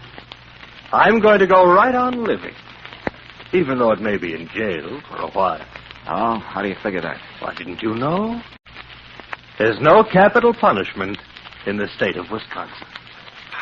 Oh, you're so right, Pallister, as always. But you're in the sovereign state of Minnesota. Or didn't you hear the sheriff say that before? What? What did you say? Explain it to him, Sheriff, as you explained it to me. Well, folks have been disputing this little corner of the state for years now. We had a special referendum last election. We decided we want to be in Minnesota. You're lying. Oh, you're making all this up. You can't... And in Minnesota, Pallister, they have capital punishment.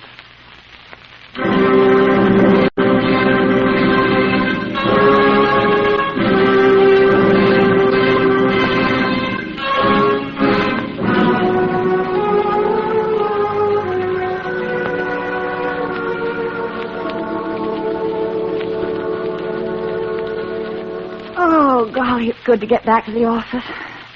I don't think I'll ever get warm again. You'll thaw out, Angel. You'll thaw out. So let's get busy and see what mail's piled up, huh? Okay. Hey, what is this? Sarcasm? What do you mean? A circular, look. Spend your honeymoon in Paradise Valley. Have fun in this winter wonderland. Skiing, ice skating, tobogganing. Oh, no. Oh, no honeymoon? Well, I'd rather skip the honeymoon if it means winter sport. Hey, you know, back in New England, there used to be a winter sport called bundling. Highly recommended. Oh, darling, you're wonderful. Hmm? Well, if that's the case, we could even go to the North Pole.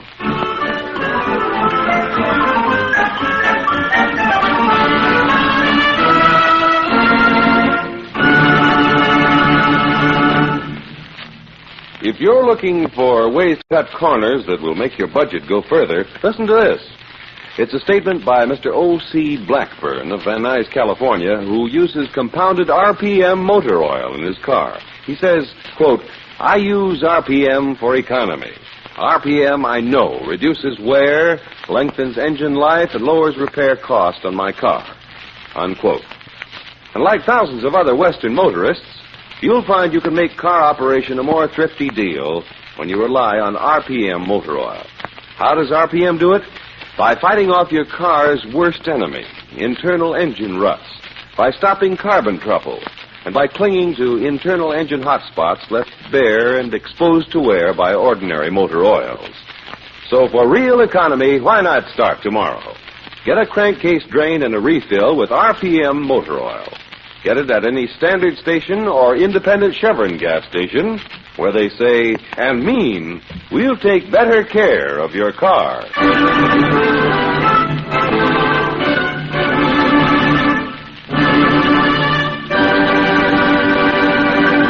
Next week, when you tune our way for another adventure of George Valentine, you'll find George studying a new letter that has just reached him. Dear Mr. Valentine, a man should be able to do anything to hold the woman he loves. But I'm not strong enough. I need your help desperately. I shall be at your office in the morning to tell you the whole story. Yours truly, Bruno Terrell. Next week, a new case for George, the fabulous Fatso.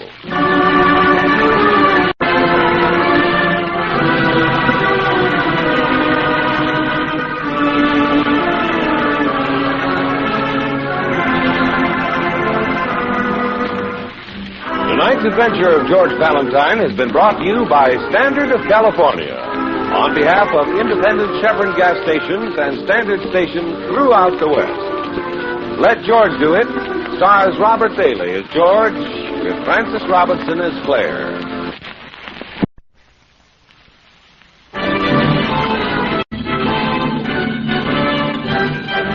Standard of California, on behalf of independent Chevron gas stations and Standard stations throughout the West, invites you to Let George Do It.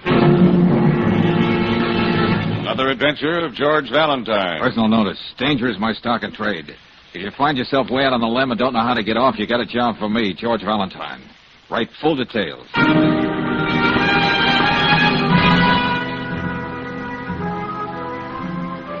Dear Mr. Valentine, if ever a man needed help, I do. There is a matter that involves not only millions of dollars, but several million people in a country I'm not at liberty to name. Believe me, I call on you only after a great deal of thought. What I know is just too much responsibility for one man to carry. I feel if anyone can help me, It would be a man like you, and it's signed Martin Kirsch, President, Bonded Paper Corporation. Well, weren't you listening, George? Mm-hmm. Matter that involves millions of dollars, millions of people, a country I'm not at liberty to name. Doesn't that get a rise out of you? Well, Angel, I'm trying to suppose I'm the head of a paper company. I make paper for water cups, greeting cards, confetti, brown paper to wrap bologna in. I doubt if any of that covers Mr. Kirsch's problem, whatever it is. Now, just what kind of paper would cause a sedately hysterical letter like this one? Your hat, Mr. Valentine. Brooks, see, if I didn't have you to read my mind, I wouldn't know where I was going next. The Bonded Paper Corporation.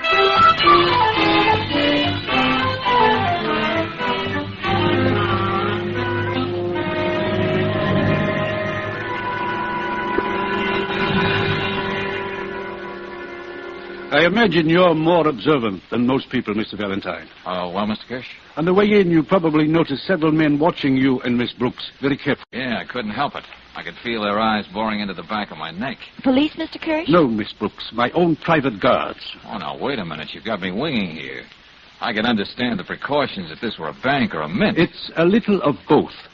But maybe I'd better explain. Yes, I wish you would. This isn't just a paper mill, Mr. Valentine. Ours is a very special organization. One of the very few of its kind in the world. Oh? My family established it more than 100 years ago.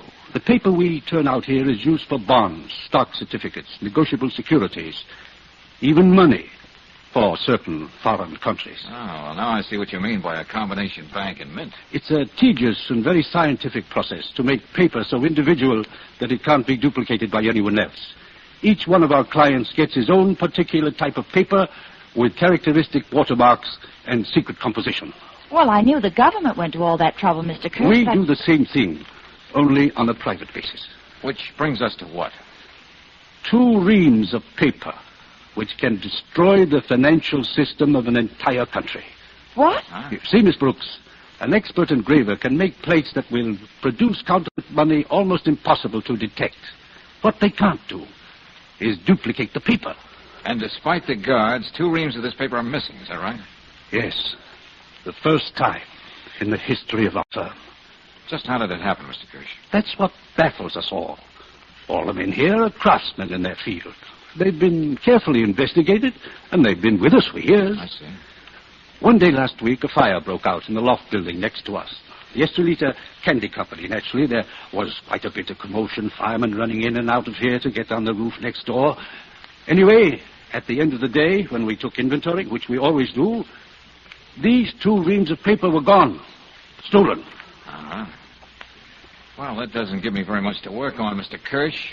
Anyone posing as a fireman could have been in and out of here that day without being noticed. I know, but still that paper must be found at any cost and with the utmost secrecy. Well, what was the paper to be used for? Money, Miss Brooks. Actually, I can't reveal the name of the country, but consider this. 2 reams of paper, 1,000 sheets on which can be printed currency of any denomination. Millions in currency indistinguishable from the money that's already in circulation. Yeah, I see what you mean. All that lucre suddenly dumped into a country could start one whale of a panic. The mere rumor of this paper being stolen could cause wild speculation. That's why I thought it would be best to deal with one individual like yourself. Oh, I'm flattered. The thing to remember, Mr. Valentine, is that time is of the essence. Whoever stole that paper either has the plates already made or is working on them now. Well, at the moment, I don't even know where to start, Mr. Kirsch, but I'll do my best.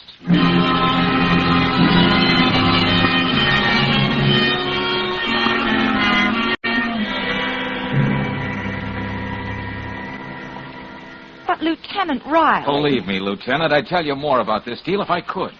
Well... Please, Lieutenant, play ball. Look, I'm not holding out just out of loyalty to a client. This is something big. Valentine, if you talk me into a deal that's going to blow up in my face, I promise you it won't. Okay. The guy you'll need to work with you is Jigger Collins. Okay. And you think he knows all there is to know about forgers and counterfeiters? Listen, when it comes to hot money, this guy is an encyclopedia. Why, we got enough on him right now to send him back to jail. Then why is he running around loose, Lieutenant? He isn't. We know where he is and what he's doing every minute. Oh. You see, Miss Brooks, we have to have our sources of information. And Jigger knows that if he doesn't give us the right dope when we want it, we'll slap him right back in the can. Well, thanks a lot for this, Lieutenant. Well, here. I'll give you his address. It's a rooming house, Forsyth Street, number 76. Okay, got it. Maybe I'm getting feeble-minded, but I'll tell you what I'll do. What's that? I'll talk to Jigger. I'll even tell him I'll take the finger off him if he plays ball with you all the way. Maybe that'll help. You know you can be awfully sweet sometimes, Lieutenant. I'm just trying to... look, Valentine, if this case of yours is so all-fire important, why don't you get going?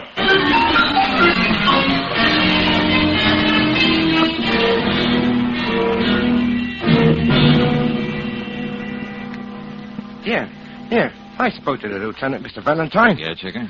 Yeah. Don't worry about me cooperating. I was waiting for a chance like this. I'll do anything to get those boys off my tail. Well, this is your chance, right? Okay. Now, let me get this straight. Now, Valentine, you want to know who I think of first if you was talking about a really big counterfeiting job. Yeah, that's right. Yeah, Fred Bigelow. Just like that. He makes the best place in the business. Why, that guy... Hey, wait a minute. What is it? Bigelow's in town right now. Huh? I was wondering why. He ain't been around for years. Well. It might be just the lead we're looking for. Well, you've got to start somewhere, George. Jigger, you're going to introduce me to Bigelow. Huh? Are you not... Yeah, you're going to say I'm fresh out of jail. I'm in town looking for a connection. Yes, but who are you supposed to be? Maybe you can answer that, Jigger. Me? Who do you know just got out of stir? Somebody who wouldn't be in town right now. Somebody Bigelow wouldn't know. Friend. You're playing with dynamite. Fred Bigelow is tough. He makes it a point to know things. Now, for instance, he'd know every ex-con I know. He'd spot you as a phony in no time. Oh, darling, I don't like this setup. You never did anything like this before. Hey, now, look, certainly, Jigger, I can pass for somebody Bigelow would take to his bosom, if I'm a good enough actor. Come on, now, think hard. Yeah, I am. Want a cigarette? No, thanks, I don't smoke. Hey, wait. Huh? Yeah. I did a rap back east with a guy named Art Saunders. Go on. And the poor jerk didn't come out. He didn't have no friends, no relatives, no nothing. You could be him. Nobody knows or cares if he's dead. You think fast, Jigger. Too bad you didn't decide to play it straight. You might have done pretty well for yourself instead of being jungled up in this worm-eating rooming house. Oh, I guess it's just the early environment's done it. That's what the psychologist in the jail always tells me. But are you sure you know enough about Art Saunders, Jigger? Bigelow would check, you know. I know everything about Art, lady. And what you don't know, I'll pick up at headquarters by teletype. I don't know. Even if I get you to see Bigelow, Mr. Valentine, you're going to have to walk light. Like I said, he don't take in so easy. And like I also said, he's a tough baby. Yeah, well, you just arrange for me to meet him. Yeah, but I don't know exactly where he lives. But I know he operates from the Claremont Hotel. You got my number. Call me up when you get it set. Well, let's go, Brooksy. Okay. You can brief me on Saunders later, Jigger. Okay, Mr. Valentine. George, you're taking a terrible chance. Hold it, Angel, and listen to this carefully. Brooksy, you're as important in this deal as I am. If I line up with Bigelow, it's going to be a long time before he trusts me. Yeah. From now on, you and I don't even know each other. George. You're my only contact. If there's anything important, we'll leave a message for each other, first with Jigger. If that doesn't work, we can trust Paul behind the cigar stand downstairs in our building. Yeah. And then there's Marcus, the bootblack. You got it straight? Mm-hmm. But, George, how do you know a stool pigeon like Jigger won't call up Bigelow and tell him who you are? I don't know. But then they might... Don't worry, Angel. You'll see me around. A guy'd be a fool not to come back to something like you. George. I'll promise you one thing, Brooksy. When I meet Bigelow, I'll be as much like the late Art Saunders as anybody can.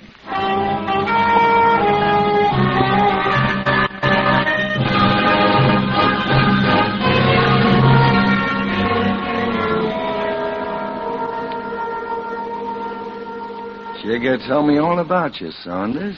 Said I might find some use for you. Well, you know how it is, Mr. Bigelow. You get out in the free and you want to make some connections. Oh, sure. Saunders, meet a couple of the boys. How do you do? Hi.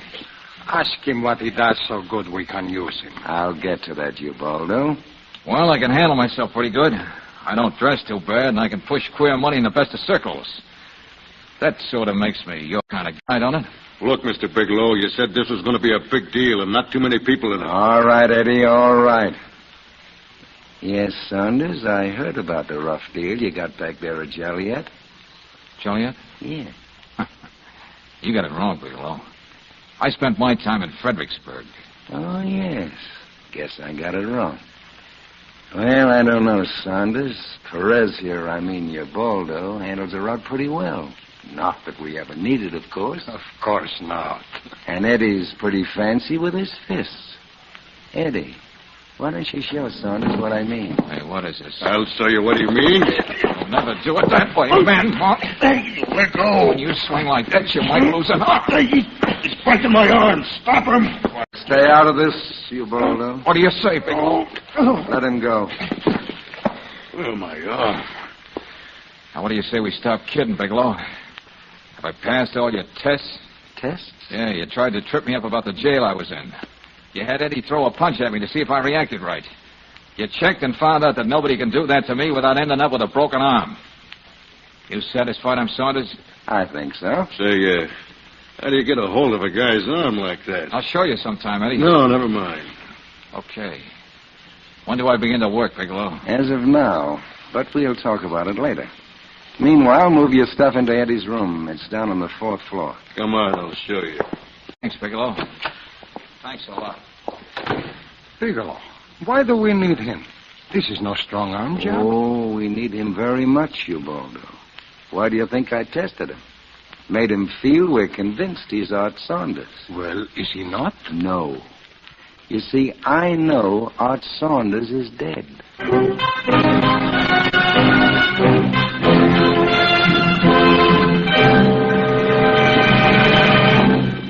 We'll return to tonight's adventure of George Valentine in just a moment. Meanwhile, a word about smoother driving. If you've picked August for your motoring vacation, here's a suggestion for making your trip more pleasant.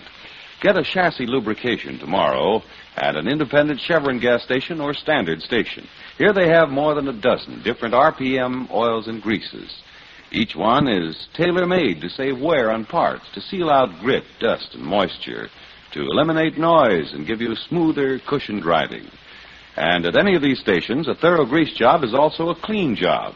No smudges or smears to worry about. So for happier riding and real economy, get a chassis lube tomorrow at a standard station or independent Chevron gas station where they say and mean, we'll take better care of your car.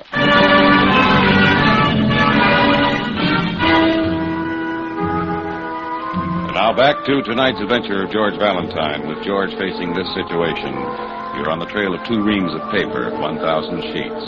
Not important?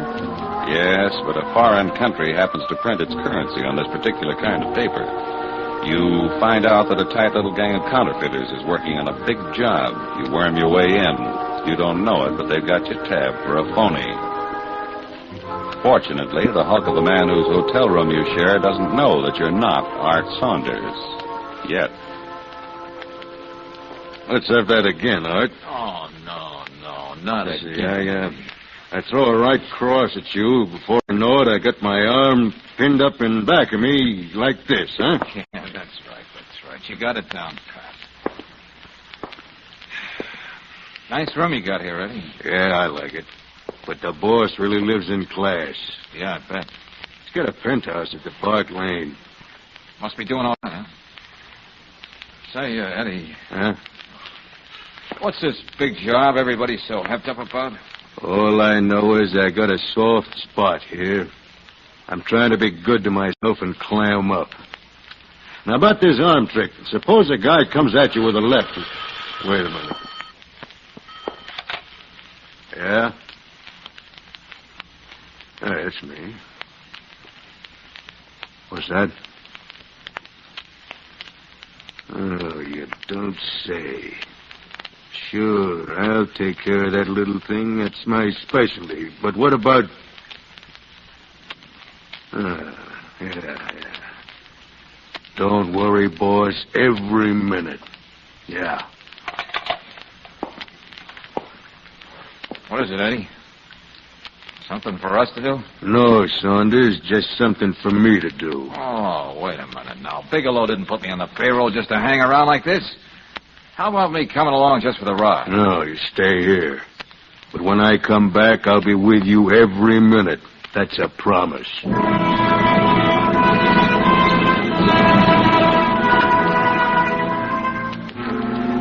Brooks, you say Valentine didn't leave word for you in any of those places he told you? No, and I'm beginning to get worried, Lieutenant. I'll tell you what you do. Try Jigger Collins again. If there's still nothing, then we'll decide what to do next.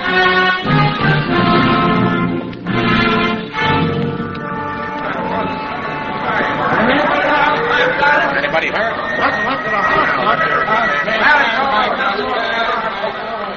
Mister!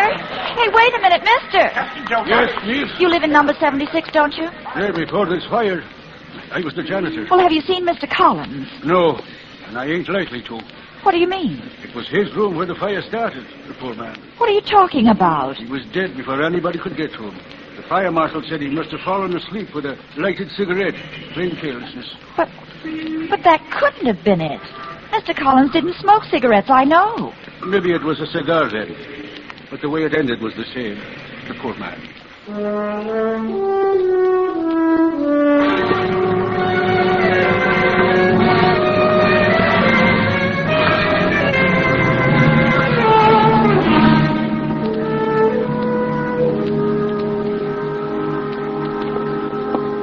I went all through the files, Miss Brooks, when Lieutenant Riley called down here to the record room. Yes, Sergeant, what'd you find? Well, as far as we can tell, only this man here is connected with Bigelow for any length of time. Huh? Well, let me see. Turner, Edward. Yeah, worst kind of a rat. Age 36. 1938 suspicion of arson. 1943 arson conviction, 2 years Folsom. 1946... That's his racket, Miss Brooks. Trying to set fires so nobody knows how they started. You know, for insurance and other reasons. Fire. That loft building. And now Jigger Collins. Huh? Then Bigelow must know about George. Well, I don't get your meaning, Miss Brooks. Oh, I've got to find a way to warn him.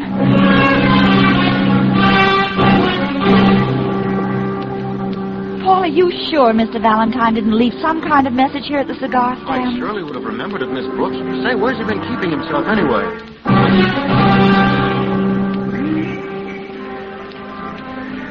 Funny you ask me that, Miss Brooks. What do you mean, Marcus? Well, I was shining Mr. Valentine's shoes. Yeah? I kind of felt he wanted to say something to me, but there was a big, heavy-set man with him, so he didn't say nothing.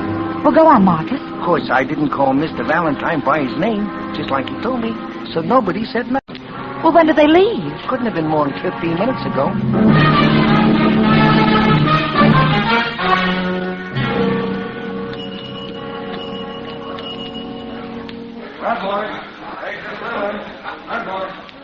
You know, Eddie, I like you.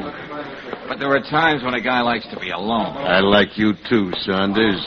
I just want to be around in case you get into any trouble. Yeah. Come on, let's get upstairs to the room. Hey, incidentally, Eddie, what was the job Bigelow sent you on today? Oh, nothing much. Just gave a guy a hot foot all over. Huh? Oops! Oh, I'm sorry. I guess I wasn't looking where I was going. Oh, that's all right, miss.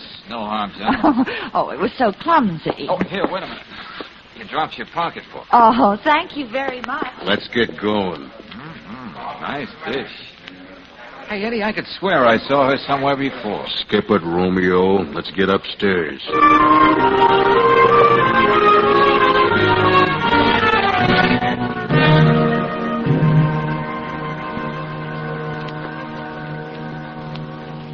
As I said before, Eddie, a fellow likes a little privacy sometimes. Let's not go through that again.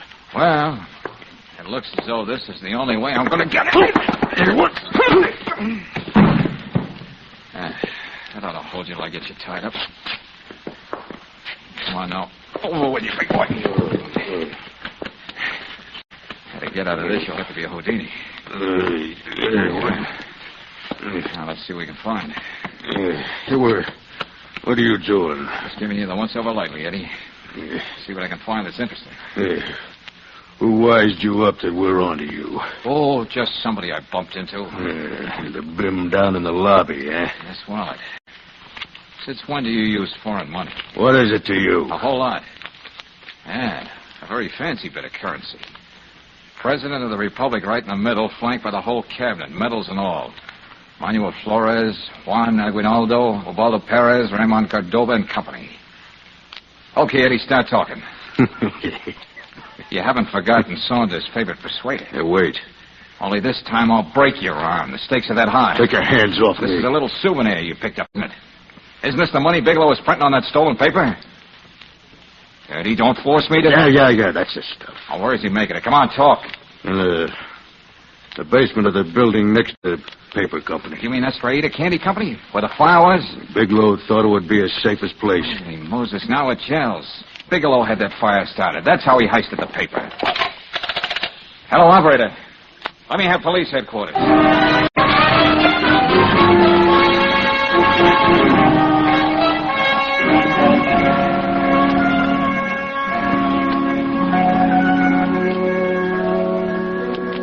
Couldn't wait till you got here, Valentine. Oh, Donnie, it's so good to see you. I was so afraid that gorilla with you saw me slip you that note. Say, what about Bigelow and the others, Lieutenant? Well, this is just how we found the place. Empty. Ah, you can't say they didn't work fast once they found out about me. Oh, I told Martin Kirsch he'll be over here in a minute. This isn't going to make him very happy. Miss Brooks told me what this deal is all about, so I put out a general alarm for Bigelow. Yeah, he won't waste a minute trying to get out of the country with all that money. What was that in your note about Collins, Brooksy? Well, he's dead, George. There was a fire in his rooming house. He was murdered. It was Eddie Turner at his best. So that's what he meant, the hot foot all over. Lieutenant Turner is all bundled up waiting for you at the hotel. Sergeant. Yes, sir. Send a car over to the Claremont. Bring Eddie Turner in. Well, you did a good job on this case, Valentine. You got a tough break, but don't worry about Bigelow. We'll pick him up sooner or later. I wasn't particularly thinking of Bigelow. What do you mean, George? Good work, Valentine. I understand you traced the papers of the men who stole it. Yeah, Mr. Kirsch. And to think it was right here, next door, all the time. I'm Lieutenant Riley, Mr. Kirsch. There's just one hitch. Hitch? Yes, take a look at these strips of paper here next to the press. Yes? Yes, that's our paper, all right. That's all that's left of the 2 reams, Mr. Kirsch. You mean they already printed the money? They have it with them, wherever they are. I'd better sit down. I'm afraid we won't have time for that. Well, meaning what? I gathered from Eddie Turner that the boss lived at the Park Lane. You don't think he's still there, do you? We'll see when we get there, Brooksy. But I think you'd better come along with us, Mr. Kirsch.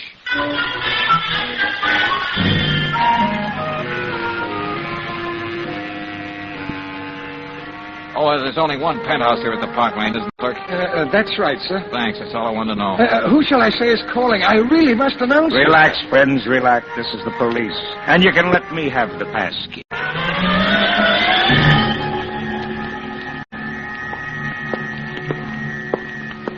Really, Valentine, I wish you'd tell us why you brought us here at all. I don't understand it. It won't do any good now. Well, we can't just give up, Mr. Kirsch. Here we are.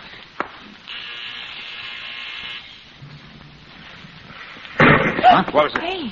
Oh, that was a shot. Nice guessing, Mr. Kirsch. Miss Brooks, you better stay back with Mr. Kirsch. Wow. Knocked himself off, whoever he is. Yeah. Did a good job of it, too. Who is he, Valentine? Do you know him? His name's Ubaldo. Who? Ubaldo Perez. How do you know who he is, George? Look, the money. Scattered all over the desk. That's the stuff Bigelow turned out. What in the name of heaven is this? Those half-packed bags should speak for themselves, Lieutenant. Well, this Perez, where does he fit in? Eddie Turner said the boss lived here at the Park Lane. Huh? Well, you're looking at him right now. But Bigelow was... Here, take a look at one of these bills. Thank goodness they're here. When I think what would have happened if... just a minute, Mr. Kirsch. What about this bill, Valentine? Lieutenant, there in the center of the picture is the President of the Republic. Yeah. With all the members of his cabinet. Now take a good look at the third man from the left, the Secretary of War. Let me see it. That would be General Ubaldo Perez, the boss.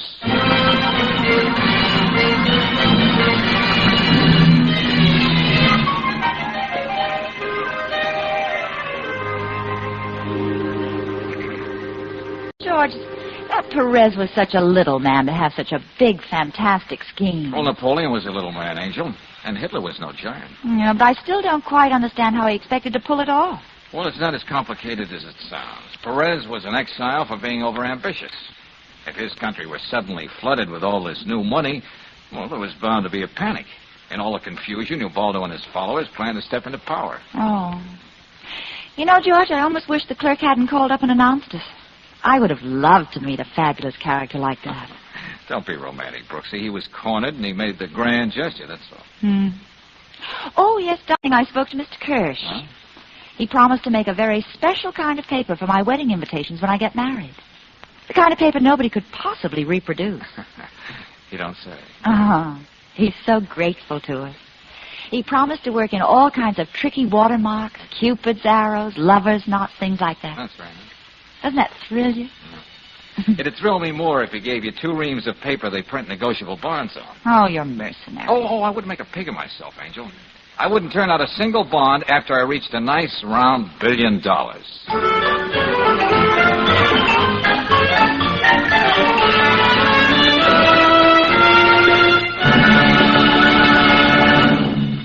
You know why marching soldiers break step when crossing a bridge?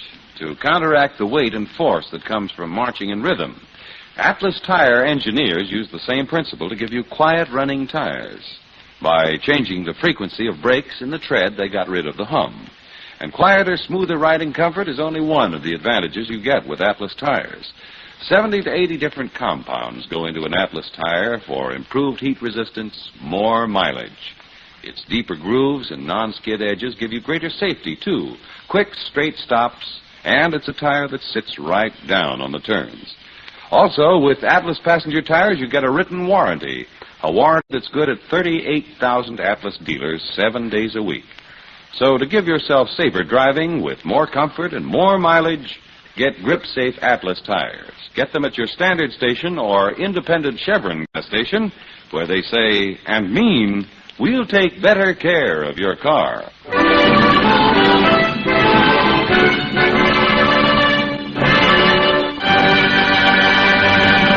Next week, when you tune our way for another adventure of George Valentine, you'll hear... Hello, George? Yeah, Brooksy? Well, I've only a minute to talk.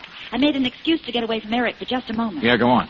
Eric just told me he gets $1,250 every month. The exact amount Dr. Penford draws out of the bank. Yes, but... Well, why would a son be blackmailing his own father? If I can find out the answer to that, Angel, I'll know who wrote that note to Dr. Penford. And maybe prevent a murder.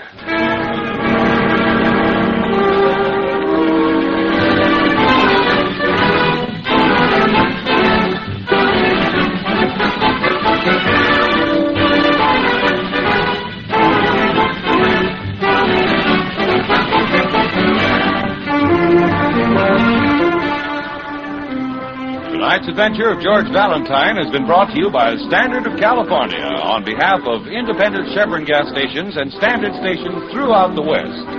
Let George Do It stars Robert Bailey as George with Frances Robinson as Claire. Wally Mayer appears as Lieutenant Riley. Tonight's story was written by David Victor and Herbert Little, Jr. and directed by Don Clark. Also heard in the cast were Herbert Butterfield as Martin Kirsch, Joe Forte as Bigelow, Eddie Fields as Ubaldo, Clayton Post as Eddie, and Charlie Lung as Jigger. The music is composed and conducted by Eddie Dunstetter. Your announcer, John Heaston. Listen again next week, same time, same station, to Let George Do It.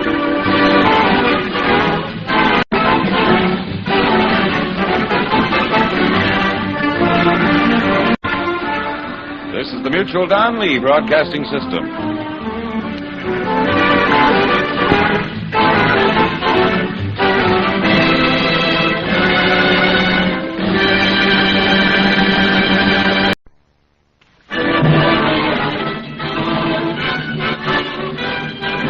Standard of California, on behalf of independent Chevron gas stations and standard stations throughout the West, invites you to Let George Do It.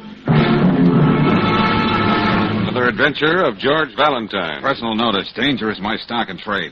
If it's so far over your head you can't even reach it with a sky hook, you got a job for me, George Valentine. Write full details.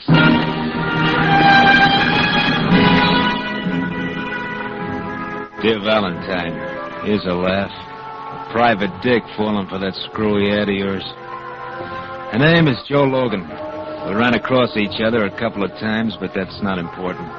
Here's the deal. I'm meeting somebody at the Half Moon Motel tonight.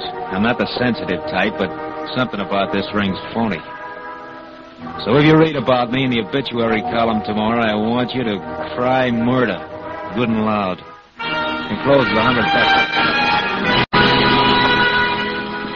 $100 for your trouble. But if you hear my sweet gravel voice over the phone before noon tomorrow, forget the whole thing and buy yourself a drink. Signed, Joe Logan. I'm not buying that, Angel. It's too pat.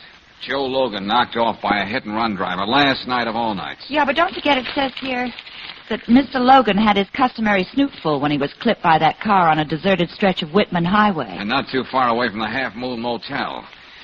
Better put your ear stoppers in, Brooksy. Huh? Yeah. I'm going to cry bloody murder the way my client wanted it. Good and loud.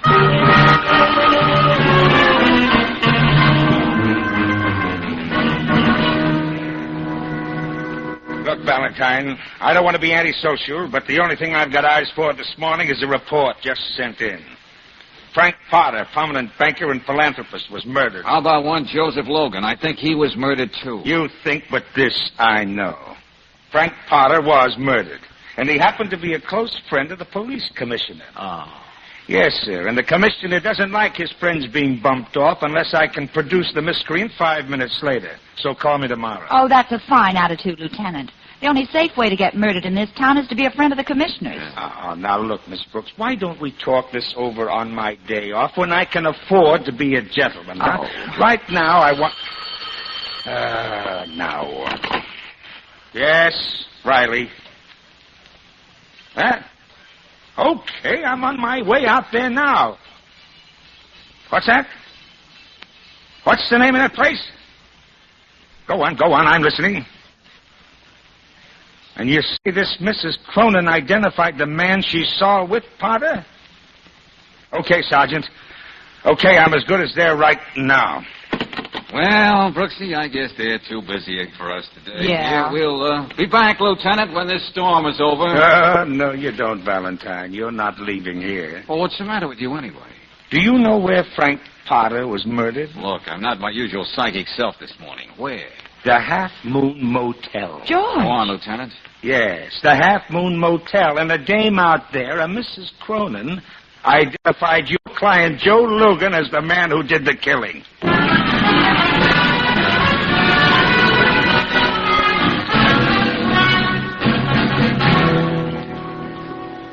I'm surprised, Mr. Valentine. The police didn't get around to me yet. Any time now, Maggie.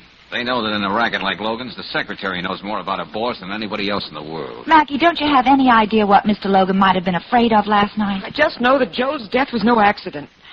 I didn't even know he wrote that note. Not that it matters to Logan now, but that letter to me puts him right there in the Half Moon Motel with Potter. Oh, why does it? Joe had other clients. Whenever he didn't want to meet somebody here at the office, he'd call up the Half Moon Motel. I know the police would love to pin this on Joe, but I'm not going to let them out. Oh, cut it, Maggie. Let me have that. What? Yeah, that page from the appointment pad. You're too nervous for any sleight of hand today. 8 o'clock. Frank Potter. Half Moon. Oh, so you knew he was going to meet Mr. Potter, didn't you? All right, I did. But Joe didn't kill anybody. All right, maybe I believe it. But that's not good enough, Maggie. You got to make sure. Now, what about the deal your boss had with Potter? I don't know anything about it. Oh, you don't, huh? Okay, come on, Brooksy. We're wasting our time. Wait. You want to play this hand face-up with me? It's the truth. I don't know what Potter wanted with Joe. Or perhaps what Joe wanted with Potter? Whichever way it was, but they did have a quarrel right here in the office yesterday morning. That just makes the case stronger against Logan. I couldn't hear what they were fighting about. Finally, Potter slammed out of here in a rage. Let's see. Just one more point, and let's face it. The medical examiner reported that Joe was a little more than slightly crocked when that car sideswiped him.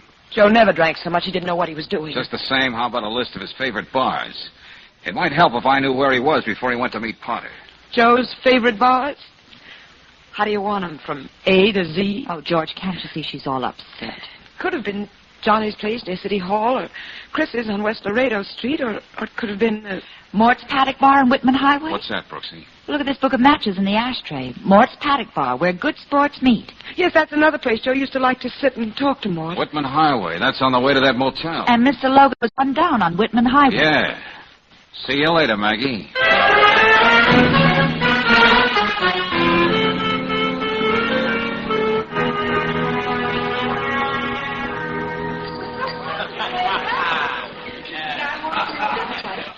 Well, Mr. Valentine, should I be forthright? Oh, by all means, Mort. If it was anybody else, Mr. Logan, I would have said he was well under the influence when he left my place last night. But seeing it was Mr. Logan, what would you say? Well, you see, he's one of those good-looking, strapping men who will, just get convivial, so to speak. Well, that's a nice way of putting it, Mort. You know something, miss? Mr. Logan's going to leave an empty place at my bar. You know, he was a swell talker. I picked up a lot of new words from him. Yes, I guess you'd say Mr. Logan was epigrammatic when it came to repartee. The poor fella. Yeah, I see what you're trying to say. But tell me, Mort, what time did he leave here last night? Oh, about 8, I'd say. Before or after 8? Well, couldn't be sure, but he did say he was leaving his car in my parking lot till he got back. Well, didn't he say where he was going? No, miss, but it must have been near here because he said he was going to walk it. Ironical, isn't it? just this time when he decides not to use his car, he meets up with a pedestrian's fate. Not just ironical, it's more than that. Yeah, now you see right out that window? Down the highway a couple of 100 feet?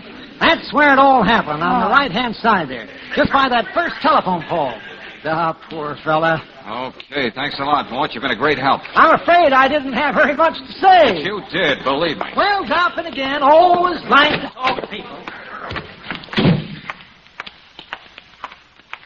Well, darling, do I ask questions, or are you going to let me in on the brainstorm? Take another look down the highway, Brooksy. What do you see?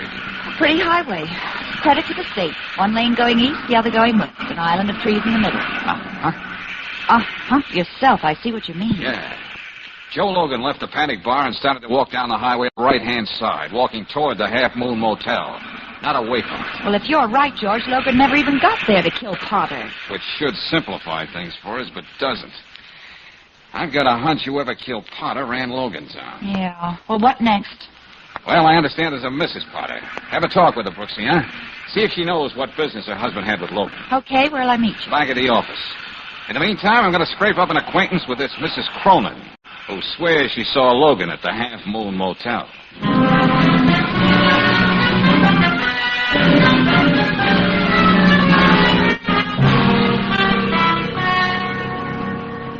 Look, Bob, since you ain't a dick, beat it. I got business with Mrs. Cronin.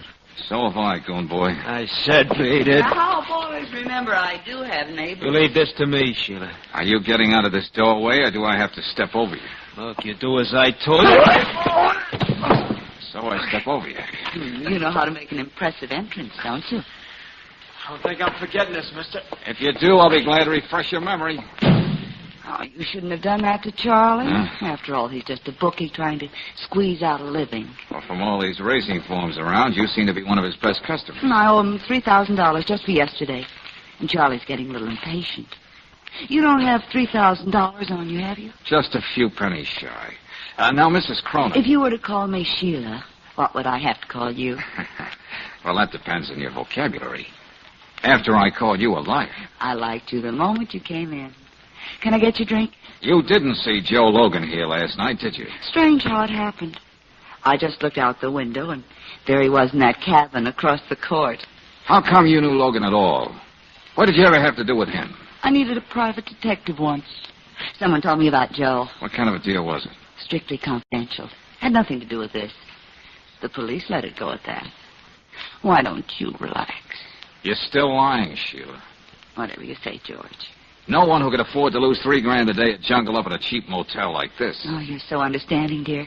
But why don't you forget it? It'd be easier if I knew how come you were here so conveniently to identify Logan. That was just an accident. I'm supposed to be with a girlfriend in Seattle. That's what my husband thinks. Oh? I gamble too much. Just like other people do other things too much. Once in a while, I take a room like this and splurge. Bet on anything. Bet all the time. The bigger the odds against me, the better. It's in my blood. It's like a disease. Must be an expensive disease. Oh, poor darling. I talk too much, don't I? I want you to make me forget that I never win. I bet you can do that. What odds do you want? That's very nice, Sheila. But not good enough. What better odds do you want, you? Oh, thanks. Now that you've cleared the air, we can get back to business. Oh, George, I'm so sorry. Did I hurt you? What time did you tell Lieutenant Riley that you saw Logan? 8 o'clock. How come you're so sure? Well, Charlie just phoned to give me the result of the last dog race in Miami. I haven't noticed the time. You're not still angry with me? You want to bet? You're not leaving? Sorry, Sheila. I expect to be a very busy boy. Oh, George. First a phony accident, then a number. A murder. And now you. Yes? You going all out to make me stop wondering if you frame Logan. And somehow I think it all ties together. Now all I got to do is prove it.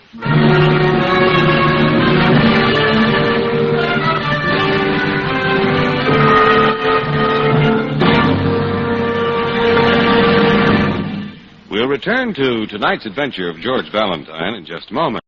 Meanwhile, a word about a very important matter of motoring.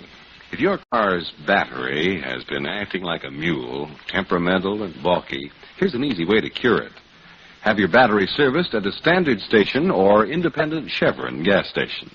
They'll inspect the water level, cables, terminal clamps, and test the battery's condition. And they'll be frank. If it just needs a charge, they'll tell you. If your battery's really on its last legs, they'll explain how a new Atlas battery can save you money. Every Atlas battery has its certified power capacity stamped on the case where you can read it. And you'll find these capacities meet or exceed standards set by the Society of Automotive Engineers. The longer-lasting starting power of Atlas batteries, by the way, is backed by a written warranty honored everywhere by 38,000 Atlas dealers. Independent Chevron gas stations and standard stations are glad to service your battery, proud to offer you an Atlas battery when you need one. That's why they say and mean, we'll take better care of your car. And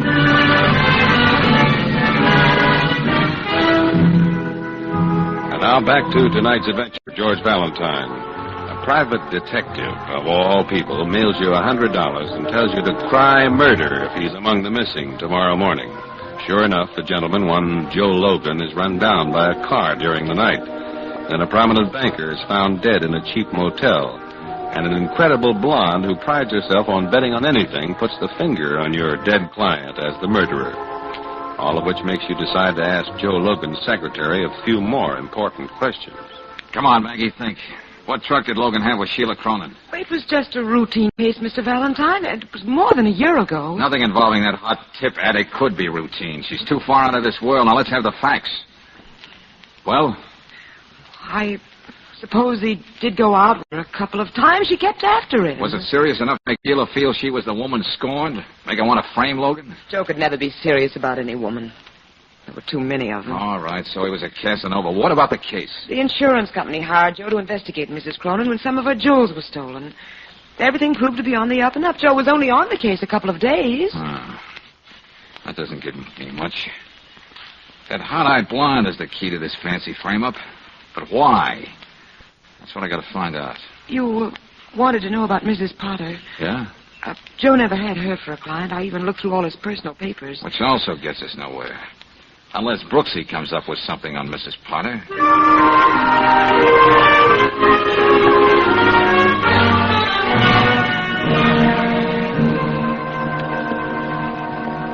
Miss Brooks, can't you see I'm dressing to go out? Oh, I just thought, Mrs. Potter, that since your husband had some dealings with Joe Logan, you might know something about him. I told you. I never heard of Joe Logan.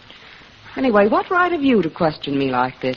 I just thought you might be interested, if it might help solve Mr. Potter's murder. I'm sure the police are doing all they can about it. Well, you might make it easier for them if you told them all you know about Logan. What makes you so sure I know this? Whoa. This Joe Logan. He was killed, you know. Well, that's just too bad, but he's not the first man to be knocked down by a hit-and-run driver. Now, get out. Oh, then you did know Joe Logan. What? Well, that's pretty obvious. There were only a few lines in the paper about his hit-and-run accident.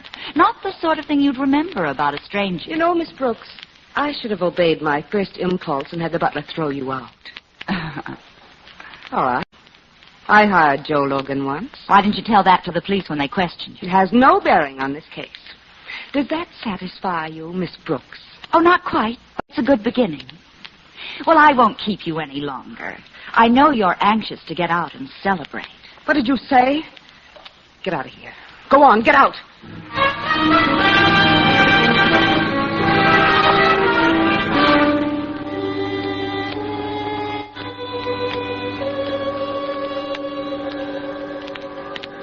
Good work, Angel. I don't know what it means, but Mrs. Potter must have a good reason for denying that she knew Logan. Well, it's hard to know what she's thinking. Vivian's a cold dish with a memorized smile. Our friend Logan seems to have gone in for females who insist on being characters. Anyway, why can't we find any record of this deal with Mrs. Potter? Maybe it's something you just don't put down on paper, huh? Could be, Brooksy. Well, all we know up till now is that Potter and Logan had a quarrel. Yeah, that's Both right. Sheila and Vivian were Logan's clients at one time or another. Oh, make something out of that if you can. Okay, Valentine. You said you want to see me? Well, Charlie, you're a good sport. I didn't think you'd show. The information you asked for over the phone, Valentine, I got it. Swell. But how does it get me the $3,000 Sheila Cronin owes me? Look, Charlie, I'm not guaranteeing anything, but you'll stand a better chance of collecting if you play along with me. Well, Business is business, Charlie. Okay.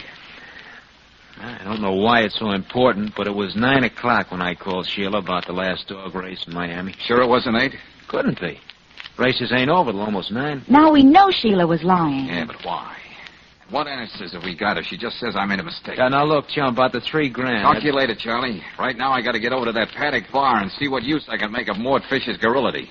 There's what? Don't look shocked, Charlie. That just means love of conversation.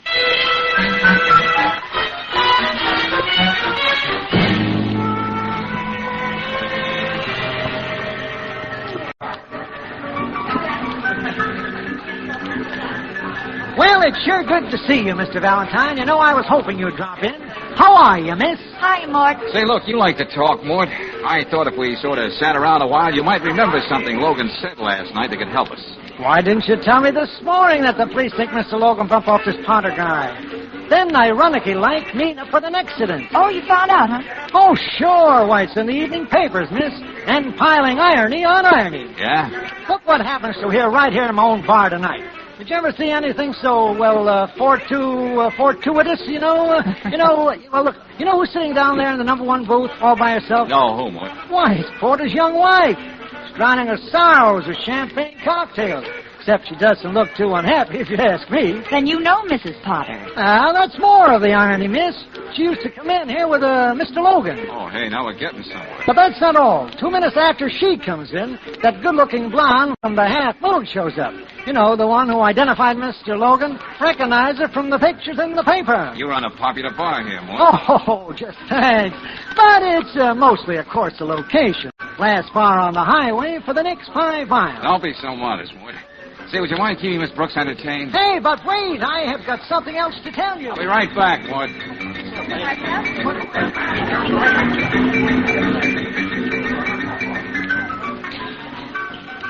Hello, Sheila. Well, look at you. Now, George, I was just getting lonely. No, thanks. What I've got to say won't take that long. Besides, I got to make another stop. Do you want to bet I can make it more interesting? Why did you lie about Logan? You never saw him at the Half Moon Motel. He never reached there. I like my story better. The dog races aren't over in Florida till 9. So I made a mistake. Why did you lie? Did somebody make you do it? I'm getting fed up with this place. Let's go somewhere else, George. Or did you frame Logan because he had something on you? Was that jewelry holdup a fake with Logan playing both ends against the middle? What are you talking about? I mean, get the insurance money and sell your jewels. So you could pay off characters like Charlie the Bookie. You know something? I'm betting you could never prove that. Here. Hey, where are you going?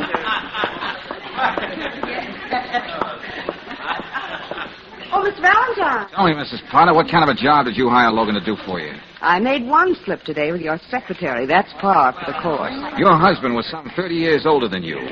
You stood a lot to gain by his death.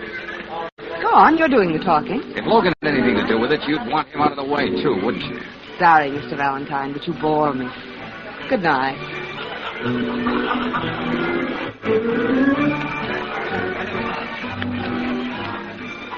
Well, what'd you find out, George? Tell you later, Brooksy. Hey, you didn't let me finish before, Mr. Valentine. What's that, Mort? You know, talking about quirks of fate, last night about a half hour before he left, I was right here at the bar, with Mr. Logan. So you said. And who should come in for the short, quick window but Mr. Potter? Now, I know it was him from his pictures. Did you hear what they talked about? Oh, they didn't so much as converse. I don't think Mr. Logan even knew the guy. Oh, you must be wrong, Mort. Oh, you could be very right, which is something I want to talk to Riley about. And let's see if we can nail him before he leaves the Half Moon Motel.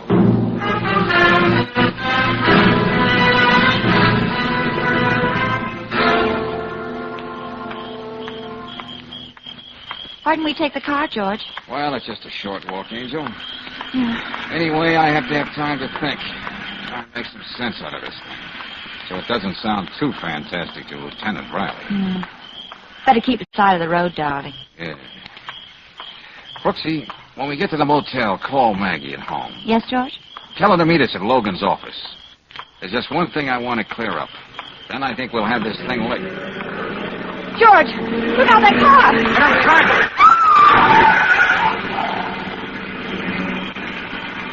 Hey, you all right, Angel? Oh, Oh, so this is what gravel tastes like. And that car was trying to run us down. The same thing that happened to Logan. Yeah, and almost in the same place. A baby blue convertible, a big one. Say, I noticed that before. Parked on the lot next to the paddock bar. And that's where we're going right now.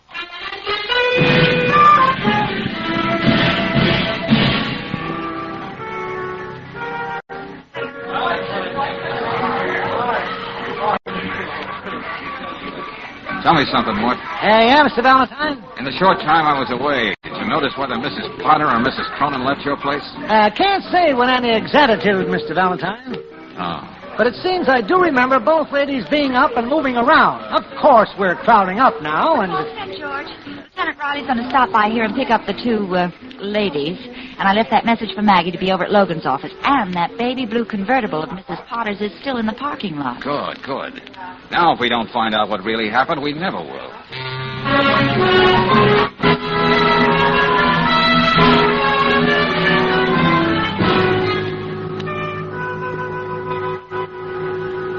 Okay, Valentine, what's your story?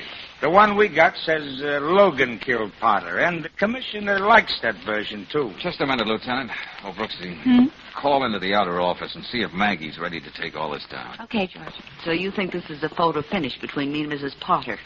Is that it, George, dear? Lieutenant Riley, I've answered this man's questions all day. Do I have to go through this now? If you don't mind, Mrs. Potter, yes. You ready, Maggie? Yes, Miss Brooks. Okay, go ahead, George. Okay. Okay, Riley, here's the way I see it. Joe Logan makes a deal with a woman who always needs money because she bets too much. Cooks up a deal with her to cheat the insurance company, then blackmails her. But I didn't kill him. Logan also talks to a pretty young matron, much younger than her husband. So you think I'm pretty? Thank you, Mr. Valentine. She wants Logan to help her get rid of her husband without involving her, and so she can still get a big chunk of his money. I discussed that with Logan. That's as far as it went. Keep going, Valentine. Well, a wonderful plan is born, Lieutenant. Somebody makes an appointment for Logan to meet Potter at the Half Moon Motel. When Potter arrives, he's murdered. Then Logan is deliberately run down on the road. And you know, Lieutenant, dead men tell no tales. Yes, that much we know. Yes, do get to the point, George. Then enters what Mort would call the ironical touch. We're told that Logan and Potter had a violent quarrel the very day of the murder. Who should know better than the secretary who overheard it? Is that right, Maggie? That's right, Mr. Valentine. Then Mr. Potter does a very human thing. On the way to his appointment, which he knows he has to do with his wife, he stops in for a quick drink at Mort's bar. He stands almost next to Logan, but they don't say a word to each other. Because they've never met before. Look, you gotta make more sense than this, Valentine, because I don't get it. Oh, you'll get this, Lieutenant. Why were we told there was a quarrel? Because that would supply the motive for Logan to kill Potter. And who'd know enough about Sheila to force her to place Logan at a motel when he wasn't there at all? A lot of questions, Mr. Valentine. How about some answers? Coming to that, Mrs. Potter, coming to that. But just one final question. If Logan were proved as your husband's murderer, who would be in the position to hold you up for the rest of your life? What? Someone who had the proof that you were dickering with Logan. Maybe you weren't talking murder, but it might sound like it. Getting all this down, Maggie? You got that proof, haven't you? That's why you committed 2 murders. Maggie! What? Didn't you, Maggie? Yes. You've got your facts all straight, Mr. Valentine. They make a wonderful confession. I may as well sign it now.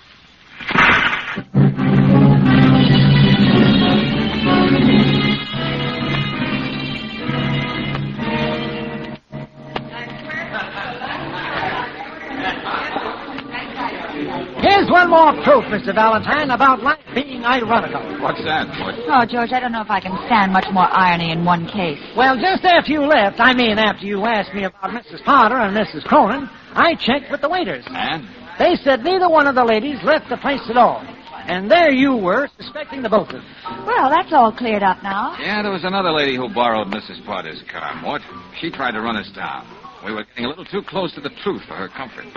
Hey, you know, folks, we've been through a whole lot together. Say, how about dinner tonight with me, on the house? Hey, how about that, Brooksy? Oh, I think that would be perfectly ironical. Good. Maybe we can stir up some exciting conversation. It gets awfully dull around this place sometimes. Dull? Oh, Mort, you can't mean that. So help me, Miss Brooks. I don't know why you're giving me that look of quizzicality.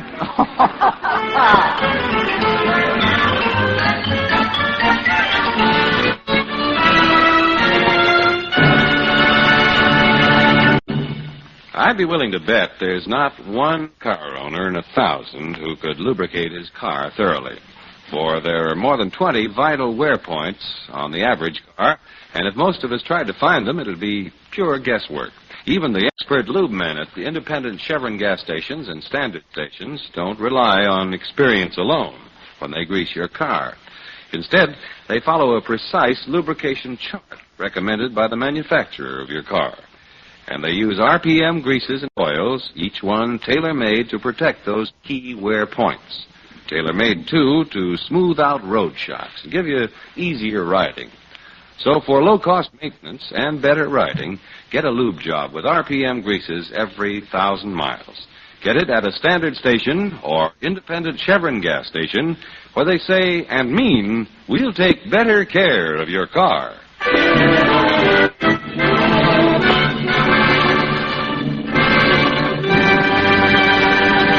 Next week, when you tune our way for another adventure of George Valentine, you'll hear Lieutenant Riley saying... Now, Valentine, you say your client was held up Tuesday night at 7 o'clock. Uh-huh.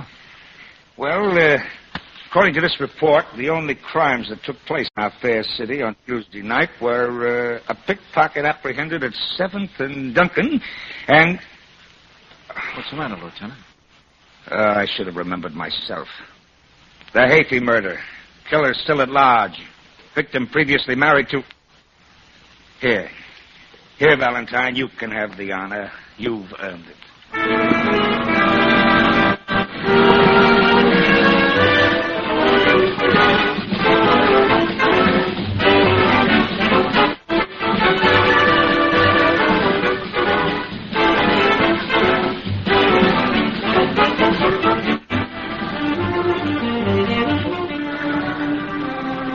Tonight's adventure, George Valentine, has been brought to you by Standard of California on behalf of independent Chevron gas stations and standard stations throughout the West. Let George Do It stars Robert Bailey as George with Frances Robinson as Claire. Wally Mayer appears as Lieutenant Riley. Tonight's story was written by David Victor and Herb Little Jr. and directed by Don Clark. Also heard in the cast were Gloria Blondell as Sheila Cronin, Virginia Gregg as Vivian Potter, Betty Lou Gerson as Maggie, Dick Ryan as Mort, and Tony Barrett as Charlie. The music is composed and conducted by Eddie Dunstead. Your announcer, John Heaston. Listen again next week, same time, same station, to Let George Do It.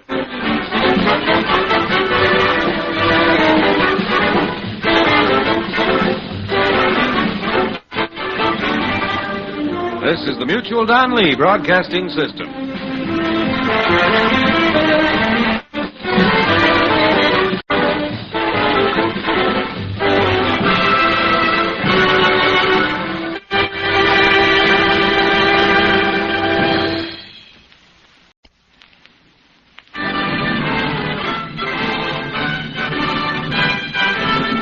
Standard of California, on behalf of independent Chevron gas stations and standard stations throughout the West, invites you to Let George Do It. The Flowers That Smelled of Murder, another adventure of George Valentine. Personal notice, danger's my stock and trade. If you're in on a game and you know you're going to draw the losing hand, deal me in, George Valentine. Write full details. Dear Mr. Valentine, I'm a freshman at Western State University. I'm majoring in botany, and I've suddenly found out that flowers can smell of murder. My professor of botany is about to be killed. Several attempts have been made on him, but nobody takes me seriously. I'm sure I'm not imagining things. I'm not imagining things, so give me a chance to tell you the whole story. I live in Quonset Hut number 8, University Road. The name is Louise Durain. That row of Quonsets on University Road, they're all reserved for ex-GIs. If our freshman friend took any part in the recent unpleasantness, she's not likely to be a light-headed character. Well... So, if she has murder on her mind... Okay, whether she's an ex-whack or just plain wacky, Western State, here we come.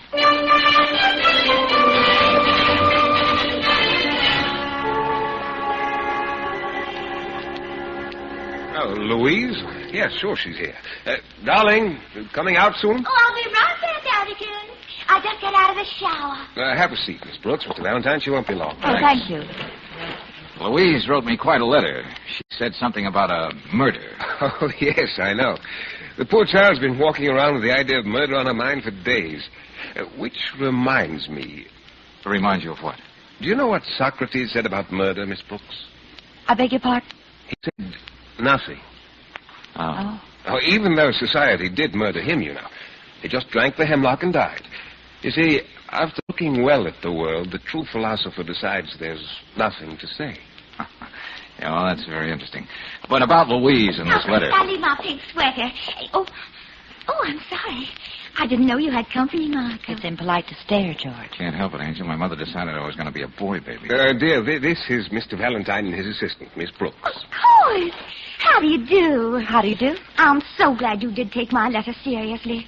I suppose I should tell you what this is all about. Well, it would help. Poor Professor Cobra is in terrible danger. I don't sleep nights thinking about it. Oh, yes, the handsome professor's a source of great concern to my wife. Your wife?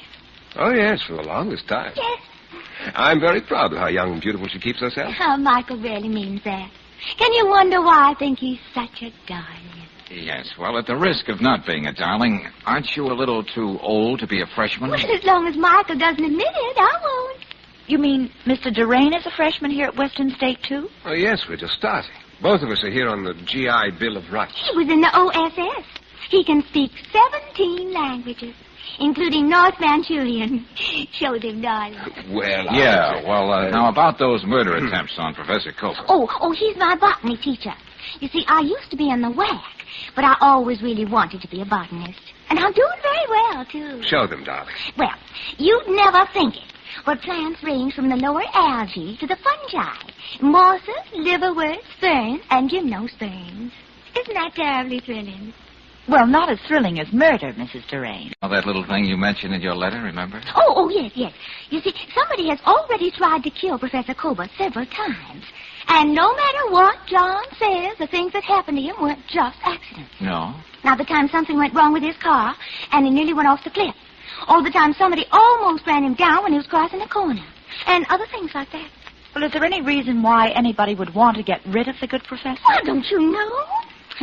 John's almost succeeded in crossbreeding a terrestrial orchid with an epiphytic one. It'll be the most beautiful flower ever grown. And for that reason, someone wants to murder him? Of course. He's almost ready to report it to the Botanical Society. It's to be called Papilionaceous Corolla Louise. Think of it, Valentine. Louise, just a freshman majoring in botany, is going to have a flower named for her. Could a man want a greater compliment for his wife? Papilionaceous Corolla Louise as a motive for murder? Brooksy, I think we better... Oh, you're not taking me seriously either, are you? I'm afraid you're taking botany a little too seriously, Mrs. Durain. Mother, I've got to talk to you. Darling, you might at least close the door. There's a terrible draft. Is this your son? Who are these people? Well, your mother just happened to answer an ad, but we were going to leave anyway. Well, no, why should you? Everybody knows anyway. Knows what, Stephen? All right, I'll qualify it. Everybody knows. Except you, my father. Please, dear, you're talking to your father. He knows that, my darling. George, wouldn't it be better if we... Wait a minute. I didn't know there was going to be a double feature. How do you think I feel on the campus when everybody knows I'm a sophomore and my mother and father are freshmen? Well, that is an interesting setup. Tell me, Stephen, do you do your parents' arithmetic for them? This is no kidding. Mother, everybody's saying that you and Professor Cobra are that way about each other. They see you everywhere together. No son wants to hear that kind of talk about his mother. Oh, now, wait a minute, sir. I'll have you understand your mother's a very attractive woman. Thank you, Michael. Oh, Stephen, I made some of that potato salad you like so much. It's in the refrigerator. Oh, it's no use talking to you two. Oh, Mr. Valentine. We forgot all about Professor Cobra. Did we? I thought he was very prominent in the conversation. Now, somebody is trying to kill him. Of course, Michael and Stephen won't believe it, but... But I do. Enough to want to hang around a while and see what this is all about.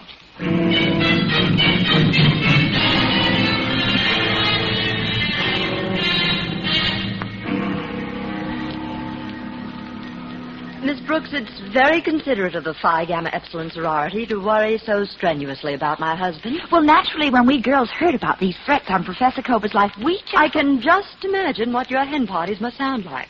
I hope your house mother doesn't listen in. Oh, it wasn't just that, Mrs. Coper. You see, with all this talk about Mrs. Oh, dear, what was I going to say? Oh, I'm terribly sorry. Why should you be? It's common knowledge on the campus that Mrs. Drain's been throwing herself at my husband. And all this talk about murder attempts has been a figment of this woman's weird imagination.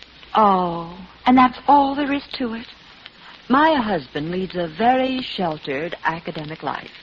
He happens to be engaged in some experiments with flowers. That's hardly provocation for murder. Oh, no. No, I love flowers myself. True, he's very handsome for a botany teacher, but childishly unaware of his own charms.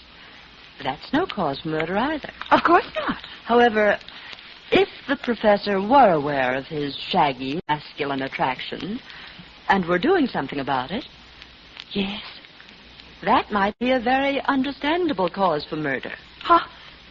Good day, Miss Brooks.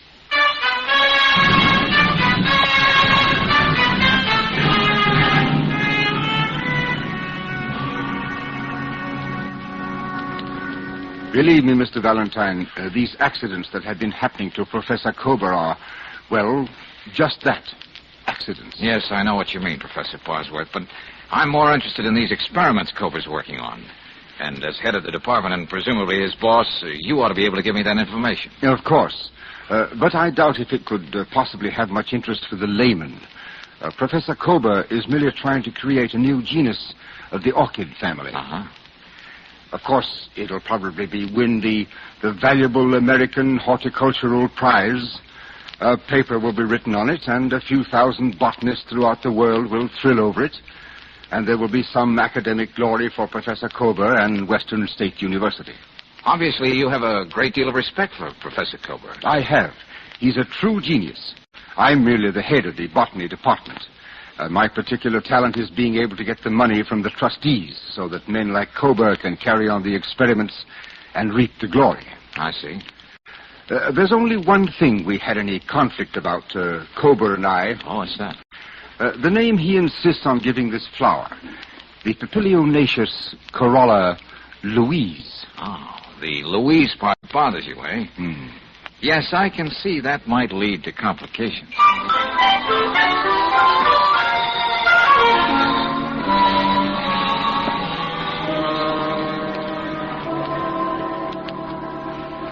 No, Miss Brooks, Mr. Valentine. You're not intruding at all. Any friend of Mrs. DeRange is always welcome in the greenhouse. Oh, John, I just can't wait till you show them our new flower. No, I can't wait either. I've heard so much about it. Well, this way. I hate to sound like a tourist, Professor Kober, but this greenhouse is more elaborate than any I've ever seen. Yes, isn't it, my dear? The most modern in the world. I designed it myself. And we have different rooms for every type of flower, don't we, John? And no end of gadgets. Louisa's enthusiasm is a constant source of inspiration, but she is right. There is no end of gadgets. I'm afraid only Professor Bosworth and I know where they all are and what they're supposed to do. Yeah, please come in quickly so that I can close the door. Well, yeah, but shouldn't we put on a light? Can't see a thing. Well, you see, we have no light at all in this room. I had it built especially for this experiment. Tell them why, John. It's awfully intriguing. Well, you see, light and cold are the two enemies of the Papilionaceous Corolla. The slightest fall in temperature would mean their death. That's why we have a thermostatic control. Even that is well hidden in the back. But how did you get to see these beautiful specimens of yours, Professor? Well, you will. In a minute, after you get used to the dark. George, I think I'm beginning to see them now. Look, can't you see them glowing? Yeah. Hey, they're really something. Mm-hmm. Worth every minute of the 12 years I've spent to get that unearthly perfection and color in the petals. John says of nature, the most beautiful and dangerous things thrive in the darkness. Did you say that, John? Well, I didn't put it as romantically as that, Louise, but with these flowers it does seem that way. And another thing, you have only to touch them, and that glow comes right off on your fingers. And you can't get rid of it for days. Oh, that's very interesting. Well, now I'm afraid we'll have to get to work, Louise. We got that new soil preparation this morning. Let's get on out where it's light. Oh, dear, and I left the seed chart in my car. I'll be right back, John. Oh, hurry, my dear. I have to bring in the flats for those seedlings. Mr. Valentine, why don't you and Miss Brooks stay and see how we work? Yes, Professor, thanks. That'll be fine. On the other hand, Brooksy, you stay here. I think I'll give the professor a hand. Okay, George. Here, you don't want to do that all alone. Oh, no need for you to bother, Valentine. Hey, Professor, look out. Get out of the way, Valentine! Oh.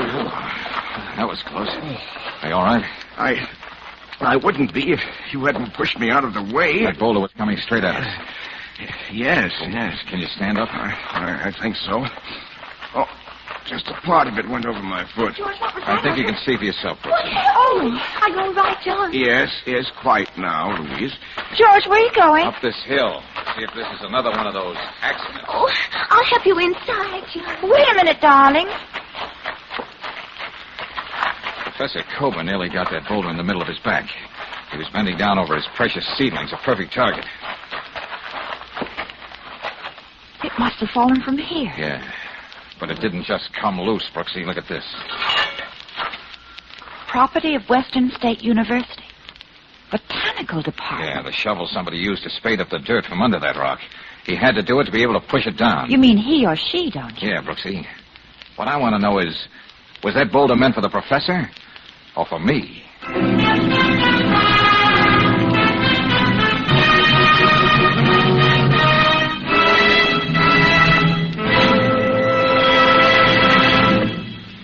We'll return to tonight's adventure of George Valentine in just a moment.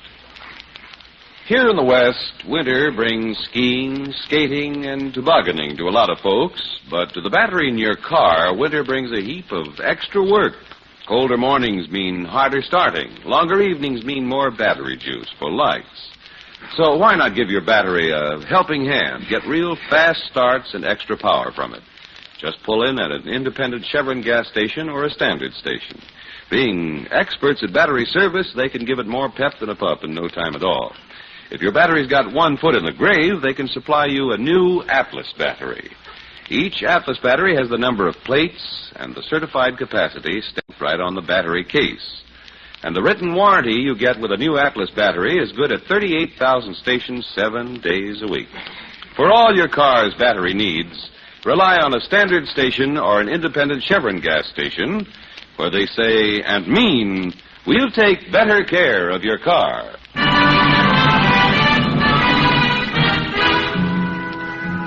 And now back to tonight's adventure of George Valentine.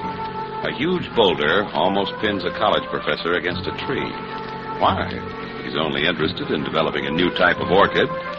The incident itself is exciting enough, but if you're half as curious as Claire Brooks, what you really want to know is why your boss, George Valentine, thought something like this might happen. Remembering all the strange characters in the case, you're right on George's heels as he enters the Quonset hut on University Road. Anybody here? The drains seem to be out, George. What do you want? What are you doing here? Oh, just looking for your father and mother, Stephen. We have something to talk about. Well, go on, find them. I can. Get out. Now, that's no way to talk, Stephen. Why not? Father's out somewhere quoting Homer. My mother's...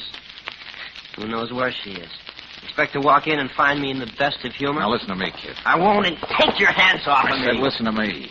Your mother was right when she said someone is trying to kill Professor Kober. We saw it happen again this afternoon. And he's not dead? What's the matter? Why'd they make such a mess out of it? Okay, it's no use talking to you. By the way, when did you get home, Stephen? I don't see why I have to answer questions like that. Not to strangers. Now get out of here! Oh, I really must apologize for my son's manners. Oh, Mr. Drain. We didn't hear you come in. No, I came in the back way. Did I hear you say something about another accident happening to Professor Kober? Yeah, you heard right. You needn't look at me that way.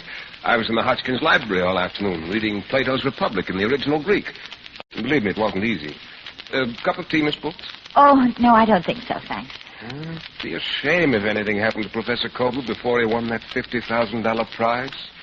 Is that how much the prize is worth? Oh, yes. Oh, I see you don't know your flowers, old man. Where's Louise? Oh, she called and said she'd be working late again at the greenhouse. Oh, now look, Terrain, I'm as modern as the next guy, but don't you resent your wife spending so much time with another man? Oh, now, Louise happens to be fond of flowers. I am imbued with the spirit of philosophy. But get one thing straight, Valentine. We're very much in love with each other. Nothing can alter that. Thanks. That makes a lot of things clear, Duran. It does? Sure, Brooksy. Now, come on. We're in a hurry.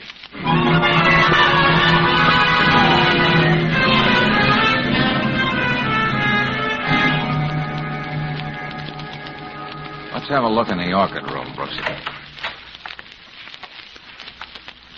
I can't see a thing, George. Give yourself a chance. Remember the flowers that glow in the dark? Professor Kober? Huh? George, something on the floor.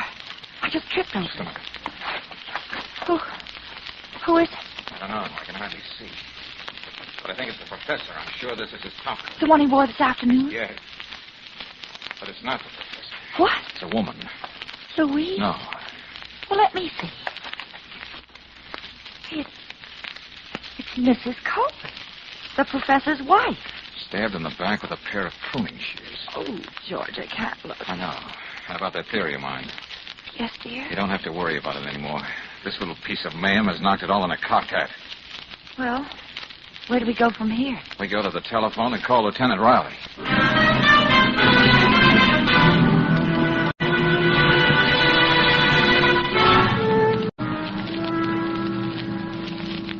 Well, still running true to form, eh, Valentine? Leave it to you to get murder all mixed up with the professor and flowers that glow in the dark. Oh, the trouble with you, Lieutenant, is that you think murder only happens to Mr. Average Man. Yep, I've got no imagination, Miss Brooks. Oh, I could imagine somebody trying to knock off Professor Cooper where there's a prize of 50 G's lurking in the background, but why his wife? Because she happened to be wearing his coat. You know, somehow, Lieutenant, I hate putting things off until tomorrow morning. If that's supposed to be an aspersion on the efficiency of the homicide squad, it leaves me cold. What do you expect me to do, slap the whole deranged family in the can? No, not that, but... Both the father and the son could have had a gripe against the professor. And if Mrs. Cooper wasn't killed by a mistake, Louise or the professor could have done it. George, didn't you have a sort of special theory all cooked up before we found Mrs. Cooper? Well, Brooksy, unlike the lieutenant, I wasn't hepped on the jealousy angle. I got here as soon as I could after you called, Valentine. Oh, this is dreadful. Murder's never very wholesome. Oh, Dr. Bosworth, this is Lieutenant Riley of Homicide. How are you? How do you do? When I talked to you before, Valentine, I was convinced that all this was just so much nonsense, but now I see how wrong I've been. Lieutenant. Yes, Doctor? How can we go about keeping this as quiet as possible? You know how squeamish trustees are about bad publicity. Oh, that should be easy, Doctor. Just what do you propose we do? Forget somebody was killed here tonight? Oh, no, of course not. I suppose I'll just have to issue some dignified announcement. You make it sound like a wedding, Doctor. Now, I'd better go and speak to the dean. It's going to be a terrible shock to him after all the years he spent with his father. Oh, Valentine, you'll call me in the morning? Yeah, sure thing. We're going to be moving along now, too. Well, what about it, Valentine? Come on, let's get moving. I'm tired. I have to be at the morgue at 8 in the morning. Let's not worry so much about a night's sleep, eh, Lieutenant? What? It's my night's sleep you're talking about. As a tough-minded practical cop, I know you don't subscribe to the bromide so dear to the heart of mystery writers. Such bromides as? The murderer returning to the scene of the crime. Oh, no, not that one, Valentine. You're willing to wait it out and see? No. What do you take me for? Why, I wouldn't... You wouldn't what, Lieutenant? I wouldn't dare take a chance on leaving now.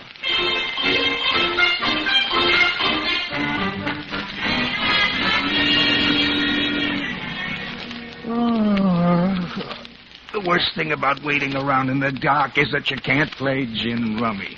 Patience, Lieutenant. Yeah. Well, if no one shows, darling, the dawn's going to come up like thunder on someone's very red face. Ooh, you and your subtleties. You know, I was talking to the commissioner the other day. And said boss, why bother about having a homicide squad when one man like George... Hey, what's that? Sounds like it comes from the other end of the greenhouse. This is my day off of pat answers. We'd better go and see.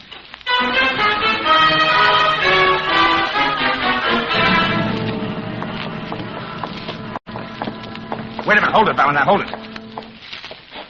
There's a lot of glass on the ground here. Yeah, and whoever indulged himself in this bit of vandalism is off in that car. Well, we'll never catch up with him. Okay, Valentine. Something did happen as you said it might. What was it? The murderer. He came back to smash this thermostat, see? Yeah? But take a chance like that on being caught, George. Just to smash the devil out of this gadget? A very important gadget, Lieutenant. It controls the temperature of the greenhouse. Of course. Professor Cober's flowers. Yes, and they're dying right now. Brooksy, you and the lieutenant have to keep that from happening. Me?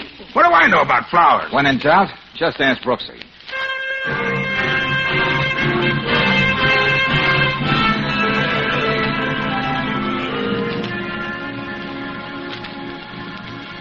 Now, come on, Miss Brooks. Look.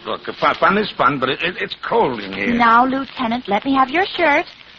You already took my jacket. These flowers have to be kept warm and covered. Even if we just save one of them, it'll mean something. Yeah. Well, I don't see you giving up much for the cause. Lieutenant, please. For the love of Mike. Here. Take the shirt off my back. Oh, I just hope that Valentine knows what he's doing. We'll find out as soon as he gets back. In the meantime, we have to find something else to put around these flowers. Well, that's it. No, please, Miss Brooks. No, now, don't look at me that way. Please, I've done enough for the Flower Kingdom tonight. Oh, you're cute, Lieutenant. But I just happened to remember those burlap bags outside.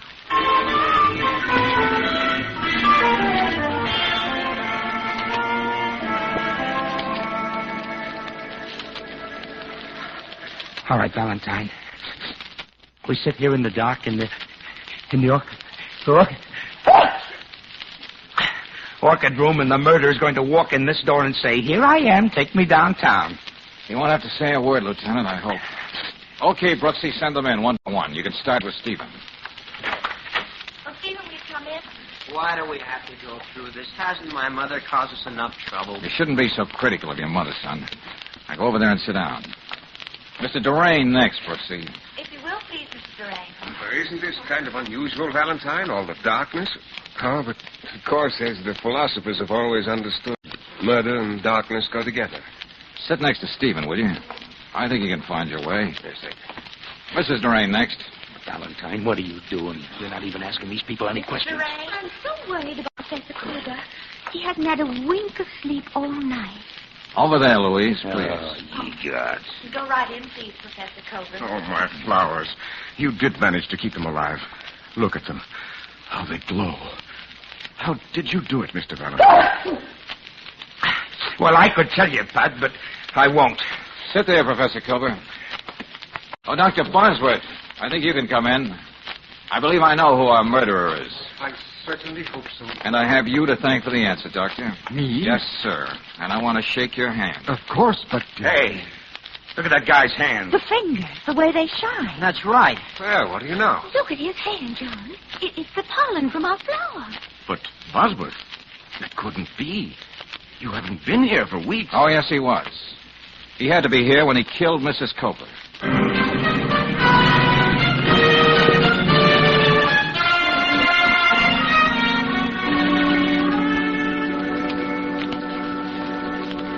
Golly, I never imagined Bosworth thought he'd killed the professor. Well, why else would he have said it would be such a shock to the dean?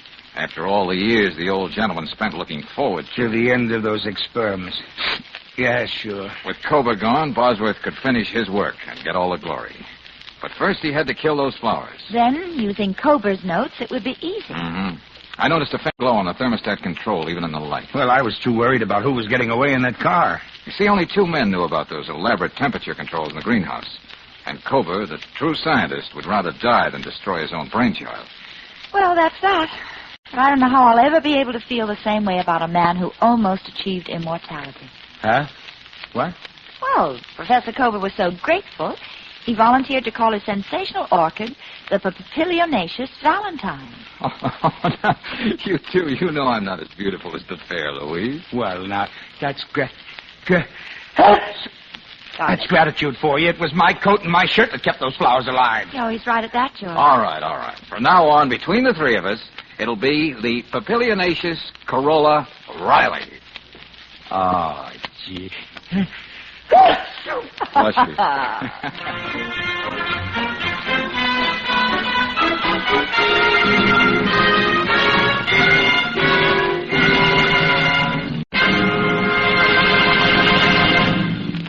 One of the first things a lady does when she's shopping for clothes is to touch the garment. She judges the texture by feeling it. The hand test will tell you a lot about Atlas grip-safe tires, too. Next time you're at a standard station or an independent Chevron gas station, just press your palm on the tread of a new Atlas tire and feel how it grips your hand. Atlas tires on your car grip the road in the same way, thanks to their special non-skid tread design. That's how they give you quick, straight stops and why Atlas tires are safer on the turns. You can't buy safer driving for yourself and your family. And you can't find a better warranty than the written Atlas warranty. It's good at 38,000 stations in the 48 states and Canada, 7 days a week. Why take chances in winter driving? Get Atlas grip-safe tires tomorrow. Get them at any independent Chevron gas station or standard station where they say and mean, we'll take better care of your car.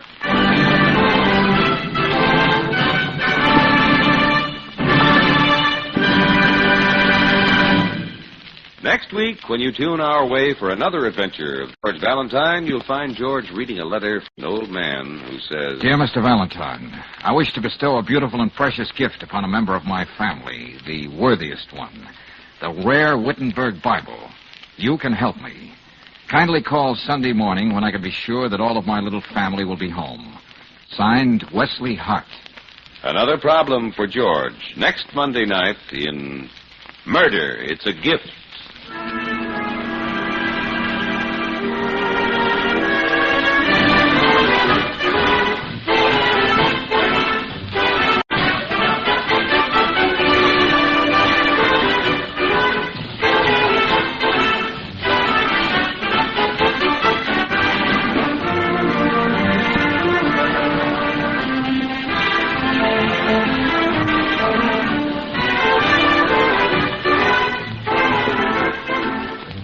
Tonight's adventure of George Valentine has been brought to you by Standard of California on behalf of independent Chevron gas stations and standard stations throughout the West.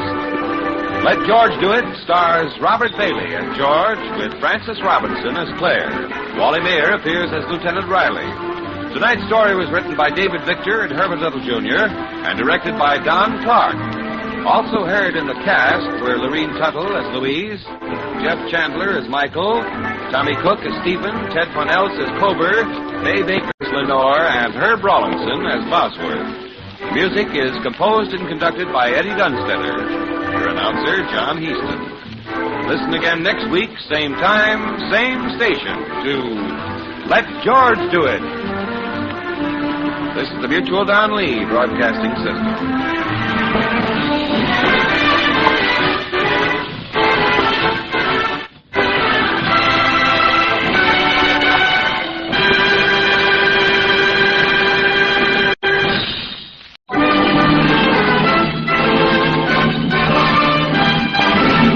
Standard of California, on behalf of independent Chevron gas stations and standard stations throughout the West, invites you to Let George Do It. The 7 Dead Years, another adventure of George Valentine. Personal notice, danger's my stock and trade. If you're crowded against a wall and you can't punch your way out alone, call on me, George Valentine. Write full details.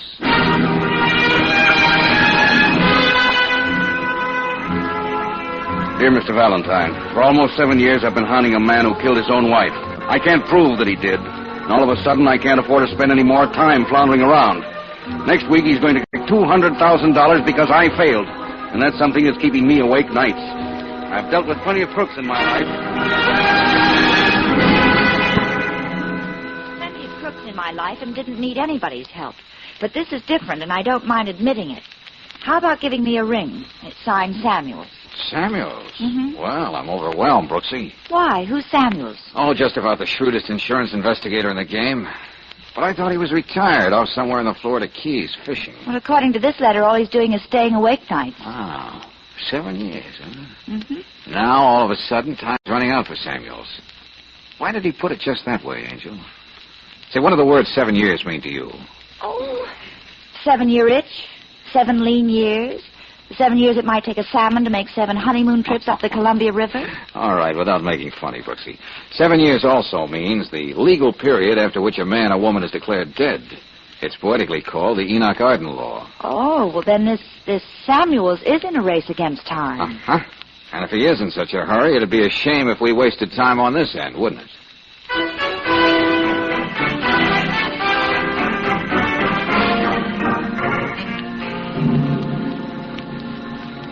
This man McLean killed his wife and got rid of the body. I know it. Well, according to all this, Marion McLean just wrote a suicide note and disappeared. And if the husband is walking around enjoying good fresh air, the police must have given him a clean bill of health. That's okay for the police, but not for me. Well, what makes you so hard to satisfy? This McLean dame gets insured for $200,000 and conveniently vanishes from the face of the earth. Besides, whenever I meet up with a crook, my belly turns over twice. And this guy McLean has been giving me a nervous stomach for 7 years. 7 long years. Well, as I get it, Mr. Samuels, you're retired. If the insurance company is willing to pay the $200,000, I don't see It's a matter of pride, Miss Brooks. When I first turned in the report on the McLeans, I said it was a phony. It's the only case in my career I feel wasn't washed up right. I think I know what's bothering you, Samuels. Do you? Yeah, the body. It was never found. Yeah. The hardest thing in the world to do is to get rid of a body. And don't look so amazed, Miss Brooks. That's the truth. Oh, I wouldn't know. Well, you can't burn it. Something's always left over. Buttons, bridge work, teeth, and you can't drown it. It comes up to the surface sometime or another, and you bury it, somebody finds it when they're digging post holes. Well, Samuels, if you've been searching for the corpus delicti for 7 years, I don't know what I can do. Take a look at this ad in the paper. Wanted by sculptor. Male professional model. Must be exceptionally muscular and broad-shouldered. To pose for heroic figure in important civic memorial. Frank McLean. Oh, is this the same McLean we've been talking about, Mr. Samuels? Yeah, he has a house and studio a few miles out of town in Roxbury. Wait a minute. Let me get this straight. I go out there... I'll pay you for it out of my own pocket. It's worth it to me. And while I'm not posing, I'm supposed to go up in the attic or dig out in the garden to find a corpse. It's not going to be anything as obvious as that. I've been at it 7 years trying to find out what he did with his wife. He knows my face as well as his own. I can't work on this deal anymore. That's why I want you. Well, George, you do have the shoulders for it. Okay, Samuels. I don't know how I'll look as Atlas holding up the world or as Spartan youth, but I'll give it a try.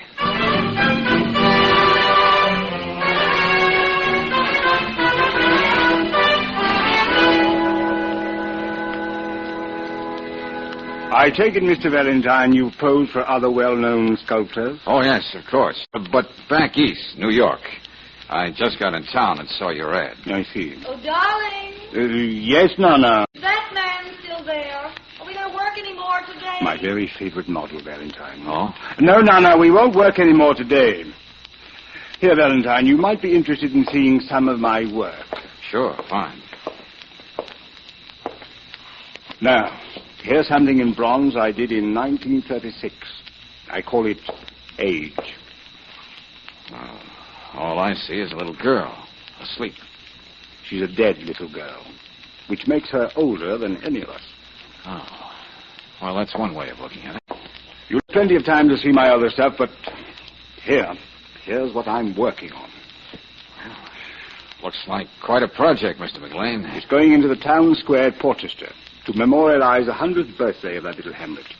Aside from artistic merits, it has to be able to withstand the passage of time and the critical comments of migratory birds. Is this where I fit in? Yes. You'll be the figure of man in capital letters. You're reaching upward for ultimate perfection. As you see, the figures of health, love, and spiritual attainment are already finished. The statue in the middle will be eternal life, which Nana is going to pose for. Well, when do I start working? Take off your coat and your shirt. What? Oh, yeah, sure. I have a very definite conception of this man's physique. After all, to the good people of Portchester, he's supposed to symbolize all mankind. Well, that's quite a responsibility. How do I shape up? Turn around. Well, what have we got here? All of mankind, lady. Yes, and with hair on your chest. This is Nana. As I said, Valentine, she's going to portray eternal life. In the meantime, she abuses the privilege of being the eternal feminine. You love to make with words, darling, but you ought to know by now that you can't insult me. Certainly not till after we're married. That will be all for today, Miss Kenyon. Same time tomorrow. My, aren't we businesslike? Well, beware of him, Mr. Valentine. He's a creature of rules. Goodbye, darling. So long, Mr. Man. Your fiancée is a very charming girl, Mr. McLean. Her charm is only an added attraction, and she knows it. Now you and I better get started, Valentine. Stretch your arm up toward the skylight over there. Like this? Yes, and hold the pose.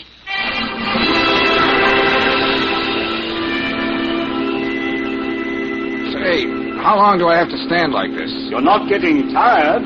I haven't even finished making my rough sketch. Don't we get time out for a cigarette, McLean? What kind of people have you been posing for anyway? We've just been working a short while. Oh, sorry, but I can't hold up my arm like this anymore. Oh, it was beginning to weigh a ton. Whom do you think you're fooling? Huh? How stupid do you think I am? Well, that's a question that invites all kinds of answers. I had to find out. You're not a professional model. If you were, you could have held your arm like that much longer without getting tired. I guess I wasn't very good. Samuel sent you here, didn't he? Well, you can tell that human bloodhound he's still wasting his time. Okay, I'll deliver the message, friend. But I doubt if he's going to be convinced. Would you mind turning around while I put on my shirt?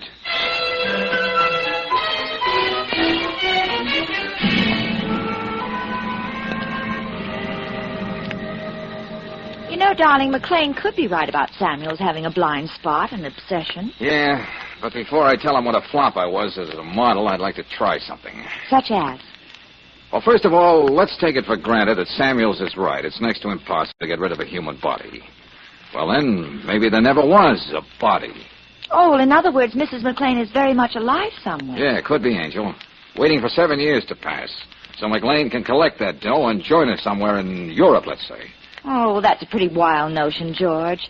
Two people separating for 7 years like that? Yeah, but a very profitable separation.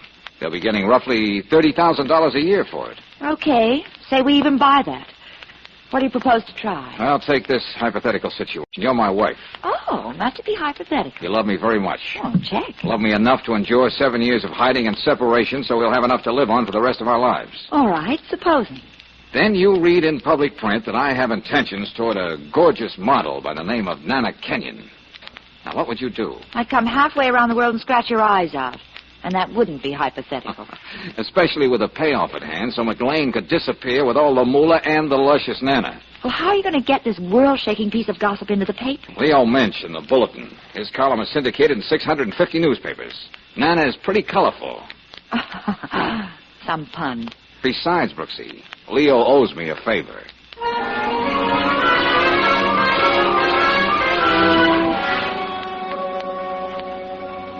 I'm a patient man, Valentine. I've waited for 7 years. I can stand it a few more days. Good. But how do you know this item in Minch's column is going to pay off? I don't know. But Mrs. McLean is alive and has the usual feminine instincts. It'll work. Valentine, I'm not too sold on this theory of yours. I still say McLean got rid of the body. But how, where, that's what I've got to find out. You'll be coming into that money next Tuesday. Yeah. Let me have that picture and description of Mrs. McLean. I want to get it around where it'll do the most good. Now, let's see. 5'4", 125 pounds. Brown hair, scar on left cheek. Middle finger of left hand severed at first joint. Fair complexion, brown eyes.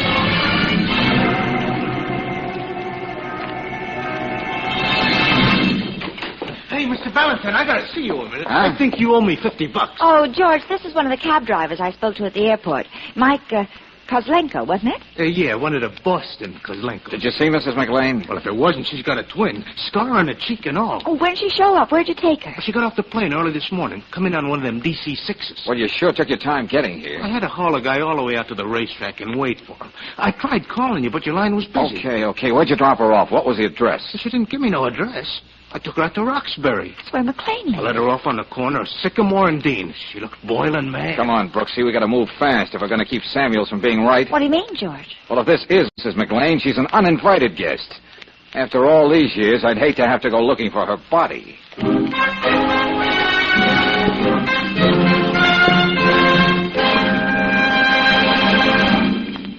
We'll return to tonight's adventure of George Valentine in just a moment.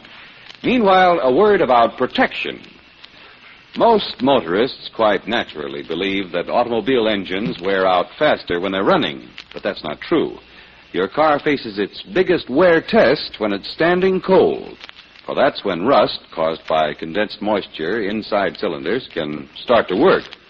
And that's where RPM motor oil helps you avoid a repair bill. RPM special compounds keep a protective oil film on all engine parts all of the time. Whether your car is running hot or standing cold, RPM clings stubbornly to vital wear points, and consequently, rust never has a chance to get started in your car. No wonder it's the 2-to-1 choice of Western motorists. Next time you need oil, ask for rust-fighting RPM motor oil at any standard station or independent Chevron gas station, where they say and mean, we'll take better care of your car.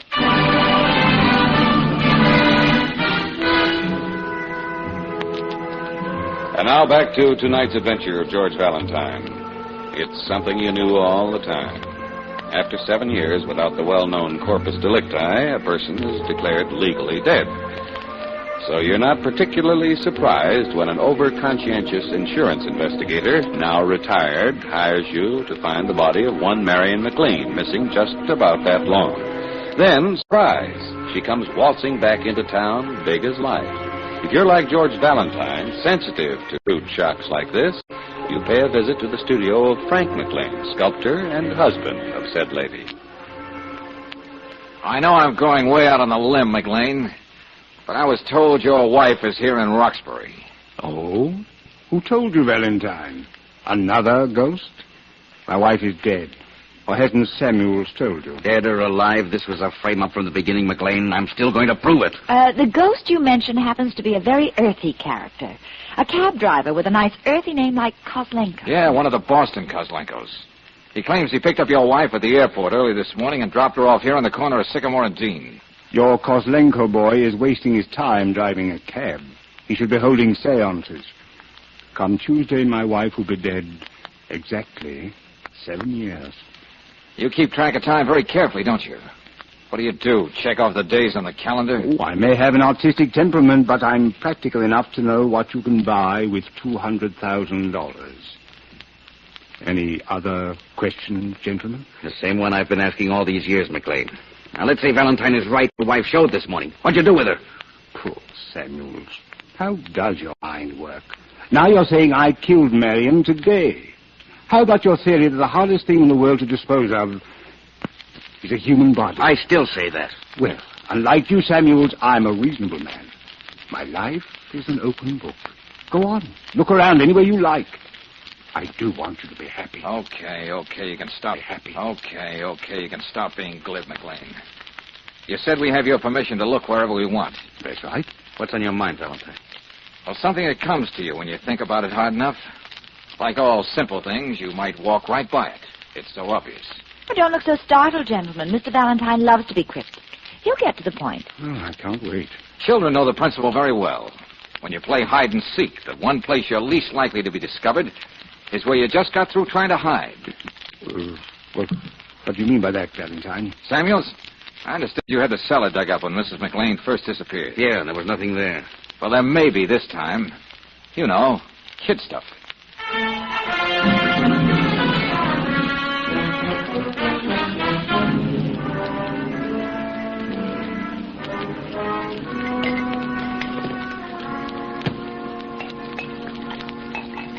Sorry you didn't find anything in the cellar, Valentine. You had such a fascinating theory. Yeah? Well, there's still a lot of places around here to look, McLean. Oh, to be sure. But do let me be the gracious host and mix you all a drink. Well, a party. I'm glad you dropped in, Nana. We're playing a game. Body. Who's got the body? Well, aren't we a little old for parlor games? Samuels here doesn't think so. Yeah, I'm a child at heart.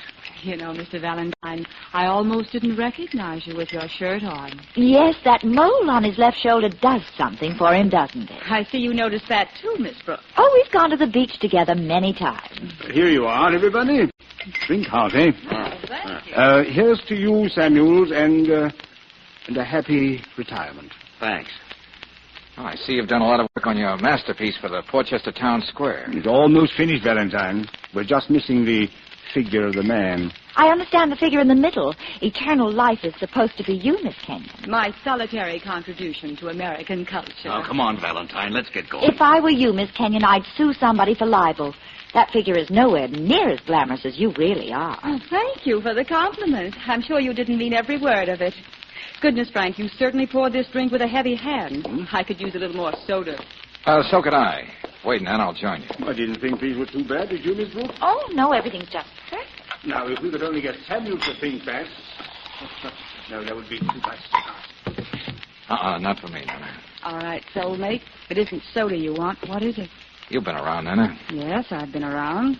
I didn't think my travel scars were so prominent. Well, let's be corny and say it's something stronger than both of us. Something we can't resist. The eternal feminine and the equally eternal masculine. You handle words real nice, partner. Oh, I'm real smart. I bet I could even remember an address if I had to.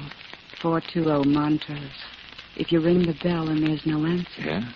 there just might be a key under the flower pot on the back porch.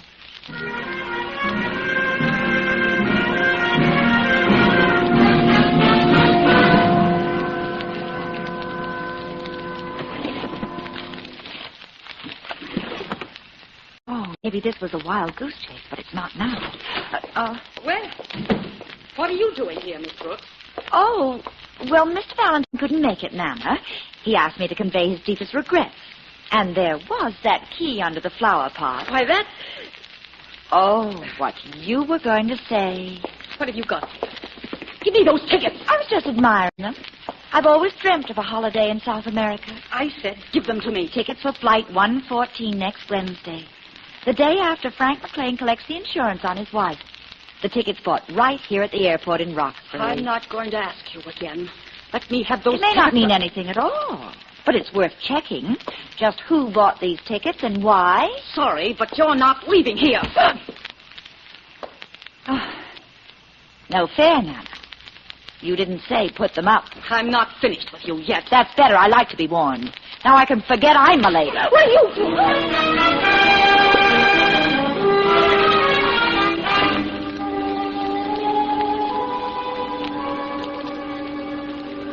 You remember selling these tickets, don't you, mister?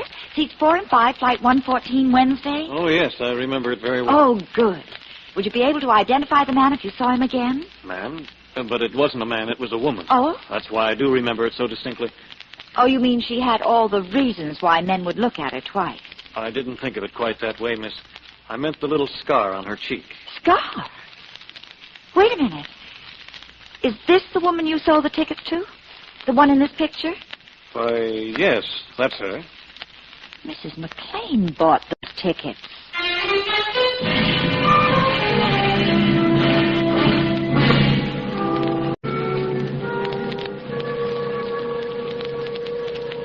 If Mrs. McLean bought those airplane tickets, Brooksy, that means for sure she's back here in Roxbury. And not just on the testimony of one of the Boston Kozlenkos. Well, what do you make of it, Samuels? If McLean and Nana got those tickets from her, you can bet your life she didn't just hand them over on a silver platter. Not so her husband and his lady fair could go flying down to Rio. Hey, look, Brooksy. Yes, George. I think Nana must be a chastened spirit by now. Drop by her place again and let her out of that closet. Oh, must I? Yes, you must. And bring her out to McLean's. For one thing, she's got to answer some questions about those tickets. Now, there's a cool cookie for that McLean. Imagine him using the same tickets his wife bought. He probably figured that was one way no one would know his plans. Where he was going after he collected on the insurance. Well, I'd better be going. See you later, Brooksy. Hey, you know something, Samuel? What's that? If McLean wanted to get rid of his wife, he wouldn't necessarily plant her right there on the home ground. He wouldn't risk taking her anywhere else. Like I always say, the hardest thing in the world to get rid of. Yeah, I know. But we were all over the place. I wouldn't know where else to go looking tonight. Wait.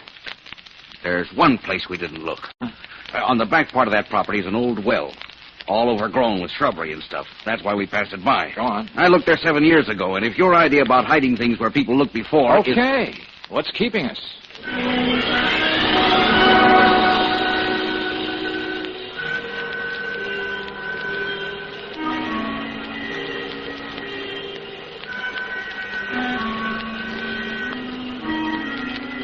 Sure you got enough rope up there, Samuel? Plenty. This well looks deeper than we thought. Be careful. Can you use your flash? Better wait till I get farther down. Yeah, that might... Samuels! The rope! Samuels! George! George! We'll have him up here in a minute, Miss Brooks. Lucky he didn't bring the whole rope down with him when he fell. Well, do you know if there's any water down there? No, I don't. Well, let me give you a hand. Now, wait till I get a hold of that Ginzo who sneaked up behind and slugged me. Who, McLean? Who else? Wait. There. He's near the top, I think. Oh, George. Oh, here, honey, I'll help you. Come on now, fella. Up and over. Oh, you okay, darling? Oh, with reservations. I feel as though I've been dragged not too gently through a meat grinder. Yeah, somebody walked up behind me in the dark and let me have it. Yeah, I found Samuels lying here when I went out to look for you two. Uh-huh. Now, let's get inside and see McLean, hey, Valentine?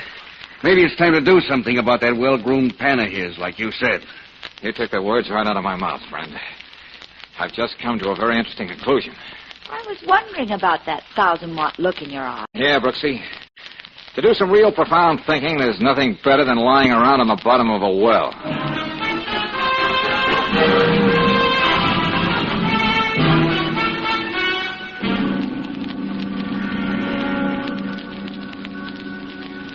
It's real nice and cozy, folks, to have everybody around like this. We might even toast marshmallows if I didn't have something more important on my mind. Mm-hmm. As a rule, I don't believe in petty tantrums on the part of grown men. But I owe somebody a fractured jaw. Now, look here, Valentine. What Samuel said about me sneaking up behind That's him... you, McLean. Step aside till the teacher gives you permission. What brought this on, George? I do believe he's going to hit somebody. Yeah. You, Samuels. Hey, what's the matter with you, Valentine? You gone nuts? Yes, you, Samuel. Oh. George! Okay, Valentine, I'm coming at you and I'll ask questions later. Fine. I was waiting for an excuse to do this again. Careful. All right, come on. Get up. Nice work, Valentine. I've never seen my studio put to better use. Shut up, you. My, he's mad at everybody. George, what is this about Samuel? Yeah, what's the idea? What did I ever do to you? You tried to kill me. Nobody sued you except yourself to make it look good. What do you mean, Bad George? slip of logic, Samuels. You were McLean's personal nemesis. If he were getting really desperate, he'd want to get rid of you, not me. He'd make good and sure you were dead. That's crazy. Why should I want to knock you off? I hired you. How could Samuels possibly have anything to do with Mrs. McLean's disappearance? Samuels, you know where that woman's body is, don't you? You know it tonight when you suggested I go plumbing the depths of that abandoned well because you were too fat to do it yourself. You're way off the beam, Valentine. You were afraid I'd find out, too, sooner or later. And you weren't going to take any chance. Now, look. With me dead, you could blackmail the real murderer for a long time to come. I see. I still remain the suspected murderer. Don't be so glib, Bub. You're exactly that. When will somebody get around to making sense here? I'm getting used to being the suspected murderer, Nana. But still I say, where is the body? You know, you've got to produce that to prove there was a murder. Samuels knows where it is, don't you? You caught on a little quicker than I did.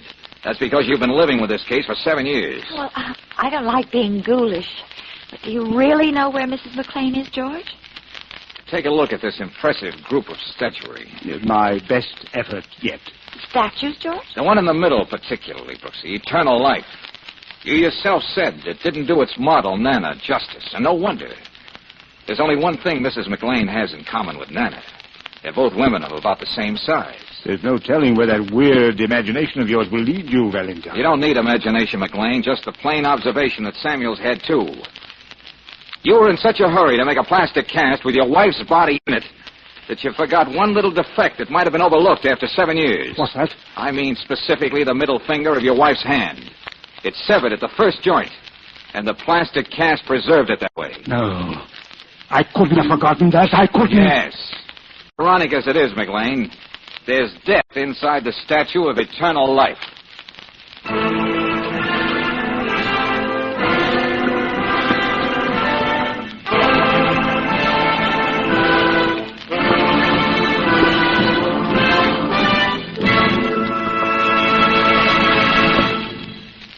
When you shop for meat, you're confident of getting good quality because you know you're protected by health department regulations. But how can you be sure of quality when you're buying a battery for your car? The National Society of Automotive Engineers established protection for you when it established 3 rigid battery tests. Atlas batteries excel in all 3 of these tests required by the Society. Next time you look at an Atlas battery, notice the certified capacities embossed on the back panel and the number of plates. So for a sure starting battery with greater capacity through a longer service period, make sure it's an Atlas battery. You can get one at any standard station or independent Chevron gas station. Certified Atlas batteries and expert battery service are 2 reasons why independent Chevron gas stations and standard stations say and mean we'll take better care of your car.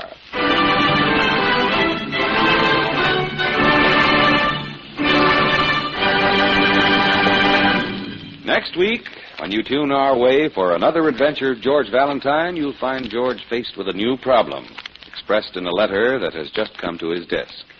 Dear Mr. Valentine, I'm a freshman at Western State University. I'm majoring in botany. And I've suddenly found that flowers can smell of murder. Please give me a chance to tell you the whole story. I live in Quonset Hut number 8, University Road. Signed, Louise Durain. Next Monday night, a new case for George Valentine. The flowers that smelled of murder.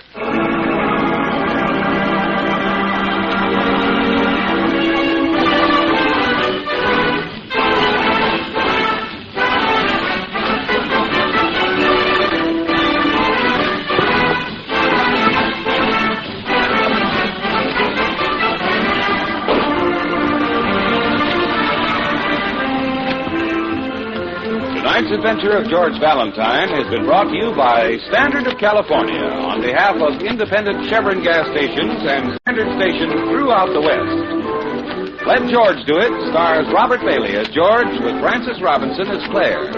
Tonight's story was written by David Victor, Herbert Little Jr., and directed by Don Clark.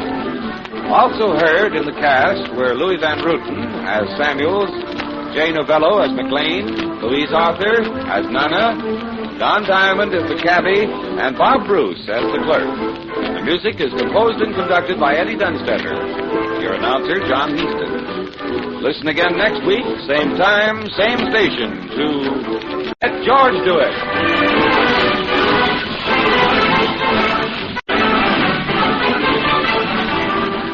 This is Mutual Don Lee Broadcasting System.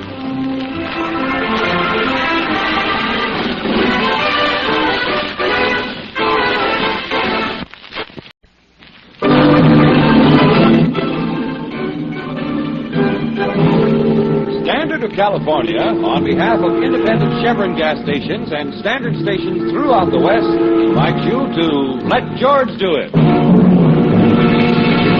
The father who had nothing to say. Another adventure of George Valentine. Personal notice. Danger's my stock and trade. If you're perched behind the 8 ball and can't see the clear, call on me, George Valentine.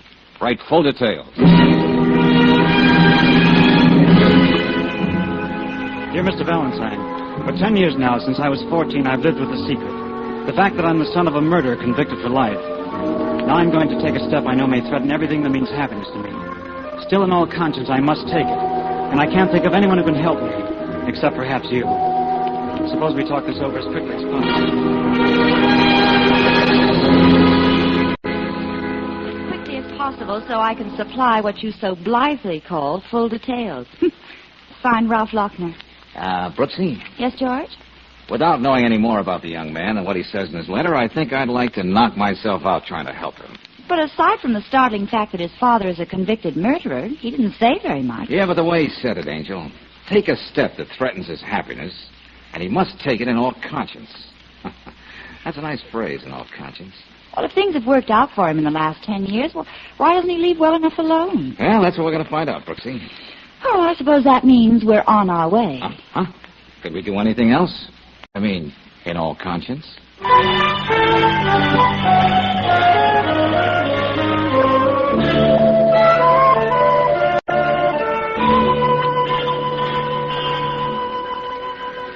Mr. Valentine, some cynical people would say the best thing in the world happened to me when my father was convicted of killing that woman. Well, that's a sweet way of looking at it. But what did happen to me? I lived with my father in a basement room of an apartment hotel. He was a handyman there. Not very much to look forward to. Oh, men have started much lower in life than that. But then my father suddenly becomes a front-page sensation. The murder of Lillian Wayne. And I get put in an orphanage. That's what you'd say. But it wasn't. Go on. Well, then all sorts of wonderful things happened to Harry Peterson's kid. That's me. Mr. and Mrs. Lochner adopt me. I get sent to the finest schools. My name's legally changed so that the secret is dead and buried. But you still can't forget your real father, can you? No, I can't, Miss Brooks. I can only think of him as a pathetic little man who did all he could for me, not as a murderer. But you were only 14 then, Ralph. You naturally wouldn't want to think anything like that of your father. But the court... I know. Guilty. With a recommendation for mercy.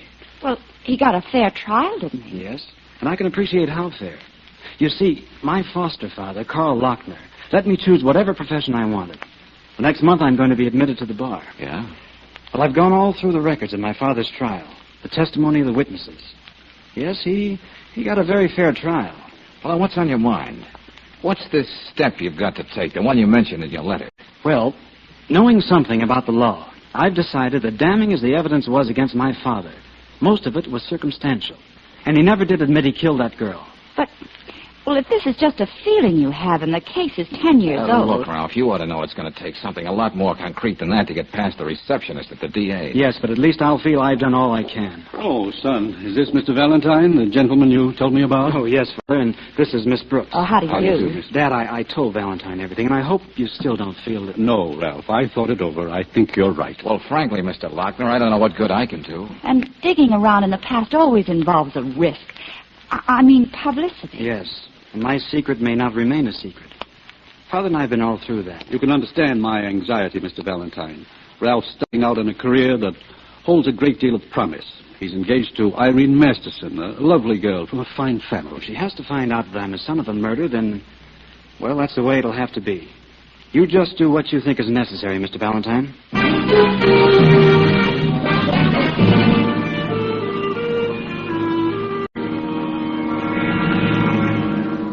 Mr. Valentine, the warden told me you're going to try to prove I'm innocent. I want you to do nothing. Get out. Now, wait a minute, Peterson. I don't want you to reopen the case. You will not find anything different. Aren't you changing your tune after 10 years? Not once did you admit you killed Lillian Wayne. Just the same, you stay out of this. And do not come back to see me again. Wait, take it easy, Peterson. We still got a few minutes. You heard what I said? Yeah. I may as well tell you, no matter how you feel about it, I'm going to find out the truth. Why do you do this when I tell you no? Your son wants it that way, Mr. Peterson. Ralph? Yeah. Look at me, Valentine. You see, a very happy man. I don't believe it. Prison has been good to me. Here I learned to read and write. I'm in charge of the books in the library. Your life's complete, huh? 10 years ago, I fixed it so my son gets everything I could never give to him. Now in the newspapers, I read he's marrying a big society girl. He is happy. I am happy. Why do you poke your nose in? Don't you like to see people happy? Oh, Peterson, let's stop kidding each other. You'd rather throw away a chance to get out of this place than to have people find out that Ralph Peterson and Ralph Lochner are one and the same. You don't know what you're talking about. Okay. Have it your way, Peterson. But if you didn't kill Lillian Wayne, it's my job to find out who did. And believe me, I'm going to give it a good try.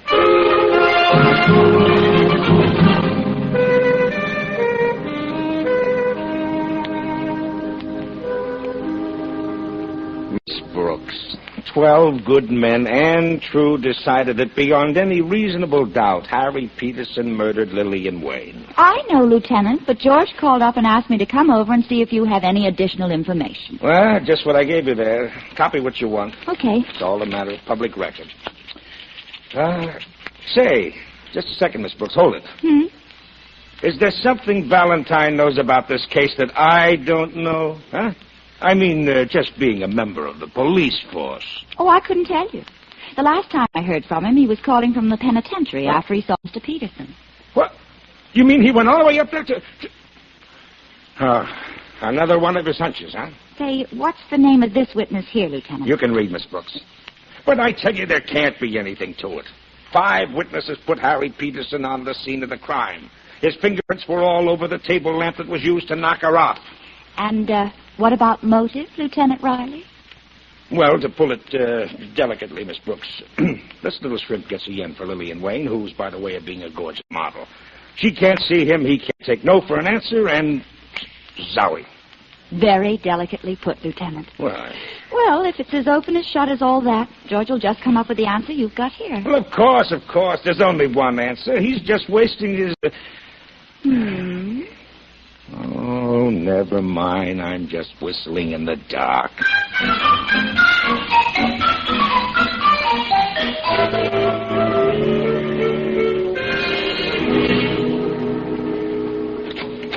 Yeah? Mr. Donnelly? Shh, not so loud. Huh? What's the matter? Look, miss, did you ever have a baby? Oh, wrong question, huh? Well, anyway, come on in. But try to be quiet. Hey, what's this all about? Oh, it's the kid. The wife's out shopping. You should have seen the time I had getting that baby to sleep. Say, who are you anyway? And how'd you know who I was? Look, where can we talk above a whisper? Oh, well, come on in here. Okay, now what do you want? I'm just checking on exactly what happened to Lillian Wayne the day she was murdered. Who? Lillian Wayne. Yeah, I heard you. But why are you bringing that up? Look, who are you, mister? Just someone who's not so sure Harry Peterson killed Miss Wayne. Oh, I don't know anything about that. I told the police my story. Sure, I had a fight with Lillian, but that was all. And they let it go at that? They had to. Well, I went down the elevator an hour before the chambermaid saw Peterson go into the apartment. What was the fight about? It's me waking up to find out what a sucker I was. Hey, translate that, will you? Well, I was a pretty sharp middleweight those days. Dames a dime a dozen. But Lillian says she's only got eyes for me. And like a school kid, I believed her. Oh, then you found out about the little black book. Yeah, but that I didn't know till later, Peterson's trial. All I knew then was that some guy was sending flowers to her every day from a florist shop around the corner. So we had a fight, and I guess I lost my temper. How badly did you lose it? Well, I guess I poked her one. Oh. Uh-huh. Well, if it weren't for Peterson, then you would have been tagged for suspect number 1. Don't remind me, pal. And for Pete's sake, don't let this get back to my wife. She don't know anything about me and Lillian. Oh, don't worry, Donnelly. I have to be good at keeping secrets. Oh, thanks. You don't know my wife's temper. If she ever found out, she'd knock my ears off.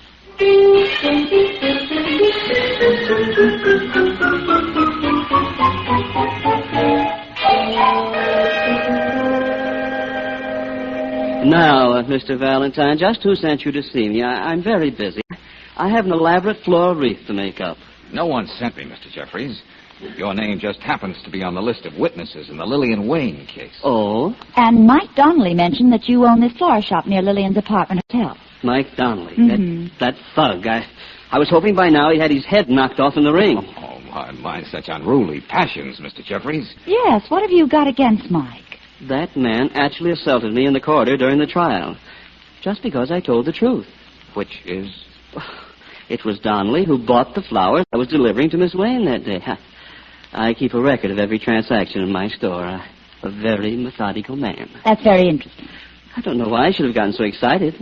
The police cleared him of any connection with the murder. Yeah, that was hard gratitude, was it, Mr. Jeffries? What do you mean? Well, it was mostly your testimony that placed Harry Peterson in the dead woman's apartment at the time of the murder. There was no question about that. It was Peterson who came to the door and accepted the flowers. But it seems stupid, doesn't it, to answer the door when you have a corpse on your hands? Oh, not at all. Peterson worked there. He knew that I'd have the manager let me in so I could place the flowers in the water. And something equally stupid, allowing himself to be seen. Oh, he tried not to show himself, but he had to sign a receipt. That's when I got a glimpse of him. Oh, it was Peterson, all right. Receipt? Yes. That's right. You didn't mention a receipt in any of your court testimony. I assure you I had all I could do to answer the barrage of questions they kept throwing at me. I see. You said you were a methodical man, Mr. Jeffries. I guess you kept that little memento of the Wayne trial. Well, I probably have it in the envelope with the clippings of the trial. Somewhere in that desk drawer there. Uh-huh. Naturally, Peterson didn't sign his own name. He thought he was being smart, scribbling down a phony one. Larrabee, as I remember. I see. Well, that's it, I guess. Thanks for your cooperation, Mr. Jeffries. Don't mention it. Now maybe I can finish that floral wreath.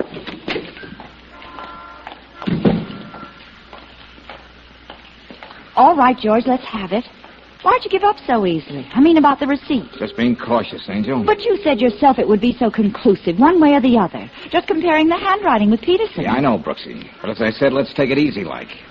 Jeffries is lying through his teeth, but I can't afford to scare him off until I find out why. You mean he actually framed poor Peterson? I'm sure of it. You see, Angel, Peterson couldn't possibly have signed that receipt. Huh? He didn't learn to read or write until after he was sent to prison.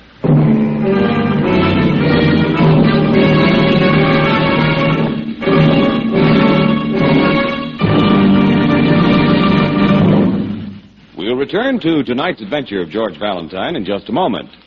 Meantime, here's some exciting, valuable news for today's car owners.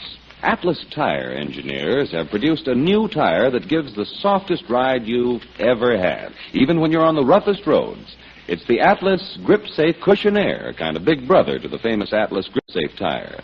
Cushionaire is a big brother because it has the same quality, extra safety, quietness, and steering ease of Atlas Grip Safe tires, plus more air at lower pressure to put your car on a cushion of air. And it's backed by the most valuable warranty in the tire industry, the written Atlas warranty that's good at 38,000 stations in 48 states and Canada 7 days a week. Ask about extra low-pressure Atlas Cushionaire tires tomorrow. They're made especially for new cars and can be adapted to many older models, too. Ask at an independent Chevron gas station or a standard station where they say and mean, we'll take better care of your car.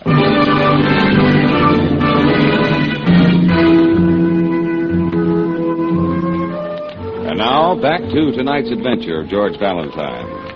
Well, a very intense young man named Ralph Lochner says he wants you to make sure, one way or the other, if his father is guilty of the murder he was convicted of 10 years ago. Finally, if you play it like George Valentine, you arrive at the unshakable conviction that the father is innocent. And in effect, that's just what you're telling Ralph and his foster father, Carl Lochner, right now. It's as simple as that, gentlemen. What do you mean? Understand. I know Mr. Peterson didn't kill Lillian Wayne. I might even be able to prove it.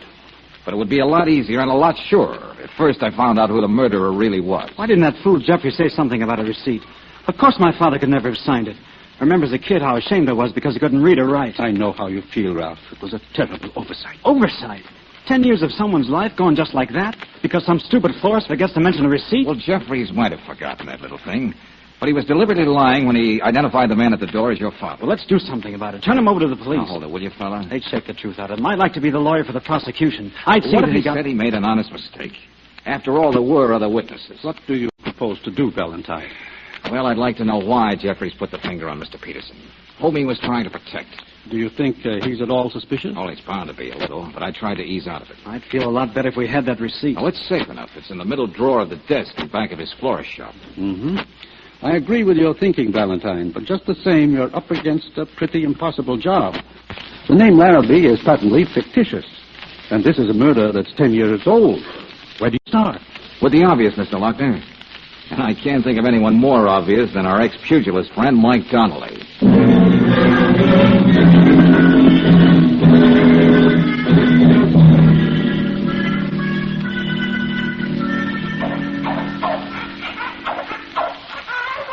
Oh, I ask you, Miss Brooks, did you ever see a kid like that, always bawling? Your wife out shopping again, Mr. Donnelly? Yeah.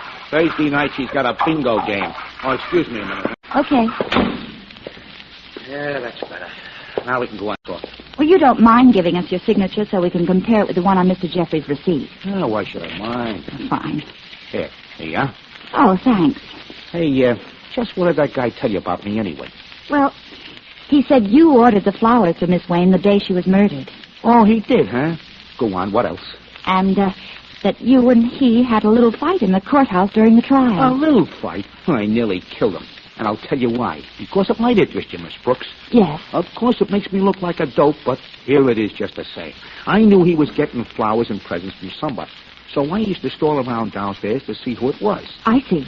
All I saw was Jeffries delivering flowers. The owner of the flower shop himself, mind you, not one of the boys. Then it dawned on me. It's also began to dawn on me. Yeah. He was making time with Lillian, too. She admitted it. That's why we had the fight the afternoon she was killed. So there was room in Lillian's big, generous heart for our Mr. Jeffries as well. Yeah, among others. You know, Mr. Donnelly, I wouldn't be surprised if you haven't given me a lot more than your signature.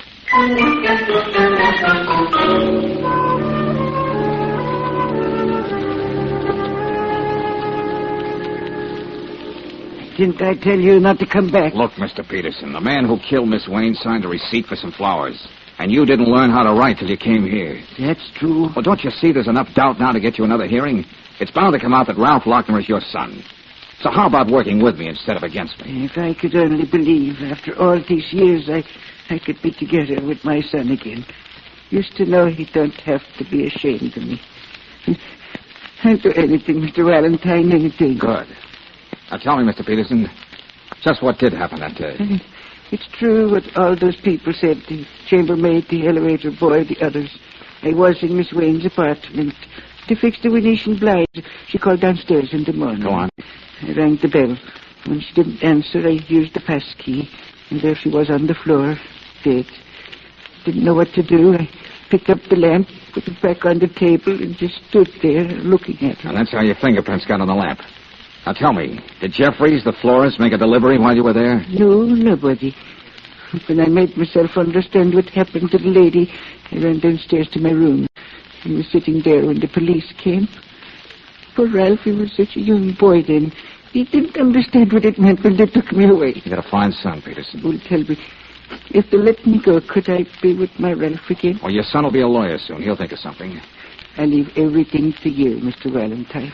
I have just one more stop to make when I get back to town, Mr. Peterson.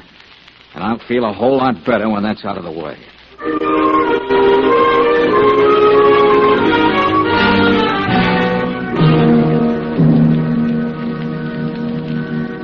Come on, quick, Brooksy. Close that door. We don't want the cop on the beat to spot the light back here. Oh, we'll just tell him we're a couple of flower lovers.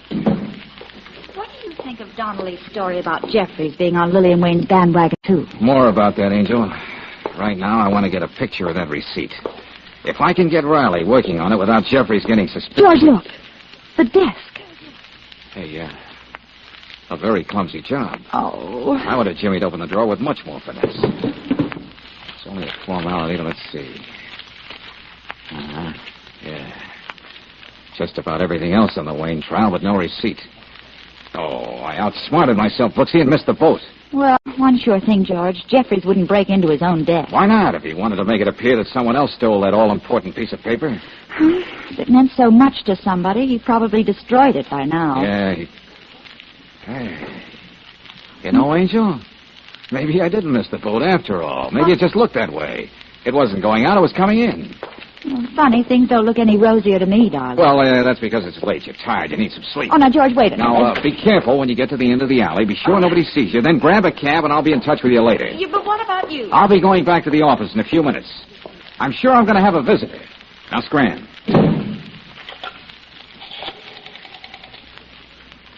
Hello, operator. I want you to call the police and report a burglary. Jeffrey's Florist Shop, 937 Grant Boulevard. Who, me? Oh, just put down a public-spirited citizen.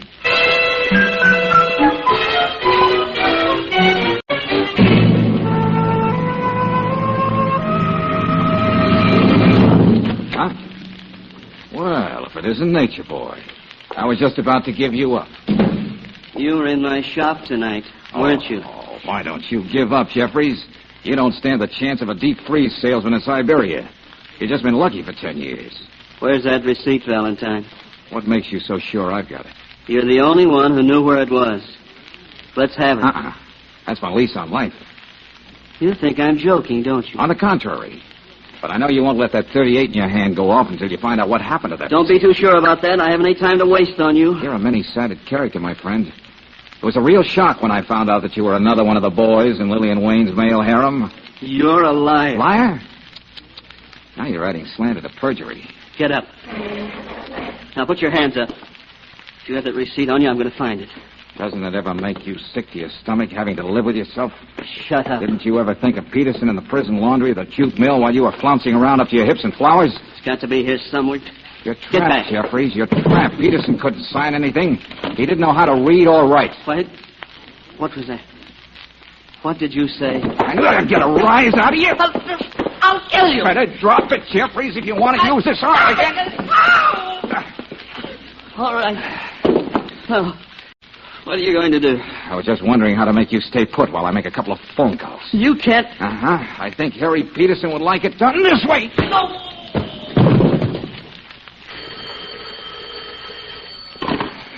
Yeah? Oh, your timing is perfect, Angel. The visitor? Oh, he's here, but he's out. Never mind. Sure, come on over. Join the party. Sure, this calls for a party, Brooksy. Less than 5 minutes ago, I found out who really killed the fair Lillian.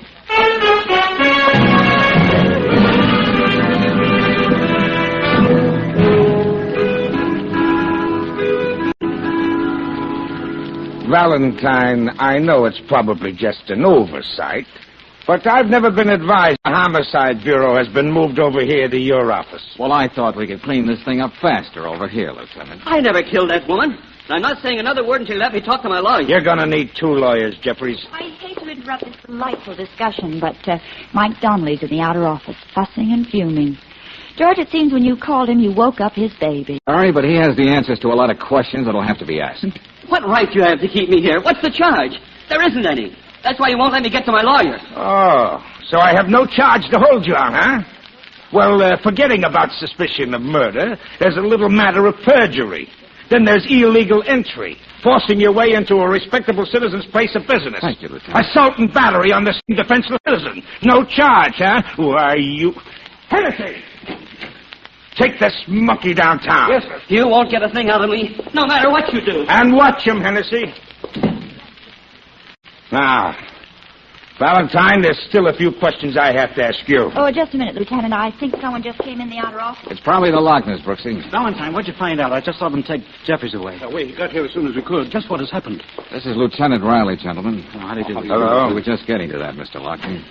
Hey, what about me, Valentine? Okay, Donnelly, come on in. The wife's at a midnight movie. I had to get a neighbor to stay with the kid. Please, Valentine, what'd you find out about Jeffries?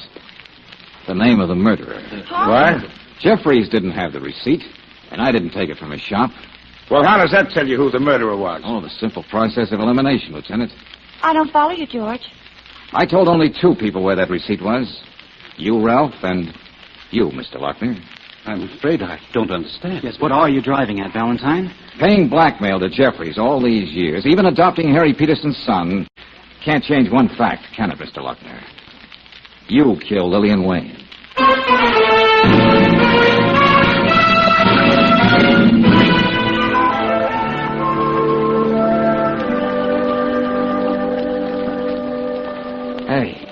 Hey, come on, Brooksy, come on. Get your head up off the lieutenant's desk. I wasn't sleeping. Oh, no. You were just trying to see if you could look through your eyelids. Well, come on, kids. I'm going to have me a gallon of coffee. It's been a long night. Did you get a statement from Lochner and Jeffrey? Yeah, it's all sewed up. Victim of circumstance. You keep reading that corny phrase, but you only appreciate it when you run up against a Harry Peters. Oh, come now, Lieutenant. It wasn't just the hand of fate. It got a couple of assists. Yeah. Jeffries delivers some flowers to his girlfriend. The rat hangs around downstairs to see who his rival is. It turns out to be the wealthy Mr. Lochner. So, Jeffries helps put Peterson away, and then blackmails Lochner plenty for keeping quiet. You know, I was wondering, Lieutenant. What's that? Did it really ease Lochner's conscience adopting Peterson's kid? The longer I'm in this game, the less I know about people. I was wondering about something, too. Robert? I was wondering if poor Donnelly had much trouble getting his baby to sleep. Oh, you're punch-drunk, Angel. Let's get that coffee.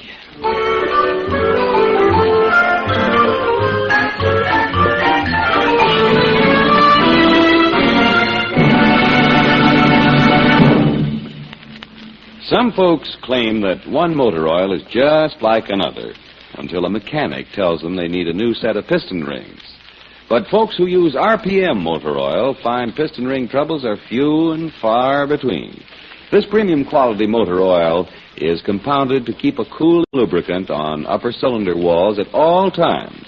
Whether your car is standing cold for hours at a time or running hot, RPM clings to vertical engine parts left bare and exposed to wear by ordinary oils.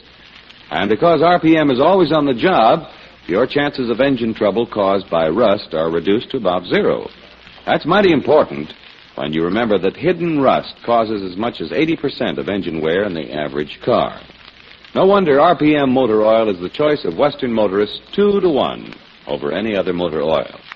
For trouble-free operation and longer car life, Get RPM tomorrow at independent Chevron gas stations and standard stations where they say and mean, we'll take better care of your car.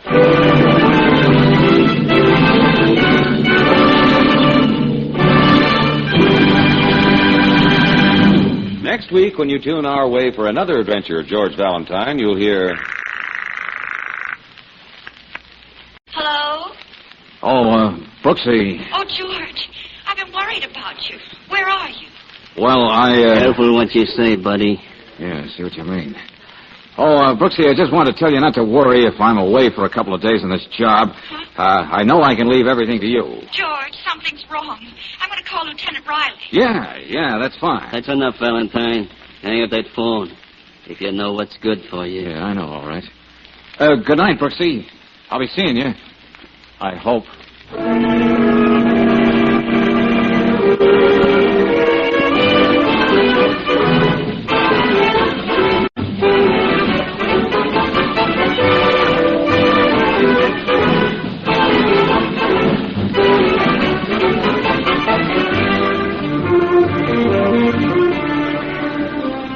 Tonight's adventure of George Valentine has been brought to you by Standard of California on behalf of independent Chevron gas stations and standard stations throughout the West.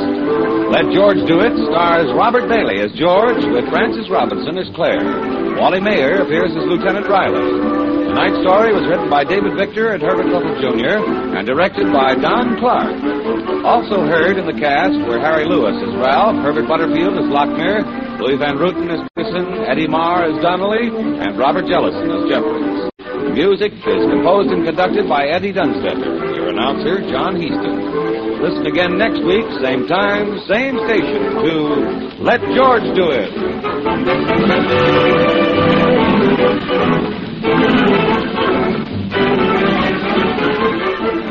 This is the Mutual Don Lee Broadcasting System.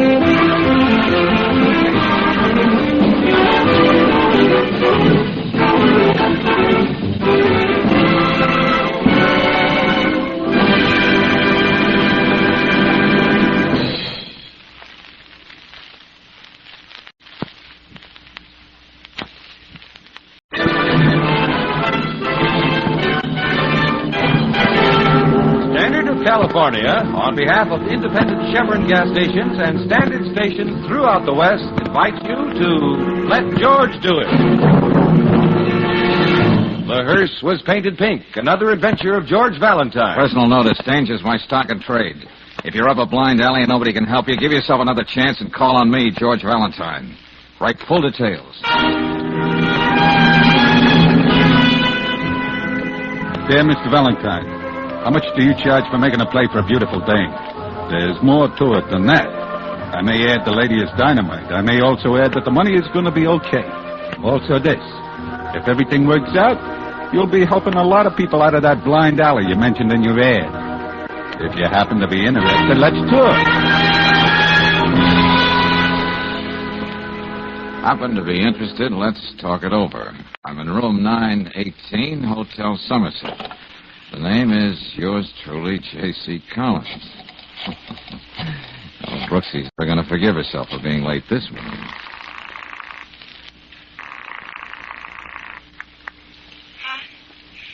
What? Who is this? Me, Angel. What goes with you this morning? Oh, it's you, George. Oh, shucks, you guessed. I guess I overslept. We were out so late last night on the McMillan job. Well, just stay right where you are, Angel. I just wanted you to know where I was going to be. Where's that, George? Oh, just having a chat with one J.C. Collins at the Hotel Somerset.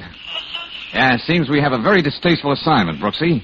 I have to go out and make love to a beautiful dame, it says here. George, I'm on my way down to the office right What's now. more, it says here she's dynamite. I'm getting into something right now, George. It won't take me. Hold it, Brooksy. Take it easy.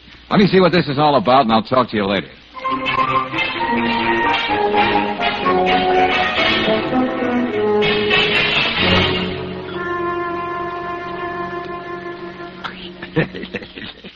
Did you hear that, Raymond? This guy thinks there's actual J.C. Collins. That was the general impression we tried to create in that letter, Ernie. Sit down, sit, Valentine. Hey, now look, I'm not a country cousin who just got in yesterday. Yeah. I don't work for guys like you, Gorman. That's what you think. As far as anyone's concerned, you'll just be working for J.C. Collins. Oh, be smart. As far as I'm concerned, I'd be working for a grade A rat. Huh? And Raymond, that's never smart. Don't get up, Valentine. You're not going nowhere. Now, I know I can take your word for that, Gorman. So I'll just listen.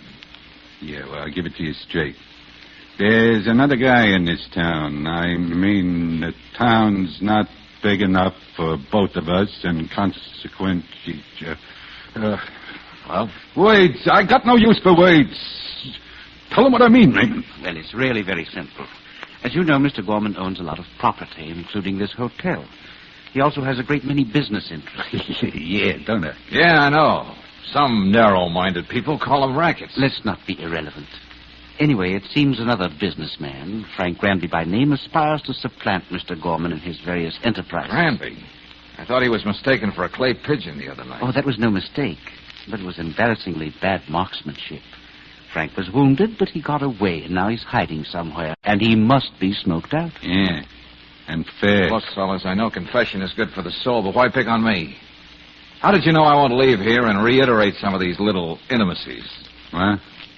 What do you say, Raymond? Well, not to oversimplify, Mr. Valentine doesn't want to play ball. Tell him what I mean.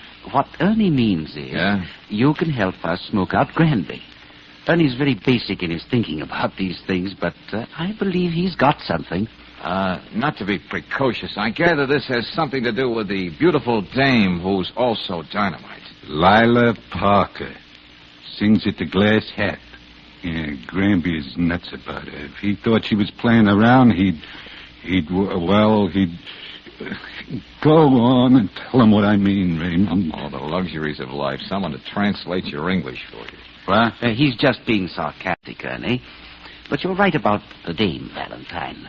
Personally, I'd envy you this job if I didn't know Granby cares more for her than he does for his own life. You're going to make a play for her, Valentine. More than that, she's going to... Raymond... More than that, you've got to make her like it. Sorry, boys, no deal. You got no choice. Raymond, call that number. Right, Ernie. Maybe Valentine will get what we're driving at. Here, Valentine, you take this. Huh? Hello? Brooksy. Well, who else would you call this number? Where are you, darling? Hey, what's this about? Skip it, Angel. I'll talk to you later. You get what I mean? George, where are you? Careful what you say. Just wanted to tell you not to worry if I'm away a couple of days on this job. I know I can leave everything to you, Brooksy. Well, of course That's you can't. all I can tell you right now, Angel. So long. All right, Raymond. You're not so good at translating. Just what does Gorman... Ernie, make him let me go. Hey, well, you got no choice. Let go of him, Valentine. You see, Valentine, Miss Brooks is our insurance that you do just like I say. Now, go on, Raymond, tell him.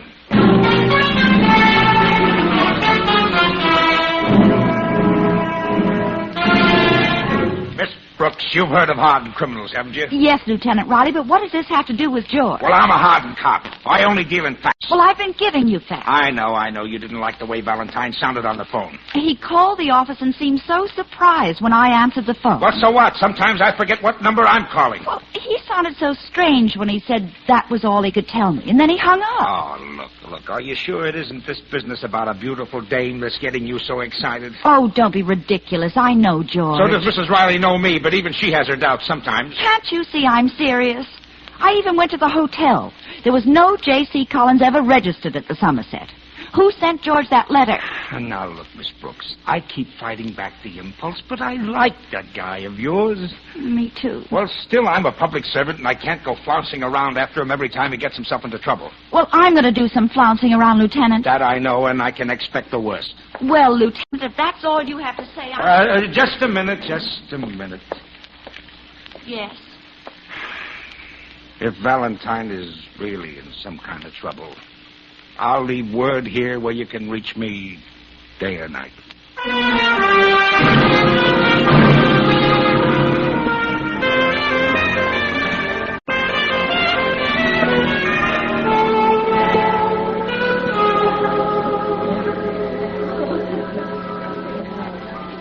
Mr. Valentine? Yeah. Gus, the piano player, told me you wanted to see me. That's right, Miss Parker. Won't you sit down? Gus said you were one of my greatest admirers. My singing, no doubt. Singing? Well, that never occurred to me. That's a new approach. I think I will sit down. Mr. Valentine, it isn't my singing. Just what is it about me that you admire so much? Well, don't you know? Yeah.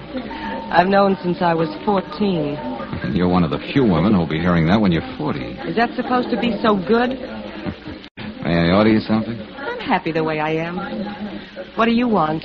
Oh, I'm just a lonely guy feeling sorry for myself in a strange town. Same line, but I can't say I've heard it read any better. What are you doing after your last show? Going home and rinse out a few things? I'll be waiting for you in the parking lot when you're through. You can grow an awful long beard waiting for somebody who isn't going to show up. Often wondered how I'd look with a beard. Listen, mister, and listen carefully. Hmm? Why don't you be good to yourself and go home? And hate myself for the rest of my days? All right, I know I look like something in a pastry window shop I thought to you. of it that way. That's very good. Believe me, I'm poison.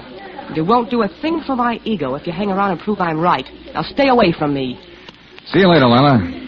You'll recognize me by my beard.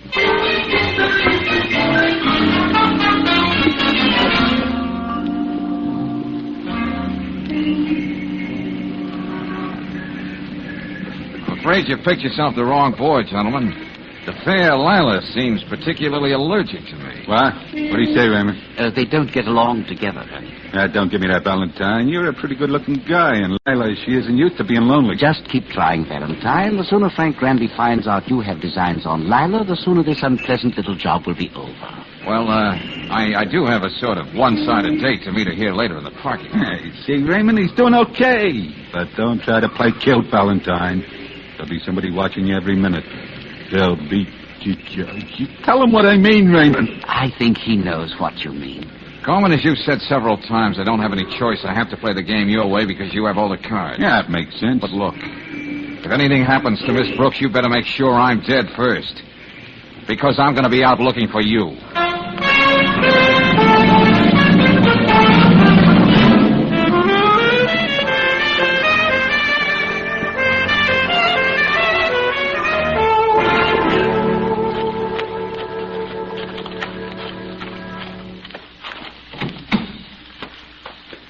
I bet you didn't think I was going to be here, Lila. How much do you want to bet? Oh, let's say an old Dick Tracy button.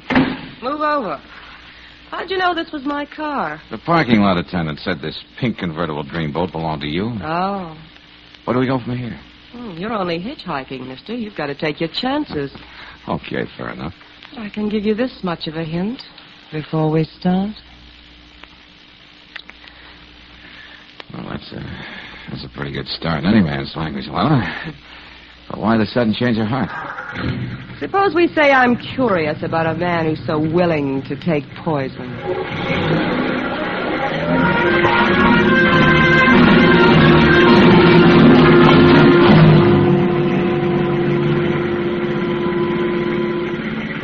Hey, look, maybe I'm only a hitchhiker, Lila, but you're going over 75 now. I'll be doing faster than that if you don't answer my question. Well, how do you know anybody hired me to make a play for you? All right, it won't get any lost if we both go off the road. Now, wait a minute. Take it easy, Lila. Was it Gorman? Why don't you answer? What are you talking about? You don't have to answer. So it is Gorman. Now I know. Lila! Oh, this is going to be just fine. Yeah, what's that supposed to mean? Exactly where are we, George? Across the road from a gas station you almost didn't miss. I mean, exactly where does this whole mess leave us? Why don't you tell me? All right. You and I are going to make sure Frank thinks he's got everything to be jealous of. Hey, aren't you supposed to be in love with a man? Gorman wants to make Frank show himself so he can kill him. I want to know where Frank is so I can save him. What? I know what happened the other night. He's somewhere hurt, wounded, maybe dying. Oh, great. That gives me a very cozy feeling. Like walking around with a target on my back and another one on the front. Who's going to get me first, Frank or Gorman? There's a risk in everything. It's a gamble whether you live or not the moment you're born. Well, before you get too philosophical, Ella, maybe I can sneak in a phone call from the station. But it's closed. There might be a booth in the back. Maybe there's a way to get both of us out of this jam. What makes you such an optimist, George?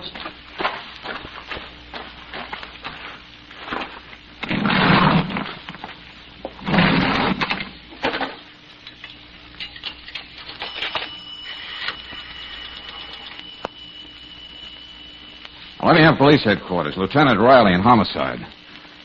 Uh-huh, that's right. Yeah, I'll wait. Oh, sorry. Look, mister, you Better hang up, Valentine. I think you've got the wrong number. Well, I'm glad you know how to take advice. You make it very easy, Raymond.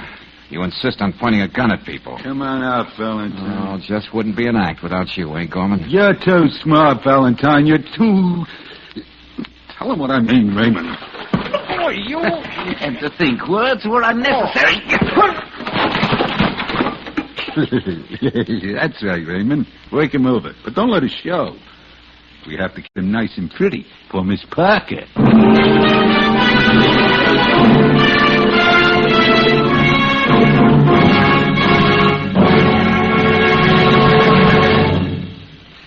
We'll return to tonight's adventure of George Valentine in just a moment. Meanwhile, here are some interesting figures. Did you know that the Navy calls its 5-inch gun the workhorse of the Navy, and that this gun has to be relined after firing about 2,000 times? But that's nothing compared to the work done by spark plugs in your car. They have to fire more than 1 million times in every 1,000 miles. And if you've driven 10,000 miles, those spark plugs have fired 15 million times in white-hot temperatures. Dirty, cracked, or chipped plugs are often the cause of hard starting, lagging in traffic, waste of gasoline and power. So if your car has gone 10,000 miles without a new set of spark plugs, better ask for a set of Atlas Champions tomorrow. The accurate timing and full flashing sparking of quality Atlas Champions repay their cost many times over in superior car performance. Ask for them at an independent Chevron gas station or a standard station where they say and mean, we'll take better care of your car.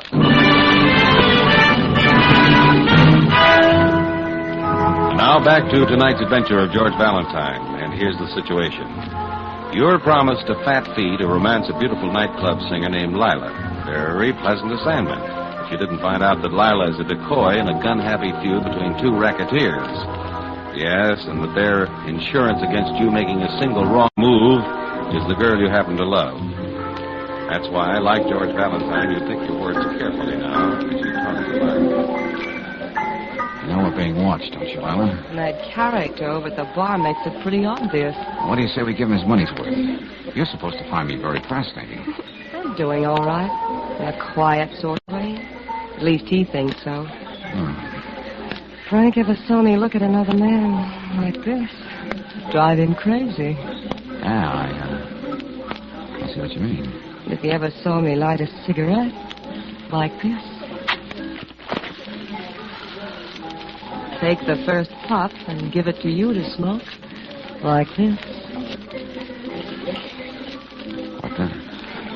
That would be murder, darling. How are we doing? I don't know. But I can see how you can lose an awful lot of ground this way.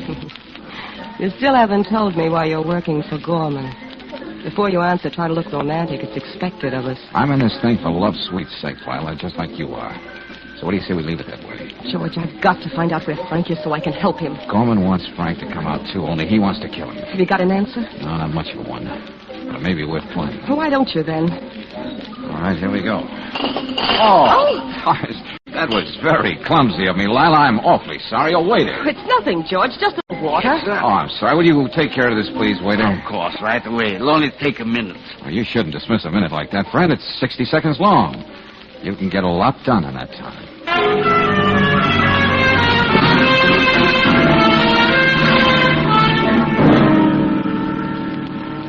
Are you sure Mr. Valentine isn't in his apartment? Oh, I see. And you haven't heard from him since yesterday? No. No, this is Miss Brooks. I'll phone back later. I'm getting nowhere fast.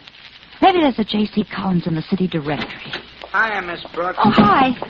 Thought I'd drop in and see what's wrong with Mr. Valentine. Was that Leo? Have you seen George? When? This morning he bought a paper for me, like always. You mean he was right outside the building and never came upstairs? I was with some big tough guy who was watching him every minute. Oh. Well, did Mr. Valentine say anything to you, Leo? Nah, just took a paper and give me this instead of a nickel. He ain't getting absent-minded or something, is he? Here, let me see that. Started to say something to him, but he gave me a look that froze me up tight.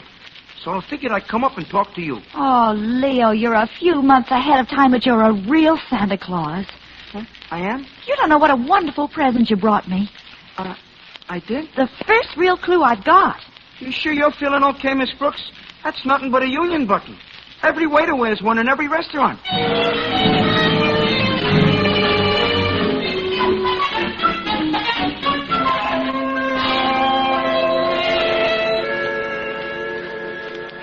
Lieutenant, I told you I was going to do some flouncing around. I know, and you did.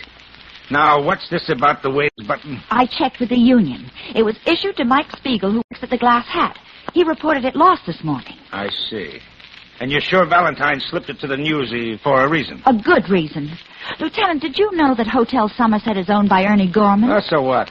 Even a thug like Gorman can own real estate as long as he pays his taxes. Then Gorman could have told the clerk to say there was no J.C. Collins registered there. Yeah, I suppose so. In the letter George got, there was much to do about a beautiful dame. Well, there's a beautiful dame named Lila Parker singing at the Glass Hat. Oh, there's a lot of beautiful dames singing in a lot of nightclubs. But Lila happens to be the girlfriend of Frank Branby, who, in turn, happens to be Ernie Gorman's biggest rival in this town. Say, that's a thought, Miss Brooks. It sort of interests me. In fact, I like it. Say, where's that waiter's button? Where are you going, Lieutenant? Well, now it's my turn to do some flouncing around.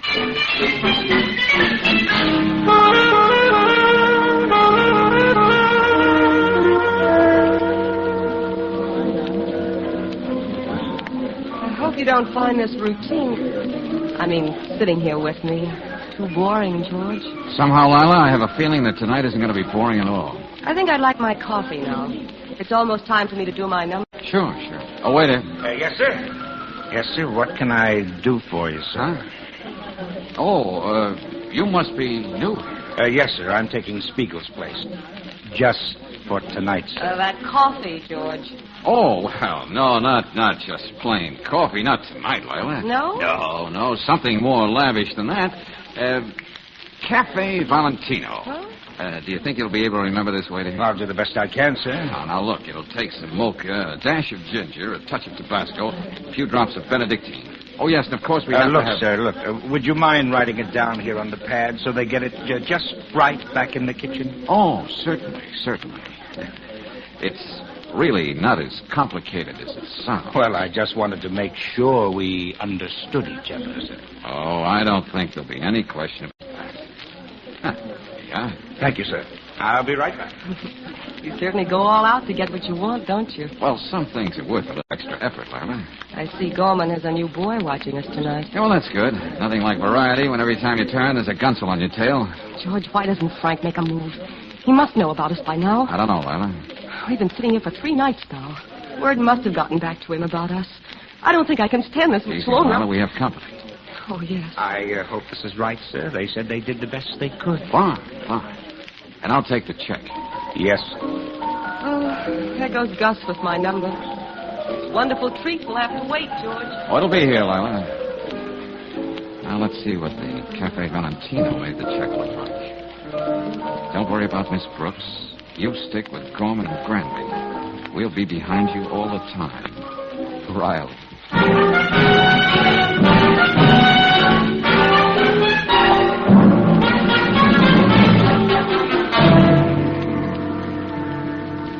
We're sorry to drag you out of the Glass Hat the way we did, Don Valentine, aren't we, Raymond?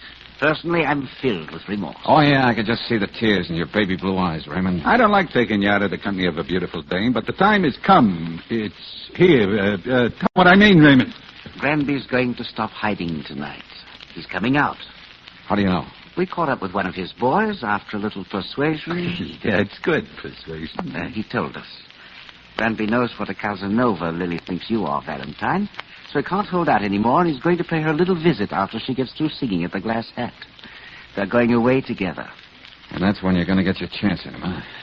Congratulations. Well, what do you say, Raymond? Just being sarcastic again. Oh, is that what you call it? Anyway, you're not through yet, Valentine. Surprise. I didn't think I was. You see that Lila goes right home after the club. Then you meet me across the street. I'd like us to be together to see how this thing winds up. You're so good to me. Oh, Ernie. Yeah? Shall I bring Langley in now? Yeah, but you talk to him. I don't want to know nothing what happens except that it's done right. See you later, Valentine. I'll be downstairs at the barber's, Raymond. Well, you got a very sensitive boss. He does all right. Well, Langley, come in here. It's about time. Got me flying from Detroit. How long am I supposed to wait? Not long now. You, Gorman? No, you're going to deal with me. Who's that guy? Oh, I'm just sitting here passing the time of day. Now, if you listen carefully, Langley, you can be back in Detroit tomorrow morning. What do I do? Somebody getting a complete treatment? The full course. Now, you park your car in the 800 block on Sierra Avenue. Yeah. Sometime after midnight, a pink convertible is going to pass you. You can't miss it. It's a big custom job. I don't have to tell you what to do then. Hey, Raymond, wait a minute. You can't... What about Lila? Now who's being sensitive?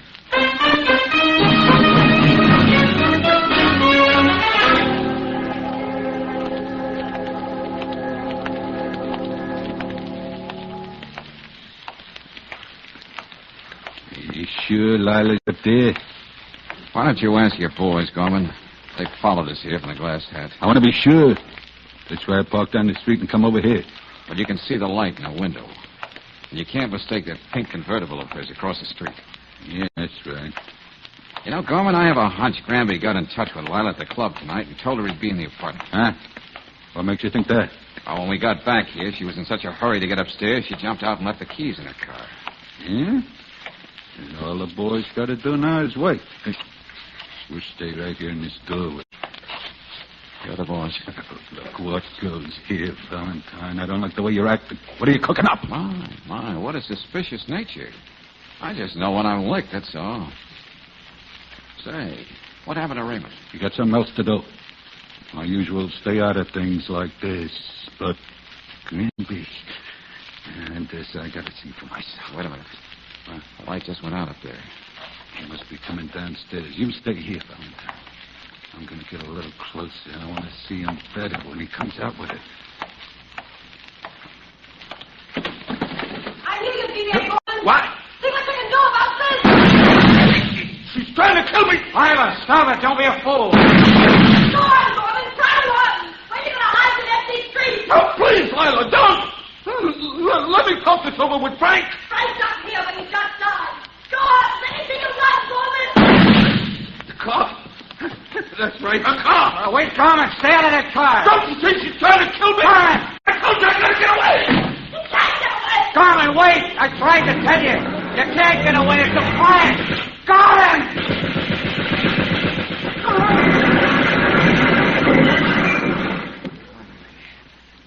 This is the first time I ever saw a hearse painted pink.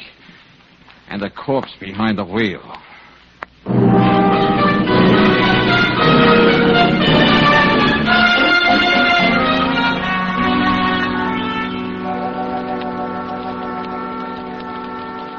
Valentine, when you called that car a pink hearse, you weren't far wrong. I just had a good look at Gorman down at the morgue. Yeah, well, as you know, Lieutenant, I tried to stop him. Lieutenant, I thought you had men planted all around that street. I did, but they weren't fast enough to keep Langley from killing the man who hired him. Anyway, he and Raymond are going to be out of circulation for a long, long time. What about Lila? Well, what do you want me to do, Valentine? Arrest a woman because she's a bad shot?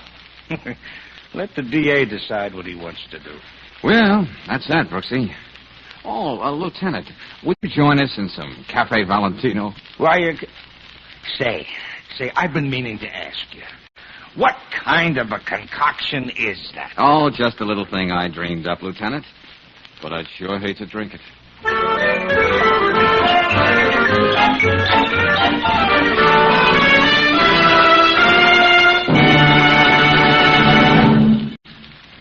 You can bet a successful contractor knows profit and loss just as well as a banker, a baker, or yourself.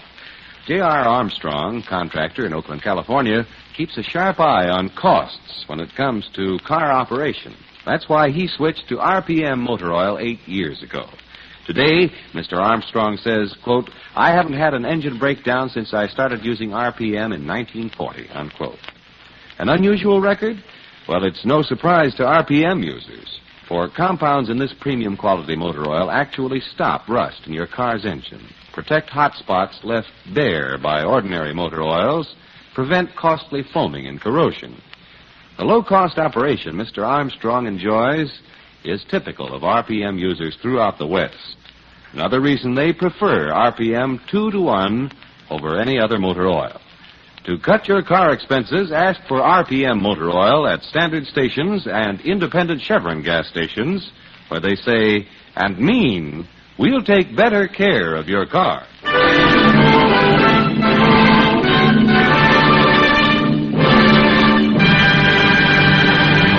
Next week, when you tune our way for another adventure of George Valentine, you'll hear...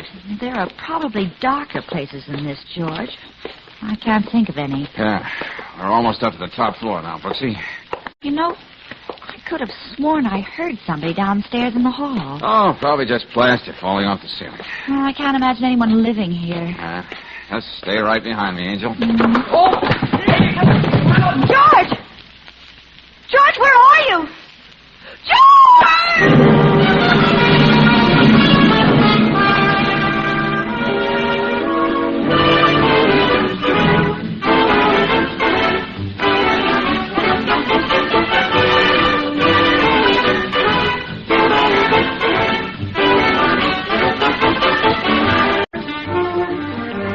Tonight's adventure of George Valentine has been brought to you by Standard of California on behalf of independent Chevron gas stations and standard stations throughout the West. Let George Do It stars Robert Bailey as George with Frances Robinson as Claire. Wally Mayer appears as Lieutenant Riley. Tonight's story was written by David Victor and Herbert Little, Jr. and directed by Don Clark. Also heard in the cast were Louise Arthur as Lila, Ed Max as Gorman, Louis Van Ruten as Raymond, and Jack Crucian as Langley. The music is composed and conducted by Eddie Dunstetter. Your announcer, John Heaston. Listen again next week, same time, same station, to Let George Do It.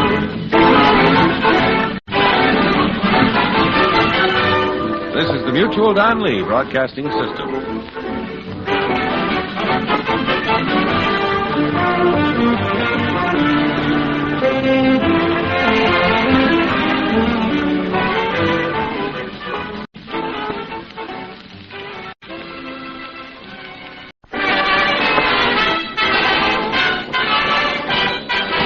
Standard of California, on behalf of independent Chevron gas stations and standard stations throughout the West, invite you to Let George Do It. Another adventure of George Valentine. Personal notice. Danger is my stock and trade. If you're up against something you can't handle and it has to be kept strictly confidential, you've got a job for me, George Valentine. Write full details.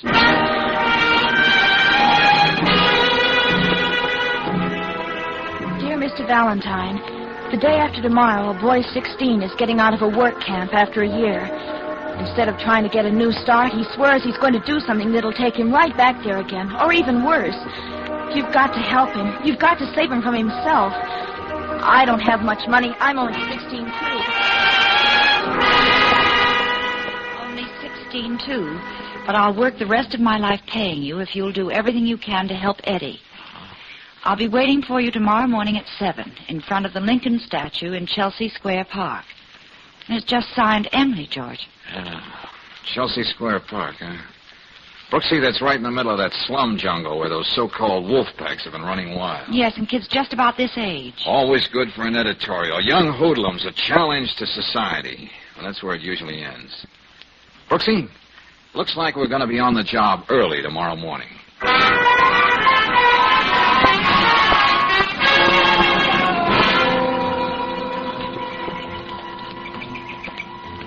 George, wait a minute.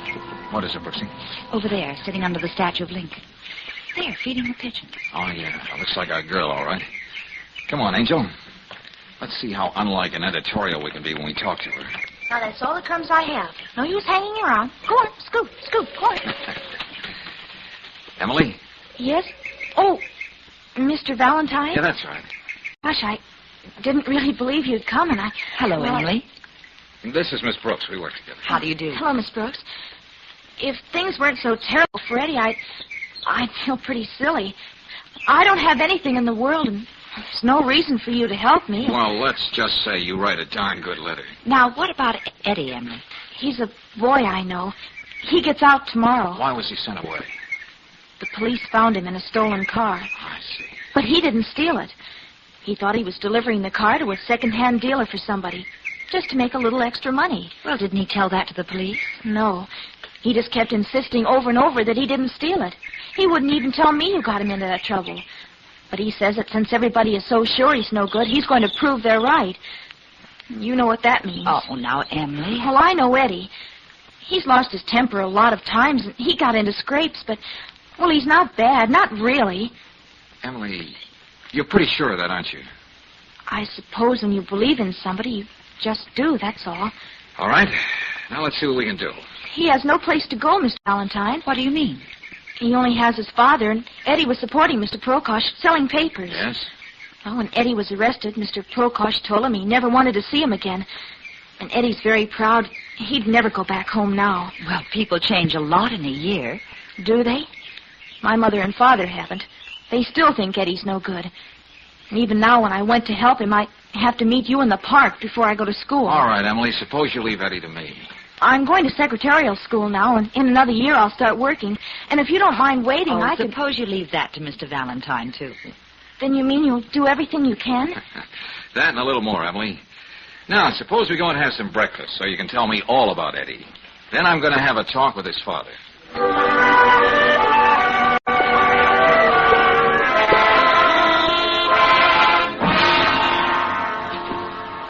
I don't care who you are. I want to hear nothing about my son. I got no son. Now get out of my house. Now, just take it easy, Mr. Prokosh. Look at me, mister. You see this crippled leg? I got that making honest living. Honest living. I know. That's dreadful, Mr. Prokosh. But there's still Eddie to think about. I get few pennies from the company every month. I even bite my tongue and take charity from the Morrissey Association. But better I should hate myself than take one dirty penny my son steals. I don't need it. But maybe your son needs you. I told you, lady, I got no son. Okay, let's just call him another boy, age 16, a boy in trouble and headed for more. But not everybody's sold off in the way you are, his own father. You know, Mr. Prokosh, you can worry so much about being right that you can be wrong. Right? Such fancy talk I don't understand. Hey, Prokosh, I want... Oh. So you got company, eh? What you want in my house? Tell these characters a blow. There's something I want you to tell me. Just who is this imitation Bogart? Huh? His name is Dan Lucas. He's the worst hoodlum of them all.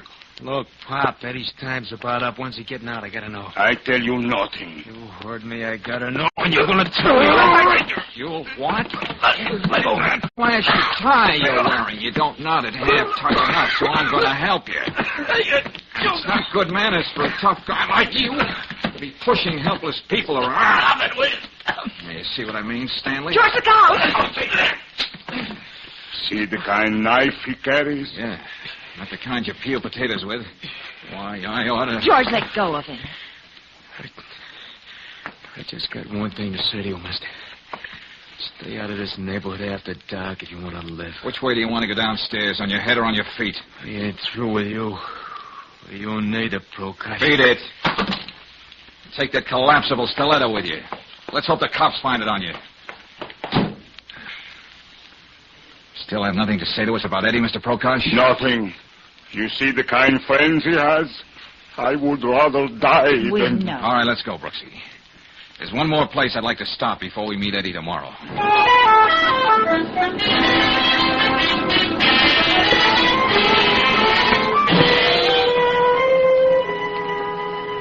What do I know about Eddie Prokosh?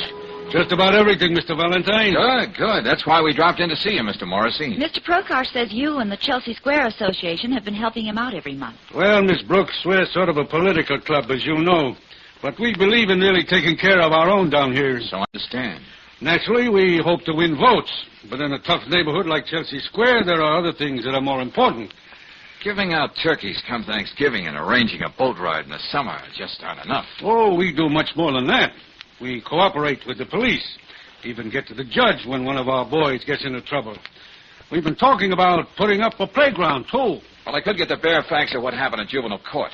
But I thought a man like you, whose business it is to know what's going on, could tell us more than that. We understand Eddie didn't even try to defend himself on that stolen car charge. Yeah, I know. But I'm afraid there was very little he could say. He was caught red-handed. Very unfortunate case. But I'm afraid not at all unusual. Say, tell me, Morrissey, why would a young hooligan like Stan Lucas be interested in knowing when Eddie gets out from the work here? Lucas? Oh, that one. There's really a neighborhood problem. I can imagine. But Stan's almost a man now. I don't see what he could have had to do with Eddie Prokosh. Apparently he had a lot to do with him, Morrissey. But it looks as though we won't get the real picture of Eddie till we talk to the boy himself.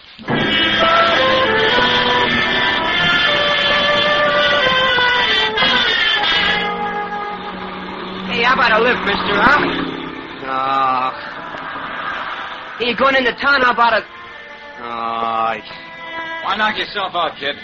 I'm going back to town. I'll give you a lift. What? Oh, I didn't see you parked under that tree. Hop in, Eddie. Okay, thanks. What? How did you know my name? I've been waiting for you, kid. But we'll go into all that later.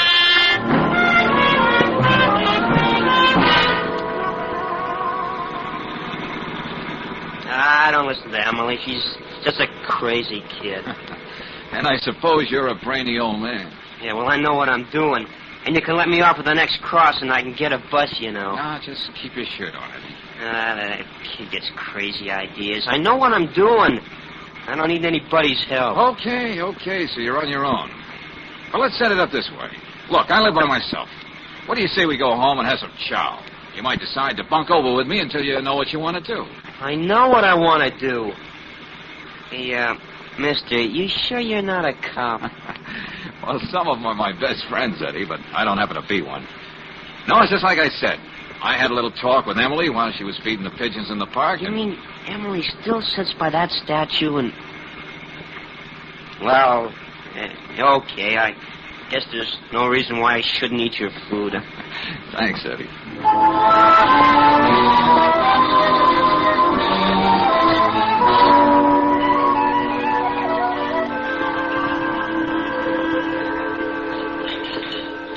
There's only one thing a woman likes better than to see a man clean up that last drop of gravy on his plate. Oh, what's that, Brooksy?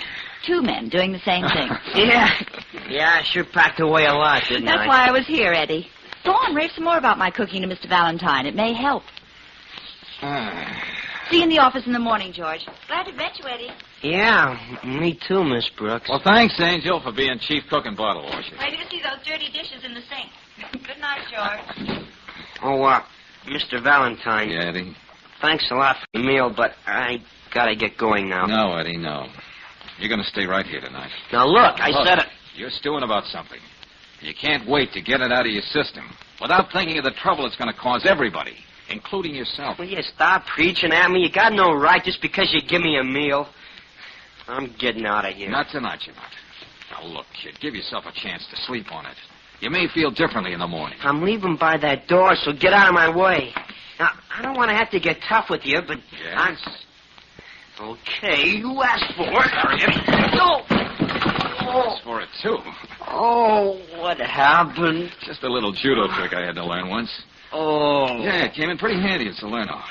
Hey, you mean you were in that fight in Salerno? That's right. And the guy coming, he wasn't supposed to land on a nice soft couch like you just did. Oh. Well, Eddie, there's no reason why we shouldn't settle down and listen to the fights now. Oh, yes. What? When you do go to bed, just remember, I'm a very light sleeper. So? So, don't get any fancy ideas about running out on me.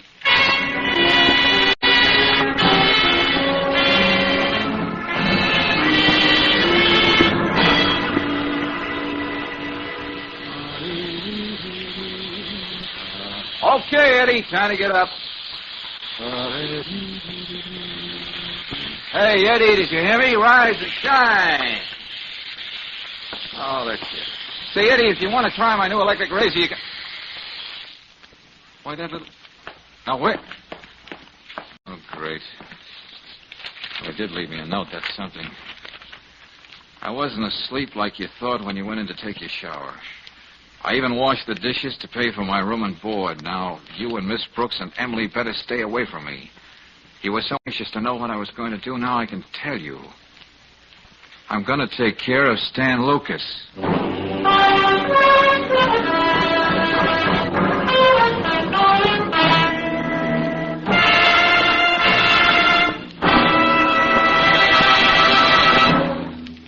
We'll return to tonight's adventure of George Valentine in just a moment. Meanwhile, a word about wear and tear.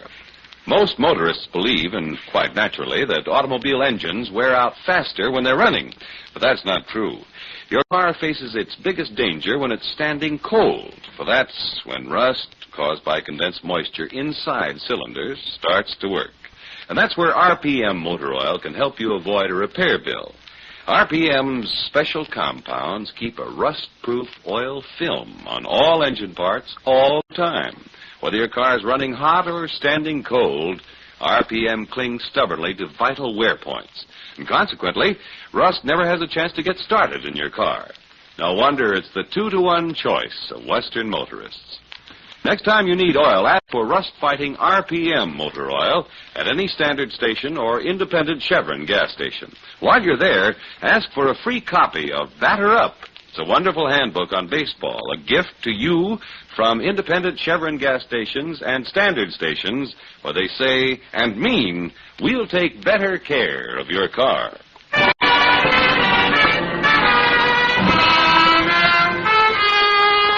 Now back to tonight's adventure of George Valentine and to Chelsea Square, a jungle of tenements in the middle of the city and a wolf pack of boys stalking the streets. That's the background for George's present job. The specific challenge to keep 16-year-old Eddie Prokosh from committing a serious crime as he promised. Good morning, George. Hey, you only shaved on one side of your face this morning. Okay, so that's the side you can kiss me on. But look, we're in trouble, Angel. What? Yeah, playing Big Brother a la Spencer Tracy didn't work out. Eddie beat it while I was shaving. All right, darling, take it easy. He left this little note. He's out on the prowl. To quote, he's going after Stan Lucas. Oh, no. Yeah. I've got to stop him somehow, Brooksy. If I only knew where to find him down there in that Chelsea district. What pool hall, what dark alley, what hallway. And Stan with that knife. What can we do, George? Well, I'm going to have another talk with Eddie's father. Look, you find Emily. But where? Well, she gave us the name of the secretarial school. Call her. Get her to meet you in the park. Maybe she can give us a clue on how we can find Eddie. Okay, George. And remember, Brooksy, it's a race against time.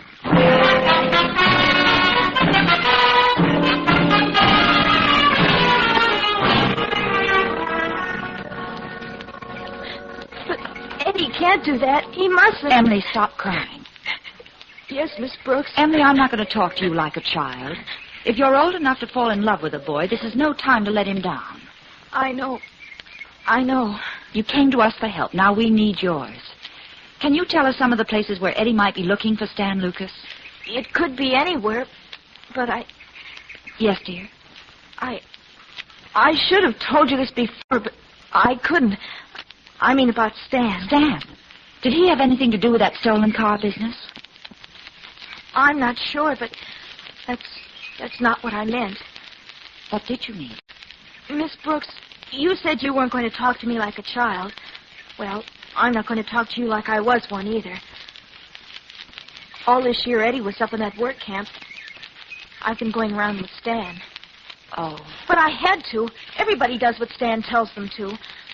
I wasn't afraid just for myself, but what he said he'd do to Eddie when he came out. Does Eddie know that? No, you know how men are. I wouldn't want him to know. Oh, you poor kid. Well, what could I do, Miss Brooks? Stan said he could even stop the few dollars Mr. Prokosh gets from the association. And he needs that money to live on. Stan was just talking. But you don't have to worry about him anymore. Mr. Valentine knows how to take care of him. I'm only thinking of Eddie. If I could only talk to him. I've got to find him. Wait, Emily, I'll go with you. We'll both look for him.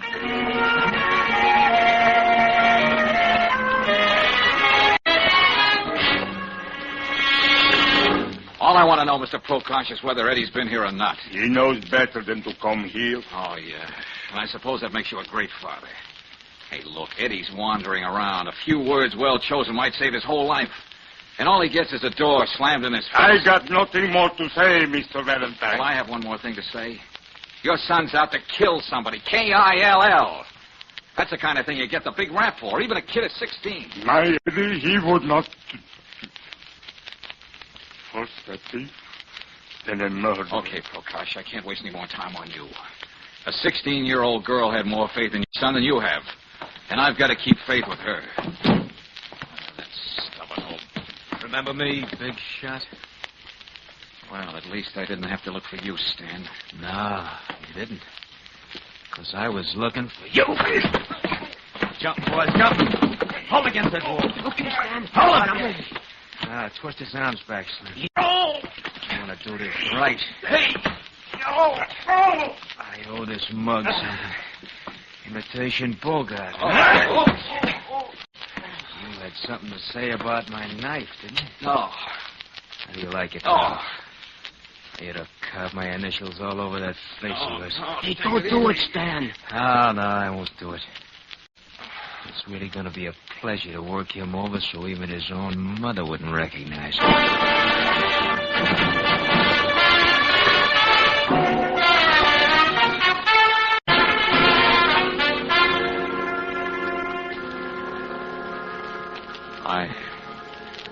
I know my diction isn't very good, Lieutenant Riley. Valentine, what's the matter with you? Where are you? Just about got to the hall phone. Look, you got to do me a favor. Yeah, sure, but what's wrong with you? I thought I could keep the police out of a boy's life, but it's way over my head now. I need your help, Lieutenant. Okay, shoot. Look, pick up 2 boys down in Chelsea Square fast. Eddie Prokosh, about 5'8", freckles on his nose, wears a leather jacket. And Stan Lucas, get it? Stan Lucas, yeah? He's a dirty, vicious little... Oh. Valentine, you stay where you are. Don't worry, Lieutenant. I can't help myself.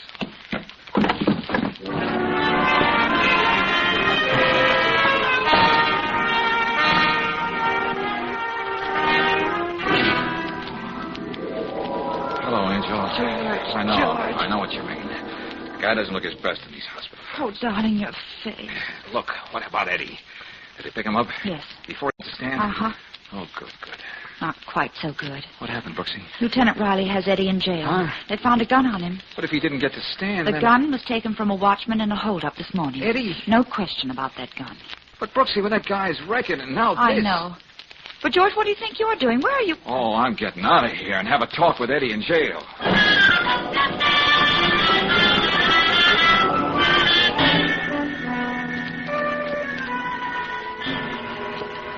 Eddie, you gotta talk.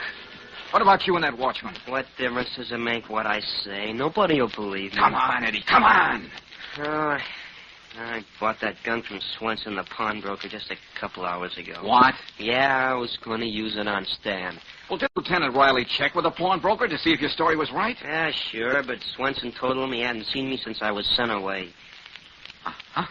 Shouldn't be any surprise to me. I should be used to getting framed. Now, look, you told me the truth, huh, Eddie? I tell you, I was nowhere near that factory this morning. I was out looking for Stan. And it was Stan who framed you on that hot car deal. That's right. Well, why didn't you say so when you were arrested? Well, what proof did I have? He would have lied his way out of it. And he wanted to get rid of me so he could have Emily for himself. Yeah, I know all about her going on with him while I was away. One of the kids up at camp told me. Now, wait a minute, Eddie. You got Emily all wrong. Yeah, You know why Emily was going out with Stan? She explained all that to Miss Brooks. I'm not interested. She was afraid of what Stan would do to you when you got out. And he said he could stop the allowance your father was getting every month. What? What's that? You heard me, Eddie. If Emily were giving you a runaround, she wouldn't come to me to keep you from making a darn fool of yourself. Yeah, but... Oh, nobody does anything for anybody unless there's a payoff in it somewhere. Nobody gives a good hoot about me anyway. Look at me, tough guy. My face, I mean. Stan and the gang did give you a good going over, didn't they? Oh, yeah. A very artistic job. You think I'd look like this if I didn't give a good hoot about you? Well, and I suppose the payoff in this for me is going to be $1 million. I'm sorry, Mr. Valentine. Okay, Eddie, we understand each other. Now, I'll show you how much I believe in you. Here, take this. A knife? Yeah, that's right. Wolfpack style. A la Lucas. I don't get it. I'm going to talk to Lieutenant Riley. And you're going to have a chance to talk to Stan alone in his cell when they bring him in. You mean you're going to let me loose with him? With this? That's right, Eddie. Oh, that'll be standing with me. Now, look. We've got to get Stan to talk, and he's not giving out for the police or for me. You're the only one who can make him talk. Now, you listen closely.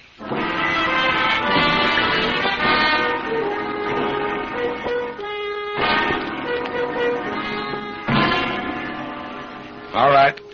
All right, I don't mind playing ball with you, Valentine. I'm all for helping the kid. Thanks, Lieutenant. But you realize the spot I'm putting myself in, letting Eddie have a knife when he talks to Stan? We'll be right next to the cell door. All right then, Mr. Morrison. The lieutenant's waiting for you. Thank you. Well, it's good to see you, Morrissey. How are you, Lieutenant? Miss Brooks? Hello, Mr. Morrison. I see they're keeping you stepping down there at Chelsea Square. I'm afraid so, but we do our best.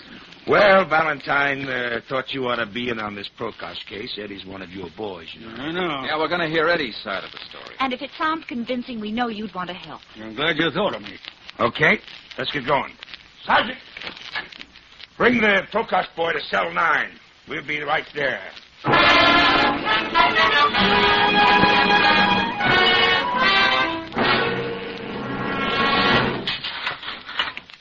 Okay, Eddie. The lieutenant said you can talk to this guy in 5 minutes. Thanks. Well. Where'd you get out, Prokosh? You didn't stay out very long, did you? No, you sorted that, Stan.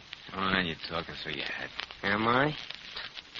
You want me to give you regards to anybody when I get bailed out? Emily, for instance? You're not getting out of here. What are you doing? You ought to know this trick. How to hide a knife in your shoe so they don't find it when they search you. Hey, Eddie, put that thing away. I've been waiting to catch up with you, Stan. Look, stay away from me. You framed me, running those stolen cars. Well, now you're going to pay for it. Look, kid, take it easy, will you? Didn't you? Look, I didn't mean to frame you, Eddie. It was all a mistake. Help! Somebody help! He's going to... Stop! Help! I was looking around for a gun, and sooner or later I'd wind up at Swenson's, so you planted that hot gun there. Yeah, that's right. But look, kid, help get this guy out of here. You hear me? Get him out of here. Well, get him out of here, all right. He was trying to murder me. Hey, what are you doing here? You got a good memory for faces, Stan, especially ones you've been working on. Gosh, Mr. Valentine, it worked. Well, you heard him, didn't you? Yes, Eddie, we heard everything. Look what's going on here. You got no... Shut up. Mr. Morrissey, get me out of here. I didn't do nothing. Well, the less you say, the better, Stan. Look, you can't let him railroad me like that. I'll do everything I can, same as I would for everyone else from our district. I guess you're going to stay put, Lucas. And the rest of your gang will be sent to a place where they can learn to do something useful with their lives. Come on, everybody. Wait a minute, Lieutenant. Huh? Isn't it going to be kind of crowded in here for Stan and Mr. Morrissey? What are you talking about, Valentine? What do you mean, George? That was some nice double talk between you and Stan a second ago. The less he says, the better. The better for you meant, didn't you, Morrissey? Look, Lieutenant, and you, Stan, you said, you can't let them railroad me or I'll... Well, or you'd give away the whole works, wouldn't you? Morrissey was the real guy behind the stolen car racket and a lot of other rackets down in Chelsea Square. Morrissey, you were using Stan to bully the other kids into line. That's why Stan boasted he could cut off the little money Mr. Prokosh was getting from the association. Well, you don't seem to have much to say, Morrissey. Everybody knows my reputation. Oh, yeah, the big power of the neighborhood. Big enough to make Swenson, the pawnbroker, perjure himself so you could be rid of Eddie. I think you can get Swenson to talk now, Lieutenant. I told you he sold me that gun. You got this all wrong, Valentine. This Lucas boy here has caused all kinds of trouble. If he tries to implicate me, surely no one is going to believe him. Marcy, you're not going to walk out and leave me holding the bag. Valentine is right. I got lots of proof. Keep quiet, you little rat. See what I mean, Lieutenant? On second thought, it wouldn't be safe to leave them both in the same cell.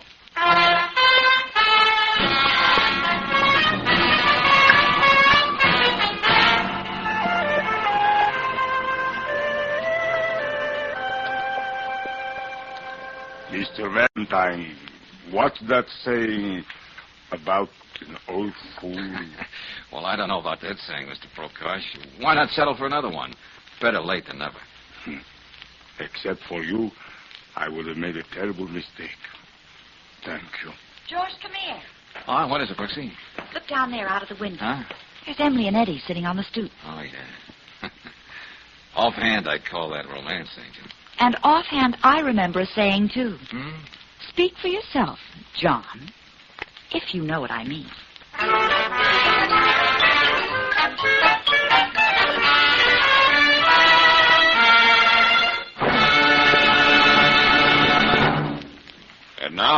message of importance to motorists. The merry month of May means a merry vacation for a lot of folks. And if you're one of them, here's the way to start out safe as well as happy. Just make sure your car gets a vacation check at a standard station or an independent Chevron gas station. Do this a day or two before you start out. When the men at these service stations inspect your tires, battery, crankcase oil, spark plugs, all the vital parts, they give your car the same thoroughgoing care they'd give their own.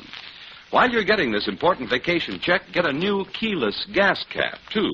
It has a simple combination lock, no key to lose. And it guarantees your gasoline is safe from theft during your vacation trip and whenever you park your car. Keyless, self-locking gas caps are another better motoring item available at independent Chevron gas stations and at standard stations where they say and mean, we'll take better care of your car.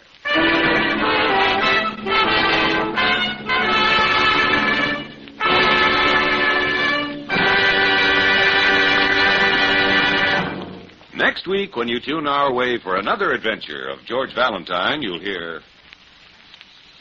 Oh, hello, Angel. Oh, darling, I thought you'd never open your eyes. Oh, why doesn't somebody turn that radiator off? It's hissy. We're back in the manlock at the tunnel, George. Yeah. Oh, what happened? Well, you were down here this morning, and you must have come up too quickly, and you got the bend. Oh, yeah, I remember now. Then coming up, and then everything went blank. There was another accident in the tunnel. What? Oh, hey, I'm beginning to remember a few things now. And I'm pretty sure I know what causes these accidents. Brooksy, quick, help me over to that phone.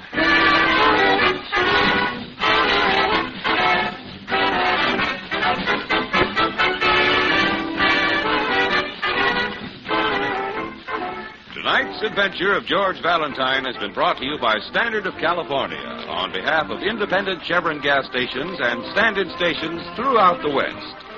Let George Do It stars Robert Bailey as George with Frances Robinson as Claire. Wally Mayer appears as Lieutenant Riley. Tonight's story was written by David Victor and Herbert Little, Jr. and directed by Don Clark. Also heard in the cast were Mary Lou Harrington as Emily, Jane Mello as Dr. Prokosh, Tommy Cook as Eddie, Tony Barrett as Stan, and Herbert Butterfield as Morrissey. The music is composed and conducted by Eddie Dunstetter. Your announcer, John Heaston. Listen again next week, same time, same station, to Let George Do It.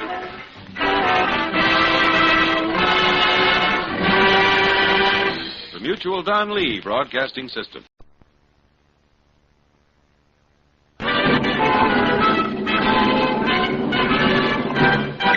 Standard of California, on behalf of independent Chevron gas stations and standard stations throughout the West, invite you to Let George Do It. Another adventure of George Valentine. Personal notice. If it's so fantastic you can do nothing about it yourself, then you've got a job for me, George Valentine. Write full details.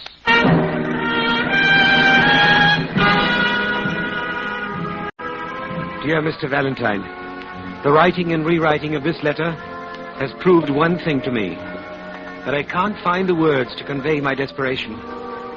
Somehow, in a way I can't explain, my life has been touched by evil. Pure, undiluted evil. There is something here too strange for me to comprehend. Something unworldly. Unworldly, almost. It is not only for my sake that I ask for your assistance, but for the continued sanity of my fiancé. Accept the enclosed check as a retainer, Mr. Valentine, and please call on me at once. And it's signed, Gilbert Dressler.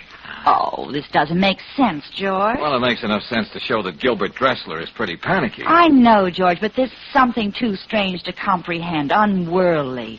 Sounds like he's having trouble with banshees. Well, whatever his source of trouble, it's our source of income, Brooksy. But how do people let themselves get into this kind of situation? This kind of situation pays the rent. So let's go find out what's on Gilbert Dressler's unhappy mind.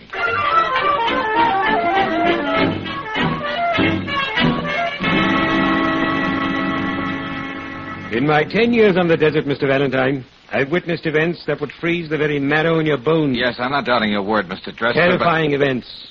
Things that are only spoken about in whispers, behind locked doors. Yes, but let's be a little more specific. Magic. Voodoo, if you will. An evil beyond evil. They're right here in your own city. But why are you hiring us? Yes, Mr. Dressler. You mentioned something about a fiancée in your letter. What about her? Yes, Gabrielle. I love her. Oh, we're sure of that, Mr. Dressler, but you also wrote something about fearing for her continued sanity. What makes you think her sanity won't continue? Margot. Margot? What's that supposed to mean to me? Oh, forgive me. I was referring to Madame Margot. She claims she's a medium. I claim she's a purveyor of black magic. Well, now we're getting somewhere. You're trying to tell us Gabrielle, your fiancée, is somehow being influenced by this Madame Margot. Yes. How? Why, she's taking all her money away from her. Oh, how long has this been going on? Since Gabrielle's mother, Mrs. Turner, died. Oh, what happened? Mary Turner was cleaning her hunting rifle, and it went off. Very unfortunate. The sporting world lost a great devotee because of Miss Turner's accident. All right, what do you want us to do? Expose Madame Margot. That's what I want you to do. Expose her? Certainly. I've arranged for you to visit Madame Margot this very afternoon. Here, this is her card. And tonight, you shall attend a séance at the Turner Mansion. A séance? Oh, George, there's nothing I like better than an evening cavorting with the spirit world. Okay, Brooksy, we'll give it a whirl. I never saw a ghost yet who didn't scream when it was pinched.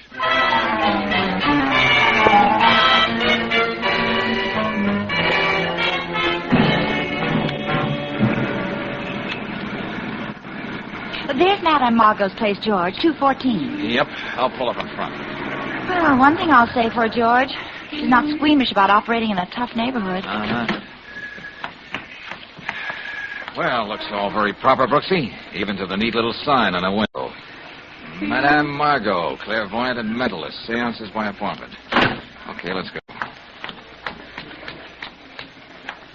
Well, ring the bell, George. Oh, that's a very good idea. Oh, great. Listen to that local color, will you? In a joint like this, I'll settle for nothing less than a swami. Yeah. You have been expected. Please enter, Sahib. Sahib? This way, if you please. Madame Margot offers herself to meditation. However, she will receive you shortly. Straighten your turban, George. Do you mind if we sit down, Mr. Hasim. Upon this level, that is the name by which I am known. Please be seated. Yes, thanks. And now Hasim will leave you. Seek to attune yourself to the vibration of the sphere. Oh, sure, we'll do just that, Hasim. Well, there's your swami, George. Wonder what bottle he floated out of. I'll bet when that towel around his head is unwrapped, it reads Oasis Motel. Hey, this Madame Margot must do all right. Look at the jade vases, carved teak. Look at this rug. Oh, Brooksy, for a candy bar in North Africa during the war, I could have filled a barracks bag with this junk. Junk? Why, some of these things are priceless, Bargain George. basement gadgets, Brooksy, part of a pitch. Well, I don't want to argue with you, but Look, Claire, I haven't heard of a setup like this yet that wasn't phony. A shrewd operator in a bathrobe and a crystal ball can make a fortune feeding customers the things they want to hear. Yes, but this Madame Margot is supposed to be uncanny. Anyway, that's what Mr. Dressler seems to think. Well, I don't know what her act is, Brooksy, but I'm making book that Margot's got a huge investment in trapdoors and mirrors. And one of these days, she's going to trip over her own ectoplasm. George. Huh? I know, of course, that Mr. Gilbert Dressler sent you to me. He gave no reason for the arrangement except that you were his friend. Oh, well, Mr. Dressler just likes to be mysterious. I understand that 10 years on the desert can do that to a person. He is obsessed with the idea that I bring harm to Gabrielle Turner. He is a stupid man.